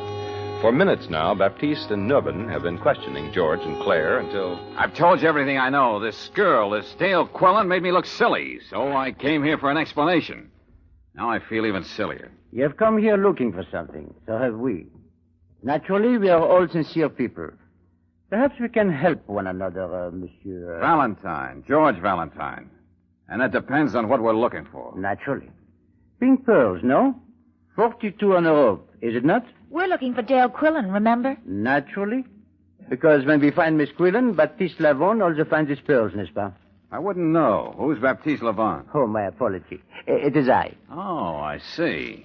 Well, what makes a string of phony oyster fruit so important anyway? Phony? I do not know this phony. Ringers, fakes, dupes. Artificial, counterfeit, paste. Ah, the replicas. You refer to this fraudulent string, huh? Huh? Yeah, that's it. Where'd you get them? They were left by Miss Quillen at the check room of the Union Station. She sent me the claim check. At the same time, no doubt, boarding a train for some distant city. Why would she do that? Because they are worthless. Good imitations, no more. Value perhaps $300. As you say, phony. You're trying to say she pulled a switch on you? Ran off with the real pearls, your pearls, and left you the ringers? That is correct. As always, Baptiste Lavon was sincere. I trusted her with 42 exquisite gems. Gems collected by no other than Louis XIV to give to his Antoinette. Tell me, Lavon, where did you get hold of Marie Antoinette's choker? Spoils of war, Monsieur Valentine. As an officer of the Vichy government in France, my job was to appraise and catalogue war prizes for the victorious Nazis. Naturally, the sincerity and integrity of Baptiste Lavon were above approach. Naturally. So you held out the match picks? Naturally. Oh, when the fortunes of war were reversed, Baptiste Lavon reversed too. Miss Quillen came to Paris with an entertainment unit, and we became friends. And she smuggled them into the States for you. That is correct. That'll teach you not to be so sincere. Are you kidding? Well, hello. Now, you are friends of Miss Quillen. You see my predicament. I must know where she is. You will tell me? I've told you. I don't even know the girl. Your mode of entry contradicts you. You are her confederate. We are not quite fools here. Yeah, we ain't no dopes, you know. You do not help, Nubbin. Well, they're stubborn. Now you may take the men apart. The girl adores him. She will weaken first. You may proceed. Yeah. I'll loosen him up first with my belt. Then I'll get technical. No, don't. He doesn't know anything. Let go of my arm, lady. Stop it. Let him alone, you fool. Can't you see he doesn't know anything? You won't let go, Baptiste. I would advise you to do as not been said. Claire, better sit this one out, honey. I won't let them. Who's that? I don't know. It seems to be a messenger of some sort with a package. Package? I will not insult your intelligence by warning you to keep quiet. Answer it, Nubbin. Yeah. I've got a package here addressed to Handsome. Handsome, that's all the name it's got. That's me. I'm handsome. You? Are you sure? You kidding? Give me the package. Well, can you identify yourself? Sure. Take a good look at me. Now, wouldn't you say I was handsome? Yes, sir. You got pretty eyes, too. Okay, give me the package and dust. Handsome, is it? This is surely not Nubbin, nor is it Baptiste Lavon. Handsome, then, is Monsieur Valentine. Oh, no, not me. No, it's... Oh, yes, Monsieur Valentine. I will open the package for you. Sacre bleu. They're not here. It's nothing but a map. Yes, but a large map of the city, with 4 small crosses marked on it, and these words, X marks the spot. But there are 4 X's. Yeah, one at High and 23rd. And one at Elm and Valley. And 14th and Underhill. And Cast and Granite. 4 spots marked with X. What does this mean, Monsieur Valentine? Well, how should I know? Oh, go ahead, Handsome. Tell them. They'll find out anyway. What? What do you... Oh, yeah, okay. Well, it's obvious, isn't it? She planted the 42 real pearls in different places. So even if you found one hideout, she'd still have 3/4 of them hidden away at other places. Excellent. You know these hiding places? Naturally. Excellent. We will all go hunting. Nubbin, the young lady, you and I, and the gun. Please do not forget the gun.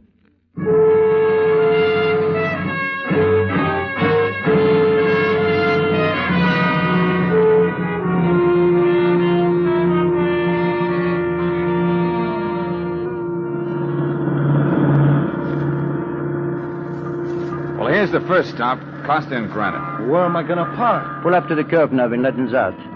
Then drive around the block and pick us up here. Okay. Now, where is it? Quickly. I cannot control myself. Well, you see that big office building there? Yes. You see that window up there with the jeweler's sign? Where? I don't see it. Higher. Look higher. No. Where is it? No, it's higher yet. That's higher. No. Oh! Come on, Brooksy, run for it. Into that theater. Why, George, we haven't been to a movie in ages.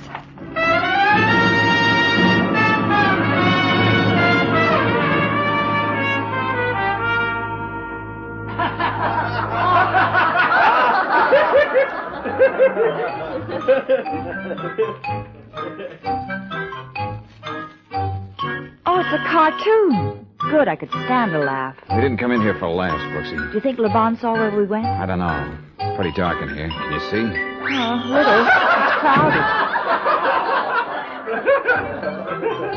Maybe we'd better take singles. You leave me alone and I'll scream the place down. Okay. Hey, that looks like 2 in the middle there. Good. Excuse us, will you? Pardon me. I beg your pardon. Oh, this is fine.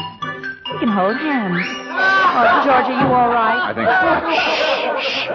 Oh, did you see that? That was very funny. The mouse was run over by a steamroller. I know just how he felt. What's it all about, George? What did those 4 X's on the map really mean? I don't know, but I'm working on it.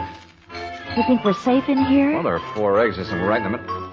Wait a minute. Shh. Quiet, I got it, Claire. That's it. The 4 X's and us in the middle. Shh, quiet. What, you two? No, look, George. There's LeBon coming down the aisle. Yeah, Nubbin's coming down the other aisle. I don't think they've seen us. Let's get out of here. Oh, George. Oh, gosh, now I'll never know how the mouse got out of the cement mixer.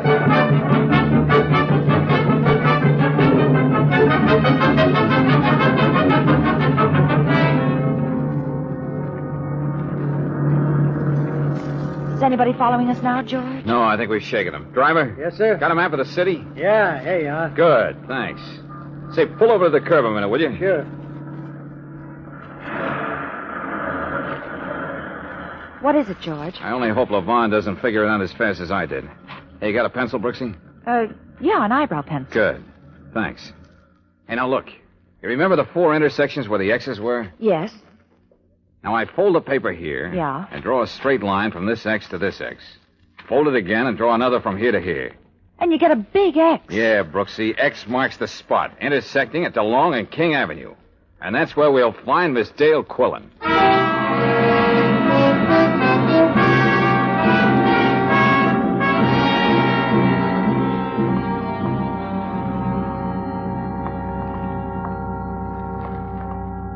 Handsome.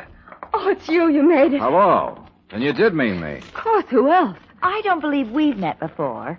I'm Claire Brooks, George's fiancée. Secretary. Oh, practically the same thing. Looking at you, I guess it would be. How'd you know I was in your house? And how'd you know I'd get your message? I knew Baptiste and Nubbin were inside. I was watching from the vacant house across the street.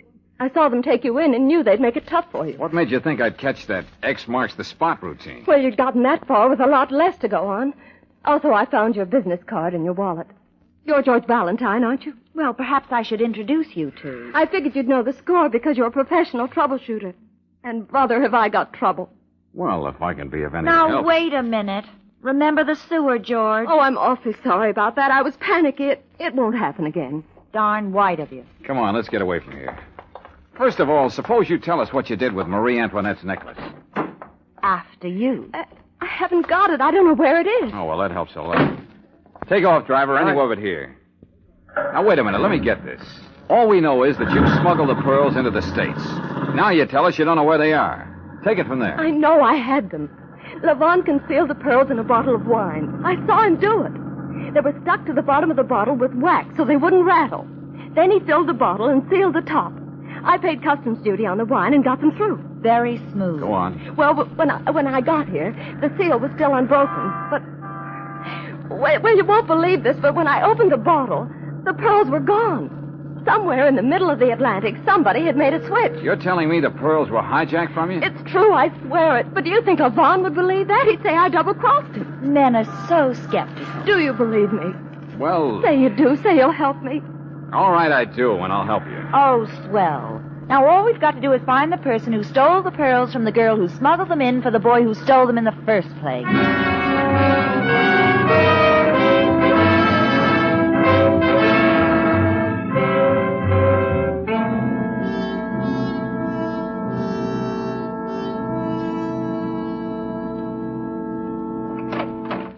It's okay, Dale. This is my office. You'll be safe here. Yes, I'll see to that. Come on in, Claire, and shut the door. Better lock it.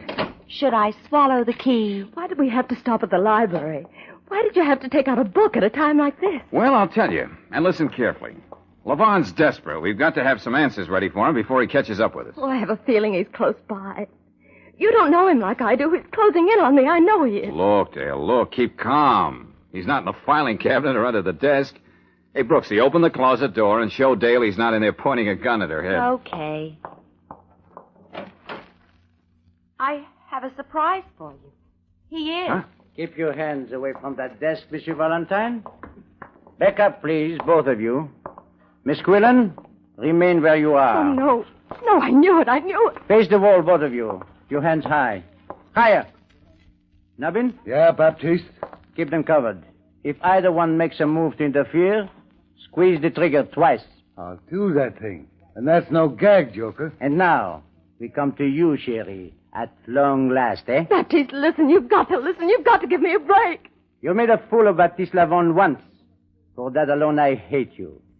Should you do it twice, I would hate myself. No, Sherry. Your luck has run out. I didn't double-cross you, Baptiste. I swear I didn't. No? What do you call these? Pearls? You rotten little cheat. No, listen. I had them made, but give me a chance. I can explain. No, Sherry, they're phonies. Phony like yourself. Baptiste, the pearls, they were gone when I opened the bottle. Somebody took them. You've got to believe me. You carry the light to the end, eh, Sherry? Oh. Your last chance, my darling. Where are the pearls? I don't know. Don't move. Stay just as you are. I want to remember you like this forever. Bonsoir, Sherry. Levon. Quiet, Joker. I know where the pearls are. I said quiet. Wait. What was that, Monsieur Valentine? Call off your dog, Levon. I'm ready to talk. Don't listen, Baptiste. He's a kidder. You can talk, Monsieur Valentine, from where you are. All right. Your story about Marie Antoinette's necklace got me interested in famous jewels. I've been to the library and picked up a book. That's it on my desk there, the red one. Now go on, open it. To the page I have marked. If this Wait, is now, a Ben. gag... The book, yes. Jewels of History. Go on, read it. Read what it says. I am reading. What is it, George? It's Dale's life insurance, Claire. Uh-huh. I have read it. Well? Well, I guess you win, Valentine. Can we put our hands down now, Levon? Of course. Let them alone, Nabin. You have very nearly made a tragic mistake. I thank you, Monsieur Valentine. Baptiste Lavon thanks you. I don't get this, Baptiste. Come, Nabin. We've worn out our welcome. Monsieur Valentine, we will trouble you no more. You will never see us again. Bonsoir, chérie. Now I will remember you always as you were in Paris.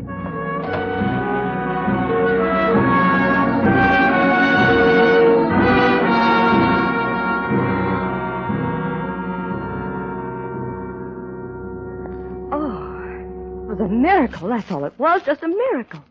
What did you do to him, George? What was in that book? Read it, Claire, out loud. Oh, yes. Cleopatra's Pearl. Cleopatra, to impress Mark Antony, once dissolved a pearl in vinegar and drank it to his health. Dissolved? Now, wait a minute, listen. Go ahead, Claire. Pearls which consist of carbonate of lime are extremely soluble in weak acids.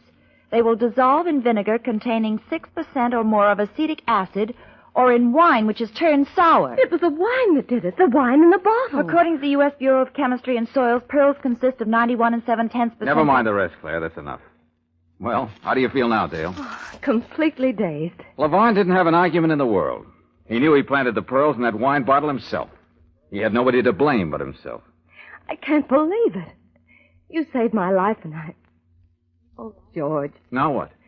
Now I have to go to jail. Well, it's going to be kind of hard to hold you there. Why? Well, technically, since there weren't any pearls in the bottle when you brought it through the customs station, you actually didn't smuggle anything in, even though you meant to. Levon filched the pearls from the Nazis, but I doubt if any of them will turn up to claim them. No, it was all a wild goose chase for something that simply didn't exist. Well, I'm going to confess my part of it and take what's coming to me. First, George, Yeah? may I kiss you? He saved my life, Miss Brooks. May I? Where I'm going, it'll be a long time between kisses. Well, things aren't much better around here, but... Oh, all right, go ahead. Honestly, I think I must be going loony. Goodbye, George. Dale. Just a minute. Yes? Be a nice girl and hand it over. What? Oh, come on, Dale. You certainly haven't forgotten why I got into this in the first place. And if you think I'm going to let you walk out of that door with my wallet, you're loony.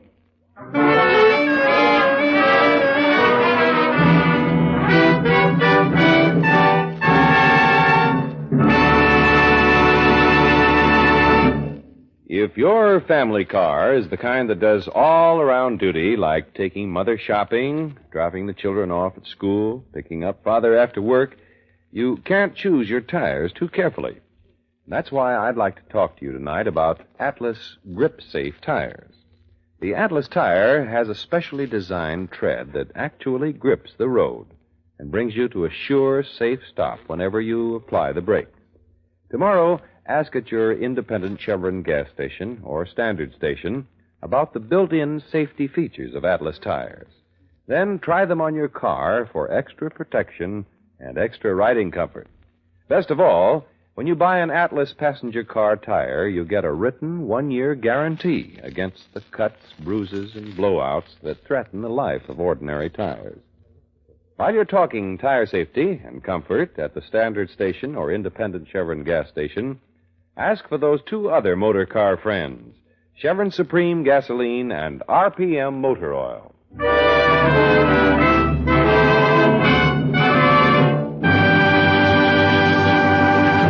Next week, when you tune our way for The Joke Was on the Killer, another adventure of George Valentine, you'll hear George saying, Some joke, I'd say. Brooksy, see what's happened to Mrs. Ralston, will you? Well, sure, George. Glenn, he made me go through with this farce and shoot those blanks. Well, he's not going to do anything like that to you again, Agnes. Wait a minute. Listen, everybody. This man is dead. We've had enough of this vicious nonsense. You're part of this, too. This act, Valentine. Now I know it. And you, get up. Oh, leave him alone. Come and help me with Mrs. Ralston, George. Now stop this, all of you. What do I have to do to make myself clear? This started out as a joke, but it's no longer funny. This man is completely, hopelessly dead.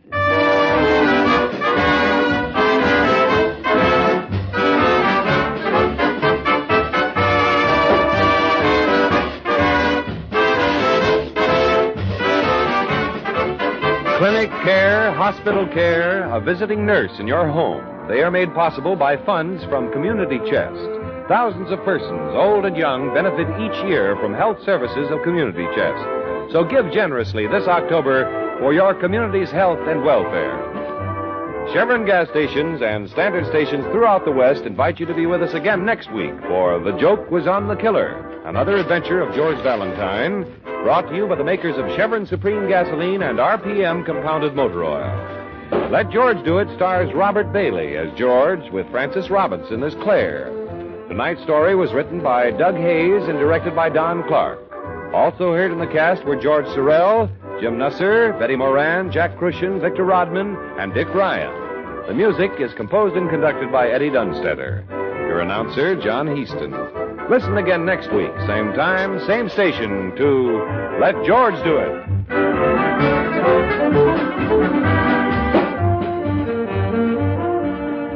This is the Mutual Don Lee Broadcasting System. KHJ Los Angeles. Memo from stationers. Here are ballpoint pens for every purse or pocket.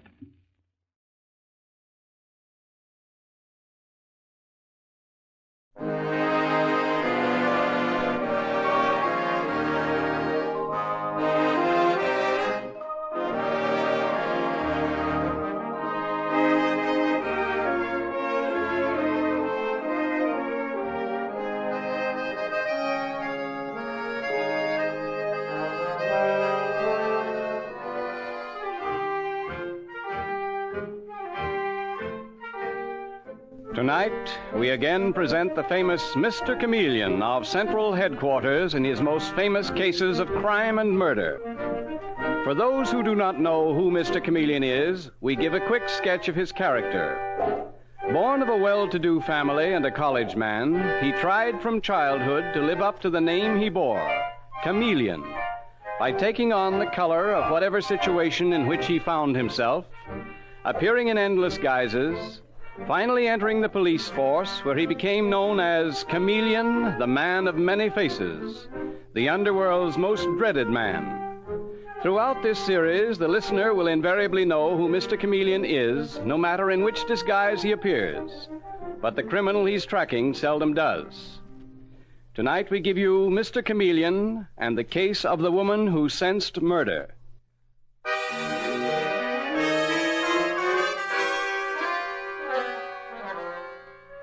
It is 9 o'clock at night, and there's a light burning in the office of the Commissioner of Police. He is sitting across the desk from Mr. Chameleon, the man of many disguises, the detective who has been the nemesis of so many criminals. Well, here's the letter, Chameleon. Yeah? My dear Commissioner, I have thought long before writing this, but the time has come when, compelled by fear, I am forced to write. I am an old woman, but a sane one. And many things have occurred in this house which make me believe that some person in it has planned to murder me. Well, go on, Commissioner. I am writing to you, Mr. Commissioner, because my attorney, Mr. Huntington, is in Europe, and I have no other place to turn. I have been reading about your Mr. Chameleon, and I wondered if he could visit me. I knew his mother and remember him as a lad, and I'd feel rather safer in his hands than in those of an ordinary policeman. Signed, Helen Audrey. Well, feel safer in your hands, Chameleon, than in the hands of an ordinary policeman. Well. Commissioner, I think that a letter like this from Mrs. Audrey may have a very, very black background. When are you going to see her? As soon as I can get there.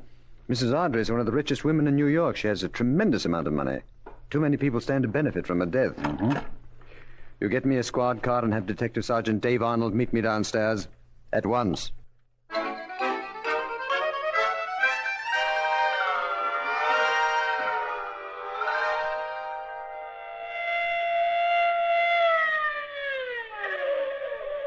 That's the Ardrey Mansion, Mr. Chameleon, and it's all lit up. Guess they're giving a party. Well, there's only one car. Dave, look at the license. That's a doctor's car. Come on. Now, this looks like the doctor coming out. I beg your pardon. Are you the doctor? I am Dr. Hammond, Mrs. Ardrey's physician. Then Mrs. Ardrey is sick? Mrs. Ardrey is dead. Dead? Dr. Hammond, I am Chameleon of Central Headquarters. Yes, I've heard of you. Tell me, Doctor, how did Mrs. Ardrey die? The symptoms are those of an overdose of heart medicine. But I am willing to give no opinion further than that they are the symptoms of an overdose. Thank you, Doctor. I wondered if you could wait inside a moment. I may need to ask you some further questions. Gladly, Mr. Chameleon. I'll be in the library. Thank you. Dave. Yes? Not one word about the letter the commissioner got from Mrs. Ardrey. When I talk to these people, I want their guard down. Okay. I smell murder.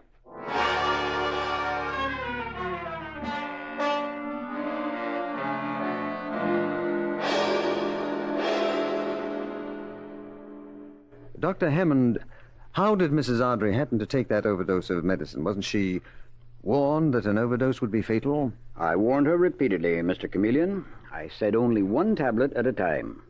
Oddly enough, when I just looked in the box, there was only one tablet missing. Yet she must have taken more. Who was with Mrs. Ardrey at the time of her death? Not a soul. The servants were out. Her 2 sons were out. Even her daughter-in-law, Stella Ardrey, was not at home. She says that Bobby, that's her 12-year-old boy, wanted to see a movie. It was Stella Ardrey who discovered the body, wasn't it, Doctor? Yes. When can I question her?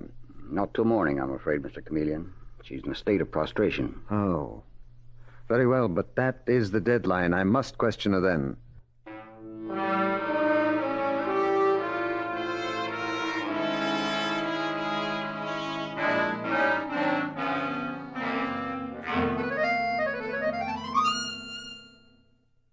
So you see, Mrs. Ardrey, it seems very, very strange to me that your mother-in-law should have died here completely alone. Strange? Oh, it was horrible. Simply horrible, Mr. Chameleon. I'll never forgive myself for going out last night. But I was positive that Joseph and Alfred were with her. Those are her sons, I take it, the famous Ardrey twins. Yes, that's right. If famous is the word for their cafe society antics. Oh, I know, but Mr. Chameleon, in all fairness to them, their mother treated them like children. What happens now? Do they inherit the Ardrey fortune? Why'd you ask me that? Because I want to know everything. Everything that you know. It all goes to me and Bobby. My mother-in-law gave all her love to my husband, Mr. Chameleon, and then to my boy, her grandson. Mrs. Ardrey, could it be that your mother-in-law took this overdose of heart medicine purposely and dropped the curtain on her own life? Oh, no. No, it must have been an accident. And she couldn't have been murdered. Who was murdered? Sure, I don't know what's going on here, Miss Stella. Oh, Nanny. And who might this be? And why is he bothering you? Nanny, this is Mr. Chameleon, the famous detective from Central Headquarters. And this is Nora Lowry, who's been with Mrs. Ardrey for many, many years. Except the one time she needed me, God rest her poor soul. How do you do, sir? How do you do? And I'm sorry I spoke so sharp. But how could she be murdered when no one was here? And she couldn't have taken an overdose of that medicine on purpose. You think not, Miss Lara? Oh, no. But poor soul, there was an odd thing about her, sir. She was scared to death of dying alone like she did. Isn't that so, Miss Stella?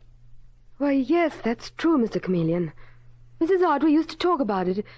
It was a phobia, as if she had a premonition. Just like the stupid phobia I have about being cut with a knife. Cut with a knife? Oh, it's childish, isn't it? When I was a little girl, I was badly cut one day while playing. Ever since that time, I've had a horror of a knife. I can't even pick one up. Well, that's quite understandable. All right, Mrs. Ardrey, thank you for your cooperation. And you too, Miss Lara. Then I'll get on with the packing, shall I, Miss Stella? Oh, yes, do that, Nanny. Packing? Does that mean that you're going away, Mrs. Ardrey? After the funeral, Mr. Chameleon. My mother-in-law had a summer cottage at the beach club. Oh. Now, especially, I want to get Bobby away from this house. Why'd you look at me so strangely? I was just wondering whether it might not be better for you to stay in New York. Well, maybe not. Now, if you'll excuse me, Mrs. Ardrey, I think I'll join Detective Sergeant Arnold and the nightclub twins. Or didn't you know that your brothers-in-law are known about town as the nightclub twins?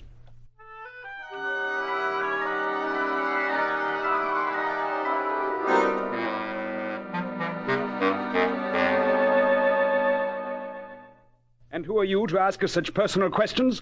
Wasn't the shock of Mother's death bad enough without having to put up with a couple of policemen? He means us, Mr. Chameleon. Yes, I gathered as much, Dave. Mr. Chameleon?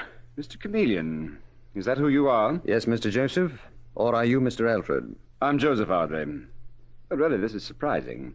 The famous Chameleon working on a simple case like this. Which resulted in your mother's death. Poor Mother, Stop it, Alfred. Mr. Chameleon, you're such a famous detective. I always pictured you as turning up in some impenetrable disguise and handling only big cases. Well, this may be a big one. Suppose I told you that it was murder. Then I'd say you were mad. Mother wasn't murdered. A heart attack is death from natural causes. Mr. Chameleon, whatever it is you're suspecting, I'd like to remind you of one important point. My brother and I are still quite penniless. Stella and Bobby inherited everything. Is that a fact? That is a fact, Detective Sergeant Arnold. However, I'm sure that Stella will be glad to take care of us. We expect to go with her and Bobby to the cottage, the beach club. Why not? Alfred and I are quite used to being parasites. We don't like it particularly, but we'll stand it if we have to. We police have the idea that where murder is the issue, people have to stand a lot.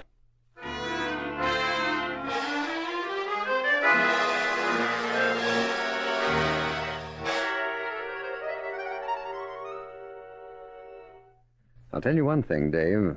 Joseph Ardrey meant it when he said they didn't enjoy being parasites. Those two want money badly. And they're spending the summer under the same roof with Stella Ardrey and her son.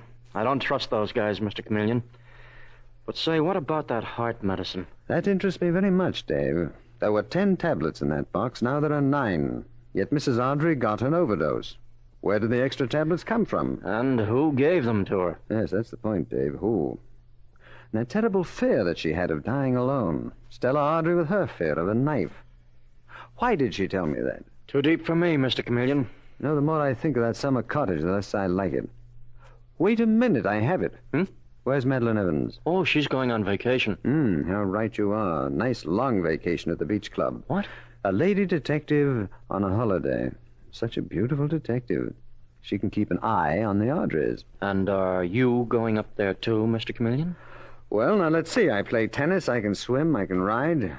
You suppose that the beach club, at the urging of the police, would like to hire a sports instructor. A sports instructor named Michael O'Rourke.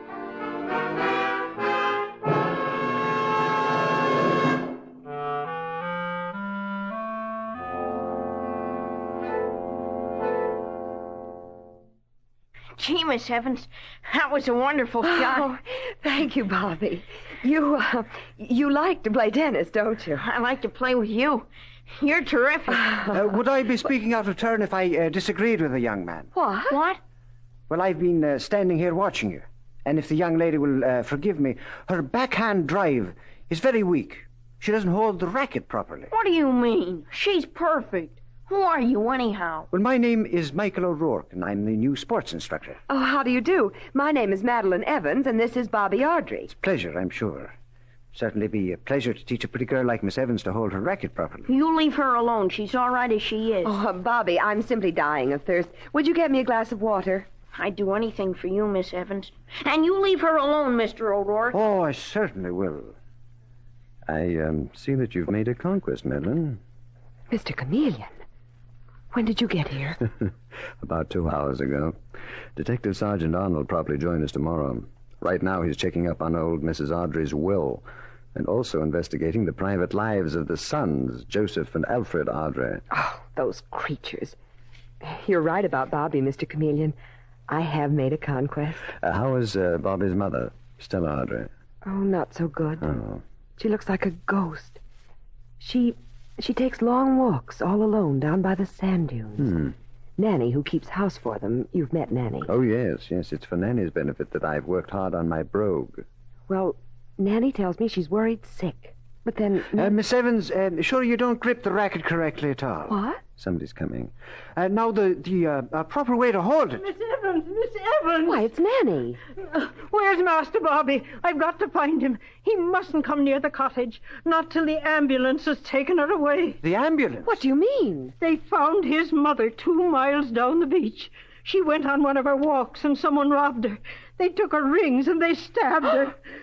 They're afraid she won't live through the night. Stabbed with a knife.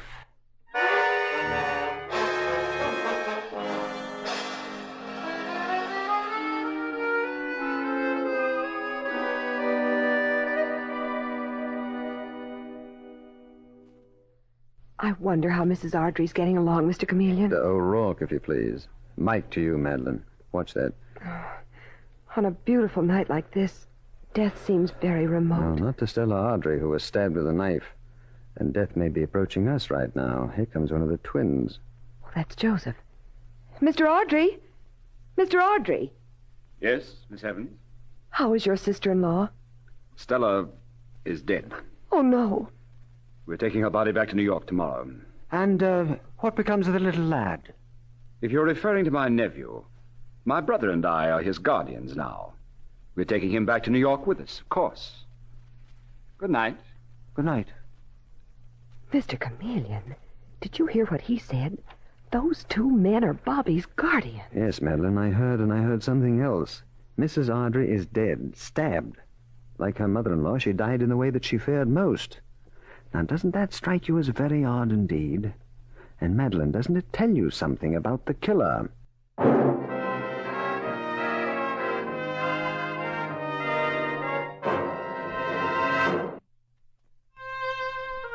Mr. Chameleon and the case of the woman who sensed murder continues in just a moment.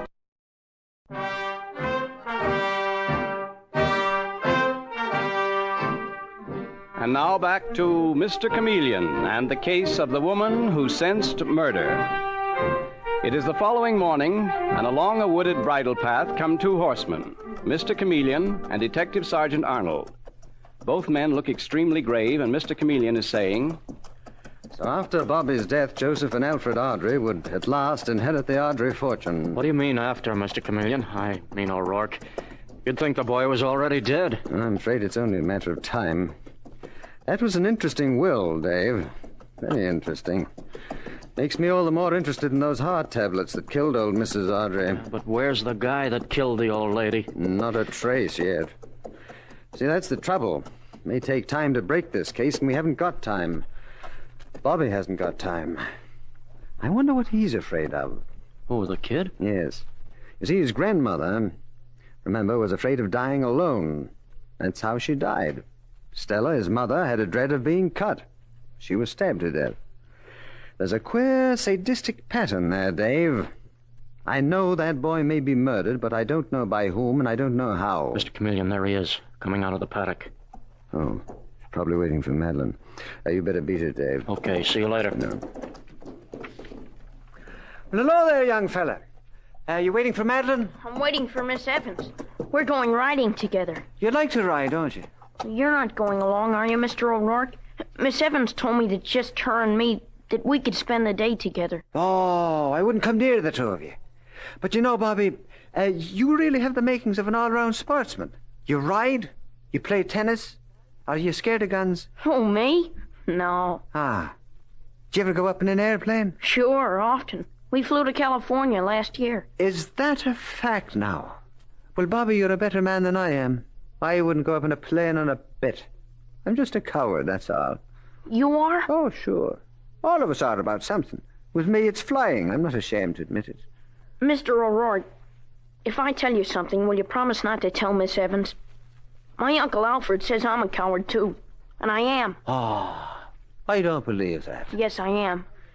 Whenever I go in swimming, I stay close to the shore. I don't even swim to the raft because I'm scared of the water. Only I'm going to get over it. Well, Bobby... Yes, I am, Mr. O'Rourke. I'm going to make myself get over it. Someday soon, I'm going to make myself go out in the water beyond my depth.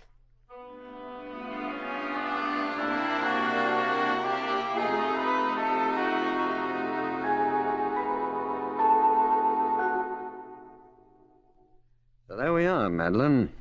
Now, at least I know the method of the killing. When? Early in the morning, no doubt, when there's no lifeguard on the beach. But, Mr. Chameleon, how awful. Because a child wants to prove he isn't a coward, he's going to be murdered. We can stop it, Mr. Chameleon. We can patrol the beach. Yes, but the murderer won't come to the beach with Bobby. They'll watch. Yes, but from a distance. See, the trouble is, if we save Bobby's life, they'll try again later on. when the boy's been taken beyond our reach. But you've got to save his life. We can't let him drown. No, Dave, but appearances can be very deceiving. Now, look at me. Heavy tan, reddish hair, plus an Irish brogue, and I am Michael O'Rourke. Only I'm not, you see? But, Mr. Chameleon, what the heck has that got to do with the kid drowning? I don't get it. Well, you will, Dave, you will. Meet me at the beach at 6 in the morning. You better be prepared to get good and wet.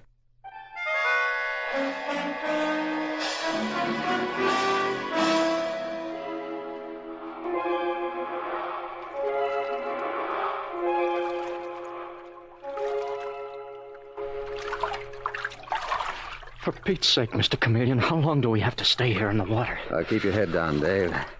I don't want anyone to see us from the shore. We've been hanging onto this raft for hours. 15 minutes at most. Bobby's coming. He'll come soon. We should have patrolled the beach. No, that wouldn't do it, Dave. They must think that the child is dead. Oh, look, there he is. Bobby? Mm-hmm. Yes, he's alone. I thought he would be. Do you think they're watching him? Why, I'm sure of it. Yes, he's coming into the water now. Starting to swim toward the raft. Yeah. Oh, Mr. Chameleon, what sort of a person is it who can stand by and watch while a child drowns? That question will soon be answered. He's slowing down. It's too far for him all the way out to this raft. Keep out of sight, Dave. I'll bring him round to the back of the raft. But that's a long way for you to swim underwater, isn't it? I'll make it. I've got to. Help! There he goes. He's calling for help. Okay, Dave, keep out of sight as if your life depended on it.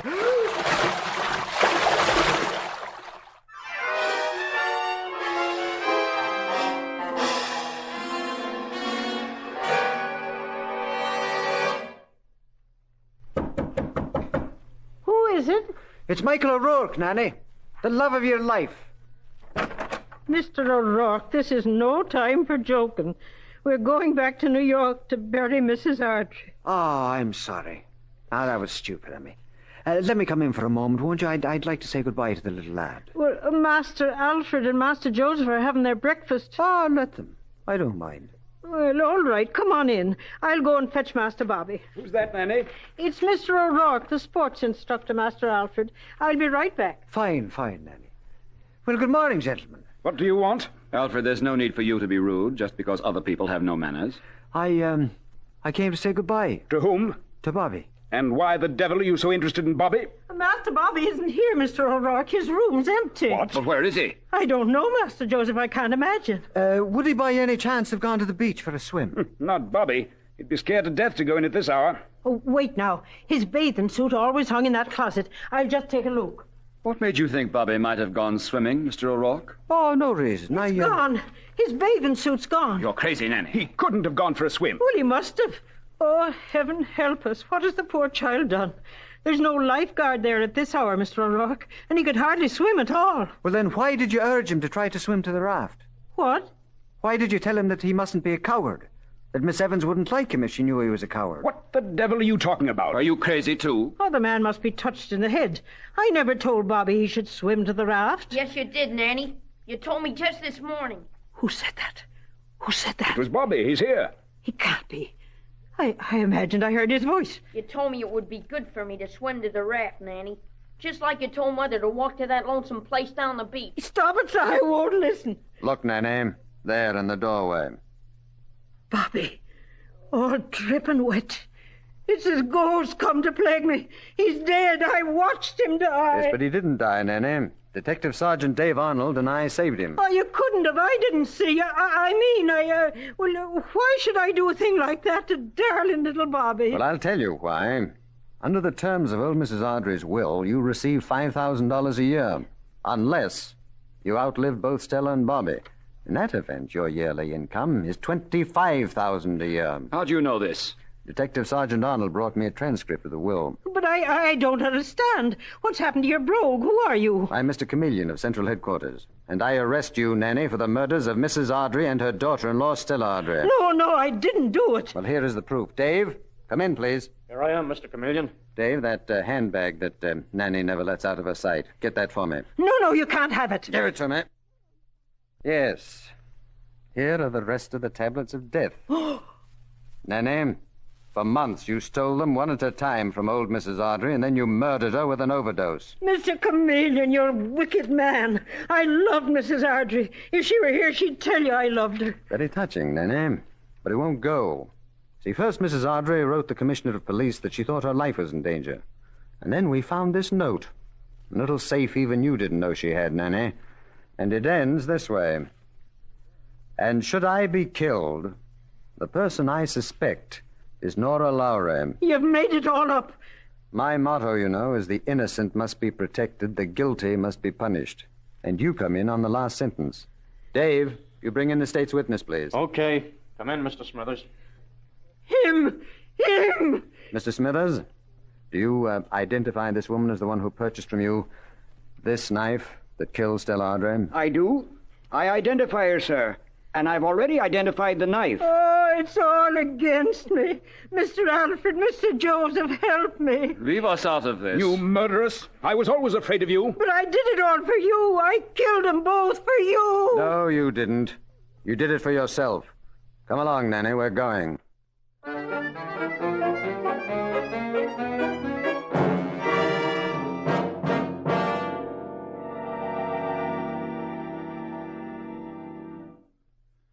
Well, now that you've settled this case, Chameleon, what's going to happen to the boy, Bobby?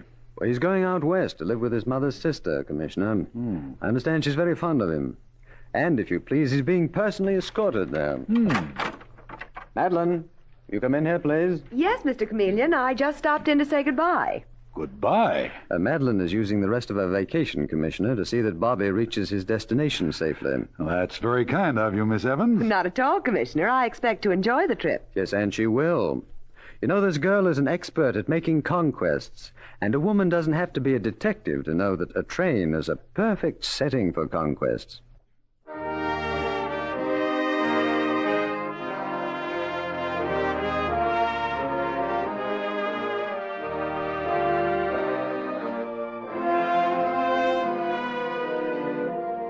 And with these words, Mr. Chameleon concludes tonight's murder case.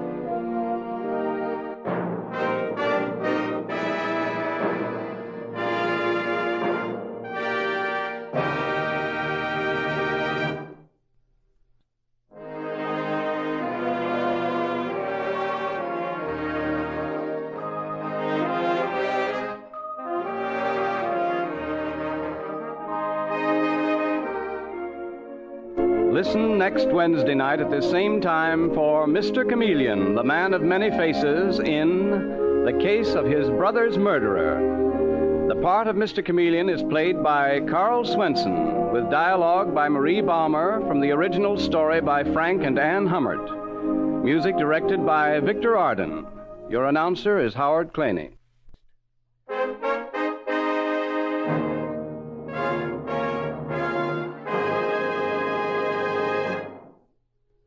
Mr. Chameleon, the new mystery drama, will be heard in another performance next Wednesday night at this time. This is CBS, the Columbia Broadcasting System.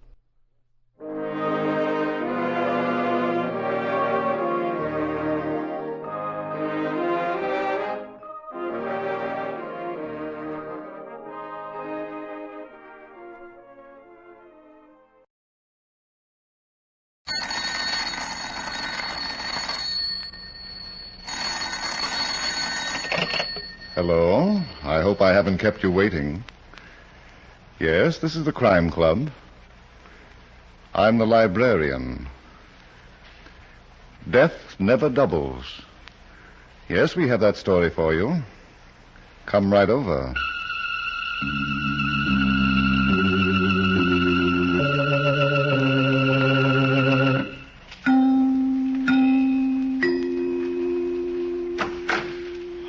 You're here. Good. Take the easy chair by the window. Comfortable? The manuscript is on this shelf. Here it is. Death Never Doubles. The very exciting story of a past present that had no future. Let's look at it under the reading lamp. It was early evening, and Peter Woods, a young lawyer, was in his apartment getting dressed for his appointment with Hilda Ryan, his fiancée. He was not expecting a phone call, but when it came, he answered it as if it meant nothing at all. Then, 5 minutes and countless palpitations later... Oh, sure, Mr. Jackson. Don't worry, Mr. Jackson. I'll be there. Yes, I know. Not later than 7:45. Yes, I got the address. 1052 West 52nd Street. All right, Mr. Jackson. Thanks very much. Bye. Wow. Oh, boy, I'm lucky. I'll say I'm lucky. This is my lucky day. Oh.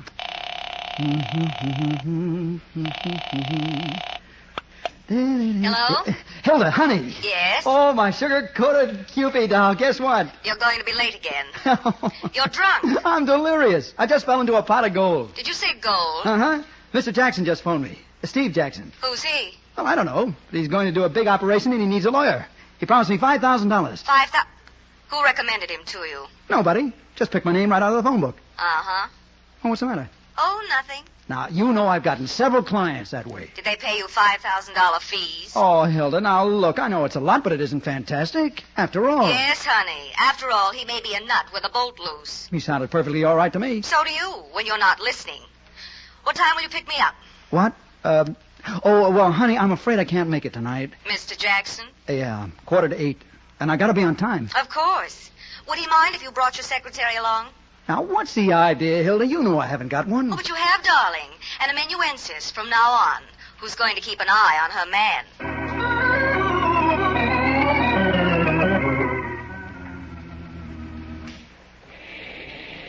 Well, Pete? Don't say it, Hilda. I couldn't stand it. Are you sure Mr. Jackson said 1052 West 52nd Street? Yes. It wasn't West 57th Street? No. I repeated the address to him. This is the place. But there's no building here. Just a hole in the ground. I don't get it. Why should anybody ask me?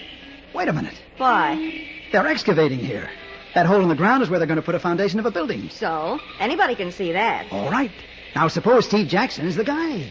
You know, the builder. He'd have an office, Pete. I'm going to find out. Come on. Darling, can't we forget the whole thing? There's a pool room on the second floor of this building next to the light. Pete, I'd rather have dinner and go to the movies. We'll go upstairs and we'll ask about Steve Jackson. Somebody ought to know him. I'm not going. What are you afraid of? Trouble. And I think the sooner we get away... Hey, you're blocking the doorway. Huh? Oh, I'm sorry. We didn't see you. I walk like a cat. Now, if you don't mind, I'll just go inside. Duke Masters. What? Pete, is he talking to you? Gee, Duke, I didn't recognize you in this bad light. We wasn't expecting to see you for 6 months. Now, look, When mister, did they let you out? I'm Peter Woods, and I'm looking for Steve Jackson. A new moniker, eh? Culture, too. Why, you're even talking like Park Avenue. Okay, maybe it's a good idea. We can all start from scratch. I'll change mine from Marty Green Pete, shall we go now? Wait a minute, sister. What's the rush? Marty. Sister's name happens to be Hilda Ryan. I'm tickled. Hey, Duke, what are you going to say to Trixie about this doll? Trixie? Yeah, she's still... Hey, what goes here? Just a couple of the wrong people. Come on, Hilda. Did you know I was working all night in that dump upstairs, or did you come here by accident? Marty, now it's you who's blocking the doorway. We ain't taking no double cross, Duke. We've been having hard times for the last year and a half. Oh, that's too bad. What do you want me to do about it? Okay, so you took the rap for all of us. Me, Flip Morgan, and the rest of them out. You got 2 to 5 years in Leavenworth, and we didn't. But you got caught, and we didn't. Now, listen, Marty. No, you listen. You got 200 grand soaked away someplace that's going to be split. You ain't setting yourself up as no millionaire on our dough. Marty, when was the last time you were pushed through a wall? Yeah. Okay, pal. But I'm telling Flip Morgan and Trixie I seen you. Yeah, I do that little thing. And, brother, if you got any real ideas about spending that dough yourself, you're going to give a big chunk of it to some undertaker.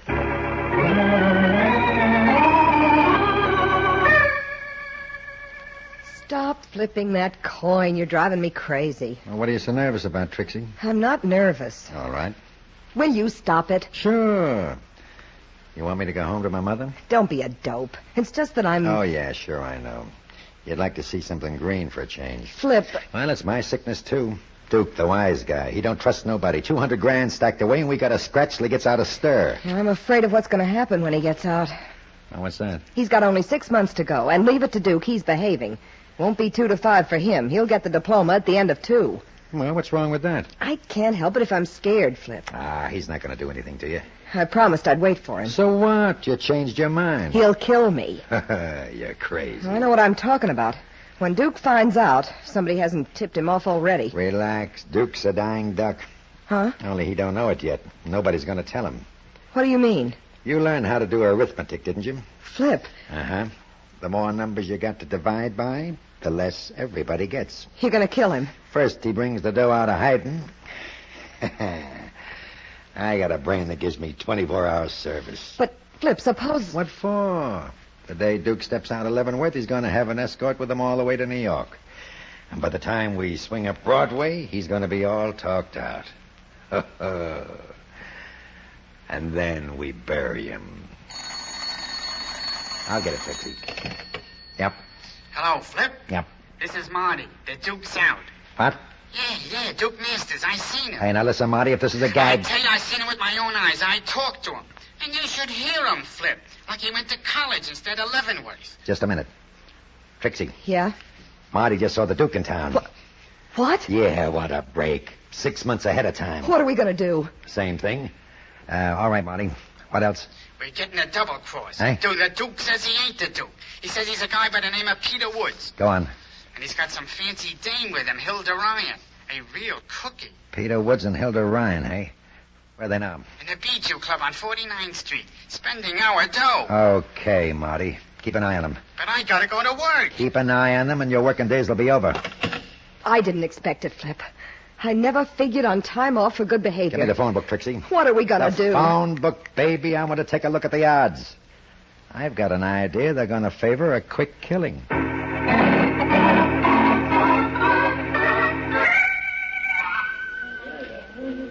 I can't help it, Pete. I've got to say I told you so. Yeah. Going haywire because somebody picked your name out of the phone book and offered you $5,000. Couldn't you smell a plot? Can I help it if I look like Duke Masters? You're a lawyer. You're supposed to be smart. Hilda, you see any gangsters around? And that name, Steve Jackson. Yeah, it sure sounds like a phony. And now... Oh, well, I'm going to the powder room. All right. And then you're going to take me to the movies. All right. I'll be back in a minute. I missed you, Duke. Huh? Why didn't you let me know you were coming home? Now listen, Miss, whatever your name is, I want you and your gang to get one thing straight. I'm not Duke Masters. So I heard. Is it on account of that girl? Now, I'm warning you, if you don't leave me alone... What'll you do? Scream? Huh? Yeah, it shoots. The restaurant's full of people. There's nothing safer than a crowd. You ought to know that, Duke. Yeah. When you and the boys stuck up that mail truck, there was a big crowd all around. Didn't keep you from getting the money, did it? Oh, now listen, you got me all wrong. It won't keep me from pulling the trigger. I've got my identification card. Look, if you give me until tomorrow, I'll get you my birth certificate. Why the double cross, Duke? What's the use? Is it because you heard some stories about me and Flip Morgan? I never even heard it. They're not true. I said I'd wait for you, and I've been waiting. I don't care what anybody's been telling you. I've been on the level with you. Sure, I believe everything you say. Oh, Duke. Duke. But let's keep it strictly impersonal. Okay, I can wait until we're alone. Listen, Duke, I got an idea. That $200,000. If you don't want to split it with the gang... Why, Trixie. By the way, that's your name, isn't it? You'd rather be a clown, huh? Maybe we better go now. Where to? Your apartment. The one I never saw. Are you serious? You don't hear me laughing, do you? But I can't leave now. Hilda wouldn't understand. Duke, did you ever see such a cute little gun? A few minutes ago. It disappears in the palm of my hand, see? Trixie. Are you ready? No, and I'm not willing either. I'll overlook it, Duke. As long as you're able.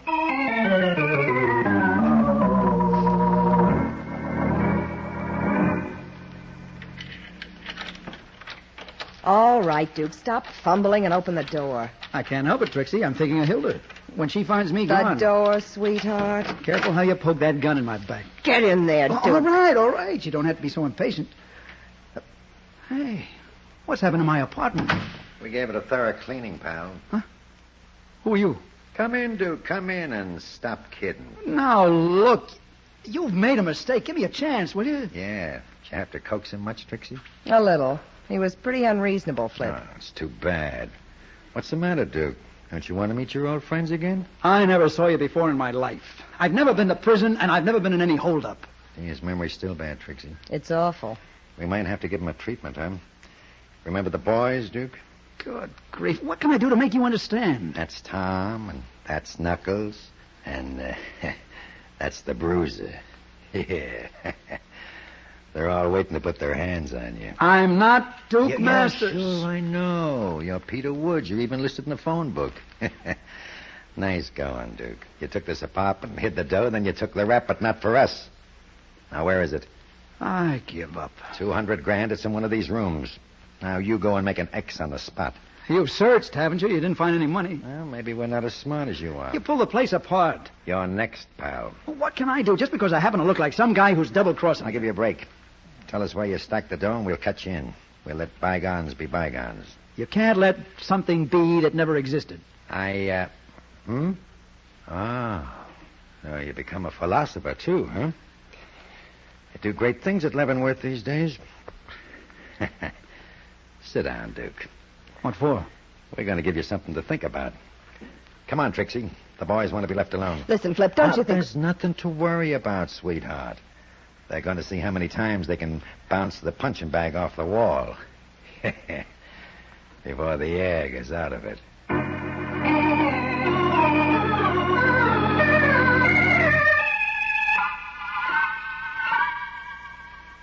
Don't move, honey. Don't move, she says. As if I could. Oh, if I could only get my hands on the men who did this to you. It's no use, Hilda. I'll have to leave town. Oh, Pete, how could they have beaten you up like this? Your face. Sorry about that, lady. Huh? I'm not Duke Masters. No, Mr. Woods. I am. You... Why, Yeah, you... I know how you feel. It's tough. You got born with the wrong face. But it's not only the face. It's... You're not human, Duke. Okay. Maybe you'll change your mind when I pay you off. What? You mean you're going to... After all you've done to me already? I promised you $5,000, didn't I? What? Hilda. I know, Pete. That's Steve Jackson. Yeah. I hope you'll excuse the masquerade. It had to be done that way. Are you trying to make us understand? I don't want you to consider me a bad guy, lady. When I got expelled from Leavenworth last week, I never thought my luck was going to change, but it did. So did mine. A couple of days ago, I spotted Marty Green going into a pool room on West 52nd Street. I found out he works there. He was always a second-story mug. You ought to know your friends, Duke. Yeah, I know him. Well, yesterday was my big day. I was walking along Madison Avenue when who should I see coming out of an office building? You, Pete. So I followed you all day, my head spinning with ideas. Too bad it didn't spin Shut right up, off. lady, and let me talk to my lawyer. I'm not your lawyer, Duke. Don't kid yourself. You're either my lawyer or you're going to be my corpse. Well, that doesn't give me much choice, does it? Doesn't give you any. Would you like to know how I got your name? I'm sure you're going to tell me. The doorman of this house gave it to me. I walked in and he says, "Good afternoon, Mr. Woods." What was I going to do? Well, I did it. I went right to a phone book and looked up Mr. Woods at this address until I found one with a Peter in front. That was you, pal. Duke, you're almost as smart as the devil. Smarter, Cookie. I get what I go after. But what do you want? You got $200,000. No, Pete. What? I had it. Sold it away in a little cabana I own at the beach, my own private get-away-from-it-all place. Nobody knew, not even Trixie. Were you planning to keep it all for yourself? I wasn't telling them where to find it, not until I got out of stir. I was taking no chances. Not much I wasn't. What do you mean? A couple of months ago, Trixie wrote me about tough times. What was I going to do, let her go hungry? So I told her to take a few grand and keep a trap shut about the rest, but she took the pile. And she never wrote again. Naturally. She's been too busy flipping with Morgan. She's double-crossing him, too. All right. You don't have to get mad at me. I wasn't sure of it until tonight. Flip Morgan hasn't seen a dime of that 200 grand. How do you know? Take a look at your face in the mirror. Oh, you mean... You get the idea. I see. Well, Duke, as your lawyer, my advice to you is to go to... Pete. Oh, no, look, Duke, I was only kidding. Get him up, lady. He's got a lot of work to do. Not for you, he hasn't. You go and get yourself beaten up for a change. We gonna have an argument? There's no shortage of guns, is there? We're going over to Trixie's apartment. She lives in a rooming house on West 49th Street. What are we going to do there? Not we, Cookie, him. He's going to persuade Trixie to part with 200 grand. Oh, no. I've had enough of that woman to last me for a lifetime. Oh, now, Pete, don't irritate me. You'll lose a good client. You don't say. That ought to kill me for sure. Yeah, for sure.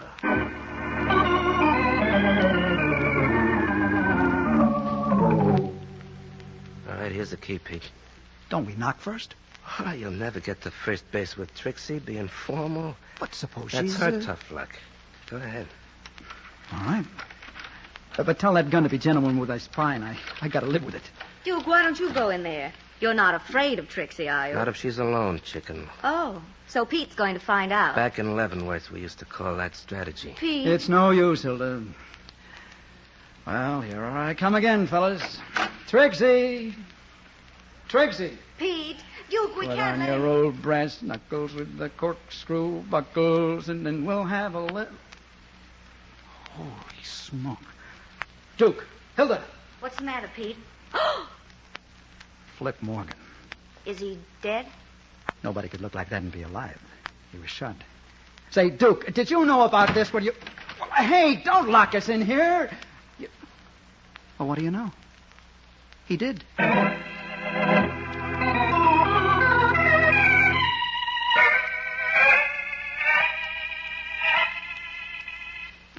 Oh, I'm sorry, Hilda. I can't get it up. Oh, dear. Of all the windows to be stuck, it has to be the fire escape window.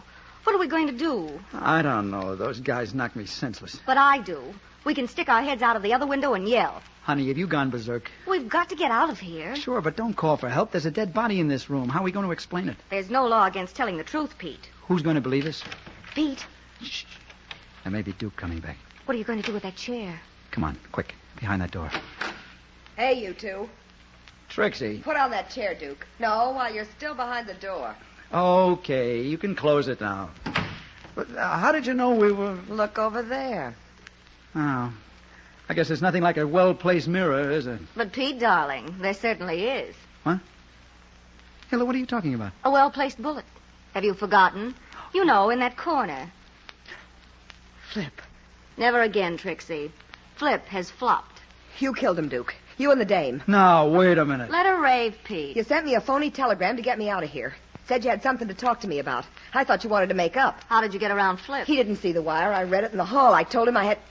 Hey, since when do I have to answer your questions? Where's the telegram, Trixie? I threw it away. I wasn't going to keep any messages from you to me. Uh-huh. I thought it was on the level, Duke. I was ready to go back to you any time you wanted me. But you don't want me. You killed Flip and you were waiting behind that door to brain me with a chair. We thought you were Duke. He was here. Sure. You're still Peter Woods.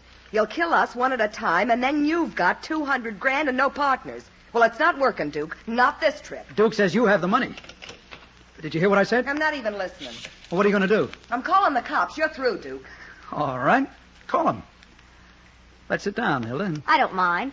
It'll be a pleasure to see a blue uniform. No, never mind, operator. What's the matter, Trixie?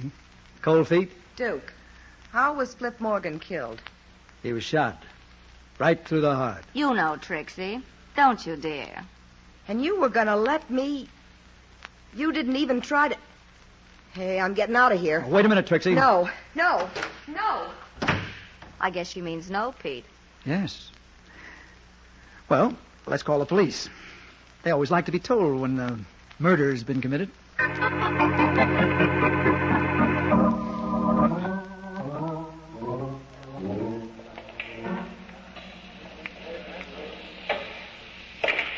Money ball inside pocket. Marty. Hiya, Trixie. I hear they gave Duke a facial. Did he come through? I've got to talk to you, Marty. Let's go someplace. Sure. How about the office here? It's built solid. All right. Hey, how come you're here alone? Where's Flip? In my apartment. The Duke, too? No. Who figured Duke would turn out to be a rat? The most honest guy in the mob. The guy that took the rap for all of us. He's dead, Marty. What's that? Who's dead? Flip. Oh, you're kidding, Trixie. Then go see for yourself.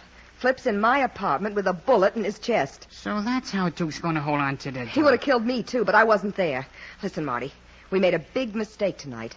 That man we thought was Duke Masters... What do you mean, thought? He isn't. What? Now, don't tell me, Trixie. I seen him with my own eyes. You saw, I saw, but we were wrong. Duke's around somewhere watching us. Well, what's the deal, Trixie? The what? The deal. You got any special reason for wanting us to think double? Marty, don't be a dope. I'm telling you, we haven't seen Duke yet. Flip saw him, and he's dead. Would I tip you off if I was working with Duke? Yeah, you wouldn't, would you? But what makes you so sure about the other guy? When I came back to my apartment, he was there with his girlfriend. Then I saw Flip, and I started to call the cops. Marty, he told me to go ahead. He didn't try to stop me. Hi. Duke. Yeah. What's the matter, Trixie? Aren't you glad to see me? Yes, sure, Duke. Well, you might show it. Take a walk, Marty. Anything you say, Duke. It's good to see you again. Don't go too far. I'll be here all night, Duke. That's the kind of a job I got. And don't send for any help. The boys are all downtown being questioned by the police about Flip Morgan. Huh? But, Duke, I wasn't going to do nothing like that. Yeah. It's amazing what protection a nickel will get you. Go on, beat it. No, Trixie? Duke, what are you going to do? Oh, no, don't rush me, Cookie. I got a lot of looking to do first. There. You're still a knockout. Oh, Duke. I've been waiting for you. Uh-huh. You don't know what it was like, not knowing whether you'd be locked up for 2 years or 5 years. There were nights I couldn't sleep. I'll bet. I never dreamed you'd be out in a year and a half. Oh, Duke, darling. Hold me close. Like this? Closer. I want you to hurt me. Is that how Flip used to do it? Flip, what's the idea, Duke? You tell me. I'm the guy who wants to know. You're crazy, stir crazy. Like every man who goes to prison, all you can see is a woman cheating, lying, dancing around with other men. Oh, I said nothing about other men, chicken. I only named one. Well, suppose I did let him buy me a few meals. Did you leave me any money to live on? Didn't even answer my letter a couple of months ago. Didn't I? I begged you to let me know where you'd hidden the $200,000. I promised I wouldn't take any more than I needed. Why didn't you answer my letter? That cabana at the beach, Trixie. Nice place, huh? Cabana? What are you talking about? You must have thought it was beautiful when you found the dough there. Duke! I answered your letter, baby. I told you where to look. I told you what to do, but you had ideas of your own. Finders, keepers. Why do a split when you can dance on a dime? Duke, I didn't know. You never told me about a cabana. I took the rap and kept my mouth shut, but you were going to close it for good. You knew what the mob would do if I didn't come up with the dough, so you waited and played dumb. I didn't have long to live, did I? Duke, listen to me. I get knocked off for being a double-crosser, and you inherit $200,000, free and clear. Nobody knows. Okay, Trixie, I know.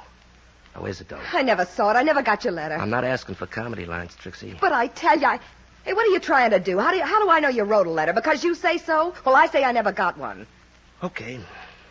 Okay, from now on, the proceedings will settle down to a nice, quiet, round-table discussion. Let me see your palm, Trixie. What for? I want to read it. I want to find out if you have a future.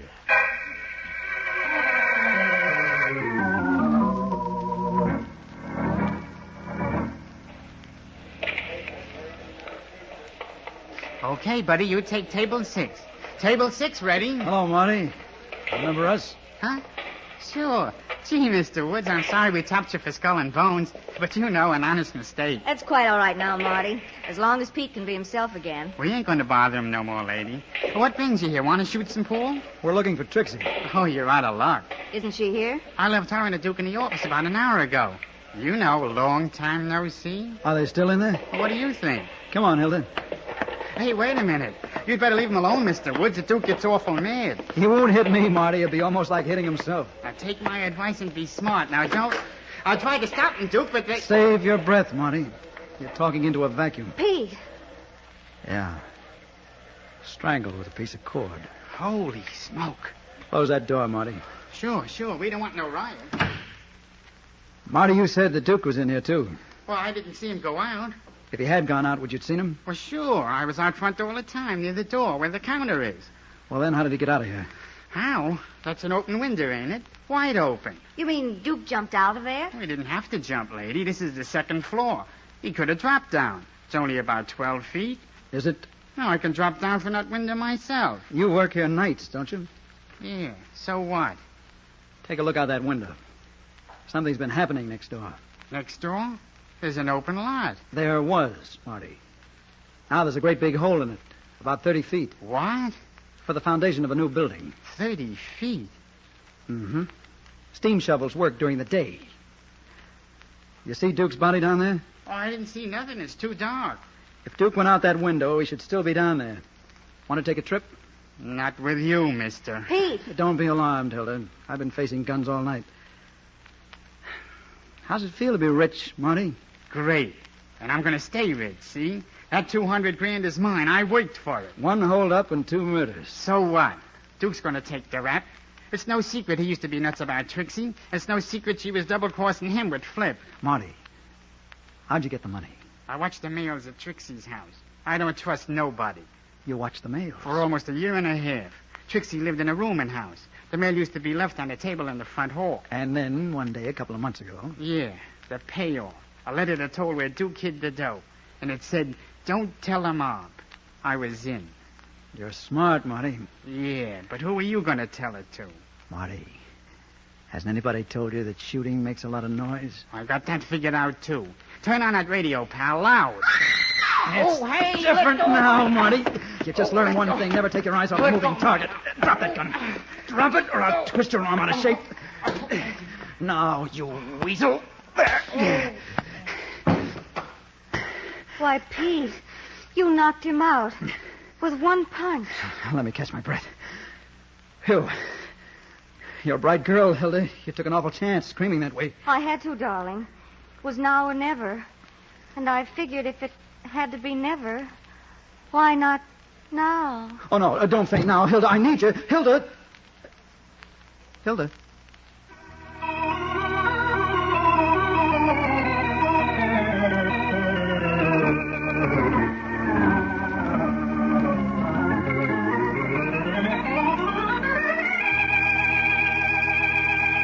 And so closes tonight's Crime Club story, Death Never Doubles.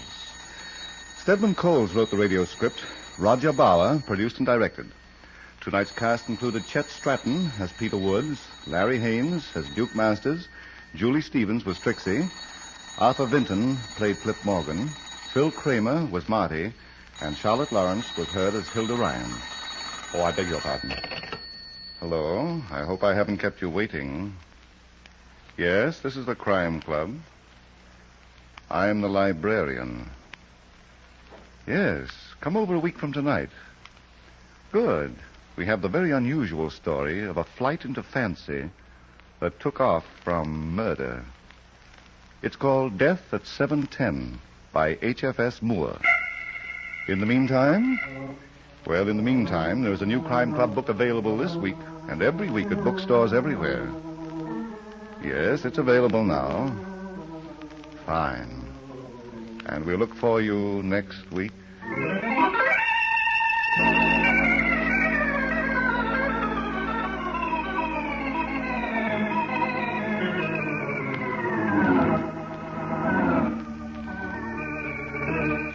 This program came from New York. This is the world's largest network, the Mutual Broadcasting System.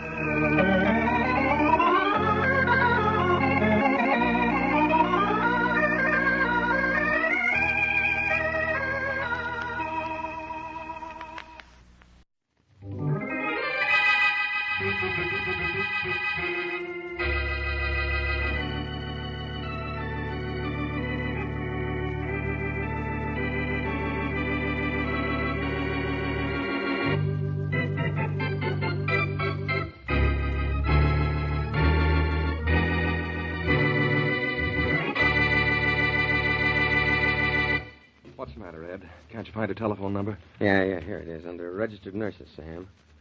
Wesley Mary, RN. 1019 Dale Avenue, Plaza 10610. Oh, good. Plaza 1. You're sure she'll be all right, Sam? Well, she'll have to be. Hospital says she's the only registered nurse available for a private case right now. Well, we certainly have to have a nurse. Yeah, it's too risky without one. Gotta get this Wesley girl. Hello? Miss Wesley.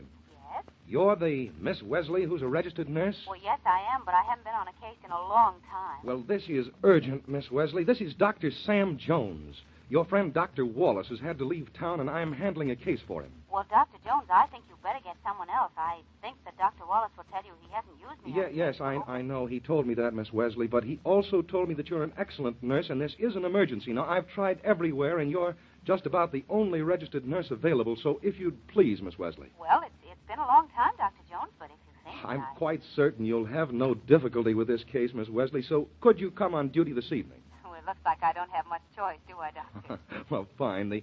The address is 10 Eastern Boulevard. It's a private house. The name is Rogers. Well, now, just a minute. Rogers, 10 Eastern Boulevard. All right, Doctor, and what time do you want me there? 8 o'clock, please. I'll be there. Thank you very much, Miss Wesley. Goodbye. Goodbye.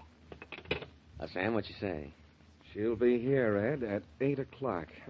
She fell for the Dr. Wallace angle and everything. This is going to be easy.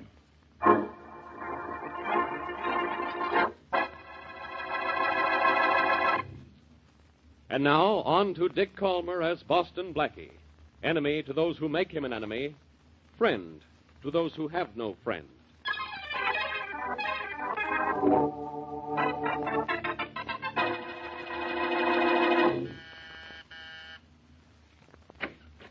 Good evening. I'm Mary Wesley. Oh, yes, come right in, Miss Wesley. You're the nurse Dr. Jones sent for. Yes, I am. Well, I'm Ed Rogers, the patient's brother. How do you do, Mr. Rogers? Is your brother very ill? He was hit by an automobile yesterday. Good heavens, why isn't he in the hospital? He was, but I thought he'd be more comfortable here. Dr. Jones equipped a room here with all the necessary hospital facilities. Dr. Jones is with my brother now. Are you ready to go to work? Oh, yes, of course. I'll take your coat. All right, thank you. Yeah. My brother's room is that first door off the hall there. Thank you very much. My brother's sleeping, I think. Just go right in, Miss Wesley. I will. Dr. Jones? Yes, I'm Dr. Jones. You must be Miss Wesley? Yes, I am. How is the patient? He's resting comfortably. I've had to administer a sedative to make him sleep. His injuries are rather painful, but not serious. That's why I thought it would be quite safe to move him here to his home. Well, from the looks of this room, I'd swear I was in a hospital, Doctor. It looks like a hospital room right down to the last detail. Yes, it does, doesn't it? About the patient, Miss Wesley, there's little you have to do for him but watch over him tonight. I don't think he'll wake up until morning. I see, Doctor. But when he does wake up in the morning, please telephone me. Oh, just a moment, if you'll excuse me. I'll get a piece of paper. On the night table over there. Oh, yes, thank The number is Harrison 49767. 49767. Yes, I have. All right. I live just 2 blocks from here, so I'll come right over. And you want to be called the moment he wakes up. I understand, Doctor. Fine. Well, good night, Miss Wesley, and thank you very much for making yourself available. Well, I was very glad to be able to do it. Good night. Good night, Miss Wesley. Sam, is everything all right so far? Will she do what you asked her to do? She's a nurse, Ed. She thinks I'm a doctor. She'll do what I ask her to do. Great. Now what? Well, your brother won't come out from under the hypo that you shot into his arm until sometime tomorrow morning. Then we'll get what we want.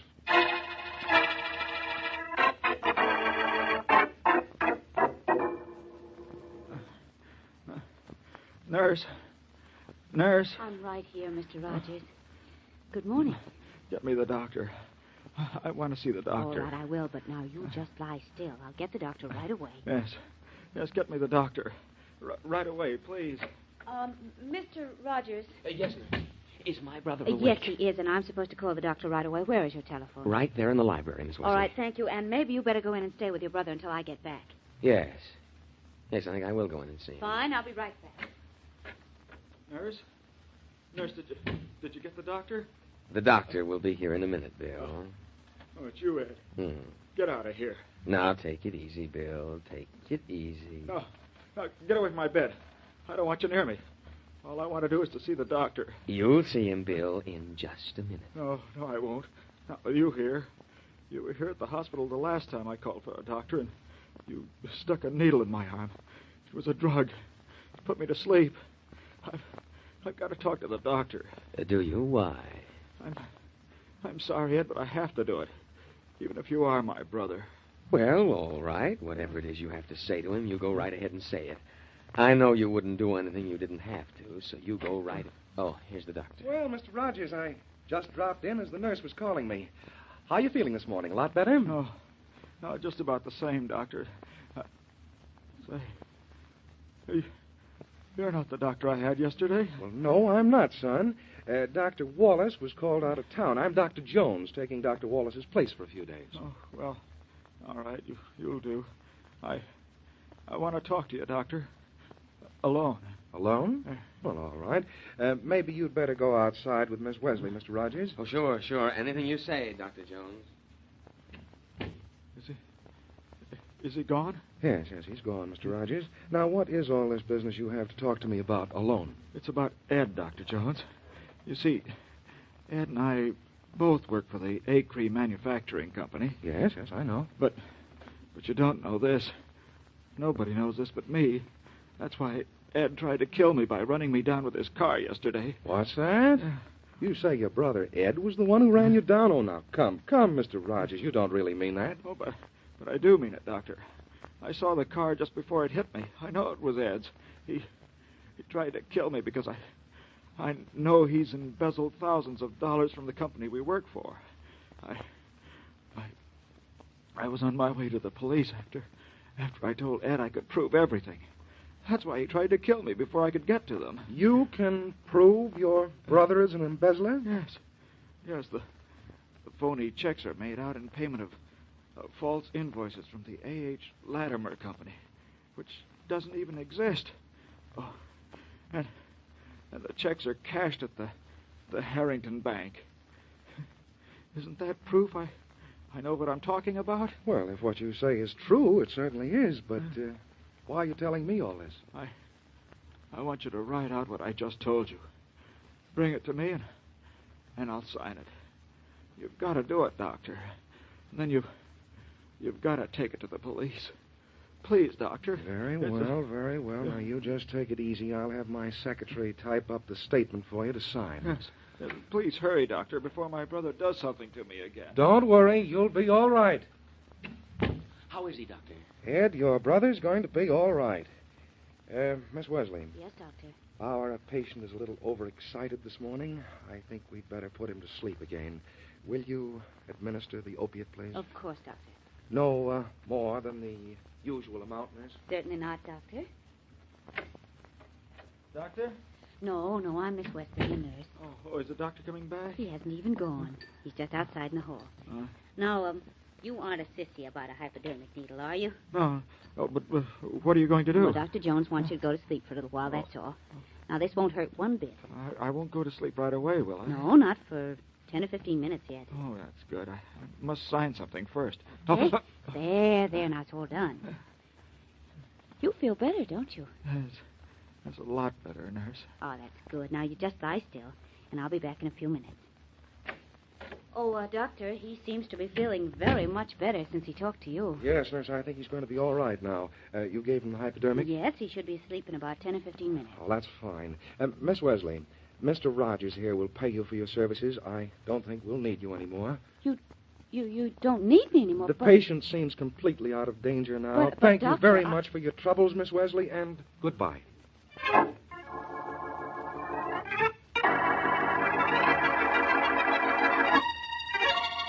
But, Blackie, I tell you, there's something very strange going on in that house. Oh, now, Mary, what are you trying to do? Stir up excitement? No, Blackie, please believe me. I've never been on a case that was so strange.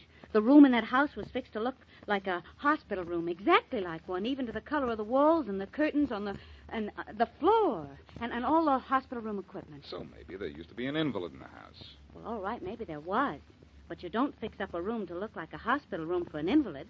You want the room to look home-like. You may have something there at that. Well, maybe they wanted your patient to think he was still in the hospital. Well, I guess that must be it. But what about the way Dr. Jones let me go? Just after I gave the hypodermic to the patient. I've never been discharged from a case so abruptly in all my life. You gave the patient a hypodermic, and then the doctor discharged you just like that, huh? Not 2 minutes after I gave the hypo. Just like that. Oh, Blackie, that just isn't done. Please. Please, let's go down there and see if everything is all right. Well, I think you're being unduly suspicious, Mary, but if it'll make you feel any better, we'll go down there and see what's what. But when we find out everything's all right, I want you to remember something. What? Please don't think every case for you has the possible making of a case for me.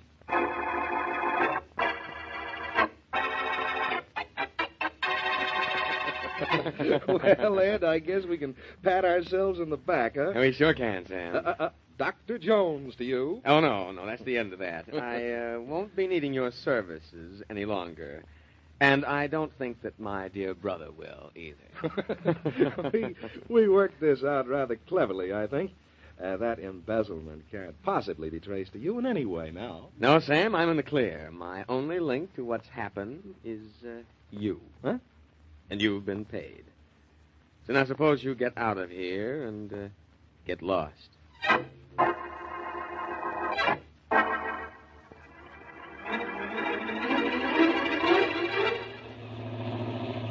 Here's the house, Blackie. 10 Eastern Boulevard. Some house, Mary. The Rogers must have a lot of money. Yeah, they sure must have, judging by what Ed Rogers paid me for one night's duty. But come on, let's go see if that patient is still all right. I'll guarantee he is. I think I'll get out your side. Okay. I hope you're right, Blackie. I know I am. You've just been around me so long that you're starting to look for trouble, too. Maybe. Hey, what's that lying up there in the driveway? Well, I don't know, but it looks like Hey, Mary, it's a man. Come on. A man? Blackie, look, the third story up there. A window's open. And look at this man here, Mary. He looks as if he's fallen at least 3 stories. I've looked. He's dead, isn't he? Very. Do you know who he was? Yes, Blackie, I do. It was Bill Rogers, the patient I was worried about. And you said that nothing was going to happen here, Blackie. Yes, and I was right. Nothing is going to happen here, Mary. It already has.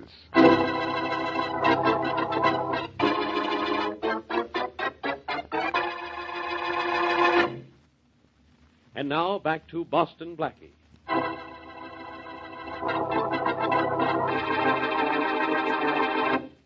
In addition to being Boston Blackie's best friend, Mary Wesley is a registered nurse. As such, she is called in on a case in a private home. The patient, injured when hit by an automobile, speaks privately to a man he thinks is his doctor and reveals that his brother is a swindler. When Mary is released from duty suddenly, she becomes suspicious and returns to the home with Boston Blackie, only to find the patient dead from a suicide leap out the window. As we return to our story, Blackie is in Inspector Faraday's office. I tell you, Faraday, Bill Rogers didn't commit suicide. He was murdered. Oh, so he was murdered, was he, Blackie? Just what makes you think so? I just think so, that's all. Mary was the nurse on that case, and she's convinced there was something very wrong going on there. Oh, I suppose she was there when Rogers was murdered. No, huh? she left the case at 9 o'clock this morning. 9 o'clock? Then what makes her think Rogers was murdered? According to the coroner's report, Rogers didn't die until almost 1 o'clock this afternoon. Oh, even I know that, Faraday. Mary and I found his body just a little after 1. And I could tell that he'd been dead only a few minutes. But I still say it wasn't suicide. Oh, it wasn't, huh? Well, suppose I show you a suicide note. You can't do it because there can't be one. Why not? Because according to what Mary tells me, the guy was in good spirits when she saw him last, and he had no reason to kill himself. Well, if what you say is true, maybe it is murder after all. Then you'll investigate Rogers' brother and that Dr. Jones Mary told me about? You think they killed him, huh, Blackie? Maybe. They were still in the house with Rogers when Mary left. I think they ought to be questioned. Well, if you think they ought to be questioned, I ought to question them, I guess. Faraday, what's going on here? You're too agreeable this afternoon. Am I? Well, I have something here that isn't going to be so agreeable. You know Bill Rogers didn't kill himself because there's no suicide note. Well, what do you call this, a love letter? What is it? A statement admitting he embezzled money from the Acre Manufacturing Company, ending with the sentence, "There's nothing to do now but kill myself." And it's signed by William Rogers. What? Let me see that. Go ahead. Look at it. I'm looking at it. Well, how do you know this is Bill Rogers' signature? Because we checked on it, and it is. Oh. So, Bill Rogers was an embezzler, huh? Well, guess he did kill himself after all. So long. So you thought you could tell me something about this case, huh? Yes, and I still think so. And what's more, I'm going to prove it.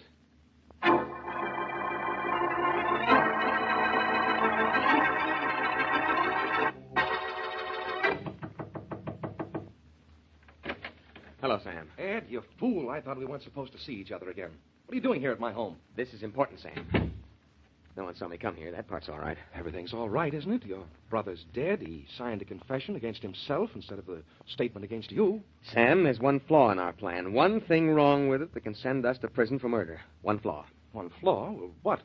You ought to know what. Just think a minute.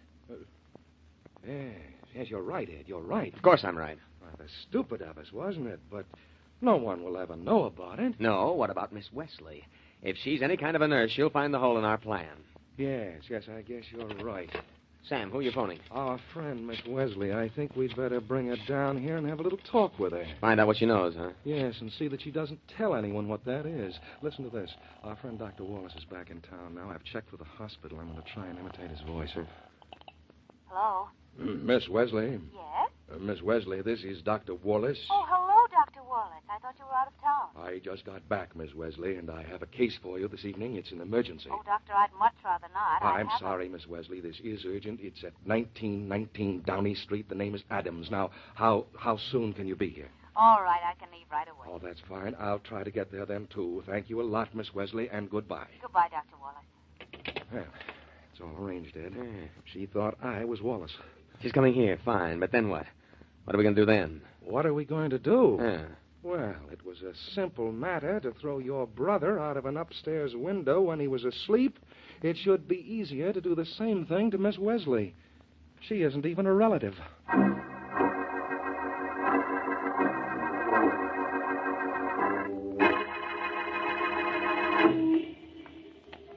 Good evening, Harry. Hi. Taking good care of Miss Wesley's building these days? Hi, sure, Blackie. But say, Miss Wesley isn't in this evening. Isn't in? No. She's got to be. We have a date for 7:30 this evening. Yeah, I know. She tried to phone you, but you were out. So she told me to tell you that when she got here, see? Told me what? Well, she's been called out on another case for Dr. Wallace. She said you could reach her at 1919 Downey Street if you wanted to talk to her. Another case for Dr. Wallace. Yeah. There's something crazy going on here. Dr. Wallace doesn't use Mary more than twice a year, and then all of a sudden he uses it twice in 24 hours. Look, I'm going to use the phone in your lobby. All right, go right ahead, Blackie. Go right ahead. Watch my car for me, will you? Oh, you're leaving it in good hands, Blackie. Don't worry. It's all right, just where it is. Hope I can get him.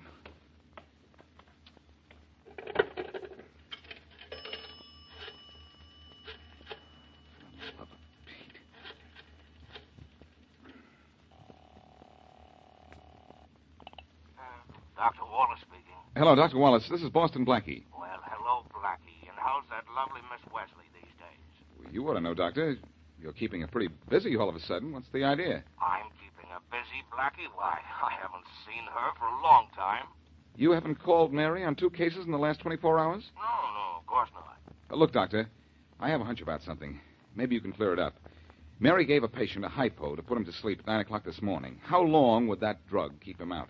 Well, if it was the drug normally given in cases like that, the hypodermic would have kept him asleep for at least 6 to 8 hours. 6 to 8 hours, huh? Thanks, Dr. Wallace. Thanks a lot. Goodbye. Oh, Faraday, you better be in your office this time. You've just got to be. You've got to listen to me, too. Come on, ring, ring, ring. Faraday speaking. Faraday, this is Blackie. Oh, hello, Blackie. Did you make any more wrong guesses today? Look, Faraday, never mind the funny stuff. Listen to me and listen fast. I've got absolute proof now that Bill Rogers was murdered. What? That again? Yes, that again. Never mind how I know. All I want you to do is to get to 1919 Downey Street with a police car fast. Mary's in trouble. Get there as fast as you can. I'm closer than you, and I'm leaving now. But you hurry, too, will you? All right, Blackie, I'll hurry. But if this is another one of your tricks, so help me out. Never mind about helping me, Faraday. Get down there to Downey Street and help Mary. She needs it.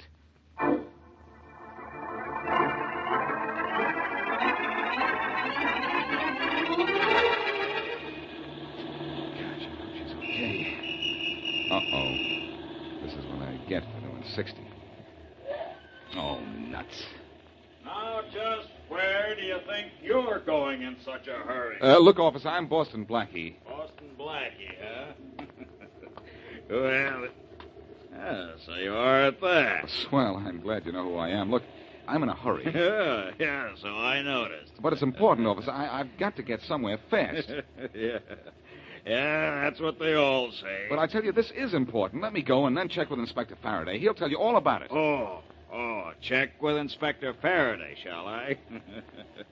Well, I've heard a lot about you and the inspector, and it hasn't been good. Well, this time it's all right. Just call his office and he'll... He'll what? And he won't do anything. If he's doing what I asked him to do, he's not in his office. Oh, he's not in his office, is he? Well, now, isn't that too bad? Because you're going to stay right here with me until he is.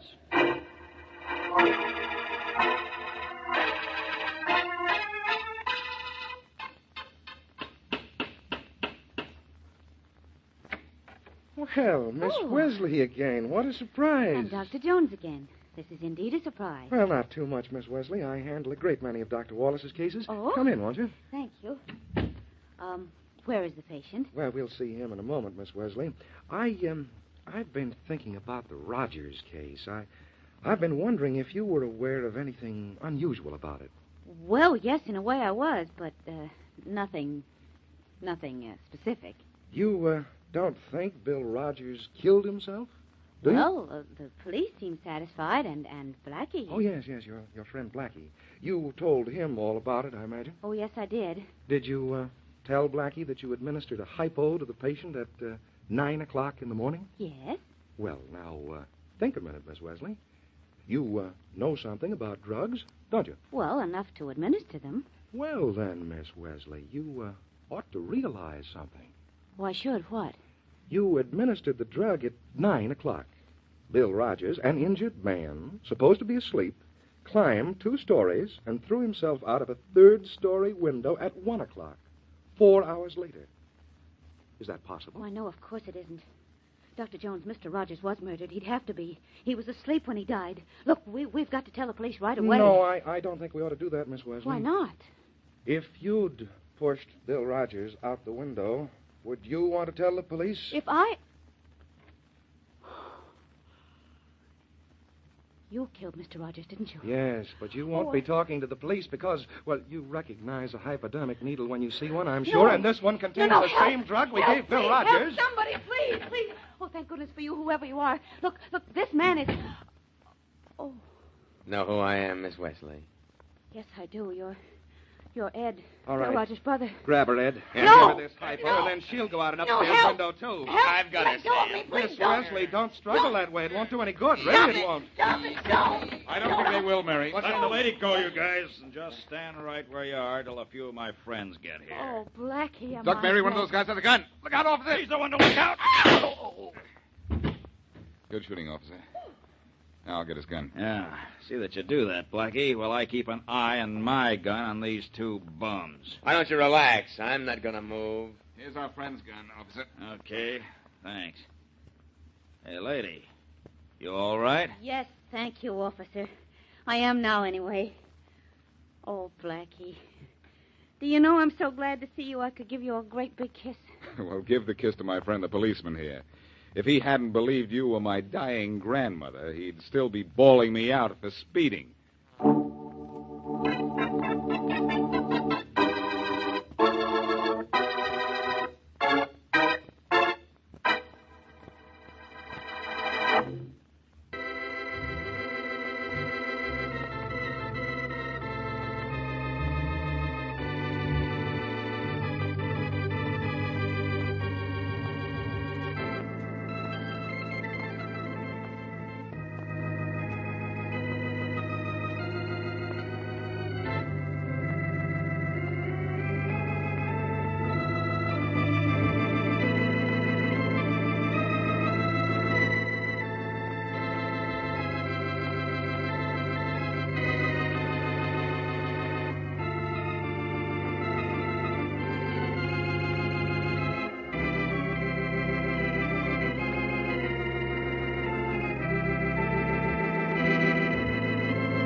hope I haven't kept you waiting.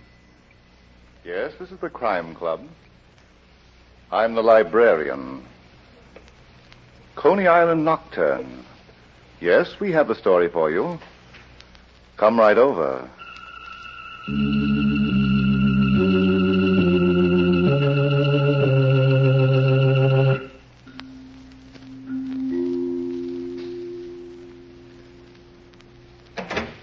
Ah, you're here.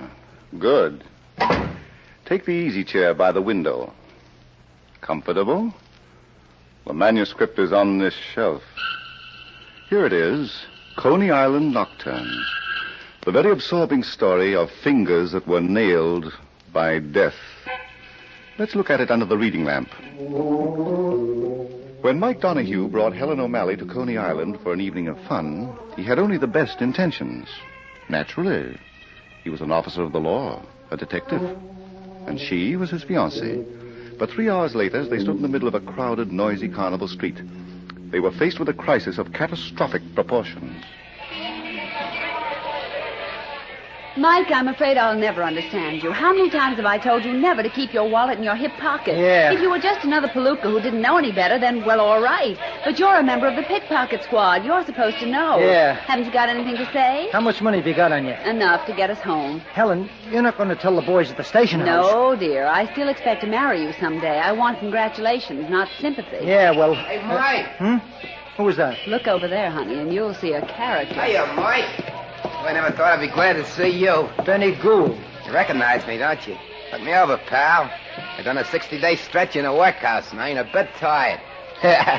What are you doing down here, Benny? I thought your territory was Times Square. I got a job. I'm going straight, Mike. You don't say. Yep. Got fed up looking through bars. So now I'm a barker for a show up the street. Hey, who's the tomato? Helen O'Malley, Chipmunk. Do you consider me fruit or vegetable? Huh? Oh, it's a riot, Mike. Is it permanent? Put your hands behind your head, Benny. What? I'm going to frisk you. Now, do you want to put him up, or do I have to coach you? I put him up. You ain't got nothing on me. I'm on a level now, Mike. You're an old-time pickpocket, Benny. You're the way you cops make a label stick. Once a crook, always a crook. Mike, he wouldn't have your wallet. Maybe not, Helen, but this dip can pick the whiskers off a sleeping cat and get away with it. Okay, Benny. Thanks. Come on, Helen. Hey, wait a minute. Was she kidding about your wallet? You're blocking traffic. Come on, you don't have to be ashamed to tell me about it. I used to be in the business. You wouldn't be giving it to us now, would you? Look, I know every dip on the island. Give me a chance, maybe I'll get your wallet back for you. Why, Chipmunk? Because I'm a good citizen, that's why. All right, Benny, let's go. Hey, what is this, a pinch? You were going to take me to the wallet, weren't you? I gotta find it first, Mike. Suppose we do that together, huh? Uh-uh. No, I ain't putting the finger on nobody. If you want your property, then you'll wait till I nab the guy that's got it, and then I'll bring it to you. Don't argue, Mike. Be practical. That's what I say, sister. I'm doing him a favor. But how is it done, Chipmunk? Coney Island's a big place. Well, I contact a few of the dips, and they spread the word around, that's all. Okay, Benny. It's going to take time, Mike. Meet me at the beach at the end of the boardwalk in a couple hours, 11 o'clock. And don't follow me. We won't. Mike wants his wallet, and I want Mike to be happy. We'll meet you on the beach at 11 o'clock.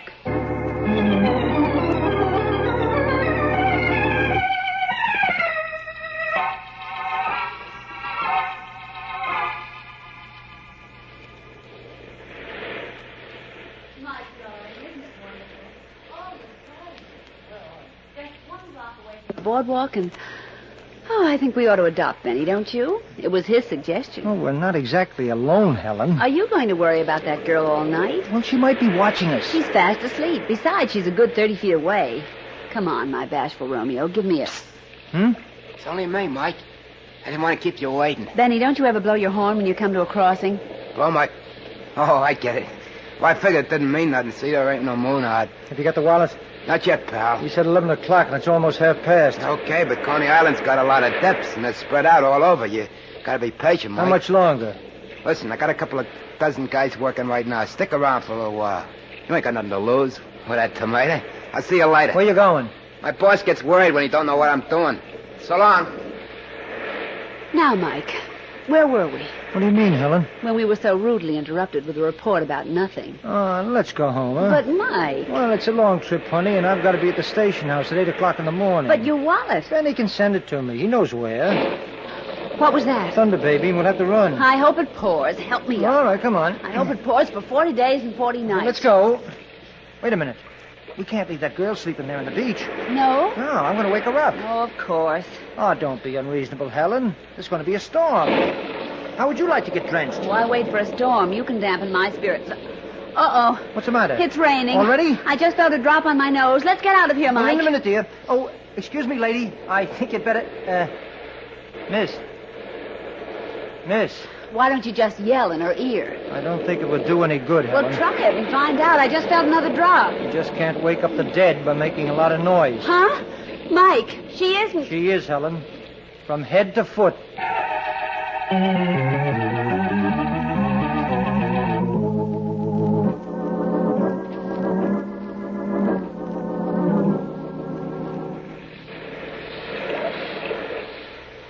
The poor kid. And to think we were sitting only 30 feet away on the same beach. Well, she was dead before we got here, Helen. I'll never forgive myself, Mike, the way I talked about her. But if it hadn't been for that storm that never broke... Mike, I feel terrible. Well, here's something to keep you busy. Her handbag? Yeah, look through it. She might have some identification. All right. I should get to a call box, you know. The local police might hear about this. I'm not staying here alone. I don't know what there is about the dead that scares people. Are you sure she was murdered, Mike? Her skull was crushed with a sandbag. I can't believe a little thing like that could kill anybody. Well, this little thing weighs about 10 pounds, honey, and it's packed solid. Well, Mike. What's the matter? Look. Your wallet. Well, I'll be... It was in her handbag. Give it to me. Of all things, that girl, a pickpocket. 20, 25, 30... It sort of shatters your faith in people, doesn't it? 40, so young and so pretty. 34... It's all here, Helen. What's all here? My money. Oh, that's good. Well, aren't you glad? I'm too busy wondering about human nature. Postpone it until we get a line on the girl. Come on, keep looking in her handbag. Mike, darling, you may be a detective, but... Then I'll look. That's your job. Oh, dear, a pickpocket. Mike, what kind of people murder pickpockets? All kinds. Well, I mean, pickpockets are the lowest kind of crooks, the bottom of the underworld. They don't work in mobs, do they? Sometimes. Maggie Blake. What's that? Her name on this identification card. A pickpocket with a... It doesn't make sense, Mike. It never does, honey, until you know what it's all about. Do you? No, but I'm going to find out. That's nice. Where do we start? First, we head to a call box. Get the homicide squad working. As long as we do it together, dear. And after that, we're going to Josie Johnson's Palace of Joy. We're going where? Read it. It's on this business card I found in Maggie Blake's handbag. Oh. Well, as long as they advertise, it should be all right, shouldn't it? Helen, what's wrong with you? You'll never know, Mike, what I thought you were talking about.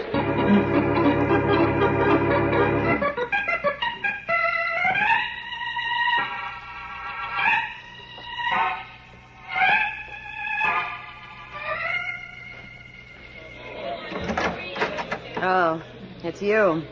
I'm glad to see you again. Where have you been keeping yourself? I went out for a walk, Josie. You're a liar. Hey, now look. I said you're a liar. What are you going to do about it? We're doing pretty good business, Josie. So what? Suckers like the show we give them. I give them. You're only window dressing like a husband should be. But you're not even good window dressing. Put that bottle back. I haven't had a drink all night, Josie. Put it back and lock that drawer. Oh, just one? There's the key on top of the desk. Use it. Between you and me, I don't care if you drink yourself into pink elephants. But you talk when you're drunk. And that's bad for me. Oh, I don't know why I've got to take it from you. Stop any time you want. There's a bed at the bottom of the ocean. Now, give me that key. I started this business. It was my idea to set up the show. That was so long ago, you've died 100 times since. Where have you been for the last 3 hours? I told you. Just walking around, huh? Inhaling the fresh Coney Island air. I got tired sitting around the office watching you run You things. said you were going out front for a couple of minutes to look around. So I went for a walk. What's the difference? Came back and you weren't here, so I went out again. How's Maggie Blake? What? Don't look so dumb. You were out with her, weren't you? No. Pete, this is Josie you're talking to, your wife. I've known you for a long time. I haven't seen the girl, I tell you. You warned me to lay off, and I... Was she here? Are you kidding?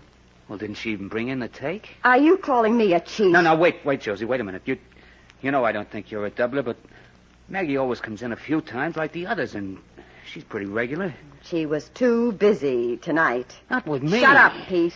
You're through making a monkey out of me. Josie, you're all wrong. Everybody on the island's talking about you and Maggie. I'm telling you for the last time, I don't like it. I don't like people feeling sorry for me. Well, why don't you give her the air? Because she knows too much. Palace of Joy. Josie Johnson talking. This is Benny. I got a message for Pete. What is it? Tell him I can't find Maggie Blake. That's all. That's enough, Benny. Nice going, Pete. Huh? When did you decide to use Benny as a stooge? What do you mean, Joe? What do you take me for, a 2-year-old? You think I start believing because Benny calls up and says you've had him looking for Maggie? Is that what he just told you? You cheap chiseled sneak. Now get out of here. Go out front and help take tickets. I'm sorry you did that, Josie. Go on. I get sick looking at you. You've been having things your own way too long, baby. Look out you don't drop dead one of these days. You're very funny, Pete. Yeah. I'm a real comedian, but don't laugh too hard. You're liable to fall out of this world.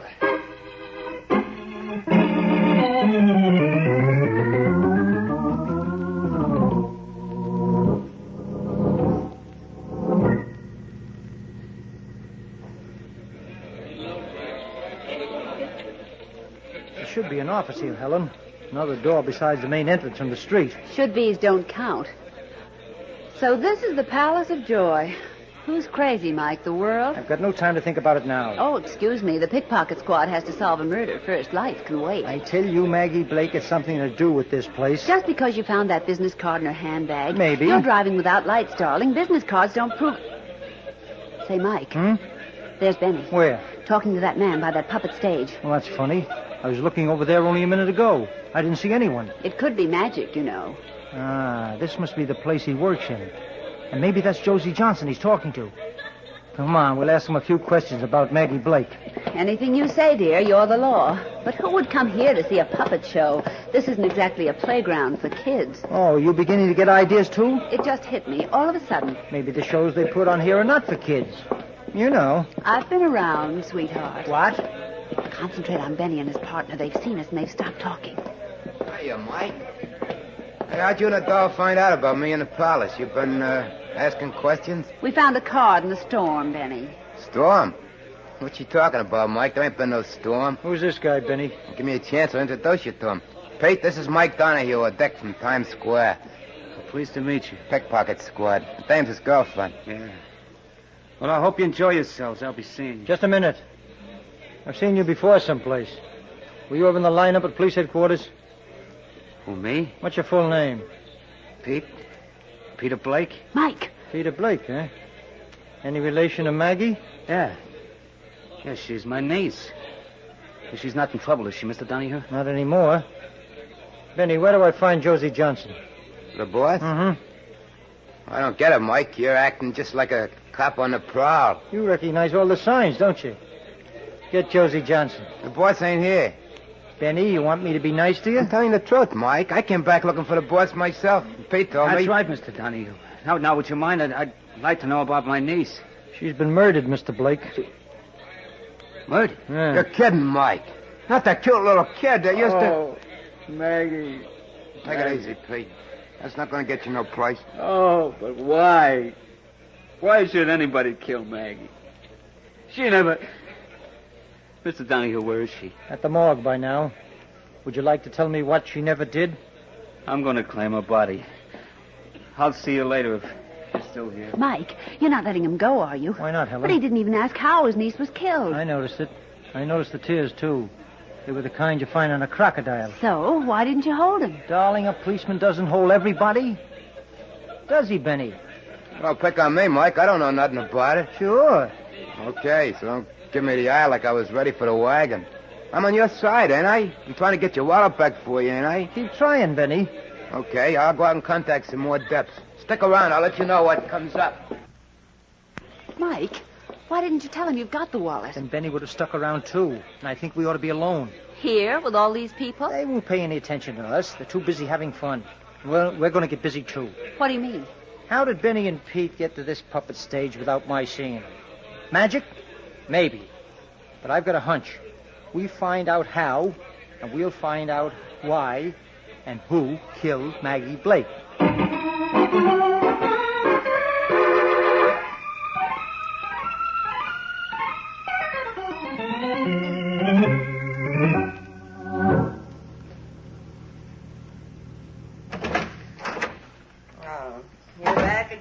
What's the idea, sneaking in through that alley door? There's a dick out front, Josie. Yeah? He was asking for you. Benny and I played dumb. We didn't tell him you were here in the office. What was he asking for me for? Murder? Huh? Maggie Blake. You killed her, Josie. Have you gone crazy? Now, wait a minute, I've been Pete. waiting a long time, baby. You shouldn't have done it. You're going to have to leave town now. We'll see about that. That was some act you put on before. Getting hot because I was out with Maggie, but you knew I wasn't, didn't you, Josie? You knew she was dead. You knew exactly where she was because you'd left her there. Hello, Express? I want the city editor. You thought I please. was sweet on her. Well, sure I was. I was nuts about her. But you didn't have to kill her. She was going to get married. Yeah, she found herself a boyfriend, a good, clean kid. She was going to quit the racket. She told me this afternoon, Josie. City editor? This is Josie Johnson. I own the Palace of Joy. I've just been told... All right, I'll wait. I wasn't going to tell you about it. I was going to let her get away first. I was going to make sure she lived to get married, but Shut up, Pete. Hello? Yeah, Josie Johnson. I've just been told that one of my employees was murdered. Maggie Blake. Uh-huh. On the beach? Yeah. Yeah, thanks. Yeah. Well, it checks, don't it, Angel? She was slugged with a sandbag, Pete. How soon you going, Josie? Gone where? Away. You're not waiting for the cops, are you? I didn't kill her. That dick out front thinks you did. He asked for you. Yeah, and you told him I wasn't here. You wanted him to think I'd taken a powder. Why don't you? I'll give you enough dough to get out of the country. You give me? This is my show now. Meet the new boss. You don't say. Yeah, I do. That's for the new boss, Pete. Why, you red-headed... What's that? Come on, open up. Detective Mike Donahue. Who told him about that door behind the puppet stage? I'm not waiting to find out. So long, Josie, and good burning to you. Not as long as you're alive, Pete. Don't run so fast, baby. You'll go through the wall. Open that door and let's get out of here. I'm glad you built that other door solid. For a louse, you used to have good ideas. Look around before you go into that alley. It's clear. You got the keys. Come on. Have you got them? I got them. Okay, give them to me. I'll lock this door on the outside.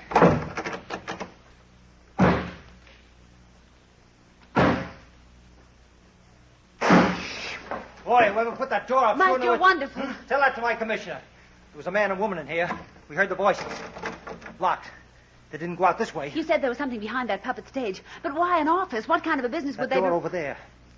It's the only way out. Mike, is there something in this Palace of Joy besides joy? Well? Flight of steps going down the cellar. Are we going down that flight? Yeah. Here's the light switch. Oh, I'd feel a lot safer, Mike, if there were more than two of us. Let's not think about that now. Come on, follow me.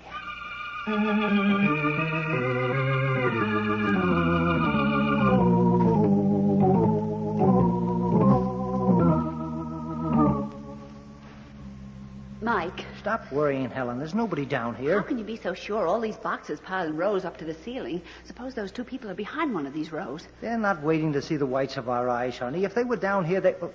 wait a minute. I'd rather go, Mike. Sandbag. Just like the one Maggie Blake was killed with. What difference does it make? There's a puppet stage upstairs. Why can't they keep an extra sand... Oh, I see what you mean. Thanks. You're almost as slow as I am. Sandbags are used to hold down the curtain. The one on the beach had to come from here. But there are other puppet shows at Coney Island. But only one Palace of Joy that Maggie Blake was connected with. We met her uncle upstairs, remember? Yes, dear. Shall we go now? Not yet. There must be some way that man and woman got out. Let's turn this corner. I'm sure we won't find prosperity. Those men! All those men standing against the wall! What's the matter with you, Helen? Can't you see they're only dummies? I don't care that they are. I'm not taking another step. All right, stay here. With pleasure. Those filthy, horrible-looking things. Yeah, I can tell you exactly what they are.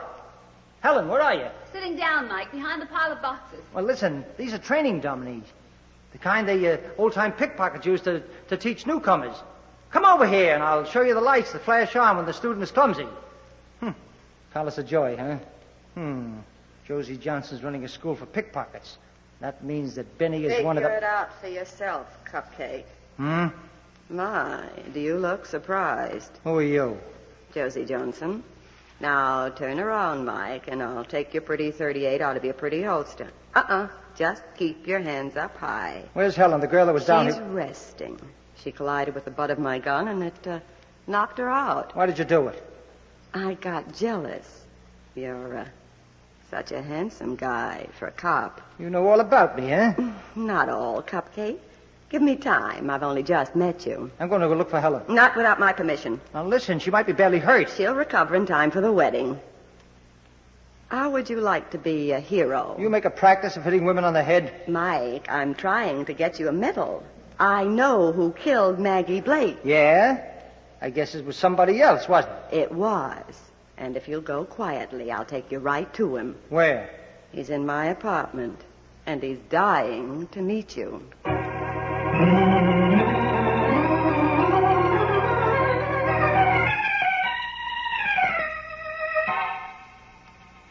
Go ahead, Cupcake. Turn the knob. How about the key, Josie? I never lock my door. I'm a free trader. Okay.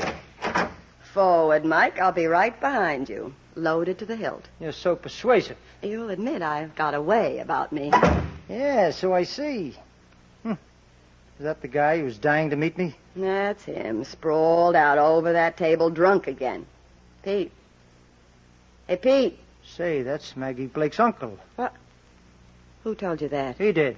Well, he'll tell you differently. That's Pete Johnson, my husband. Wake him up. Well, I'll get him to sit up first. A knife in his chest. Pete! He can't hear you, Josie. He's dead. Killed himself. Yeah. He couldn't take the rap. He must have done it just before we came in. He's still got his fingers around the knife. Will you stop kidding me? What do you mean? Your initials are on the handle. J.J. So what? The knife was on that table and he took it. Josie, you ought to know what happens right after a person dies. He's dead, so? His body relaxes. If Pete killed himself, he wouldn't be holding on to the knife. Huh? You catch on fast, don't you? Pete's fingers were wrapped around that knife after he was killed. You're not going to say I did it, Mike. Who else? You brought me here to arrest Pete for murder. But you knew he was already dead. Set up to look like suicide. You're raving, mister. That was going to be your alibi. Pete couldn't take the rap. Your own words, Josie. Yeah. Well? How many bullets do I get? I ought to give them all to you, both guns. That means I get a hero's funeral. Turn around and walk to that wall. I get it in the back, huh? Gangster style. That wall, Mike. All right. But remember, no practice shots. You're pretty cool for Tamale. Death in the line of duty. It makes great newspaper copy. Turn your face to the wall. Now just stand there and don't move and don't look. So long, Cupcake. Hey, what's the idea? Josie, you'll never get out of New York. You know that. Well, and she told me she never locks her door.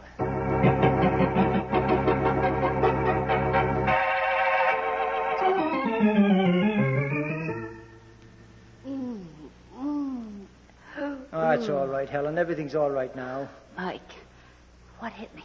The butt of a gun. Next time you'll stick close to me. Who did? Josie Johnson. She locked me in her apartment. Oh. Lucky for me, there was a window facing a street. You should have heard me yell. Josie Johnson. Mike, did you say she? Mm-hmm. A glamorous redhead. Shh. Mike. Shh. Somebody's down here. The redhead? I don't know. These boxes are in the way. Can you get up without screaming? If you help me. All right, then. Easy now. Oh. Oh. Ooh. I made it. Come on your toes. No more talk. If it's Josie, she's got 2 guns. One of them is mine. Going someplace, Benny? Look out, Mike. He's got a gun under his You'll coat. never get a chance to use it, will you, Benny? I got my hand. Let go of the gun. Yeah. I didn't know that was you in the door, Mike. I wouldn't pull no gun on you. But you did. That's a lot of money you packed into that suitcase. Do you expect to spend it in one lifetime? You gotta listen to me, Mike. I don't got it, pal. But I'll be glad to. Look, I found out that Josie and Pete was operating a pickpocket school. When the kids was ready, they used to send them out to dip. Come here. Give them a cut and put the rest of it in that hole behind that hunk of concrete. How does a barker find out about such things, Benny? I heard Josie and Pete talking. And you knew exactly where to go for the money. You gotta listen to me, Mike. I ain't no killer. Come on, let's take a walk. No, wait. I don't want that dough. I was just going to take it because, well, you know, it was there, and I figured... You should have made sure Pete was dead before you left him. What? It's not so easy to find the heart with a knife. Sometimes you miss by a fraction of an inch, and you wind up in the electric chair. What are you giving me, Mike? Pete Johnson, otherwise known as Peter Blake, a famous uncle. He ain't dead. He is now, but a lot of people heard his dying statement. Would you like to know what it was? You're kidding me. Don't look around, Benny. There's no way out of this cellar except through me. You're kidding me, you dirty copper. You're kidding me. Let's go, Weasel. The show's over. And you put on a pretty good one. It's too bad for you it didn't click.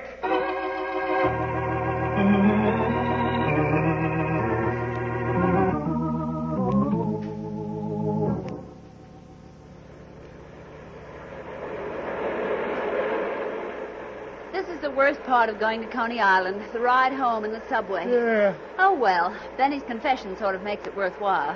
Imagine that chipmunk having the whole thing planned from the beginning, picking your pocket and then asking us to meet him on the beach where he'd left Maggie Blake's dead body. What a character. And all for a few measly dollars. $30,000. I even thought he'd get away with it. You'd suspect Josie and Pete Johnson of Maggie's murder, and he'd be... Mike, you didn't tell me how he got to Pete to kill him. I guess I'll have to, won't I? Well, he followed them to their apartment after they left the office. Yes? Then he phoned Josie and told her to help him frame Pete. She came back to the palace looking for me. Well, the rest is history. Yes, but Mike, what made you suspect Benny? Two things, sweetheart. Josie had a chance to kill me and didn't. And Benny going for the money in the wall. Can I go to sleep now, dear? One more thing. What happened to Josie? She was picked up. Now, darling? All right, honey. Mike? Is this your wallet? Where'd you get it? Out of your hip pocket. For a member of the pickpocket squad, you are about the easiest pickings I've ever known. Good night, dear.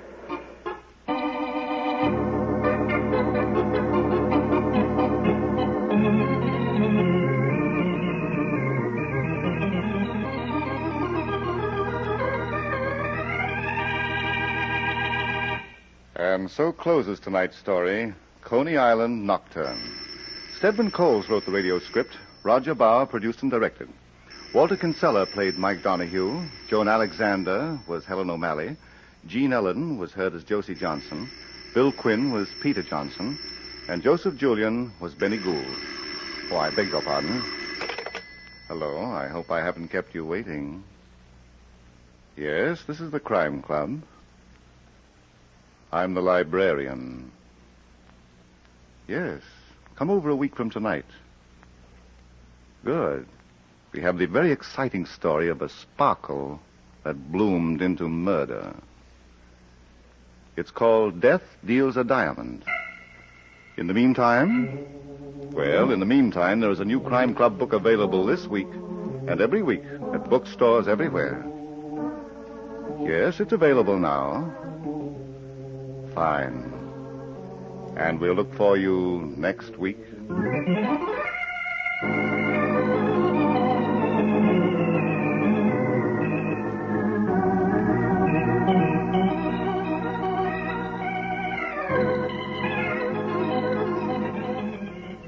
This program came from New York.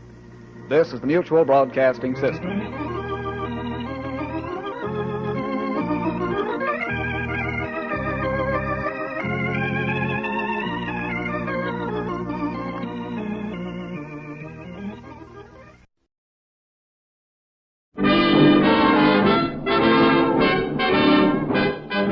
Standard of California, on behalf of independent Chevron gas stations and standard stations throughout the West, invites you to Let George Do It. Another adventure of George Valentine. Personal notice. Danger is my stock and trade. If the trouble you're in is way off the beaten track and you need help that's strictly confidential, you've got a job for me, George Valentine. Write full details.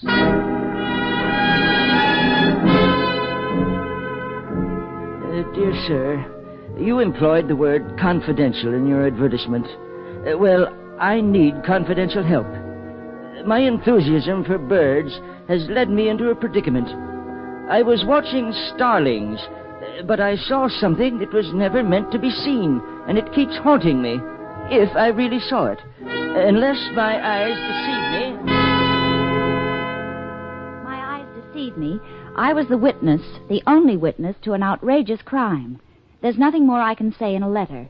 Please contact me at once, and it's signed Elliot Wormsley. Wormsley, that sounds like a name on a Dickens. Elliot Wormsley, MS, PhD, Statistical Services, Baxter Building. Birdwatcher, huh? Mm-hmm. What kind of canaries is the statistician interested in anyway? Oh, stop kidding, George. That's a pretty grim phrase. I was the only witness to an outrageous crime. And he's in a predicament. That's a twist. What was it he could have seen? I don't know, Brooksy, but let's see what we can see. Let's drop in on Dr. Wormsley.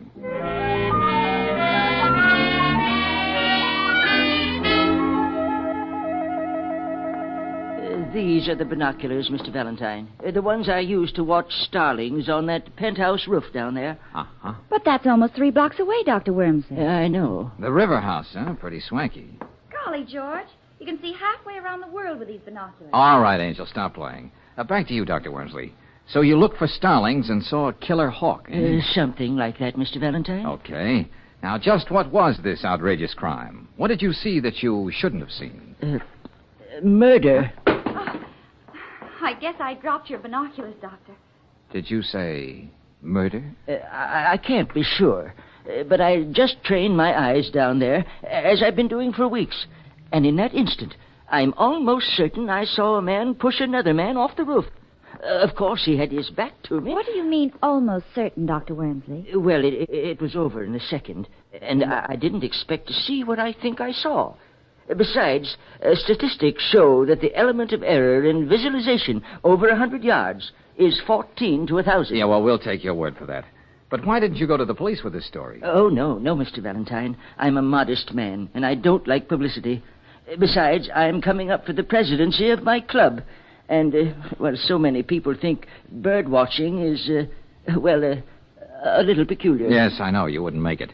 But murder is a very serious business. Mr. Valentine, if I'd seen any mention of what I suspected in the newspapers, I would have volunteered this information to the police. But as it is, no crime has been reported. Well, that's right, George. I didn't see anything about it. Still, the picture of those 2 men keeps haunting me. I'm thinking of my reputation, but I do have some public spirit, and I have to make sure.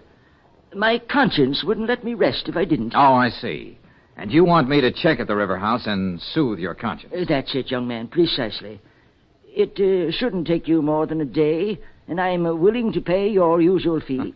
Okay, it's a deal, Wormsley. Oh, Brooksy. Yes, George? Just on a hunch, get down to the Bureau of Missing Persons. See Finley. Okay. Find out if anybody's been reported missing from the river house. You will keep my name out of this, won't you? Oh, yes, we'll do our best, Professor. I'll meet you back here later, Brooksy. Okay, George. I'm going over to the river house.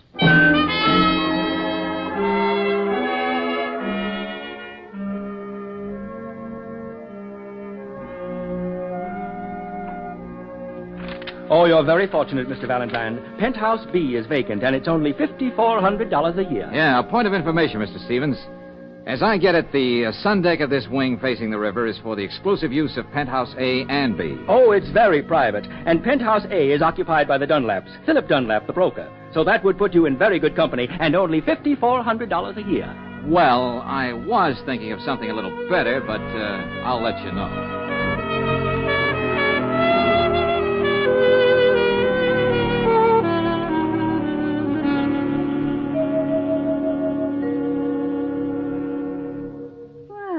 Look who went and rang my doorbell. Wouldn't be the Fuller Brush man, would you? Not unless my samples are showing. Well, come on in anyway. I hope you'll pardon the sunsuit. I wasn't expecting company. No, it's nothing at all. I mean, practically. I was out on the roof sunbathing. I'm Mrs. Dunlap? That's right. Well, I'm the chap It's been a dull afternoon. Suppose we wait a while before you tell me what you want. Hmm? Well, as a matter of fact... You aren't going to stand there, are you? Here, sit down. The truth is, Mrs. Dunlap, I may be your next-door neighbor in Penthouse B. Oh? Well, that would be the first improvement they've made in River House without raising our rent. I thought it'd be a nice gesture to sort of drop in on my possible neighbors and introduce myself. There is a Mr. Dunlap, isn't there? Yes, but you needn't worry about him. He hasn't been home for 2 days. Oh. Just like that, huh? Well, that's Philip for you. Thank heavens. He must have decided to go up to our cabin in the mountains to brood. Or he may be staying at his club. But as I said, this looked like a dull afternoon. We're not going to let it be one, are we? Oh, fine. That wouldn't be Philip. He has his key. Well, whoever it is, just explain I'm looking at the penthouse next door. Hal. Listen, Paula, we haven't heard from Philip yet, and there are letters and contracts he has to sign downtown. All right, Hal. I'm not my husband's keeper. Oh, just the same, I thought you might be worried. Oh, I didn't know you were having company. Well, this gentleman may be our next-door neighbor, I hope. Mr. The name's Valentine. Really, Paula? At least now you know his name. Mr. Valentine. This intense young man is my husband's secretary, Hal Sterrett. How do you do? I don't know what you're going to do, Paula, but I'm going to call the police and report Philip missing. Please do that, Hal. I'd feel so much better. Lord, how I hate righteous men, especially when they're young. So petulant. Now, where were we, Mr. Valentine? I was just about to leave. A mood is a very fragile thing, isn't it? Oh, you've been right neighborly, ma'am. Goodbye. I don't think it's goodbye. Anyway, it was very nice, even not having known you.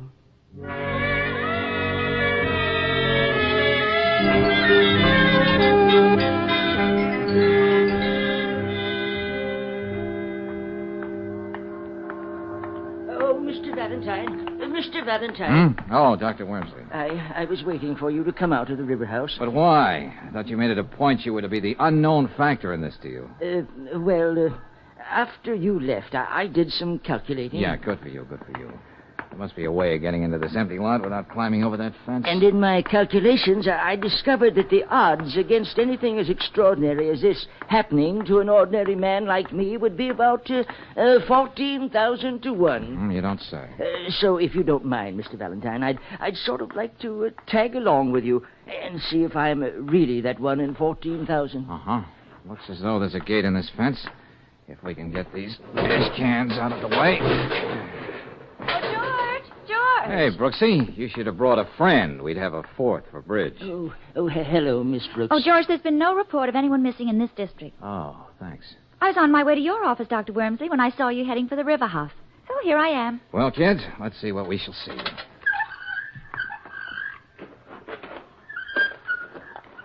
just an overgrown lot. That's right. George, you think that if Dr. Wormsley is right, the man would Nothing like checking, Brooksy. Dr. Wormsley, you did say that when you saw a man pushing another one off the roof, his back was towards you? If I saw what I thought I saw. That's right. That would mean he was facing away from you, toward the river. Yes. Well, there's the river behind that high-board fence. And on this side of the building, there are only the windows and the elevator shafts and the stairway. So no one would have seen him fall. Mr. Valentine, over here, look. Huh? That's a man. I mean, it was. Past tense is putting it mildly. Oh, George. Then it wasn't my imagination after all. No, Dr. Wormsley, it wasn't. And just to quote a few more odds, it's at least 1,000,000 to 1 this is the body of Philip Dunlap.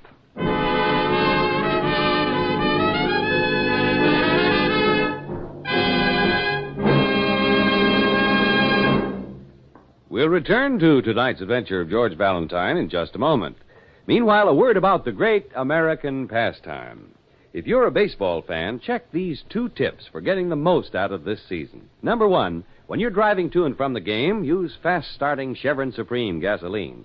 Special blending agents in Chevron Supreme give your car speedy warm-up and quick pickup for traffic getaways. And when it comes to hill climbing, premium quality Chevron Supreme gasoline takes you smoothly over the steepest ones. Number 2, at independent Chevron gas stations and standard stations where you can get Chevron Supreme gasoline, there's a grand gift for you. It's a 48-page book about baseball written by Bert Dunn. You'll find in your free copy of Batter Up the fundamentals about this great American sport. One illustrated section shows how to play each different position. Ask for a free copy of Batter Up tomorrow. It's yours at standard stations and independent Chevron gas stations where they say and mean, we'll take better care of your car.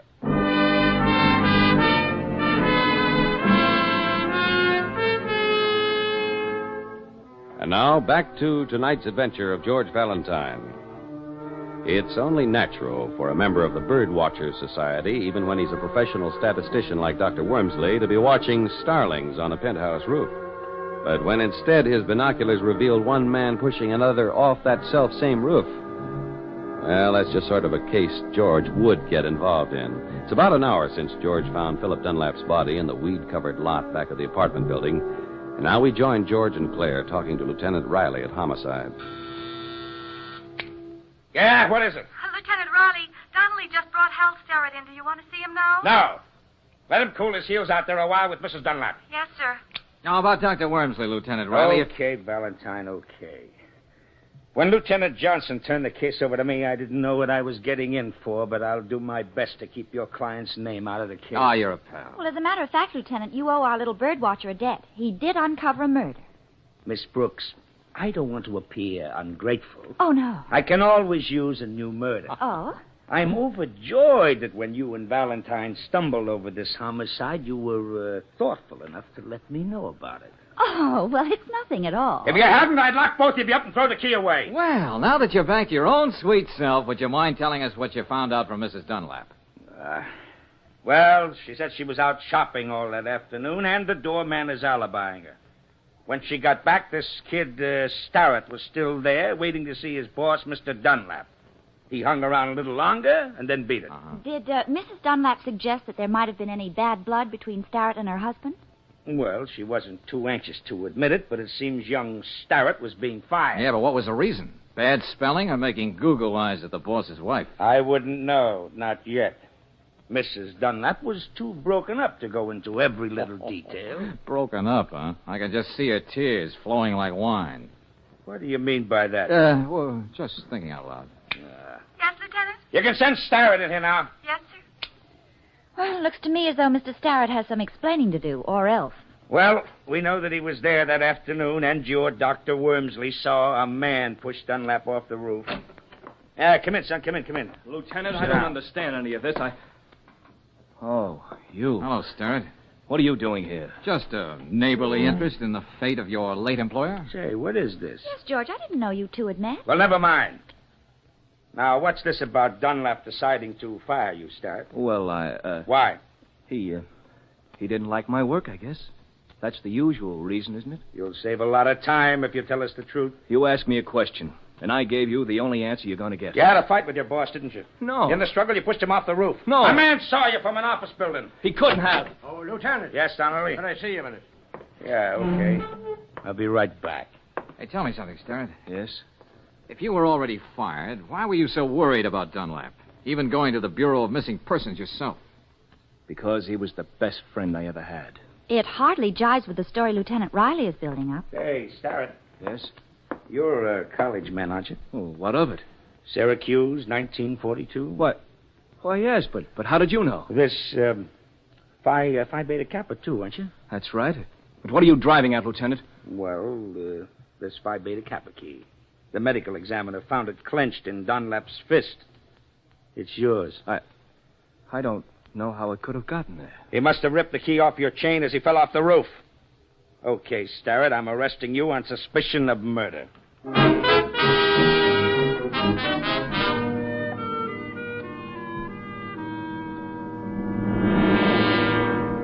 It's nice of you to visit me in jail, Valentine. But what's the use of going over the same story again? Well, let's say it intrigues me, Starrett. Paula would go right on denying I ever gave her that key. I can't prove it. Why should you believe me any more than anyone else? Because I happen to know a little more about the lady in question. Now, look, friend, let's stop being delicate. Paula decided she liked your type and made you the odd man in the triangle. That's why Dunlap was giving you the gate. Oh, I tried to break off with her, but she always managed to be around, taunting me. She had me spinning on my head. Yeah, I know what you mean. Say, did you have a fight with Dunlap when he fired you? No, I wish there had been. That would have been easier than the way it was. Go on. He was hurt, and I was sick and ashamed of myself. He knew there were others, and that made the whole thing even cheaper. Now, surely just firing you, Starrett, wasn't the answer for Dunlap. Oh, he knew that.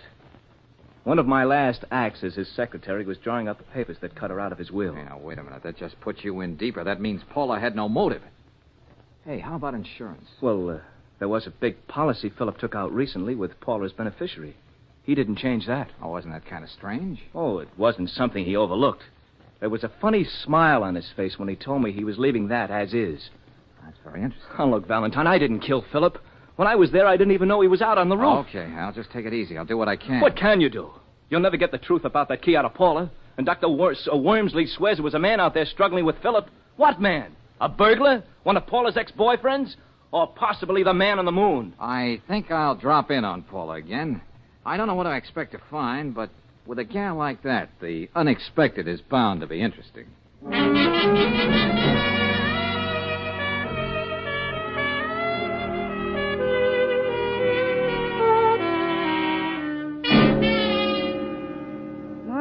If it isn't my next-door neighbor. What now? Cup of sugar? Couple of eggs? Well, maybe I did make a little fib, but you didn't believe me anyway, did you, Mrs. Dunlap? Paula. Okay, Paula.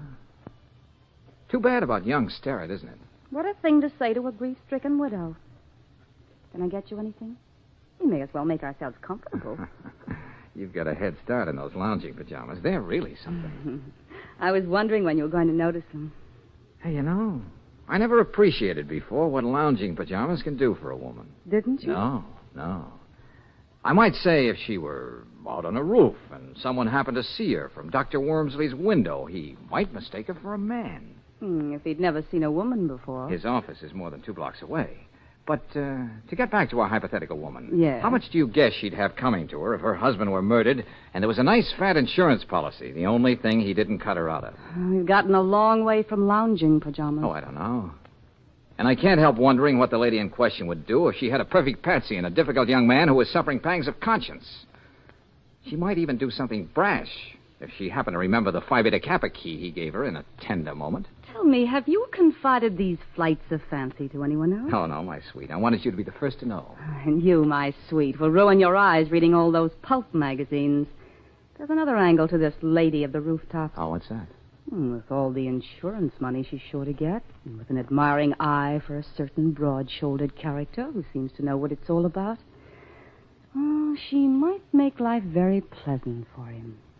Very. You couldn't say he knew what it was all about if he fell for a pitch like that, now, could you? Oh. I'd better get my cigarette before we go on with this little game. Or you can quit playing any time you want to. My dear old father used to play a lot of poker. He used to say the game was never over till the last bluff was called. Uh-huh. Didn't your old man tell you that even one of those effeminate-looking automatics make a loud noise and leave holes when they go off? I have a permit for this gun. Uh-oh. Come on now, Paula. Let's see if you can answer that phone with one hand. You know, Georgie, that could be your next to the last glib remark. When that phone stops ringing, you don't worry yourself into a tizzy trying to guess who it was. We've been supposing a lot of things here tonight. Now let me top it off. Suppose they found you draped on the floor there with a bullet in your head. Okay, what then? I was in bed when I heard sounds in the living room. I opened the door. There was a figure in the darkness. After everything I'd been through, I didn't stop to think. I shot the prowler. I gotta hand it to you, Paula. Skip it. Just sit there on the couch a few minutes till I get my story straight. When I shoot you, I may have to tell the story 12 times tonight, so it's got to be perfect.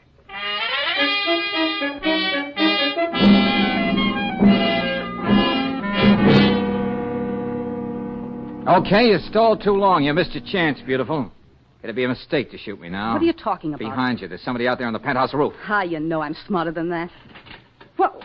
I'll take the toy now. Oh, you Drop let it. go of that, you. Oh, George, there you are. I tried to call, and then I remembered about the empty penthouse next door and the adjoining sun deck, and... Oh, for Pete's sake, somebody say something. Oh, just a little parlor game, Brooksy. Yes. I was just showing Mr. Valentine how I almost mistook him for an intruder. Oh?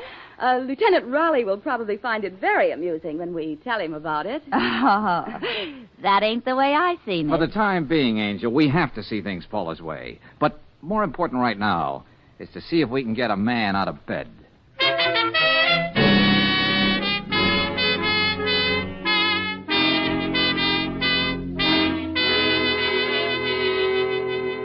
No trouble at all, Valentine. Don't mind selling a little insurance any time of the night. Are these all representative policies, Bennett? Yes, sirree. Anything you want, we've got it. Life, accident, comprehensive liability, tornado insurance, plate glass. Any insurance against fatality during parlor games? What's that, Miss Brooks? Just a private joke. This life insurance policy. Oh, any amount you want. Just a simple physical Well, these examination. clauses at the beginning, they're pretty standard in all life insurance policies, aren't they? Yes, indeed. Each one of them meant to protect policyholder and the company. What's up, George? Well, thanks a lot, Bennett. You've been a great help. Yeah, but look, old man. Sorry, shopping around, but I'll keep you in mind. Let's go, Brooksy. Now, Brooksy, first thing in the morning, I want you to check with all the druggists in this section of town around River House, Dr. Wormsley's office, 20 or 30 blocks in each direction. Oh, my aching I'm going to be feet. with Lieutenant Riley. I hate to think of his blood pressure when I mention one little word.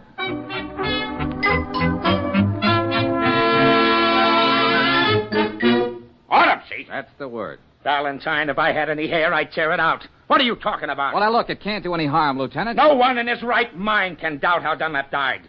This Wormsley saw him shoved off the roof. Then the body was found sprawled all over an empty lot 12 floors below. Cause and effect. I have every reason to doubt that Sterrett killed Dunlap. I suppose you're going to tell me Mrs. Dunlap killed him, huh? That she used to be the strong woman in the circus. I didn't say she killed him. Then who? What? Ah, for the love of heaven. How about that autopsy, Lieutenant?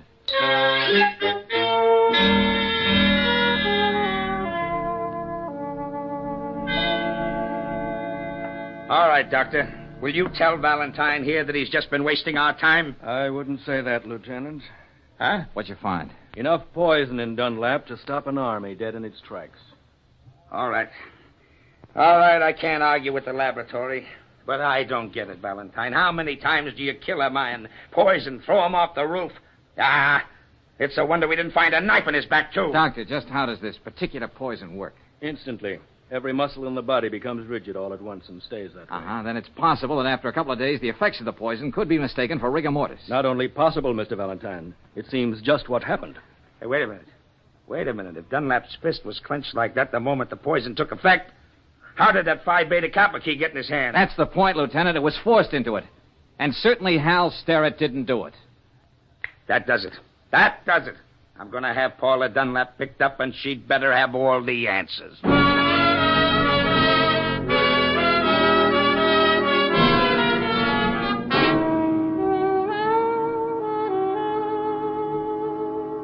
Oh, no.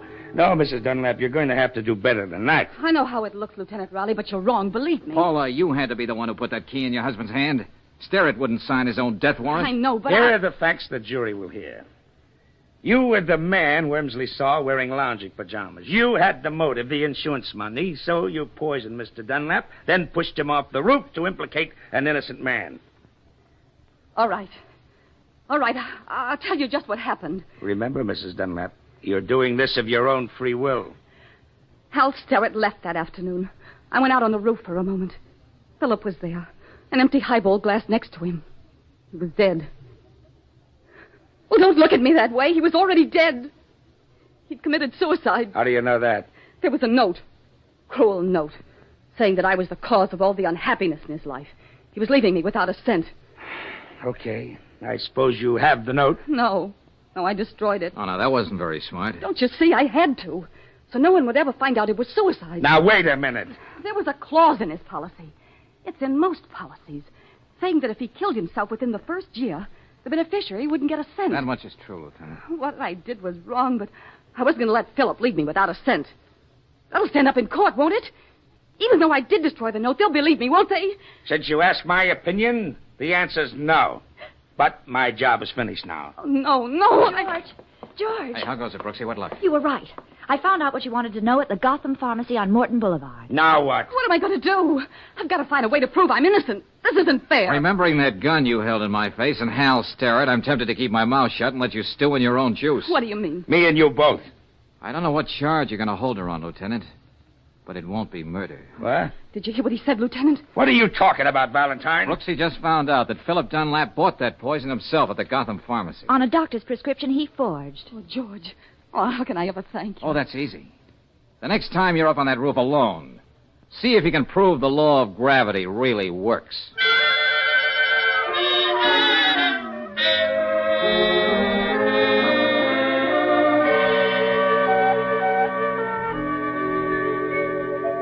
George, don't Don't you think that was sort of a morbid joke for Dunlap to play on his wife? Well, Angel, Paula played a few pretty grim jokes herself. Yes, but to leave her name in that insurance policy, knowing that she wouldn't get a penny. Crime, punishment, simple. Hello. Anybody here? Oh, Dr. Wormsley. I just thought I'd drop in and take care of that little bill I owe you. Oh, thanks. How do the birds look these days, Doctor? What? Oh, yes.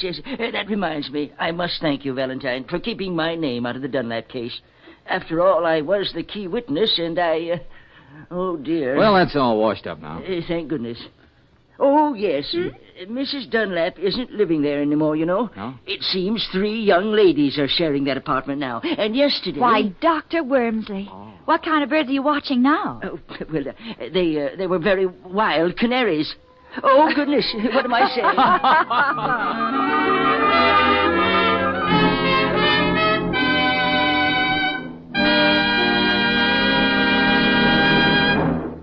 And now, a message of importance to motorists. If this is the time of year your family gets travel-minded, it's probably the time you start thinking about new tires. And you know which make of tire gives you a written warranty against ordinary road hazards? The answer is easy. Atlas tires. That's right. Each new Atlas passenger tire is warranted for 12 months against blowouts, cuts, and bruises that might happen to ordinary tires. And each Atlas tire has a double warranty. First, by the manufacturer, and second, by the distributor. Another thing to keep in mind when you're buying tires is a 2 or 4 wear better than an uneven number. Give you softer riding and easier car handling. For that extra margin of safety, get Atlas tires at standard stations and independent Chevron gas stations where they say and mean, we'll take better care of your car.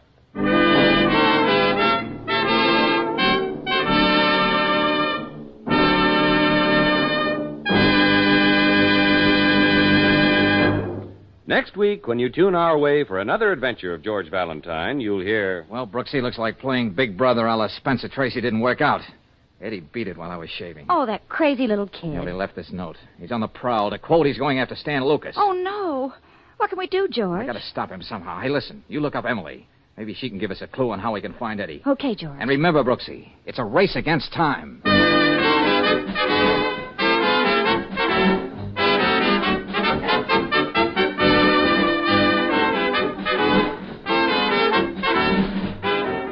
Tonight's adventure of George Valentine has been brought to you by Standard of California on behalf of independent Chevron gas stations and standard stations throughout the West. Let George Do It stars Robert Bailey as George, with Frances Robinson as Claire. Wally Amer appeared as Lieutenant Riley. Tonight's story was written by David Victor and Herbert Little, Jr., and directed by Don Clark. Also heard in the cast were Louise Arthur, Fred Howard, Peter Leeds, Charles Seal, and Charles Lund. The music is composed and conducted by Eddie Dunstetter. Your announcer, John Heaston. Don't forget to listen again next week, 1 hour earlier, over the same station, to Let George Do It. This is the Mutual Don Lee Broadcasting System.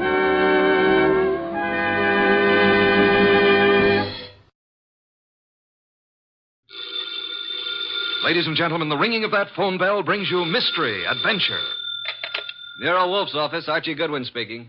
Just a moment, please. Hey, boss, Mr. Tom Wilcox wants an appointment. How about 1 o'clock? Archie, no appointments today. I intend to pot some dendrobium offsets. 1 o'clock will be fine, Mr. Wilcox.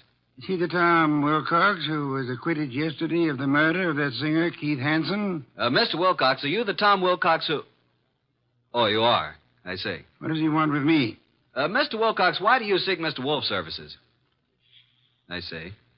Well, our fee is $1,000 with a retainer of $500, okay? Oh, yes, Mr. Wolf will see you. What's that? Hey, what was that? Hey, Mr. Wilcox. Archie, stop shouting, hey. He whispered someone was at the window. Then I heard a shot and he dropped the phone. Boss, I'm afraid we've just lost a client.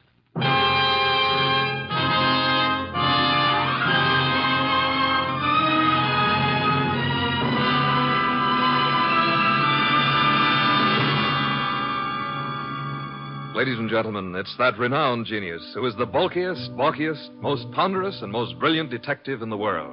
Yes, none other than that chair-borne mass of unpredictable intellect, Nero Wolfe, created by Rex Stout, and brought to you in a new series of adventures over this NBC network in the person of Mr. Sidney Greenstreet.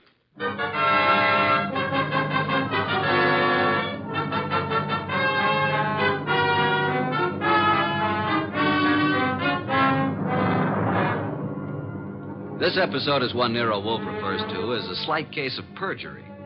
It all started with a phone call from Tom Wilcox and the ensuing shot, which I was sure had brought our newfound income to an early end. Anyway, there was the shot and... Hello? Mr. Wilcox? Hello? Well, boss, I've certainly waited long enough for him to come back to the phone.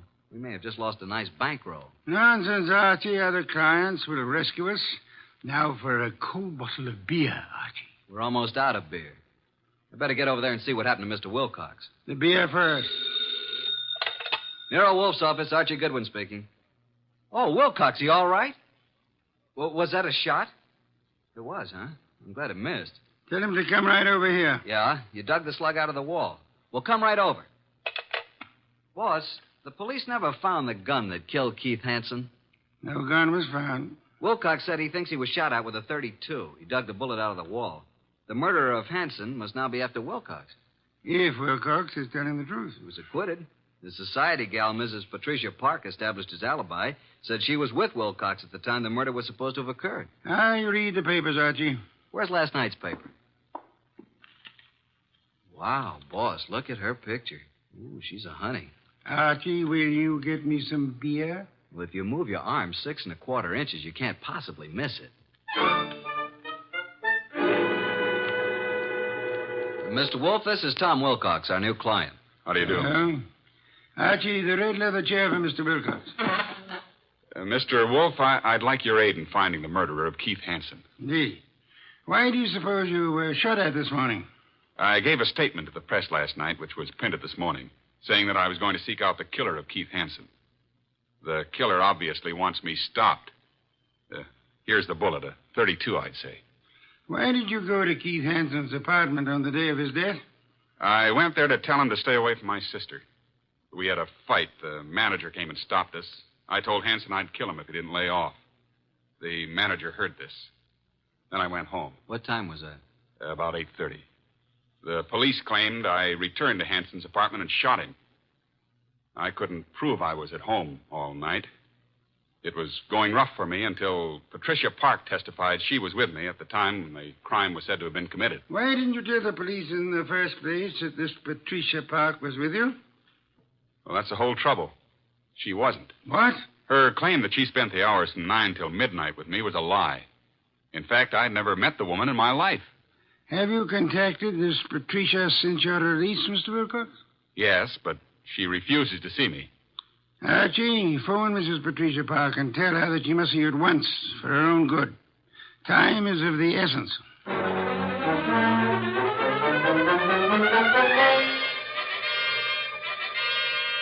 And what else can you tell me, Mrs. Park? Mr. Goodwin, I haven't anything more to say than I've already said. All I want is a simple answer as to why you lied about being with Tom Wilcox. Well, Tom Wilcox is a very fine man, but he isn't telling you the truth. Did you commit the murder and succeed in establishing your own alibi by swearing you and Tom Wilcox were together 10 miles from the scene of the crime? I did not. Do you own a gun? Don has one around. Who's Don? Don's my husband. Oh, is he here? I doubt it. He's never here. Spends most of his time at the bookies, throwing away every cent he can get his hands on. I've had to cut his allowance to practically nothing. Doesn't he work? No. He studied medicine, but gave it up. He was an illustrator for years, but gave that up when his eyes were burned in a plane crash. Mm-hmm. Where's the gun? It's in the desk. It used to be in here. What caliber? I don't know. Where were you at 10 o'clock this morning? Why, I think I was with the cook. Someone fired a shot at Tom Wilcox this morning through the window. No. Oh, no. Archie, please don't continue with this investigation, please. How well did you know Keith Hansen? Not very well, but enough to realize he was no good. Mr. Goodwin, if you'll drop this case, I'll give you $1,000 cash. Not interested. But I am interested in learning why you lied, why Tom was shot at this morning, and why you should try to bribe me. You must stop for your own sake. How will it benefit me to step out of it? The killer tried to stop Tom Wilcox. You might be next, and he may not miss this time. Go on. Why have you been protecting Wilcox? I believe Tom Wilcox was innocent. And I didn't want him to be sentenced to die, so I lied at the trial. He told us today he'd never seen you before. That's true. But he looked so innocent, so clean and good and decent. That's not very believable. If you don't think Wilcox killed Hansen, who do you think did it? Please believe me, Archie. I don't know. I tell you. Hi, sis. Hey, what's the matter? Are we intruding? Oh, hello, Ma. It's Brad. Come in. This is Mr. Goodwin, my sister and brother-in-law, Marge and Brad King. How do you do? Hello. What gives, and who's Mr. Goodwin? A private detective, Marge. I've just explained to Mr. Goodwin that I wasn't with Tom Wilcox at the time of Keith Hanson's murder. Pat, why did you tell him that? Mr. Goodwin, I hope you will not use this knowledge against Pat. Did you all know Keith Hanson? Yes. And my husband and Keith went to school together. Keith, Don, and I were on the same polo team. Where were you at the time of the Hanson murder, Mr. King? He and Don were attending a horse show at Madison Square Garden. Marge and I didn't want to go. We stayed here. Where were you at 10 this morning, Mr. King? Why, I had an appointment with my dentist, Dr. Flagg, Rockefeller Center. And you, Mrs. King? I was shopping. Ilsa's salon, a sale on dresses.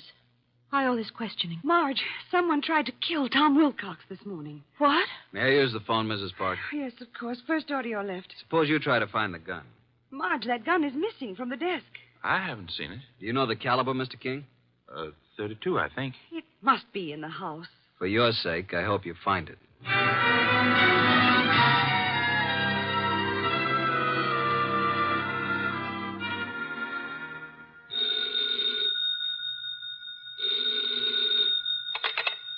Nero Wolf speaking. Archie, boss. You should have reported long ago. She must be very pretty. Pat Park admits she lied. She claims now she was with her sister, Marge King. Marge and her husband, Brad, have alibis, and all have alibis for this morning. I'll check them before I return. Where were they the night of the Hanson murder? Well, Brad and Don Park, that's Pat's husband, were at the Madison Square Garden horse show. Pat and Marge were together here at the house. Impossible to verify the Madison Square alibi at this date. Check all the rest and come home for lunch. It's Oysters Rockefeller. Has Inspector Kramer arrived yet? He has, and left the police records on the Hanson murder. He has taken the bullet Wilcox brought to be checked at ballistics. Good. Pat had a .32 caliber gun in the desk in the library. It's now missing. Indeed. And, boss, Pat just offered me $1,000 to quit the case. When I refused, she said if I didn't lay off, something might happen to me. Oh, dear me. That would be most upsetting, eh? After lunch, I want you to visit the late Keith Hanson's apartment. Bye.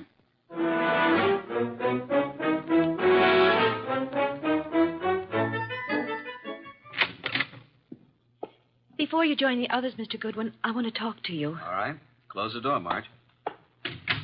Pat didn't mean anything when she offered you money, Archie. And she wasn't threatening you, honest. I'm convinced. Why the pressure? Well, why don't you sit down? Here, by me. Okay. What's on your mind, huh? Archie, I can add another 1,000 to what Pat offered. Wouldn't that be enough, Archie? I can give it to you right now. Brad'll write a check. Does Brad want me to stop, too? He said you couldn't be persuaded. Every one of you seems to have had a reason for killing Hanson. None of you apparently liked him. Now, be a good little girl, Marge, and stop trying to act like a Delilah. If you're innocent, you have nothing to worry about. You're stuffy. I hope you do get hurt. Thanks a million. Now let's join the others. Well, Pat, did you find the gun? I can't find it anywhere. Oh, Mr. Goodwin, this is Don Park, my husband. How do you do?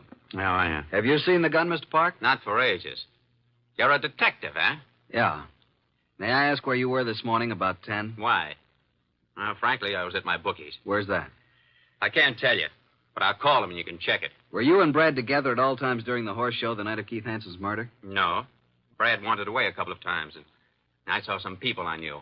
You know how it is. We'd meet at intervals. Archie, you're wasting your time. None of us is guilty. I made a fool of myself, that's all. Tom Wilcox was such a decent man that I hated to see him have to pay for taking Keith Hanson's rotten life. If a man's guilty, why should you butt in? You never use your head. Pat is one person who thinks of others before herself. Marge, forget it. Now you've got private detectives snooping around. What are you after, Goodwin? Who are you working for? Why don't you let my wife alone? The case is closed, isn't it? Maybe. Don, this just makes it more interesting to Mr. Goodwin. As a matter of fact, I think you all know more than you're telling. I still think Tom Wilcox killed him. And there's only one reason why Pat should protect him. Don, that's enough. Nice, happy family, suffering all the torments of a guilty conscience. Is that it? What are you trying to do, Mr. Goodwin? Get your nose poked? Not exactly. If not, you'd better leave. Okay, Mr. King, I'll run along. Mr. Wolf will be anxiously waiting to hear about this. So long.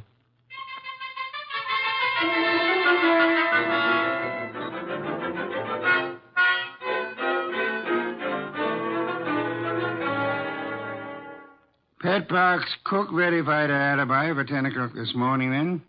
What about the other alibis? Well, Brad's dentist said that he didn't get to Brad until about 10:30. His appointments had run over. He wasn't sure if Brad was there at 10 or not. The nurse was out at that time. Marge's alibi is no good. And that mob at Ilsa's, the saleswomen wouldn't have known their own mothers. Don's alibi checks if we can take the word of the bookie. Don and Pat, then, are the only ones who have alibis that checked, huh? That's right. Are these the reports Inspector Kramer brought? Mm-hmm. Keith Hansen's body showed obvious signs of battery. Lips were swollen and lacerated, clothes disarranged. Knuckles of the right hand were skinned, nose fractured. Major contusion over the right eye. The eyes were closed. .32 caliber bullet was embedded in the left chest wall. Wow, what a battle. I am of the opinion that Hansen was battered by two different people. I think someone arrived after Wilcox was thrown out by the manager, and this someone gave Hansen another beating. Really, boss? Come, let's have dinner. Then you must get over to Hansen's apartment.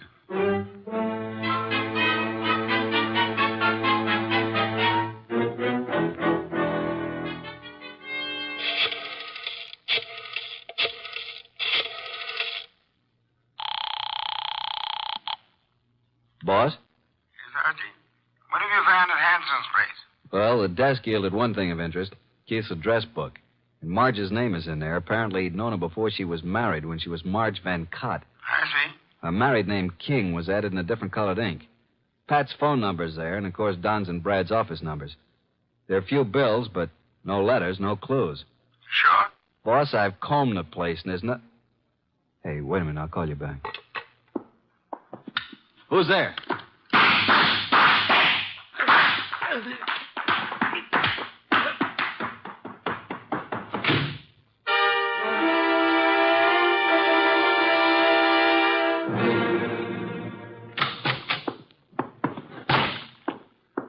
Archie, you know I dislike the banging of doors.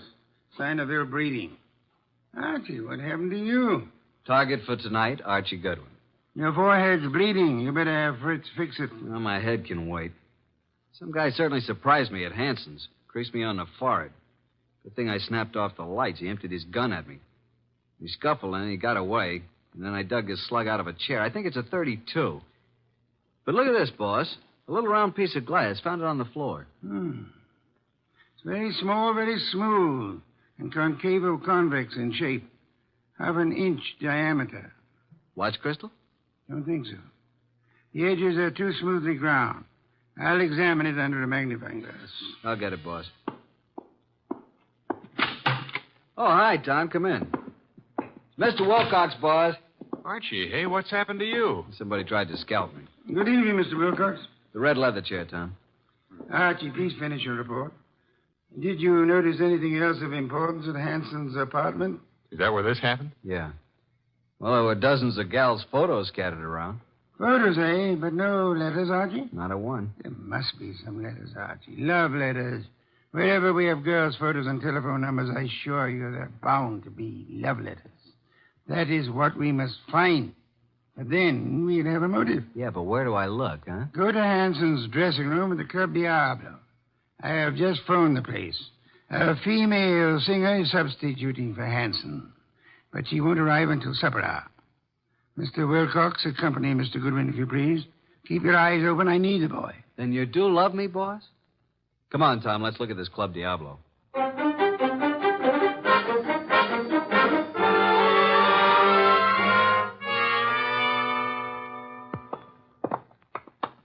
Well, I fixed it up with the stage doorman. Here, this is Hansen's dressing room. What a layout. This dressing room's fancier than most of the Met stars get. Hansen fixed it up himself. A bar, refrigerator, hot plate, television set. He could live here. Some of this stuff could be the new girl singers. I don't think so. Well, let's get to work, Tom. Take the drawers in his dressing table first. What are we looking for, Archie? Mr. Wolf says the motive. He means letters. There's nothing here. Nothing in the desk. New singer must have cleaned it out for her things. Nothing in the books. Don't pass up that refrigerator. Nope, empty. Hey, there is something here. Back of the ice cube trays. Come here. Oh, wow. Mr. Wolf said there had to be letters, and so there are letters. Lots of them. Hey, here's one from Marge. And another. And look here. Really confidential letters from a dozen society gals. There's something else in the back. Bank book. What do you know? A singer like Keith didn't make this much. No, that kind of money didn't come from crooning. This guy Keith was really shaking these babes down. Archie, someone's coming. Listen. Quick, behind the door and grab him. Douse the lights.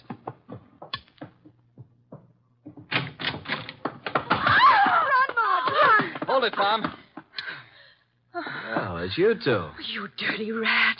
Hagen woman. What are you and Archie doing here? The letters.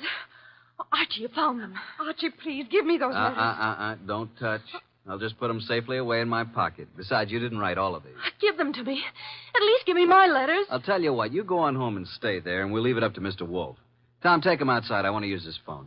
Come along, ladies. Let us oblige Mr. Goodwin. I'll meet you at the stage door, Archie. Right.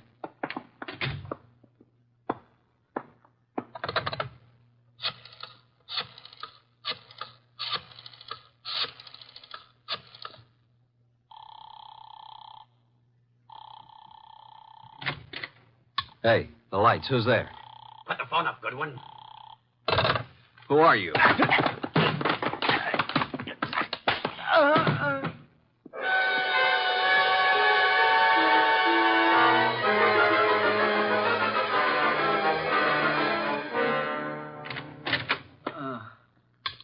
Archie, what happened? Are you hurt? Here, let me help you. I'm all right. I guess. Ooh, my head. Did you see anybody? No, I didn't. I shouldn't have left you. Turn out the lights before I saw him. He whispered. Got away with all the evidence. Where are the girls? I sent them home in a cab. Well, let's get over to Mr. Wolf. This is tough luck. If I'm not mistaken, his next move will be to have a little get-together with all concerned. Come on.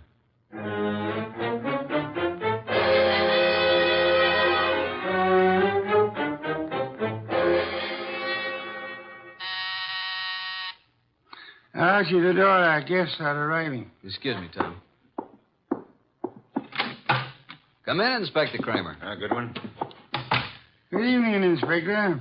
Well, Mr. Wolf, got the killer? You said you'd hand him over to me this evening. In time, Inspector. You know Tom Wilcox, of course. Mr. Wilcox. Evening, Inspector. What about the ballistics report, Inspector? The bullet was shot from the same gun that killed Hanson. And that gun, I am certain, came from the home of Pat and Don Parks. Marge and Brad King also had access to it. I have one more bullet here, Inspector, one fired at Mr. Goodwin. I'm sure it was also shot from the same gun. However, it isn't important now. Isn't important? It almost cost me my life. You can make it into a charm if you wish. Inspector Kramer, before our other guests arrive, I must tell you that Mrs. Park lied on the witness stand. She was not with Tom Wilcox at the time Keith Hansen was murdered. In fact, they were absolute strangers. What? Sit down, Inspector. 4 other guests are due to arrive any moment. Well, who are the other guests? Patricia and Don Park, Marge and Brad King. One or all is involved in the Hansen murder. Archie, do any of these people wear spectacles? Nope, none of them. You know why this person killed Hansen, Mr. Wolf? First of all, Hansen was a blackmailer. The girl Marge was the current victim. The letters Hansen held were the threat. I'll explain later. Well, then Pat must have thought that Marge killed Hansen to get the letters, and she lied on the stand to save Tom's life because she believed Tom was innocent. Where's this Marge King? I'll have her picked up. Sit down, Inspector. Archie, I believe our guests are arriving now. Come in, come in. How are you? Good evening. Archie, cheers. Inspector Kramer, Patricia and Don Park, Marge and Brad King, and this is Tom Wilcox. We've met at the Club Diablo this afternoon. All right, Mr. Wolf. Which one is it? Patience, Inspector. One of these 5 people is the murderer of Keith Hansen, a killer. What is this nonsense? Please sit down. Mr. Wolf speaking. Go ahead, boss. Any one of you had sufficient motive to have committed the Hansen murder. Not one of you has established a bona fide alibi. You who are actually innocent must tell the truth, or you shall all suffer as accessories after the fact. Mr. Wolf, you're wasting your time. Marge, several years ago, you were secretly married to Keith Hansen. It lasted but 1 week. You gave Keith the money to get a divorce from you at Mexico. He didn't, which made you a bigamist when you married Brad. Keith was all set to blackmail you. He knew your husband, Brad, was wealthy. Marge, is this true? Yes. Oh, please, Brad, I thought he got the divorce. If I'd known that, I would have killed Hanson myself. Maybe you did kill him. One moment, Inspector. Patricia, you lied on the stand to protect Tom Wilcox here because you believed your sister Marge was guilty of Hanson's murder. Why did you believe her guilty? Were you at the scene of the crime? Marge, it's time to tell the truth and clear all this up. You won't be satisfied until you're in jail. Will you shut up? Quiet, please. Go ahead, Marge. All right. Keith Hanson was shot from the bedroom while I stood talking to him in the living room. You went there to buy back your letters? Yes, Pat drove me to his apartment. There was no place to park, so she said she'd drive around the block until I came out. That's why she's never been sure whether I killed him or not. That's right. Because I feel I might have shot him if I'd been in your place. Because of what Hanson did. What was it he did? Keith Hanson demanded $10,000 in exchange for the letters. Pat loaned me the money, so Brad wouldn't know. What? Is that true, Pat? You loaned her $10,000? I got to Keith's apartment about 9:30. He looked awful. He obviously had been in a fight. The room was mussed up and his nose was bleeding. Yes, go on. He went to the bedroom to get the letters and came back saying they were gone. I didn't believe him. Keith said he knew who had taken them and he'd have them back by morning. He grabbed the money from me and put it in his pocket. He was just about to tell me who took the letters when there was a shot from the bedroom door. Keith Hanson fell to the floor, but I didn't see anyone. I wanted to get my money from his coat pocket, Pat's money, but I couldn't touch him. His staring, wide-open eyes were horrifying. I ran. Poor baby, why didn't you tell me? I think you're lying, young lady. You took the gun from your sister's desk, and when Keith Hanson didn't produce the letters, you deliberately shot him. You didn't even offer him any money. You kept it yourself. No, I didn't. Oh, Pat, don't believe him. Inspector Kramer, she's innocent. I know who did it. Oh, no, Brad, stop. Oh, Brad, what do you say? All right. Break it up. Yeah, so do I know, Brad. That's why you left the horse show. I've thought you were guilty all along. All right, Inspector. Now you know. I don't get this, boss. Inspector, ladies and gentlemen, please. First, which of you had some medical training? Medical training?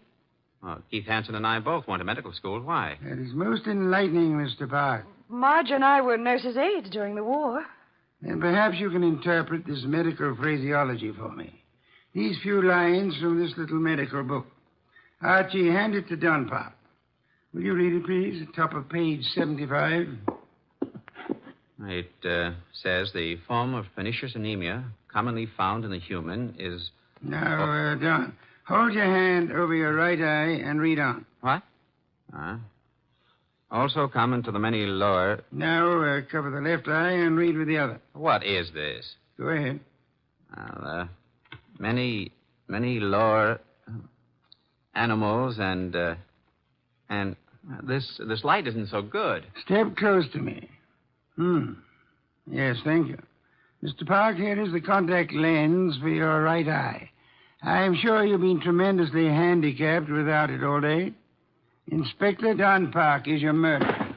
Don't move, Park. Keep away, I warn you. Drop that gun, Park.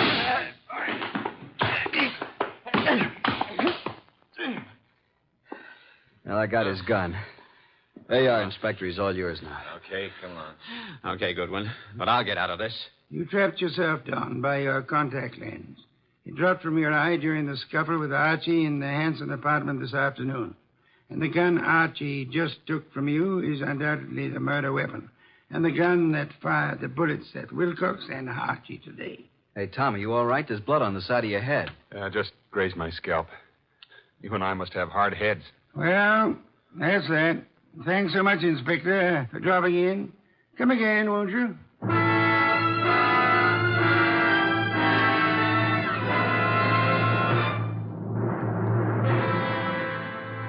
This was a rough day's work, boss. Some beer, Archie, please. Right. Hey, what was that business about the medical training? Marge said the body of Keith had staring, wide-open eyes, preventing her from touching the body. But the police found the eyelids closed. How did they get closed? Well, he must have bothered Don, too, and he closed him. His medical training. Right. A layman would never touch the eyes of the dead. Marge couldn't, not even to get back the $10,000. Here's your beer. Why did Don do all this, boss? Obviously, he learned of Hanson's blackmail scheme and was trying to force him to agree to split Marge's $10,000. Don was quite startled a minute ago to learn that Pat, his own wife, put up the money. However, when they heard Marge arriving, Don stepped into the bedroom, found Marge's letters in there, and must have hidden in the closet. And then as Keith Hansen was about to speak Don's name, Don shot him and took Marge's money. And of course, he planned to carry on a blackmailing of Marge himself, thinking the money would come from Brad. Yeah. And you are warming that beer with your hot little hands. Pour it, please. There you are. You've had a rough day, beaten twice and lost to interesting women. Tonight you may open your bedroom window. Good night, Archie.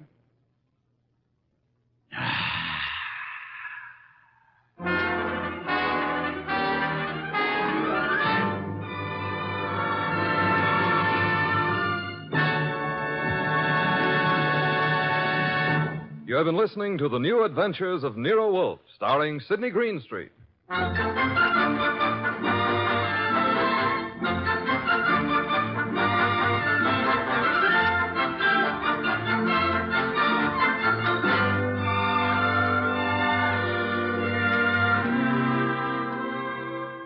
Tonight's transcribed story by Gladys Williams was based on the characters created by Rex Stout.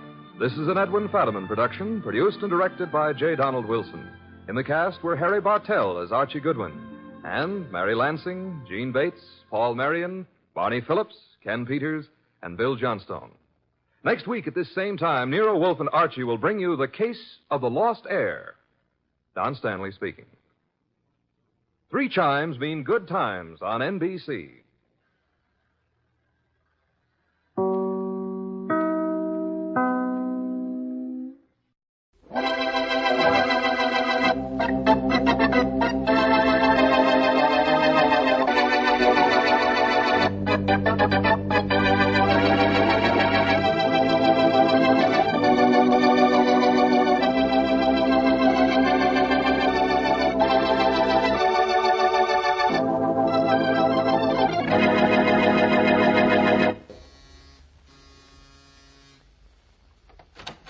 Yes? Package for Mr. James Grant. For me? You Mr. James Grant? Yes? It's for you. Okay, sign here. But I'm not expecting a package. And I'm not expecting it to snow tomorrow. But it might. Somebody sent you a package, so you got to sign for it. Here. All right. Here's a package. Well, don't be scared of it. Can't be a bomb. It's too skinny. Say, there's a note attached to it. That come with the package. Read it later. Sign for it, will you, so I can scram? Oh, sure. Here. There you are. And this is for you. Say, thanks, Mr. Grant. You didn't look like you were going to be good for more than a dime. So long. Goodbye. This package feels as if it has a phonograph record in it. It is a phonograph record. Note says play this at once. All right, I'll play it at once. Label says Tommy Wayne and the orchestra. Ought to be good. Well, now let's hear what this sounds like. It Sit should in that chair, James Grant. Sit in that chair. What the red leather one there in the center of the room. Hope you took my advice. Because, you see, I want you to be comfortable. Why? Well, I'll tell you why. This record lasts just 2 minutes and 15 seconds. Sometime within that 2 minutes and 15 seconds, you're going to die. What? Please don't get up from the chair. It won't do you any good. Oh, I'm going to get out of here. Don't run for the door. I'll It's get out through the locked. window. Not the windows, James. How terrible to fall 18 stories to your death when you can die so comfortably in that nice, big, soft, red leather chair. What's the matter, James? You unhappy about something? Why be unhappy? Oh. What's so terrible about the knowledge that you're going to die? Going to die. Going to die. Going to die. Going to die.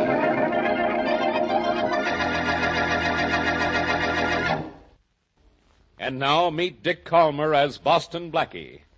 Enemy to those who make him an enemy. Friend to those who have no friend.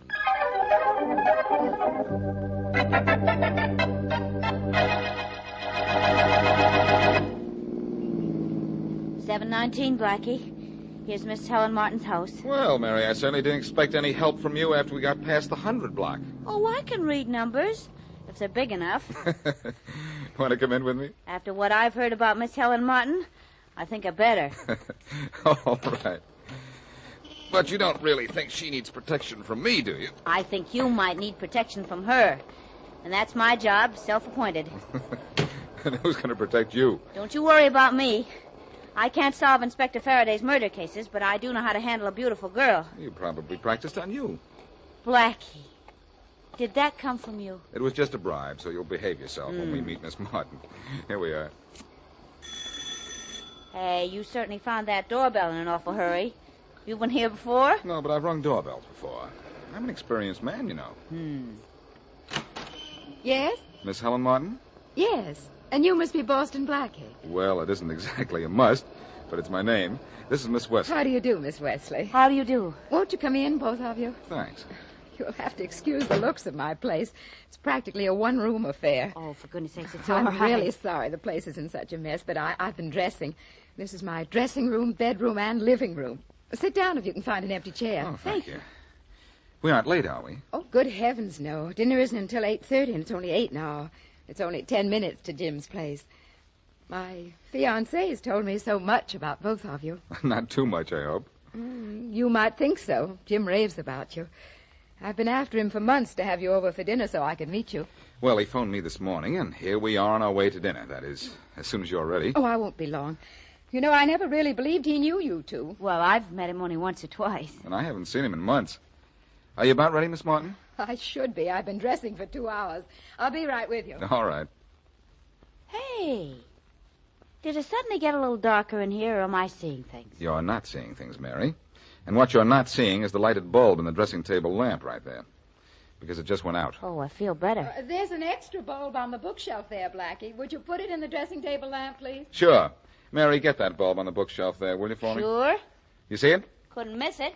It's the only thing on the bookshelf that doesn't have a publisher's name on it. Funny girl. I'm a smart girl. I just don't get a chance to prove it when you're around. Here you are. Catch. Thank you. Now, off with the old. On with the new.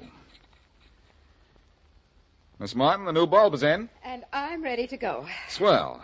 Let's be off to dinner and a pleasant evening at the home of Mr. James Grant.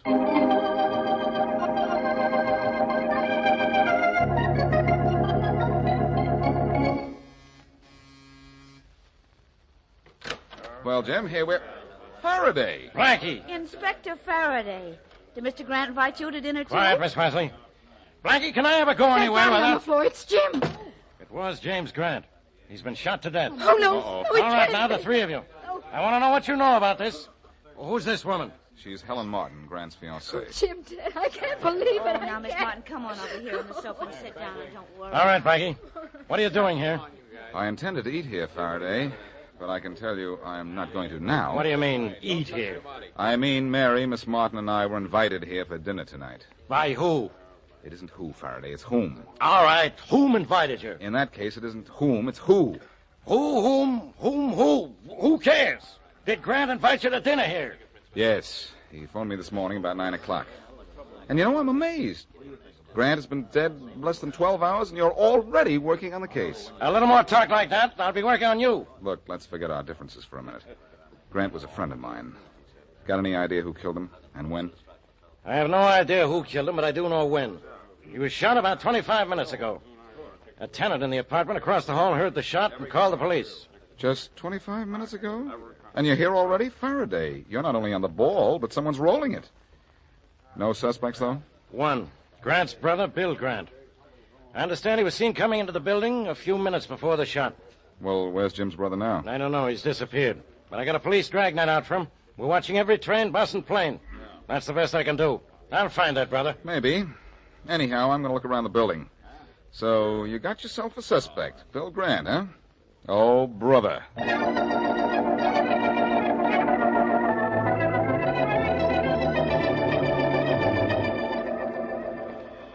If he isn't in this car, Rollins, he's not even on this train.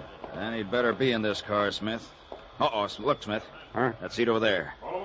That's Bill Grant, all right. All right, let's grab him. Come on, the train's starting to move. Quick, he sees us. Yeah, but he doesn't see us soon enough. Hold it, Grant. Huh? Won't do you any good to run. What do you fellas want with me, anyhow? You know what we want. We're from police headquarters. And we want to talk to you about the murder of your brother. And why you decided to leave town all of a sudden. I didn't kill him, honest, I didn't. Nobody said you did. Get the conductor, Smith, and stop this train. We're taking this guy to headquarters.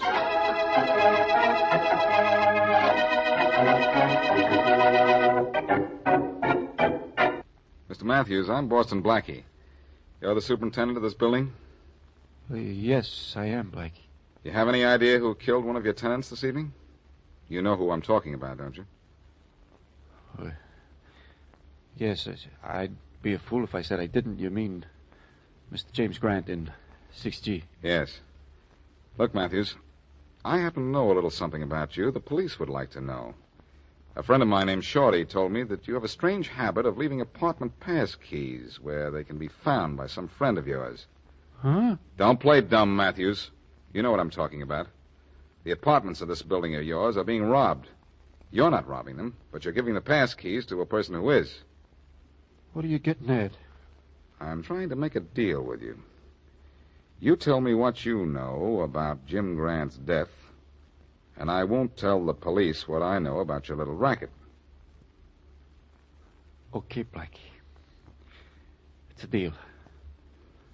Only, I can't talk here. I'll get in touch with you if you'll take care of me. You'd better, or I'll take care of you. All right.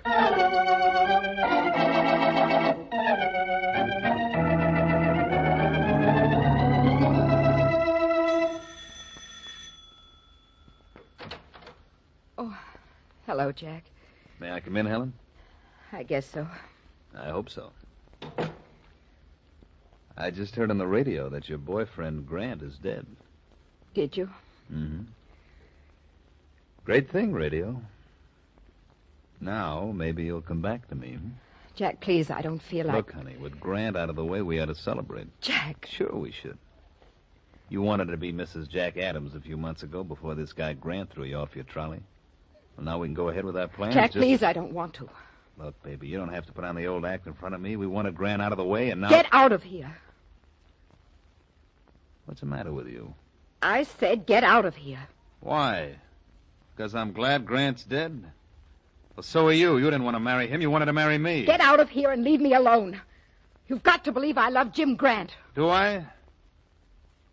I'm sorry, Helen. I don't love you enough to believe that.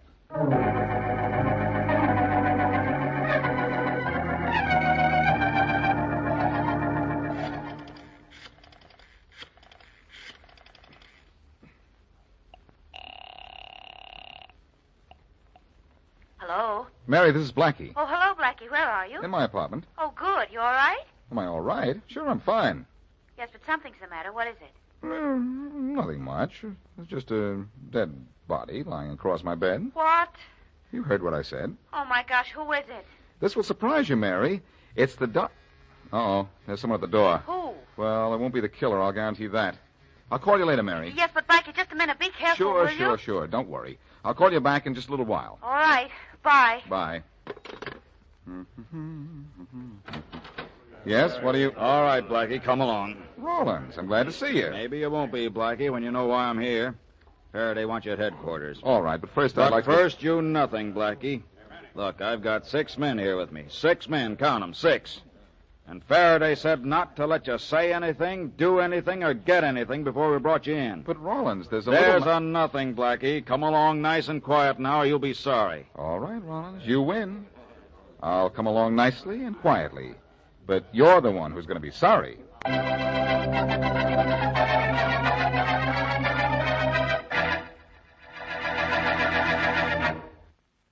Now, back to Boston Blackie.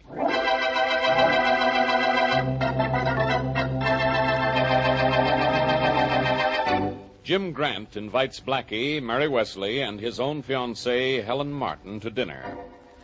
When the trio arrives, they find Grant has been shot and killed. Grant's brother is later picked up by the police while trying to get out of town. Matthews, the crooked apartment superintendent in Grant's building, tells Blackie he might name the killer, but later Blackie returns to his apartment and finds a dead body across the bed. Before he can tell anyone about it, he is hauled off to headquarters. As we return to our story, Blackie is in Faraday's office. All right, Blackie, read this. And Rollins, get ready with that recording machine. All set, Inspector Faraday. What's this all about, Faraday? Say, I've got something to tell you. Later. That stuff I want you to read is a copy of what we found on a phonograph record in Grant's apartment. It's a voice telling him he's going to die. Smart voice. Yeah, and it's got to be the killer's voice. So I'm looking for a voice to match it. Because when I found a voice to match it, I found my killer. Maybe it's you. You ready to read? Ever since the 3rd grade, Faraday. All right, Rollins, turn on the machine. Let's make a regular Blackie's voice. All set. Start reading, Blackie. All right, here goes. Sit in that chair, James Grant. Sit in that chair. Formal fellow calls him James. Just read what's on the paper, Blackie. Oh, but I want to give a performance. Sit in that chair. The red leather one in the center of the room. That's enough. That's enough, Rollins. Okay. We'll play it back later. Am I the first to make one of these auditions for you, Faraday? No, you're the last. I haven't played them back yet. But I had Grant's brother, Bill, and Matthews, the superintendent, and Jack Adams, Miss Martin's former boyfriend, all make records. My, your list of suspects has grown. Too bad your brain hasn't. Listen, I've got some more news for you. Now... Quiet, Blackie. Rollins, let's hear the record we found in Grant's apartment first. Yes, sir. All right, here it is. Sit in that chair, James Grant. Sit in that chair. The red leather one there in the center. That's enough, Rollins. Yes, sir. Now let's hear Blackie. All right, here's Blackie, Inspector. Sit in that chair, James Grant. Sit in that chair. That's enough, Rollins. Yes, sir. Kill it. Blackie's not the one we want. I'm not, Faraday? Well, in that case, let me try one of my other voices. Sit in that That's enough, chair. Blackie. Rollins, let's hear the brother's record now. All right. All right, here you are. Sit in that chair, James Grant. Sit in that chair. No, that's red not leather the right one in the voice. center of the room. Turn it off, Rollins. All right, it's off. And so are you, Faraday. Quiet. Rollins, let's have Harry Matthews' voice. All right, here he is. Sit in that chair, James Grant. Sit in that chair. That's it. The red That's leather it. Rollins, one turn it in the off. Yes, sir. room. That's the voice, all right. Exactly the same as the voice on the original record. I let all 3 of the suspects go. But, Rollins, you go out and pick up Matthews. If you can find him. Never mind, Rawlins. I can tell you where you can find Matthews. And I don't think you'll have any trouble picking him up, either. Why? Because I've been trying to tell you for 10 minutes that Matthews is lying across a bed in my apartment. And he's dead.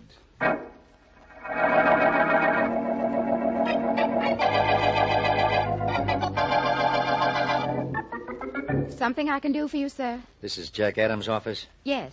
I'd like to see Mr. Adams, please. Who's calling? Bill Grant, James Grant's brother. Well, just a minute. I'll see if he's in. Yes? Mr. Bill Grant here to see Mr. Adams. Bill Grant. Tell him I'm not in, Madge. All right, thank you very much. I'm sorry, Mr. Grant, but Mr. Adams isn't in. But I know he is. But I... And this gun in my hand says I'm going in to see him. You too, sister. You're coming in with me, so you won't have a chance to call the police. But Come on, get going. Of course. This way. That's better. This door here. You open it, and walk in ahead of me. All right. Mr. Adams, this man... Madge, I told you... Keep me out, I know, Adams, but this gun told her differently. All right, you're in. What do you want? You, for killing my brother. I didn't kill him. You had reason to, didn't you? He took Helen Martin away from you. Sure he did. But if I killed everybody who took a girl away from me, I'd have a string of murders to my credit long enough to... Say, there's nobody outside, so... All right, you put down that gun. Put it down, I said. Hey, what are you... Thanks for knocking that gun out of his hand, mister, whoever you are. I'm Boston Blackie. Are you Jack Adams? That's right. There's no one outside, so I thought I'd just step in here when I heard voices. Who's the fellow who had the gun on you? Bill Grant. Oh, you're Bill Grant. Yes, and this fellow Adams killed my brother Jim. You think Adams killed him, huh? Well, the police thought for a while that maybe you'd killed him. Well, I didn't. You were in his apartment just before the shot was fired. Yes, I was in the library when I heard the shot. I ran in and found Jim dead, and then I got out of there. Odd you didn't call the police. I didn't dare. I knew the police would find out that Jim and I weren't too friendly. I thought it best to just disappear. Tell me, Grant, Did you know Harry Matthews was involved in the robbery of the apartments in your building? Yes. Did you know it too, Adams? Who's Harry Matthews? Never mind. That answers my question. Grant, how long have you known Matthews was involved in those robberies? Not long. About 2 weeks, I guess. Helen Martin, Jim, and I were talking about it the other night. Helen said we ought to turn him in. Jim said no. I said we should stay out of it, too. Not get involved. Your brother's apartment was never robbed, was it? No. I didn't think it had been. What do you mean? Nothing, Grant. Nothing at all.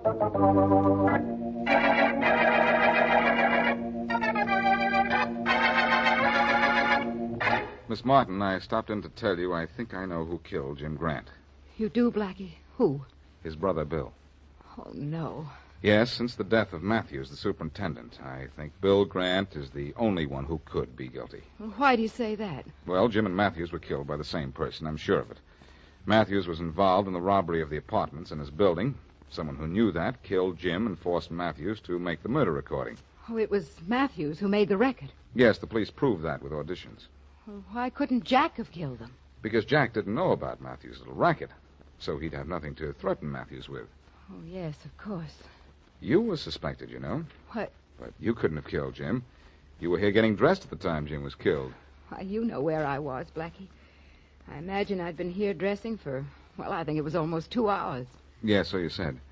And Jim had been dead only 25 minutes when we got to his place. Yes. And we were here for some time together, remember? You had to change a light bulb for me. Yes, I remember. Oh, say, I just thought of something. What? When I went into my apartment, Matthew's hat and coat were in my living room, and his body was in my bedroom. So? So, I don't know why I never thought of this before. There's a home recording machine in my bedroom. Matthews was probably in my bedroom making a record, confessing everything, and naming Jim's killer when the killer came in. Or he might have made the record already, and his killer didn't know it. Then the record would still be there, wouldn't it? Yes. And I don't know what I'm doing here. I'm going downtown, pick up Faraday, get up to my apartment, and get the record that's going to get Bill Grant.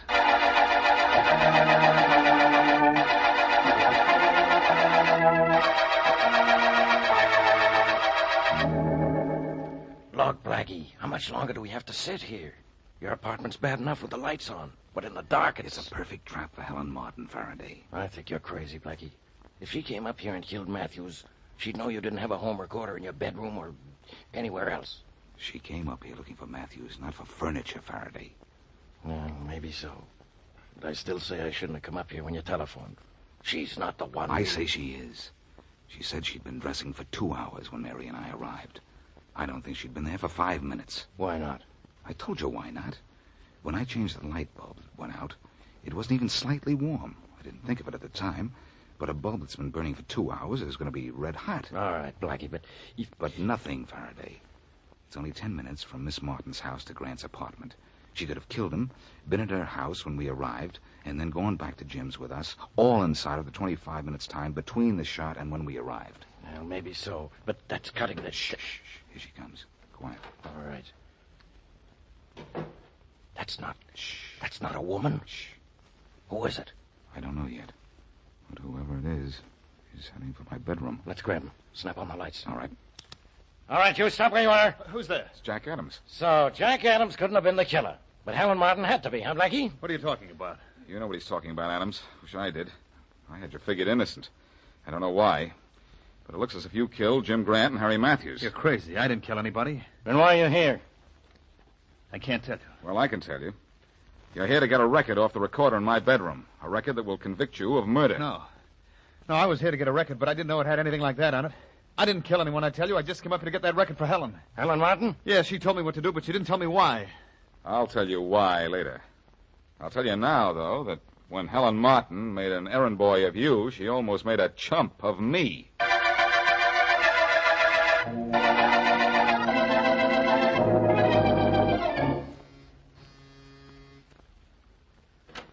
Yes? Package for Mr. Boston Blackie. For me? You Mr. Boston Blackie? Yes. Okay, sign here. But I'm not expecting a package. And I'm not expecting it to snow tomorrow, but it might.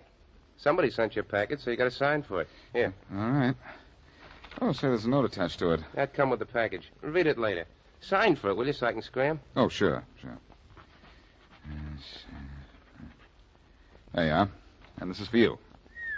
Hey, thanks. One more tip like this and I can retire. So long. Goodbye. This package feels as if it's a phonograph record. Strangers should feel like that because that's what it is. Huh. And the note says, play this at once. All right, I'll play it at once. Wonder what this is, anyhow. It might be, Sit in that chair, Boston Blackie. Sit in that chair. It's Mary. Yes, sit in that chair and be comfortable. Because you are about to die. You are about to die of shock. Because I don't have to ask you any questions about this case, because I know all the answers. Helen Martin killed Jim Grant because he found out who she really was. She was really Mrs. Harry Matthews, and she was the person who was actually robbing the apartments in Jim Grant's building. Uh-huh. And Helen killed her husband because he made the record thinking it was just to scare Jim Grant. Actually, the record was to make the police think that a man killed Grant. When Matthews found out Jim had actually been killed, he came to your apartment to tell you about his wife. She killed him to keep him from telling and raced back to her apartment so we could be her alibi. Don't you think I'm smart, Blackie? Brilliant. And don't you think so, too, Inspector Faraday? No. You just got all that information from reading Helen Martin's confession. Oh, Inspector, you promised you wouldn't say that. Now you spoiled everything. Why? I wanted Blackie to think I was so smart that no matter how hard a problem was to solve, I could never get stuck. Never get stuck. Never get stuck. Never get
next show, starring Nick Carter, Master Detective, presented by Acme, America's great producer of fine quality paints.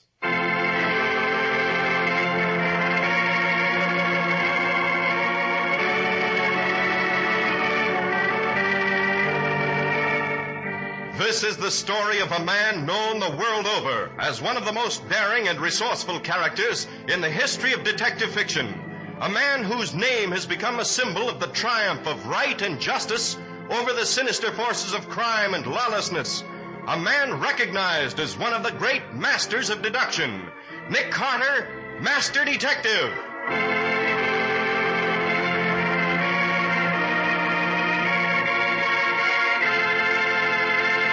Today's exciting case, the Make-Believe Murder. Another exciting chapter dramatized from the life story of Nick Carter.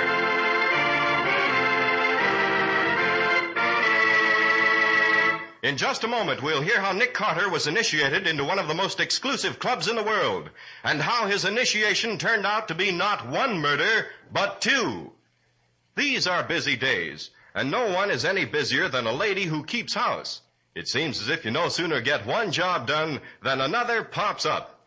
So it's a lucky thing that American science has created such work savers as those 3 great Linux home brighteners. Yes, here's the way to save hours of work each week. That's why American homemakers from coast to coast are swinging over to the 3 great Linux home brighteners. Linux Clear Gloss, the modern brush-on finish, Linux Cream Polish for fine furniture, and Linux Self-Polishing Wax, the amazing new quick-drying wax product. So do as thousands of other wise women do. Save hours of work, enjoy sparkling new home beauty with the 3 great Linux home brighteners. Get them at your hardware, paint, or department store. And see what modern magic they work for you.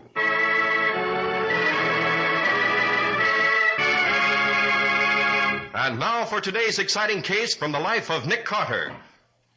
A single light burns brightly down in the basement deep under the old brownstone mansion at the corner of 5th and 4th, illuminating a small paper target.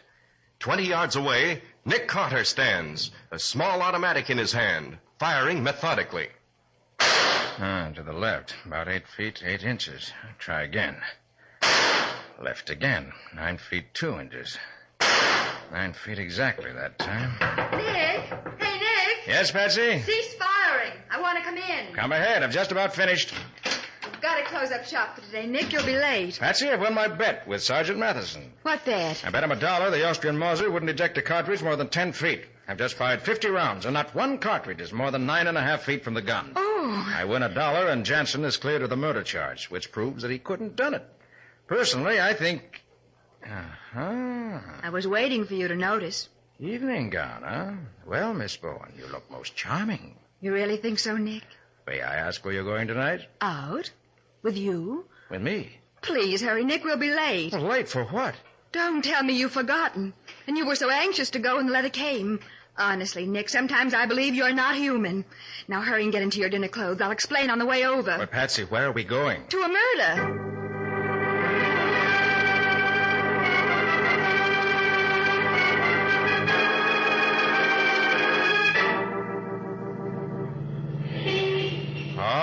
All right. You can stop kidding me now. I remembered, Patsy. I was so wrapped up in that ballistics work, it slipped my mind. You sure? I'll recite it like a lesson. I've been invited to join the famous Alphabet Club, the most exclusive gathering of eminent talents in the country, right? Right. Incidentally, why is it called the Alphabet Club, Nick? Because the first letters of the names of the charter members are the first 4 letters of the alphabet. Arnold Archer. The financier? Mm-hmm. Nelson Burns, the architect. Walter Crane, the boy wonder engineer. And George Dennis, the attorney. Oh. Coincidentally, they're not only the charter members, they're the initiating committee, too.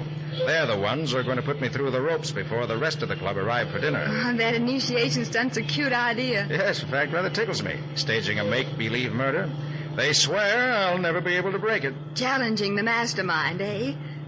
That's the club over there. You can park in front. Righto.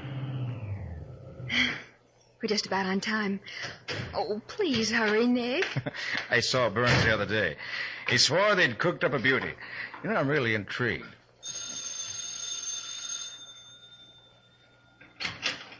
Yes, please? Miss Bowen and Mr. Carter. Oh, yes. Good evening, madam. Good evening, sir. Welcome to the Alphabet Club. Thank you. The members are waiting in the lounge room. Will you follow me, please? Could I join too, Nick? No, Patsy, they don't admit women. But they asked me to bring you along because they said they knew I worked with you in my cases. Pretty swank place, isn't it, Nick? I wonder how much the club dues are. Right here, sir. Just one moment, please. Gentlemen, Mr. Carter and Miss Bowen. Well, for the love of... Gentlemen, open the door, please. Mr. Archer, Mr. Burns, please open. Mr. Crane, Mr. Dennis. Enter the house of death. Murder awaits Nick Carter. Golly, it's pitch dark. Watch your step, Patsy. Don't trip on any dead body. What's that noise I hear? Sounds like we're in a toy shop. Let's close it up, Miss Bourne. Lights, please. Let's have some light water. That's it. Here we are. Oh, golly. Who's that lying on the floor? I assume it's Santa Claus. Right you are. The name of this mystery is Who Killed Santa Claus? And if Mr. Carter and Miss Bourne want any dinner, they'd better find out who done it, and quick. Very well, gentlemen. I shall begin with the taking of the evidence. My name is Arnold Archer. I love Santa Claus, but today I hate him. Why? Because he brought me this cat pistol. And I really wanted a horn. My name is Nelson Burns, and this horn is a sad disappointment to me. I hate Santa Claus. I really wanted the sword he gave Walter Crane. And I wanted the cat pistol he gave Archer. Well, who's Santa Claus? Oh, that's George Dennis. He'll say hello after Mr. Carter finds out who done it. Well, gentlemen, I see you all have a good and sufficient motive for killing Santa Claus. I must now examine our make-believe corpse to discover the method of this brutal, foul, and illegal make-believe murder. In my opinion... Patsy, Nick, what is it? get on the phone. Call Matty. Get the homicide squad up here fast. Mr. Carter... I'm not joking, Mr. Archer. You'd better call the other members and cancel the dinner. Your make-believe murder has turned real. Dennis has been shot to death. All right.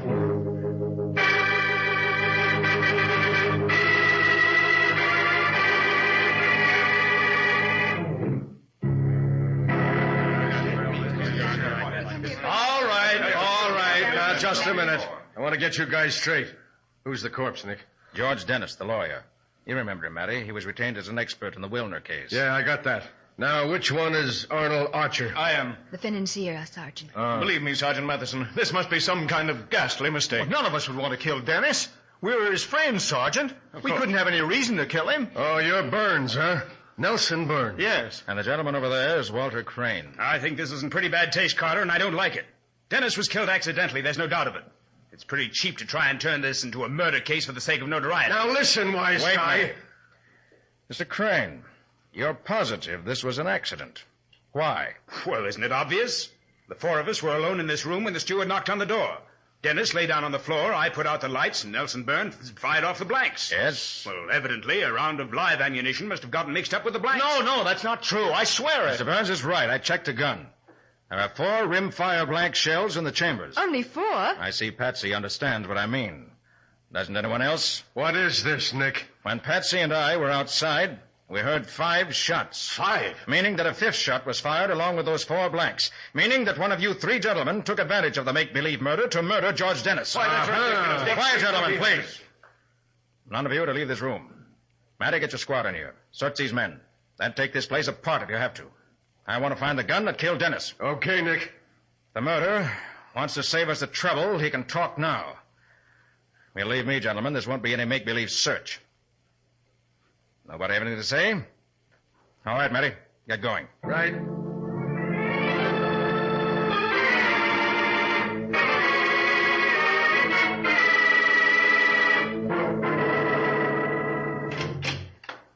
We're over here, Matty. Comparing notes. Got anything to offer, Sergeant? Well, let's hear what you've got first. Well, Archer's the famous financier. Worth over $1 million. Wouldn't kill for money. Nelson Burns, same status. Plenty of money. Ditto for Walter Crane. All 4 men were pretty close friends at college. Known each other for years. Apparently, they're still friends. Now, that might not be true. People grow apart sometimes. On the other hand, all 3 are pretty ruthless kind of men. I imagine you have to be tough to make the success they have. And you have to have a certain amount of cold courage to pull off a murder the way this one's been handled. Now, how about the gun? There ain't no gun. What? You heard me, Patsy. There ain't no gun.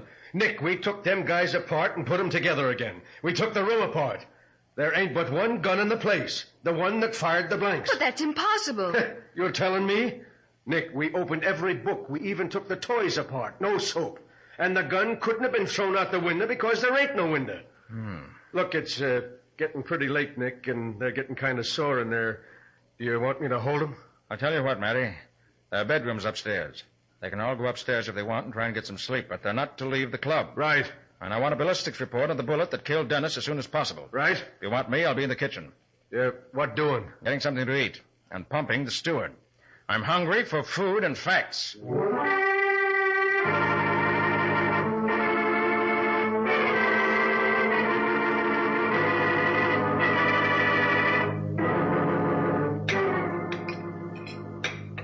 Now, this is a man that can cook after my own heart. Thank you, sir. Me too. I'll take lessons from you any day. Thank you, ma'am. Too bad a dinner like this had to be wasted. Oh, it's not the dinner I mind, sir. It's the fact that your joining the club was so... Inauspicious? The very word, sir.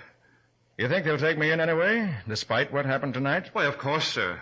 I'm sure the gentlemen are still anxious to have the famous Nick Carter as a member. Even when it means the famous Nick Carter has become merely an infamous detective accusing the members of murder? I'm sure it was an accident, sir. You think a live shell might have gotten mixed up with the blanks? Yes, sir. I see.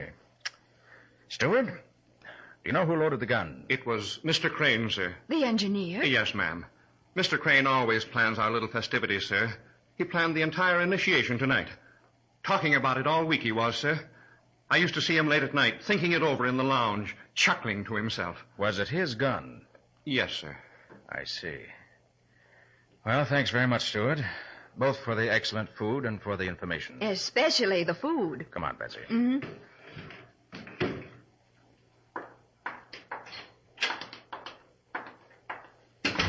I think I'd like to go upstairs and have a few words with Crane. Nick, do you think Crane... Don't know, Betsy. Certainly, he's a likely prospect. I didn't like the way he kept insisting it was an accident. What I don't like is the fact that Walter Crane, engineer, gentleman with a calculating and mechanical frame of mind, gentleman who loaded the gun himself, failed to notice an extra shot was fired. Nick! That's no initiation. Come on, upstairs quick. Hey, Nick, you hear that? Came from upstairs, Matty. Come quick. Sounded like Crane to me. Nick, this might be a trap to get us up here. Hey, wait a minute. This is Crane's room right here. Glory be. It's Crane, all right. Dead on the floor. With a toy sword in his heart.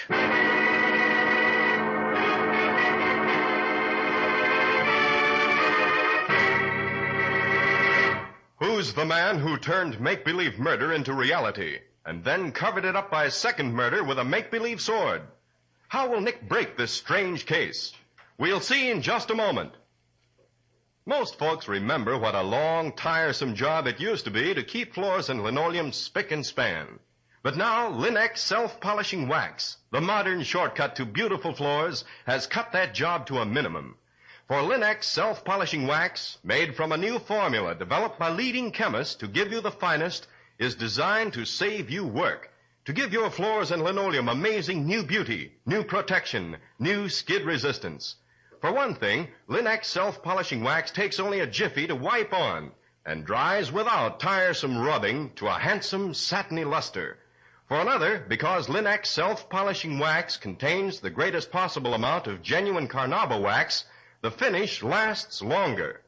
What's more, the underwriters' laboratories have proved by actual test that any hardwood, linoleum, or rubber tile floor is less slippery after Linex self-polishing wax has been applied. No wonder it's called the anti-skid floor finish, and it always gives that satiny look that only real wax can give. So it's just common sense to depend on Linex self-polishing wax, the new way to perfect floor care. Enjoy greater leisure, greater convenience, greater beauty in your home with Linex self-polishing wax, available at your hardware, paint, or department store. Ask your dealer now for all three great Linex home brighteners, the easy way to more attractive living.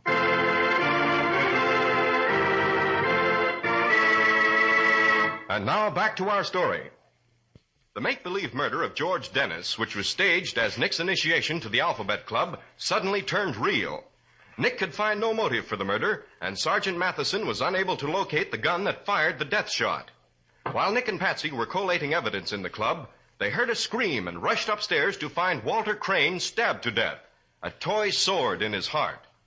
Now, with Sergeant Matheson and Patsy, Nick examines the dead man as the other club members, Burns and Archer, rush into the room. For heaven's sakes, Carter, what is it? Who screamed? All right. Don't park here. This ain't no Coney Island peep show. But Arnold, it's Hey, Crane. He's what do you good. guys think this is, a reunion? Go on, get out of here. Go on back to your Just a minute, rooms. Matty. I want to ask a couple of questions. Okay. Mr. Archer, where were you when you heard Crane scream? Well, I just finished bathing. I was in the shower room. I see. It's why you're still carrying a bath towel. Yes. And you, Mr. Burns? Well, I was in my room waiting for Archer to finish. I was smoking a cigar at my window. Where's the cigar? I don't know. I think I dropped it out the window when I heard Crane yell. Matty, get one of your men to check that. Right. Be back in a flash. Now, let's have a look at that sword. May I borrow your towel a moment, Archer? Certainly. I don't want to smudge any prints that might be on it. You are? Thanks. Just wrap this towel around it. Mr. Carter, surely you don't think I... You what, Mr. Burns? Well, merely because I said in jest that I wanted Crane's toy sword during the make-believe murder. You don't think that I killed Crane with it? Deductive reasoning isn't that obvious, Mr. Burns. You have nothing to worry about on that count. Thank you. But both of you have plenty to worry about on other counts. No, Mr. Carter. Look here, surely gentlemen. you can... I don't think either of you understand. 2 murders have been committed in this club. Someone's guilty. That leaves 3 suspects. You, Mr. Archer. What? You, Mr. Burns. But And the steward. They execute men for murder, gentlemen. Try to understand that.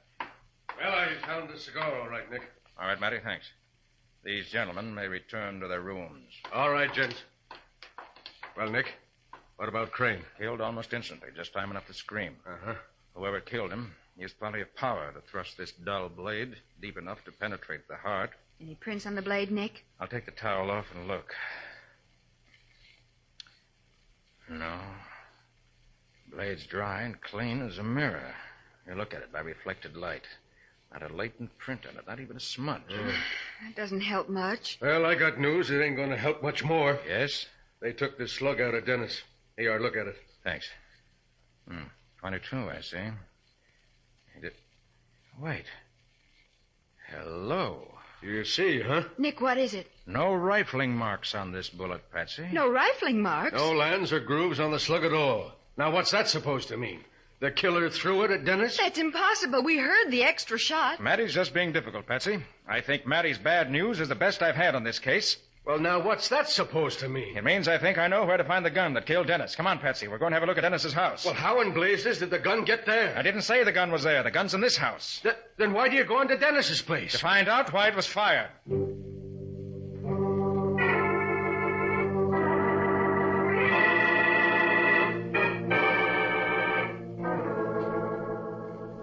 Oh, not a scrap of paper worth looking at in his desk, Patsy.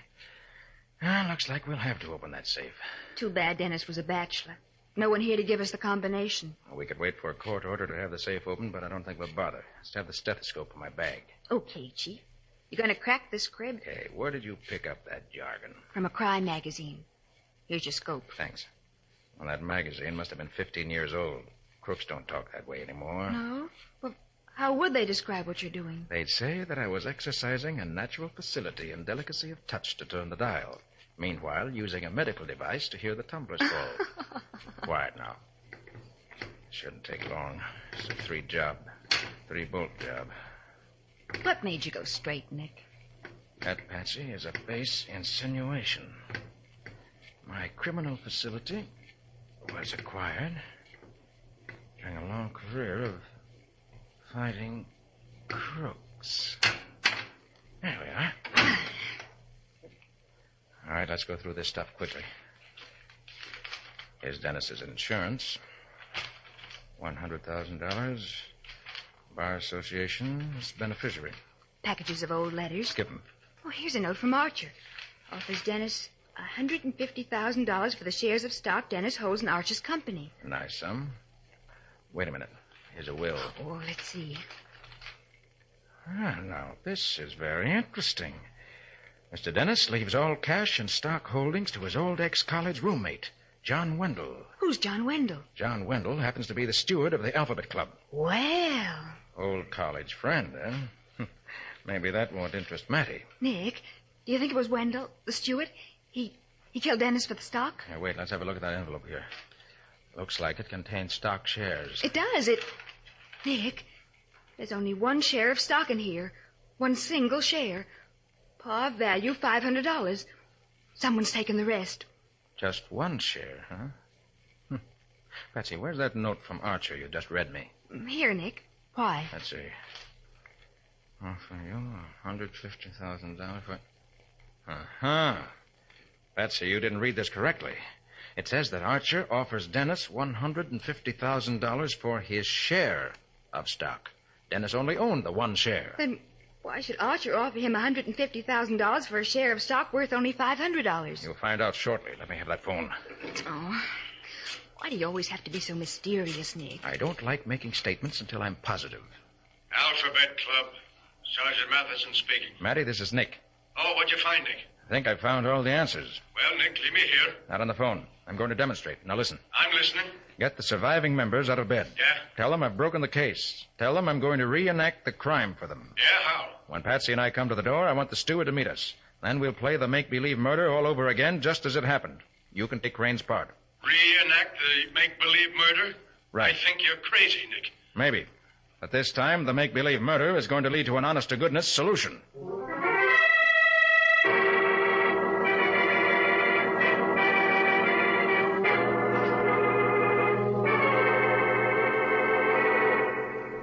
All set, Patsy? I've got it, Nick. We're going to repeat everything we did earlier this evening. Right.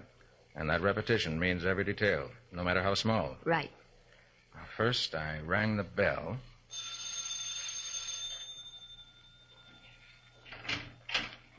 Yes, sir? Miss Bowen and Mr. Carter. Good evening, madam. Good evening, sir. Welcome to the Alphabet Club. I think I asked you to follow me, Mr. Carter. Right. Go ahead. All set in there, Matty? Lights out and ready to go. Gentlemen, Mr. Carter and Miss Bowen. Make like I'm screaming, Nick. That was Crane's job. Go on, Stuart. Knock again. Then I said, gentlemen, please open the door. Right. And then? Only 4 shots that time. That was Burns opening the door. Then what? I said something about entering the house of death. We came in. And heard toy sounds. Then I told Crane to put on the lights. I'll take care of that. Thanks. I asked who was lying on the floor. And I assumed it was Santa Claus. Then you started explaining, Archer. So explain. The name of this mystery is Who Killed Santa Claus? If Mr. Carter wants any dinner, he'd better solve it. Gentlemen, I shall begin with the taking of the evidence. Oh, this is screwy. My name is Arnold Archer. Today I hate Santa Claus. Why? Because he brought me this cap pistol. I wanted a horn. My name is Nelson Burns. And this horn... 1 minute, Mr. Burns. Yes? We left out a detail. Mr. Archer was supposed to snap his cap pistol when he spoke. Go ahead, Mr. Archer.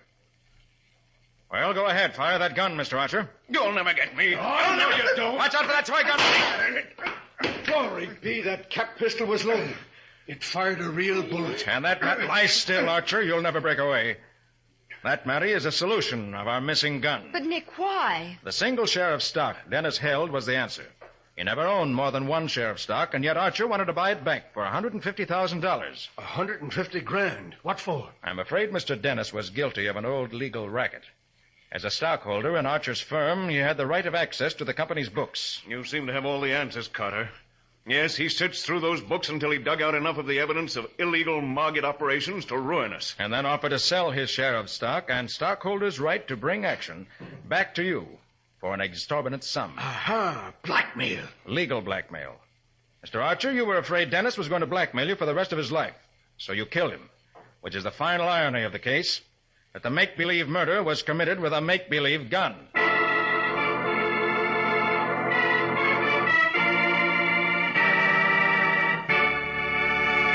In just a moment, Nick will be back to give you the final details and tell you how a toy gun could commit a make-believe murder. Here's a special message for the man of the house. If you're a golfer with pet clubs that must last for the duration, or if it's your special job to keep the household woodwork in shape, Linex Clear Gloss is good news for you. For Linex Clear Gloss gives a good-looking yet tough protective finish to any surface. When you use it on your treasured golf clubs, they'll look like new. And when you put Linex Clear Gloss on closet doors, window frames, and stairway banisters, what a help that is. Yes, any surface protected by Linex Clear Gloss requires only a minimum of upkeep, for the whisk of a damp cloth removes finger marks, dust, smudges, leaving a gleaming, lustrous surface that lasts and lasts. One application of Linex Clear Gloss, which flows on evenly, leaving no brush marks, will serve you for months and look well the whole time. Ask your dealer now for Linex Clear Gloss, the finest in household finishes. You'll find all three great Linex home brighteners and Linex Clear Gloss, Linex Self-Polishing Wax, and Linex Cream Polish for fine furniture at hardware, paint, and department stores everywhere. And remember, your dealer is headquarters also for Chemtone, the miracle wall finish. Chemtone covers most wall surfaces in one coat, dries in 1 hour, bringing bright new loveliness to your walls and ceilings in bedroom, living room, or hall.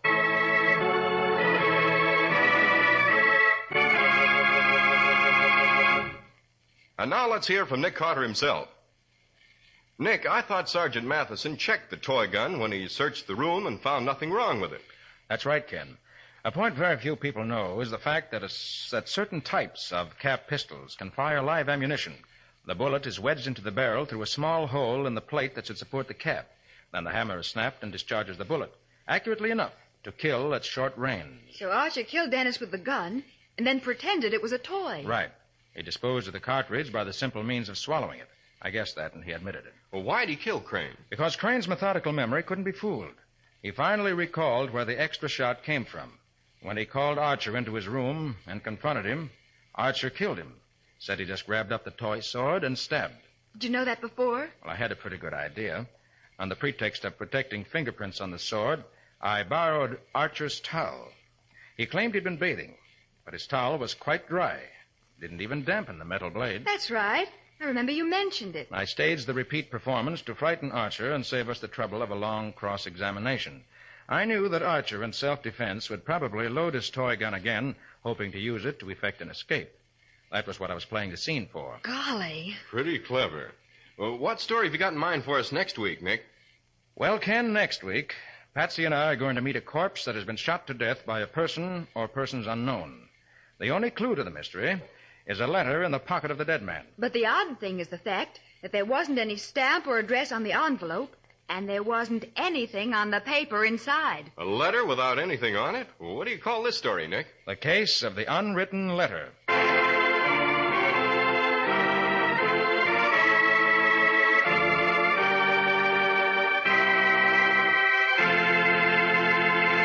Nick Carter, Master Detective, is copyrighted by Street and Smith Publications, Incorporated. Lon Clark is starred as Nick. Charlotte Manson plays Patsy. Original music is played by George Wright. Any resemblance in these programs to actual persons living or dead is purely coincidental. The entire production is under the direction of Jock McGregor.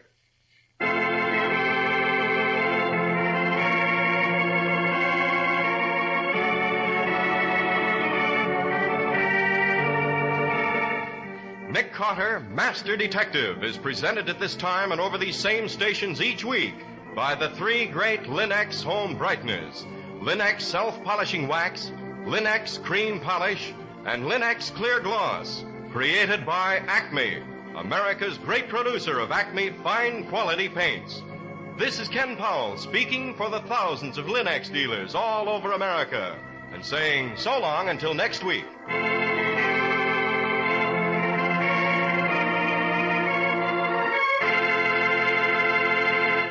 This is the Mutual Broadcasting System.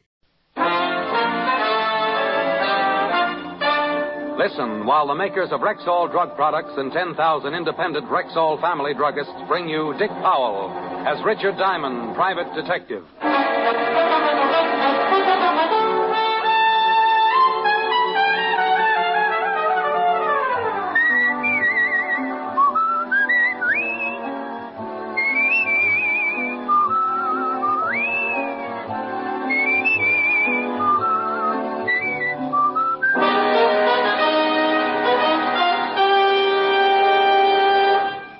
Good evening. This is your Rexall family druggist with a welcome from the 10,000 independent druggists who have made the word Rexall part of our own store names. We've done that because we recommend and sell the 2,000 or more drug products made by the Rexall Drug Company. Like Plenamins, for example. Rexall's famous multivitamin capsules.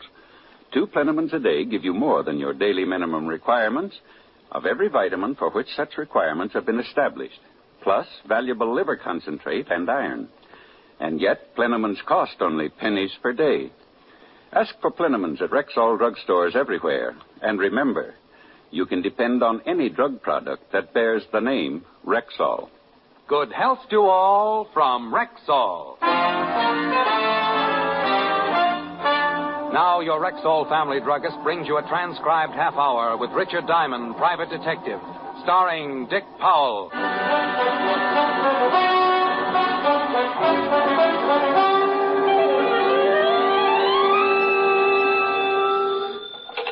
Diamond Detective Agency.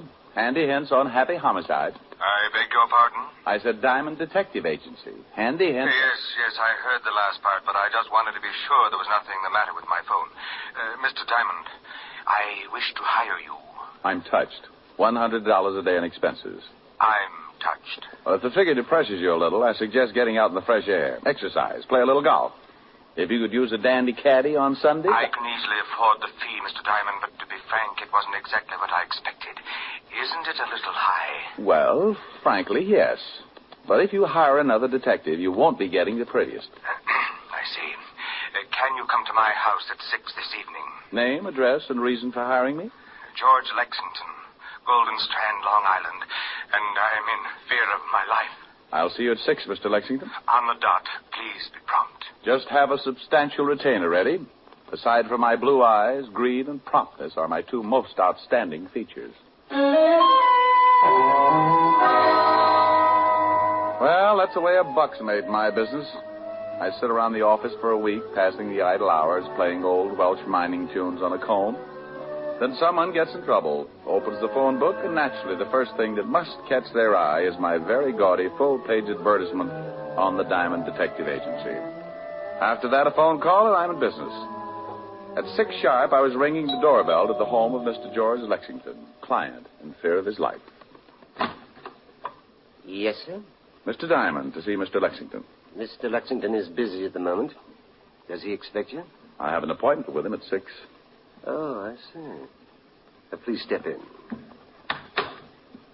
If you'll wait in the library, sir, I'll tell Mr. Lexington you are here. What was that? Unless you keep a car in one of the upstairs rooms, that, my friend, was a gun going off. Come on. With the butler right behind me, we took the long, curved staircase 3 steps at a time. The butler managed to pant out that Mr. Lexington was in the study at the head of the stairs, so that was the door we went through, only to be stopped cold on the other side. Standing in the middle of the room was a girl. The word girl, in this case, to be identified with adjectives one might think up after having spent 3 lonely years on a life raft in the middle of the Atlantic.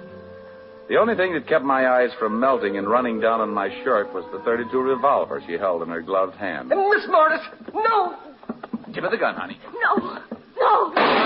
Drop it, honey. You just scorched my money belt. She dropped it, and we all went to pieces. I helped her to a seat and let her cry it out.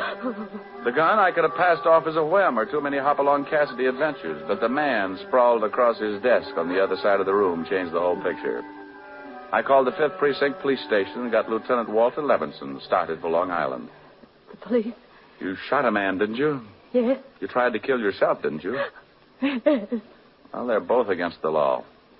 Want to tell me about it? He deserved it. Mr. Diamond? Yes? I just found something rather strange. Well, don't scratch it. Miss Morris shot Mr. Lexington, all right. I never denied it. Well, what's bothering you? The thought just occurred to me. Who also took the trouble of stabbing him? Stabbing him? He was shot. Then how do you explain this carving knife in his back?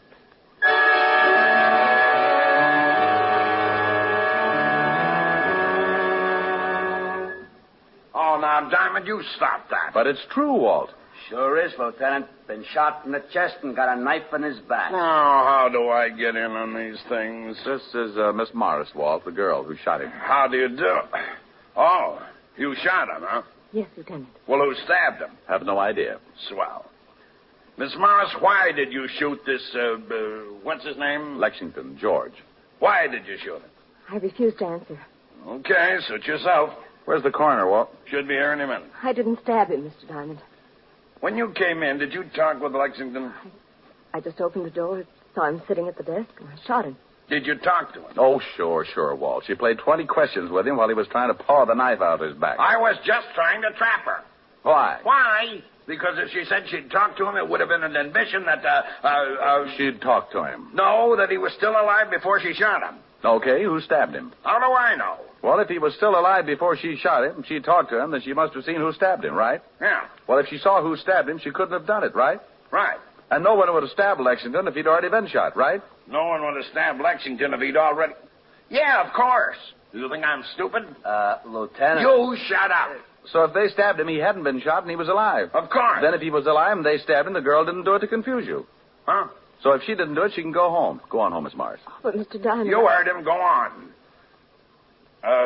That's what I was trying to tell you, Lieutenant. Diamond's at it again. Otis. Yeah, Lieutenant? Take the girl, the butler, and Diamond down to the car. And when the coroner gets here, we'll all take a little drive down to the station. Understand? Yes, Lieutenant. What are you yelling at? I don't know. I don't know.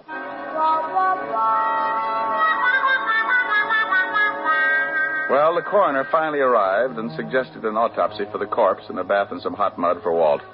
Then we all climbed into the squad car and headed for downtown New York and the 5th Precinct Police Station. On the way, I told Walt about my phone call from Lexington about 3:45 that afternoon and the few details leading up to finding June Morris with a smoking gun and the dead Mr. Lexington. At the station, we continued to question the girl as to her motive for the killing, but she refused to say anything. The butler could add nothing, so they were taken out to await further questioning. She was allowed to call her lawyer, and we all settled down to wait for the coroner's report on the autopsy. Yeah? The dame's lawyer is here. Wants to see you first. Okay. Girl's lawyer.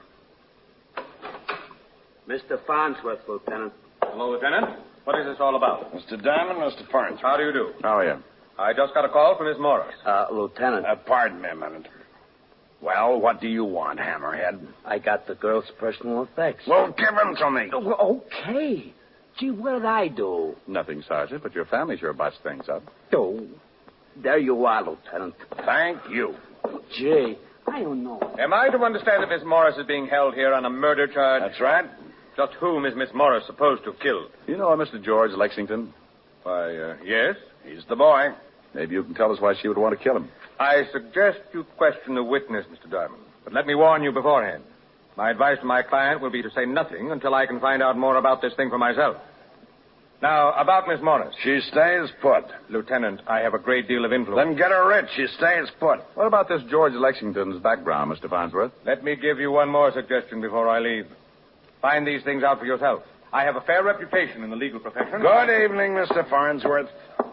I'll have that writ, Lieutenant. Oh, go to blazes. Nice fellow. A doll. Well, let's see if there's anything in these personal effects here. Take a look through the purse. Okay. Otis.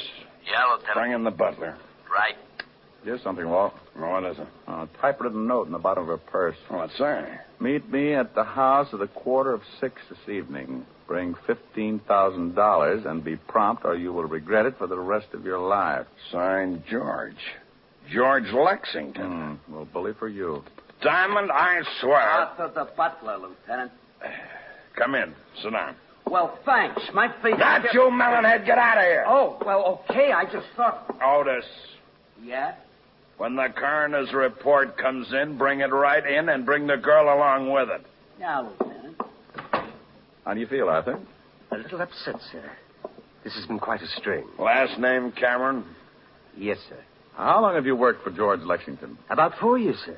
Ever since Mr. Lexington came east. Did you know him before that? No, sir. You ever mention where he was from? California, I think. Had a lot of money? I presume so. I was paid regularly. He maintained a good-sized house and entertained frequently. To my knowledge, he never had any debts that weren't paid immediately. How long have you known Miss Morris? Well, she and Mr. Lexington were engaged 2 years ago. It only lasted a few months. But they still saw each other occasionally. Did you know Miss Morris was expected tonight? Yes, sir. She called and said she would be there at 5:45. You sure about the time? Yes, sir. But you didn't expect me at 6. No, sir. Mr. Lexington said nothing about it. Is there another way into that study? Yes, sir. A back door leading down to the garden. Did Lexington have any other visitors during the day? No, sir. Was he in from 3 to 5? Yes, sir. I got the coroner's report and Miss Morris, Lieutenant. Okay, that's all, Arthur. We'll have to hold you until this thing straightens itself out. You go along with Sergeant Loveloon. Yes, sir.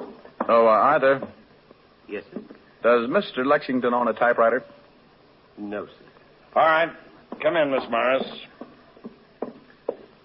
Sit down. Here's the report and the bullet taken out of Lexington and the knife. Take the butler downstairs. Right. Let's go, Arthur. Yes. When did you receive this note, Miss Morris? Oh, where? We found it in your purse. When you become a murder suspect, I'm afraid nothing's very private. This morning. It's from George Lexington? Yes. He have something on you? Okay, you're just hurting yourself. Miss Morris, did you know a man named Jack Short? No. Who's Jack Short, Walt? Just read this report. Here's what it says about the late Mr. George Lexington. Fingerprints check one Short, arrested 1936, 38, 39, petty theft, suspicion of robbery, suspicion of possessing narcotics, 3 arrests, 1 conviction. Did a year and a day in Alcatraz. When did he have time to do his laundry? He was arrested again in 1942 for manslaughter. Went to trial, case dismissed for lack of evidence. Lovely boy. You mean George Lexington? Was really Jack Short a criminal with a record? But his house, servants, the money he spent. That's something we're going to find out about. What does the coroner's report say, Walt? The knife did kill him, not the bullet. And the knife has got your fingerprints all over it, Miss Morris. What? It's got a what? That's right. Ever see it before, Miss Morris? Why, I don't know. It's a carving knife. One that might belong to a set. Something wrong? That's my carving knife. I missed it this morning. Sure. When was the last time you used it? Last night. I gave a small dinner party. Do you own a typewriter, Miss Morris? Yes, I do. Hello, June. You'd better come along with me. Oh, Mr. Farnsworth. Just a minute. What's the idea of busting in here like this, Farnsworth? I tried to stop him, You Lieutenant. should have stuck out one of your big feet. Those things could trip a tank. I told you I would be back with a writ. Well, I'm here, and there's the writ. Come, June. She stays right here. Lieutenant, you don't seem to No, understand. you don't seem to understand, Mr. Farnsworth. You got that written and it was sustained because I was nice enough not to issue a formal complaint. Also, there's a little matter of influence. You're darn right, and I'm going to show you how it works. I'm making a formal complaint right now, and the charge is murder. And if you don't think I can make it stick, I won't even bother to throw you out of my office.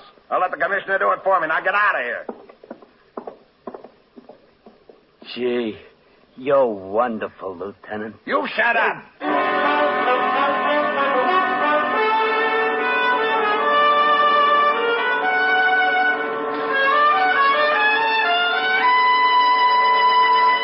Before we continue with the adventures of Richard Diamond, private detective, here's your Rexall family druggist. One of the questions most often asked a druggist is this: what can I take for fast relief from acid stomach? I've often wanted to know that myself. What's your answer? Naturally, ma'am, it's Bismarex, Rexall's justly famous antacid. Well, why? What is it that makes it so outstanding? Well, the secret lies in the scientifically developed formula. You see, the active ingredients in Bismarex vary in the time it takes them to dissolve in the stomach. That way, the relief it gives is not only fast, but continuous and prolonged. Excess acidity is often neutralized in less than 1 minute. Then the other ingredients, dissolving more slowly, ease up that gastric distress. And finally, Bismarex leaves a soothing, protective covering on irritated stomach membranes. Well, I'll have to remember that. Bismarex. Is that how you say it? That's right, ma'am. BISMA-REX, Bismarex. Ask for Bismarex at Rexall drugstores everywhere. And remember, you can depend on any drug product that bears the name Rexall. And now back to tonight's adventure with Richard Diamond, Private Detective, starring Dick Powell. Well, Farnsworth got the idea in a hurry and took off like a rabbit with his tail on fire. Walt lived up to his word. After making the formal charge and producing the evidence, the writ was dismissed. He then secured a search warrant for both Miss Morris's flat and George Lexington's house on Long Island. Our first stop was Miss Morris's apartment, and when we went in, I thought how much it looked like her. Small, beautifully decorated. We went over the whole place, nothing except in the small den. Here's the party list you told us about. Good 30 names here. Typed. And there's a typewriter. You got that note you had in your purse? Here.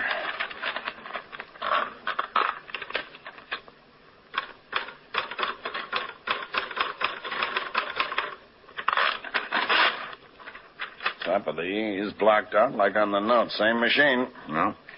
Bring the typewriter, Otis. Right, Lieutenant. You going over to Lexington's home? Yeah, aren't you coming along? No, I got an idea. Do me a favor, will you, Walt? Well, sure, why? When you get over there, besides checking that back door to the study, put in a call to the phone company and see if a call was made around 3:45 this afternoon to El Dorado 1234.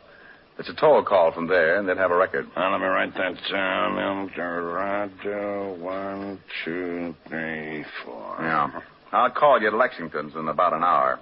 If that number wasn't called from there, check every name on that party list. Well, there are 30 names there. You want me to check each one to see whether a call was made to El... What's the matter? El Dorado 1234. That's your office number. Walt. Yeah? Bye. I left Walt turning that awful green and headed for the Times building. It was a little late when I got there, but an old friend at the morgue noticed the $5 bill I was wearing in my lapel and agreed to take care of it for me while I looked through the newspaper files. I dug up everything on Jack Short and his alias George Lexington. The stuff on Short wasn't much, except the trial for manslaughter hadn't made the front page. The items on George Lexington could all be found in the society columns. From what I could gather, he'd started his social whirl in 1944. He'd been engaged several times, and each time to a wealthy woman. I even came across a picture of June Morris on the evening they had announced their engagement.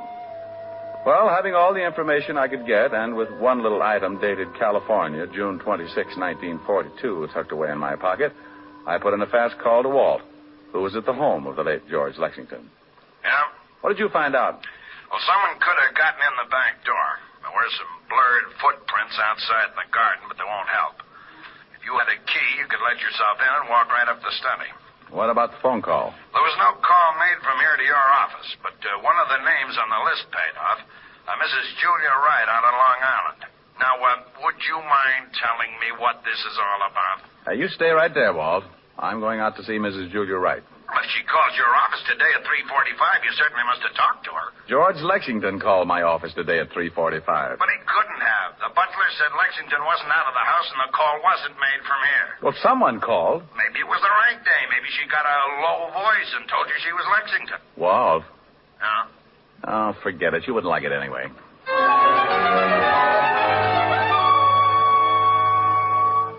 Mr. Diamond? How do you do, Mrs. Wright? My butler says your business is a matter of life or death. Well, that's a little exaggerated, but it's one sure way of getting by the red tape. Then what is your business, Mr. Diamond? I'm from the police. Oh. Do you know Mr. George Lexington? Why, yes, slightly. Are you married, Mrs. Wright? Very happily. What is your interest in Mr. Lexington, Mr. Diamond? Do you know June Morris? Quite well. I've known her family for at least 10 years. She's being held for the murder of George Lexington. Oh, that poor girl. She was engaged to Lexington at one time, wasn't she? Yes. He was a beast. Believe me, Mr. Diamond, he deserved killing. I thought you said you only knew him slightly. June used to tell me how terribly he treated her. A phone call was made from your house yesterday at approximately 3:45 to El Dorado 1234. I don't believe I know anyone at that number. Are you sure? A man made it. I talked to him. Well, my husband wasn't home yesterday. Oh, perhaps it was my lawyer. He was here about that time. In fact, I believe he did make a call. Said it was on business. A call from the library. What's your lawyer's name, Mrs. Wright? Why, Mr. Lucius Farnsworth.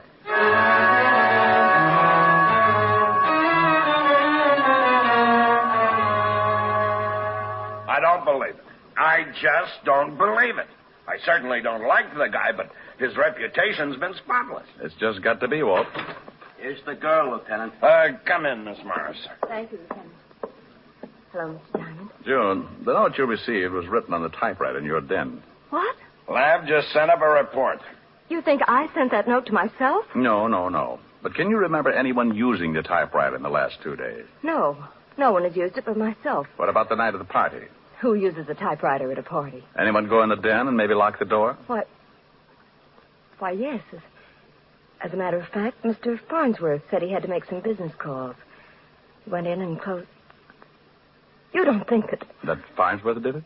It's absurd. He's been with my family for years. Did he introduce you to George Lexington? Yes, it was at a party at Julia Wright's. Did Mr. Farnsworth know that you owned a gun? No one knew it.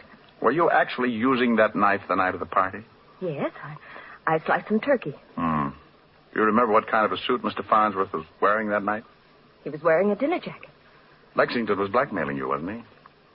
I can't answer that. Oh, honey, believe me, if you don't trust us and it comes out anyway, we'll have no way of stopping it. Oh, right, it was blackmail. I was going to marry George. There were some letters, a picture.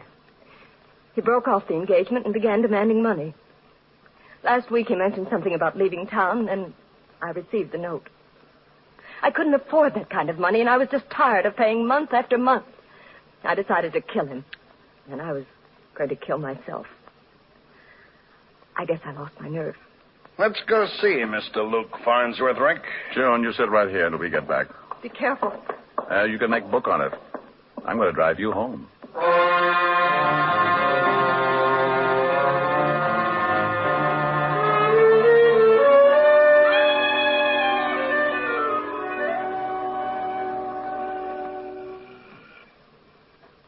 Use your paw. All right. Here he comes. Yes, what is... Oh. What do you want, Lieutenant? Got any hot coffee? If this is your idea of some kind of a joke... Mind if we come in? I most certainly do. Thanks. How dare you break in here like this? I can cause you a great deal of trouble, Lieutenant. How well did you say you knew George Lexington? Only slightly. Hey, get a load of these fancy ashtrays, Walt. Yeah, but I don't go much for modern. Pretty drapes, though. Oh, the policemen are being casual. You only knew Lexington slightly, huh? Yes, and this is the third time I've said it. You must make a lot of money. I have wealthy clients. How much did Jack Short pay you to get him out of that manslaughter charge? What? You remember him. Sensational case. Made you quite a reputation. Of course I remember it. This Short was sure a handsome fella. Did he change his name later? I don't know. That was a long time ago. Didn't he change it to Lexington? George Lexington? What is this all about? Mind if we look around the place? I most certainly do. Is that your bedroom? You have no right to go in there. Where's your warrant? Nice bedroom. Get out. Get out. I'll call the commissioner. Why don't you do that? These your keys? Put those down. Take it easy. I wonder if one of these fits a back door to George Lexington's study. Don't be ridiculous. I've only been to Mr. Lexington's house twice in my life. Arthur, the butler, will verify to that. You mean you've only been there twice but the front way? I mean exactly that. What are you doing in that closet? Nice wardrobe. This your dinner jacket? Lieutenant, I warn you. No, I'm going to warn you, Farnsworth, officially. Anything that you may say will be held against you. I'm charging you with the murder of George Lexington. Well, this is really one for the books. Would you mind telling me what proof you have? You called my office at 3:45 this afternoon from the home of Mrs. Julia Wright. Disguised your voice and told me you were George Lexington. Really? Hearsay. You were at a party given by June Morris. You stole a carving knife that she'd been using, probably wrapped it up in a handkerchief to keep her fingerprints on the handle. Did someone see me? For some reason, you wanted George Lexington out of the way. He'd been blackmailing victims that you introduced him to. You made sure that Miss Morris would be at his home at exactly 5:45. You wrote a note on her typewriter telling her to be there. You called me to be sure that someone would catch her. Interesting theory. You went up the back way into the study, probably with one of these keys. You stabbed Lexington and got out just before the girl came up. You made one mistake. You didn't figure that the girl might try to kill Lexington. What? Yeah, she shot him. But she shot a dead man. She shot him? After he was dead. You don't know it, Buster, but you just missed the perfect crime. Now prove it. The girl said you were wearing a dinner jacket the night of her party. Missed the coat? Yes. Well, to get the knife out, you had to put it in a pocket or someplace on you. She'd been carving turkey. Ever hear of a spectrograph? Of course. Sure. Have the pockets analyzed, and if we find traces of turkey, we'll know you swiped the knife. And if the key to Lexington's back door is on this ring, it'll cinch it. I'm afraid not. Come back here, Farnsworth. He's going for the window. Farnsworth, stop! Let me go. Let me go! Not on your life. Not on your life. You don't take it the easy way. Get off his head. No. Get him. No. Why didn't you let me jump? What difference would it have made? Well, it sure would have saved the state some money. But a quick trip to the sidewalk doesn't make up for a killing. That's the easy way, Farnsworth. You forget when you commit murder, there's a little thing called society. And if you can't live with people, they'll decide what to do with you. Oh, that last mile is a lulu.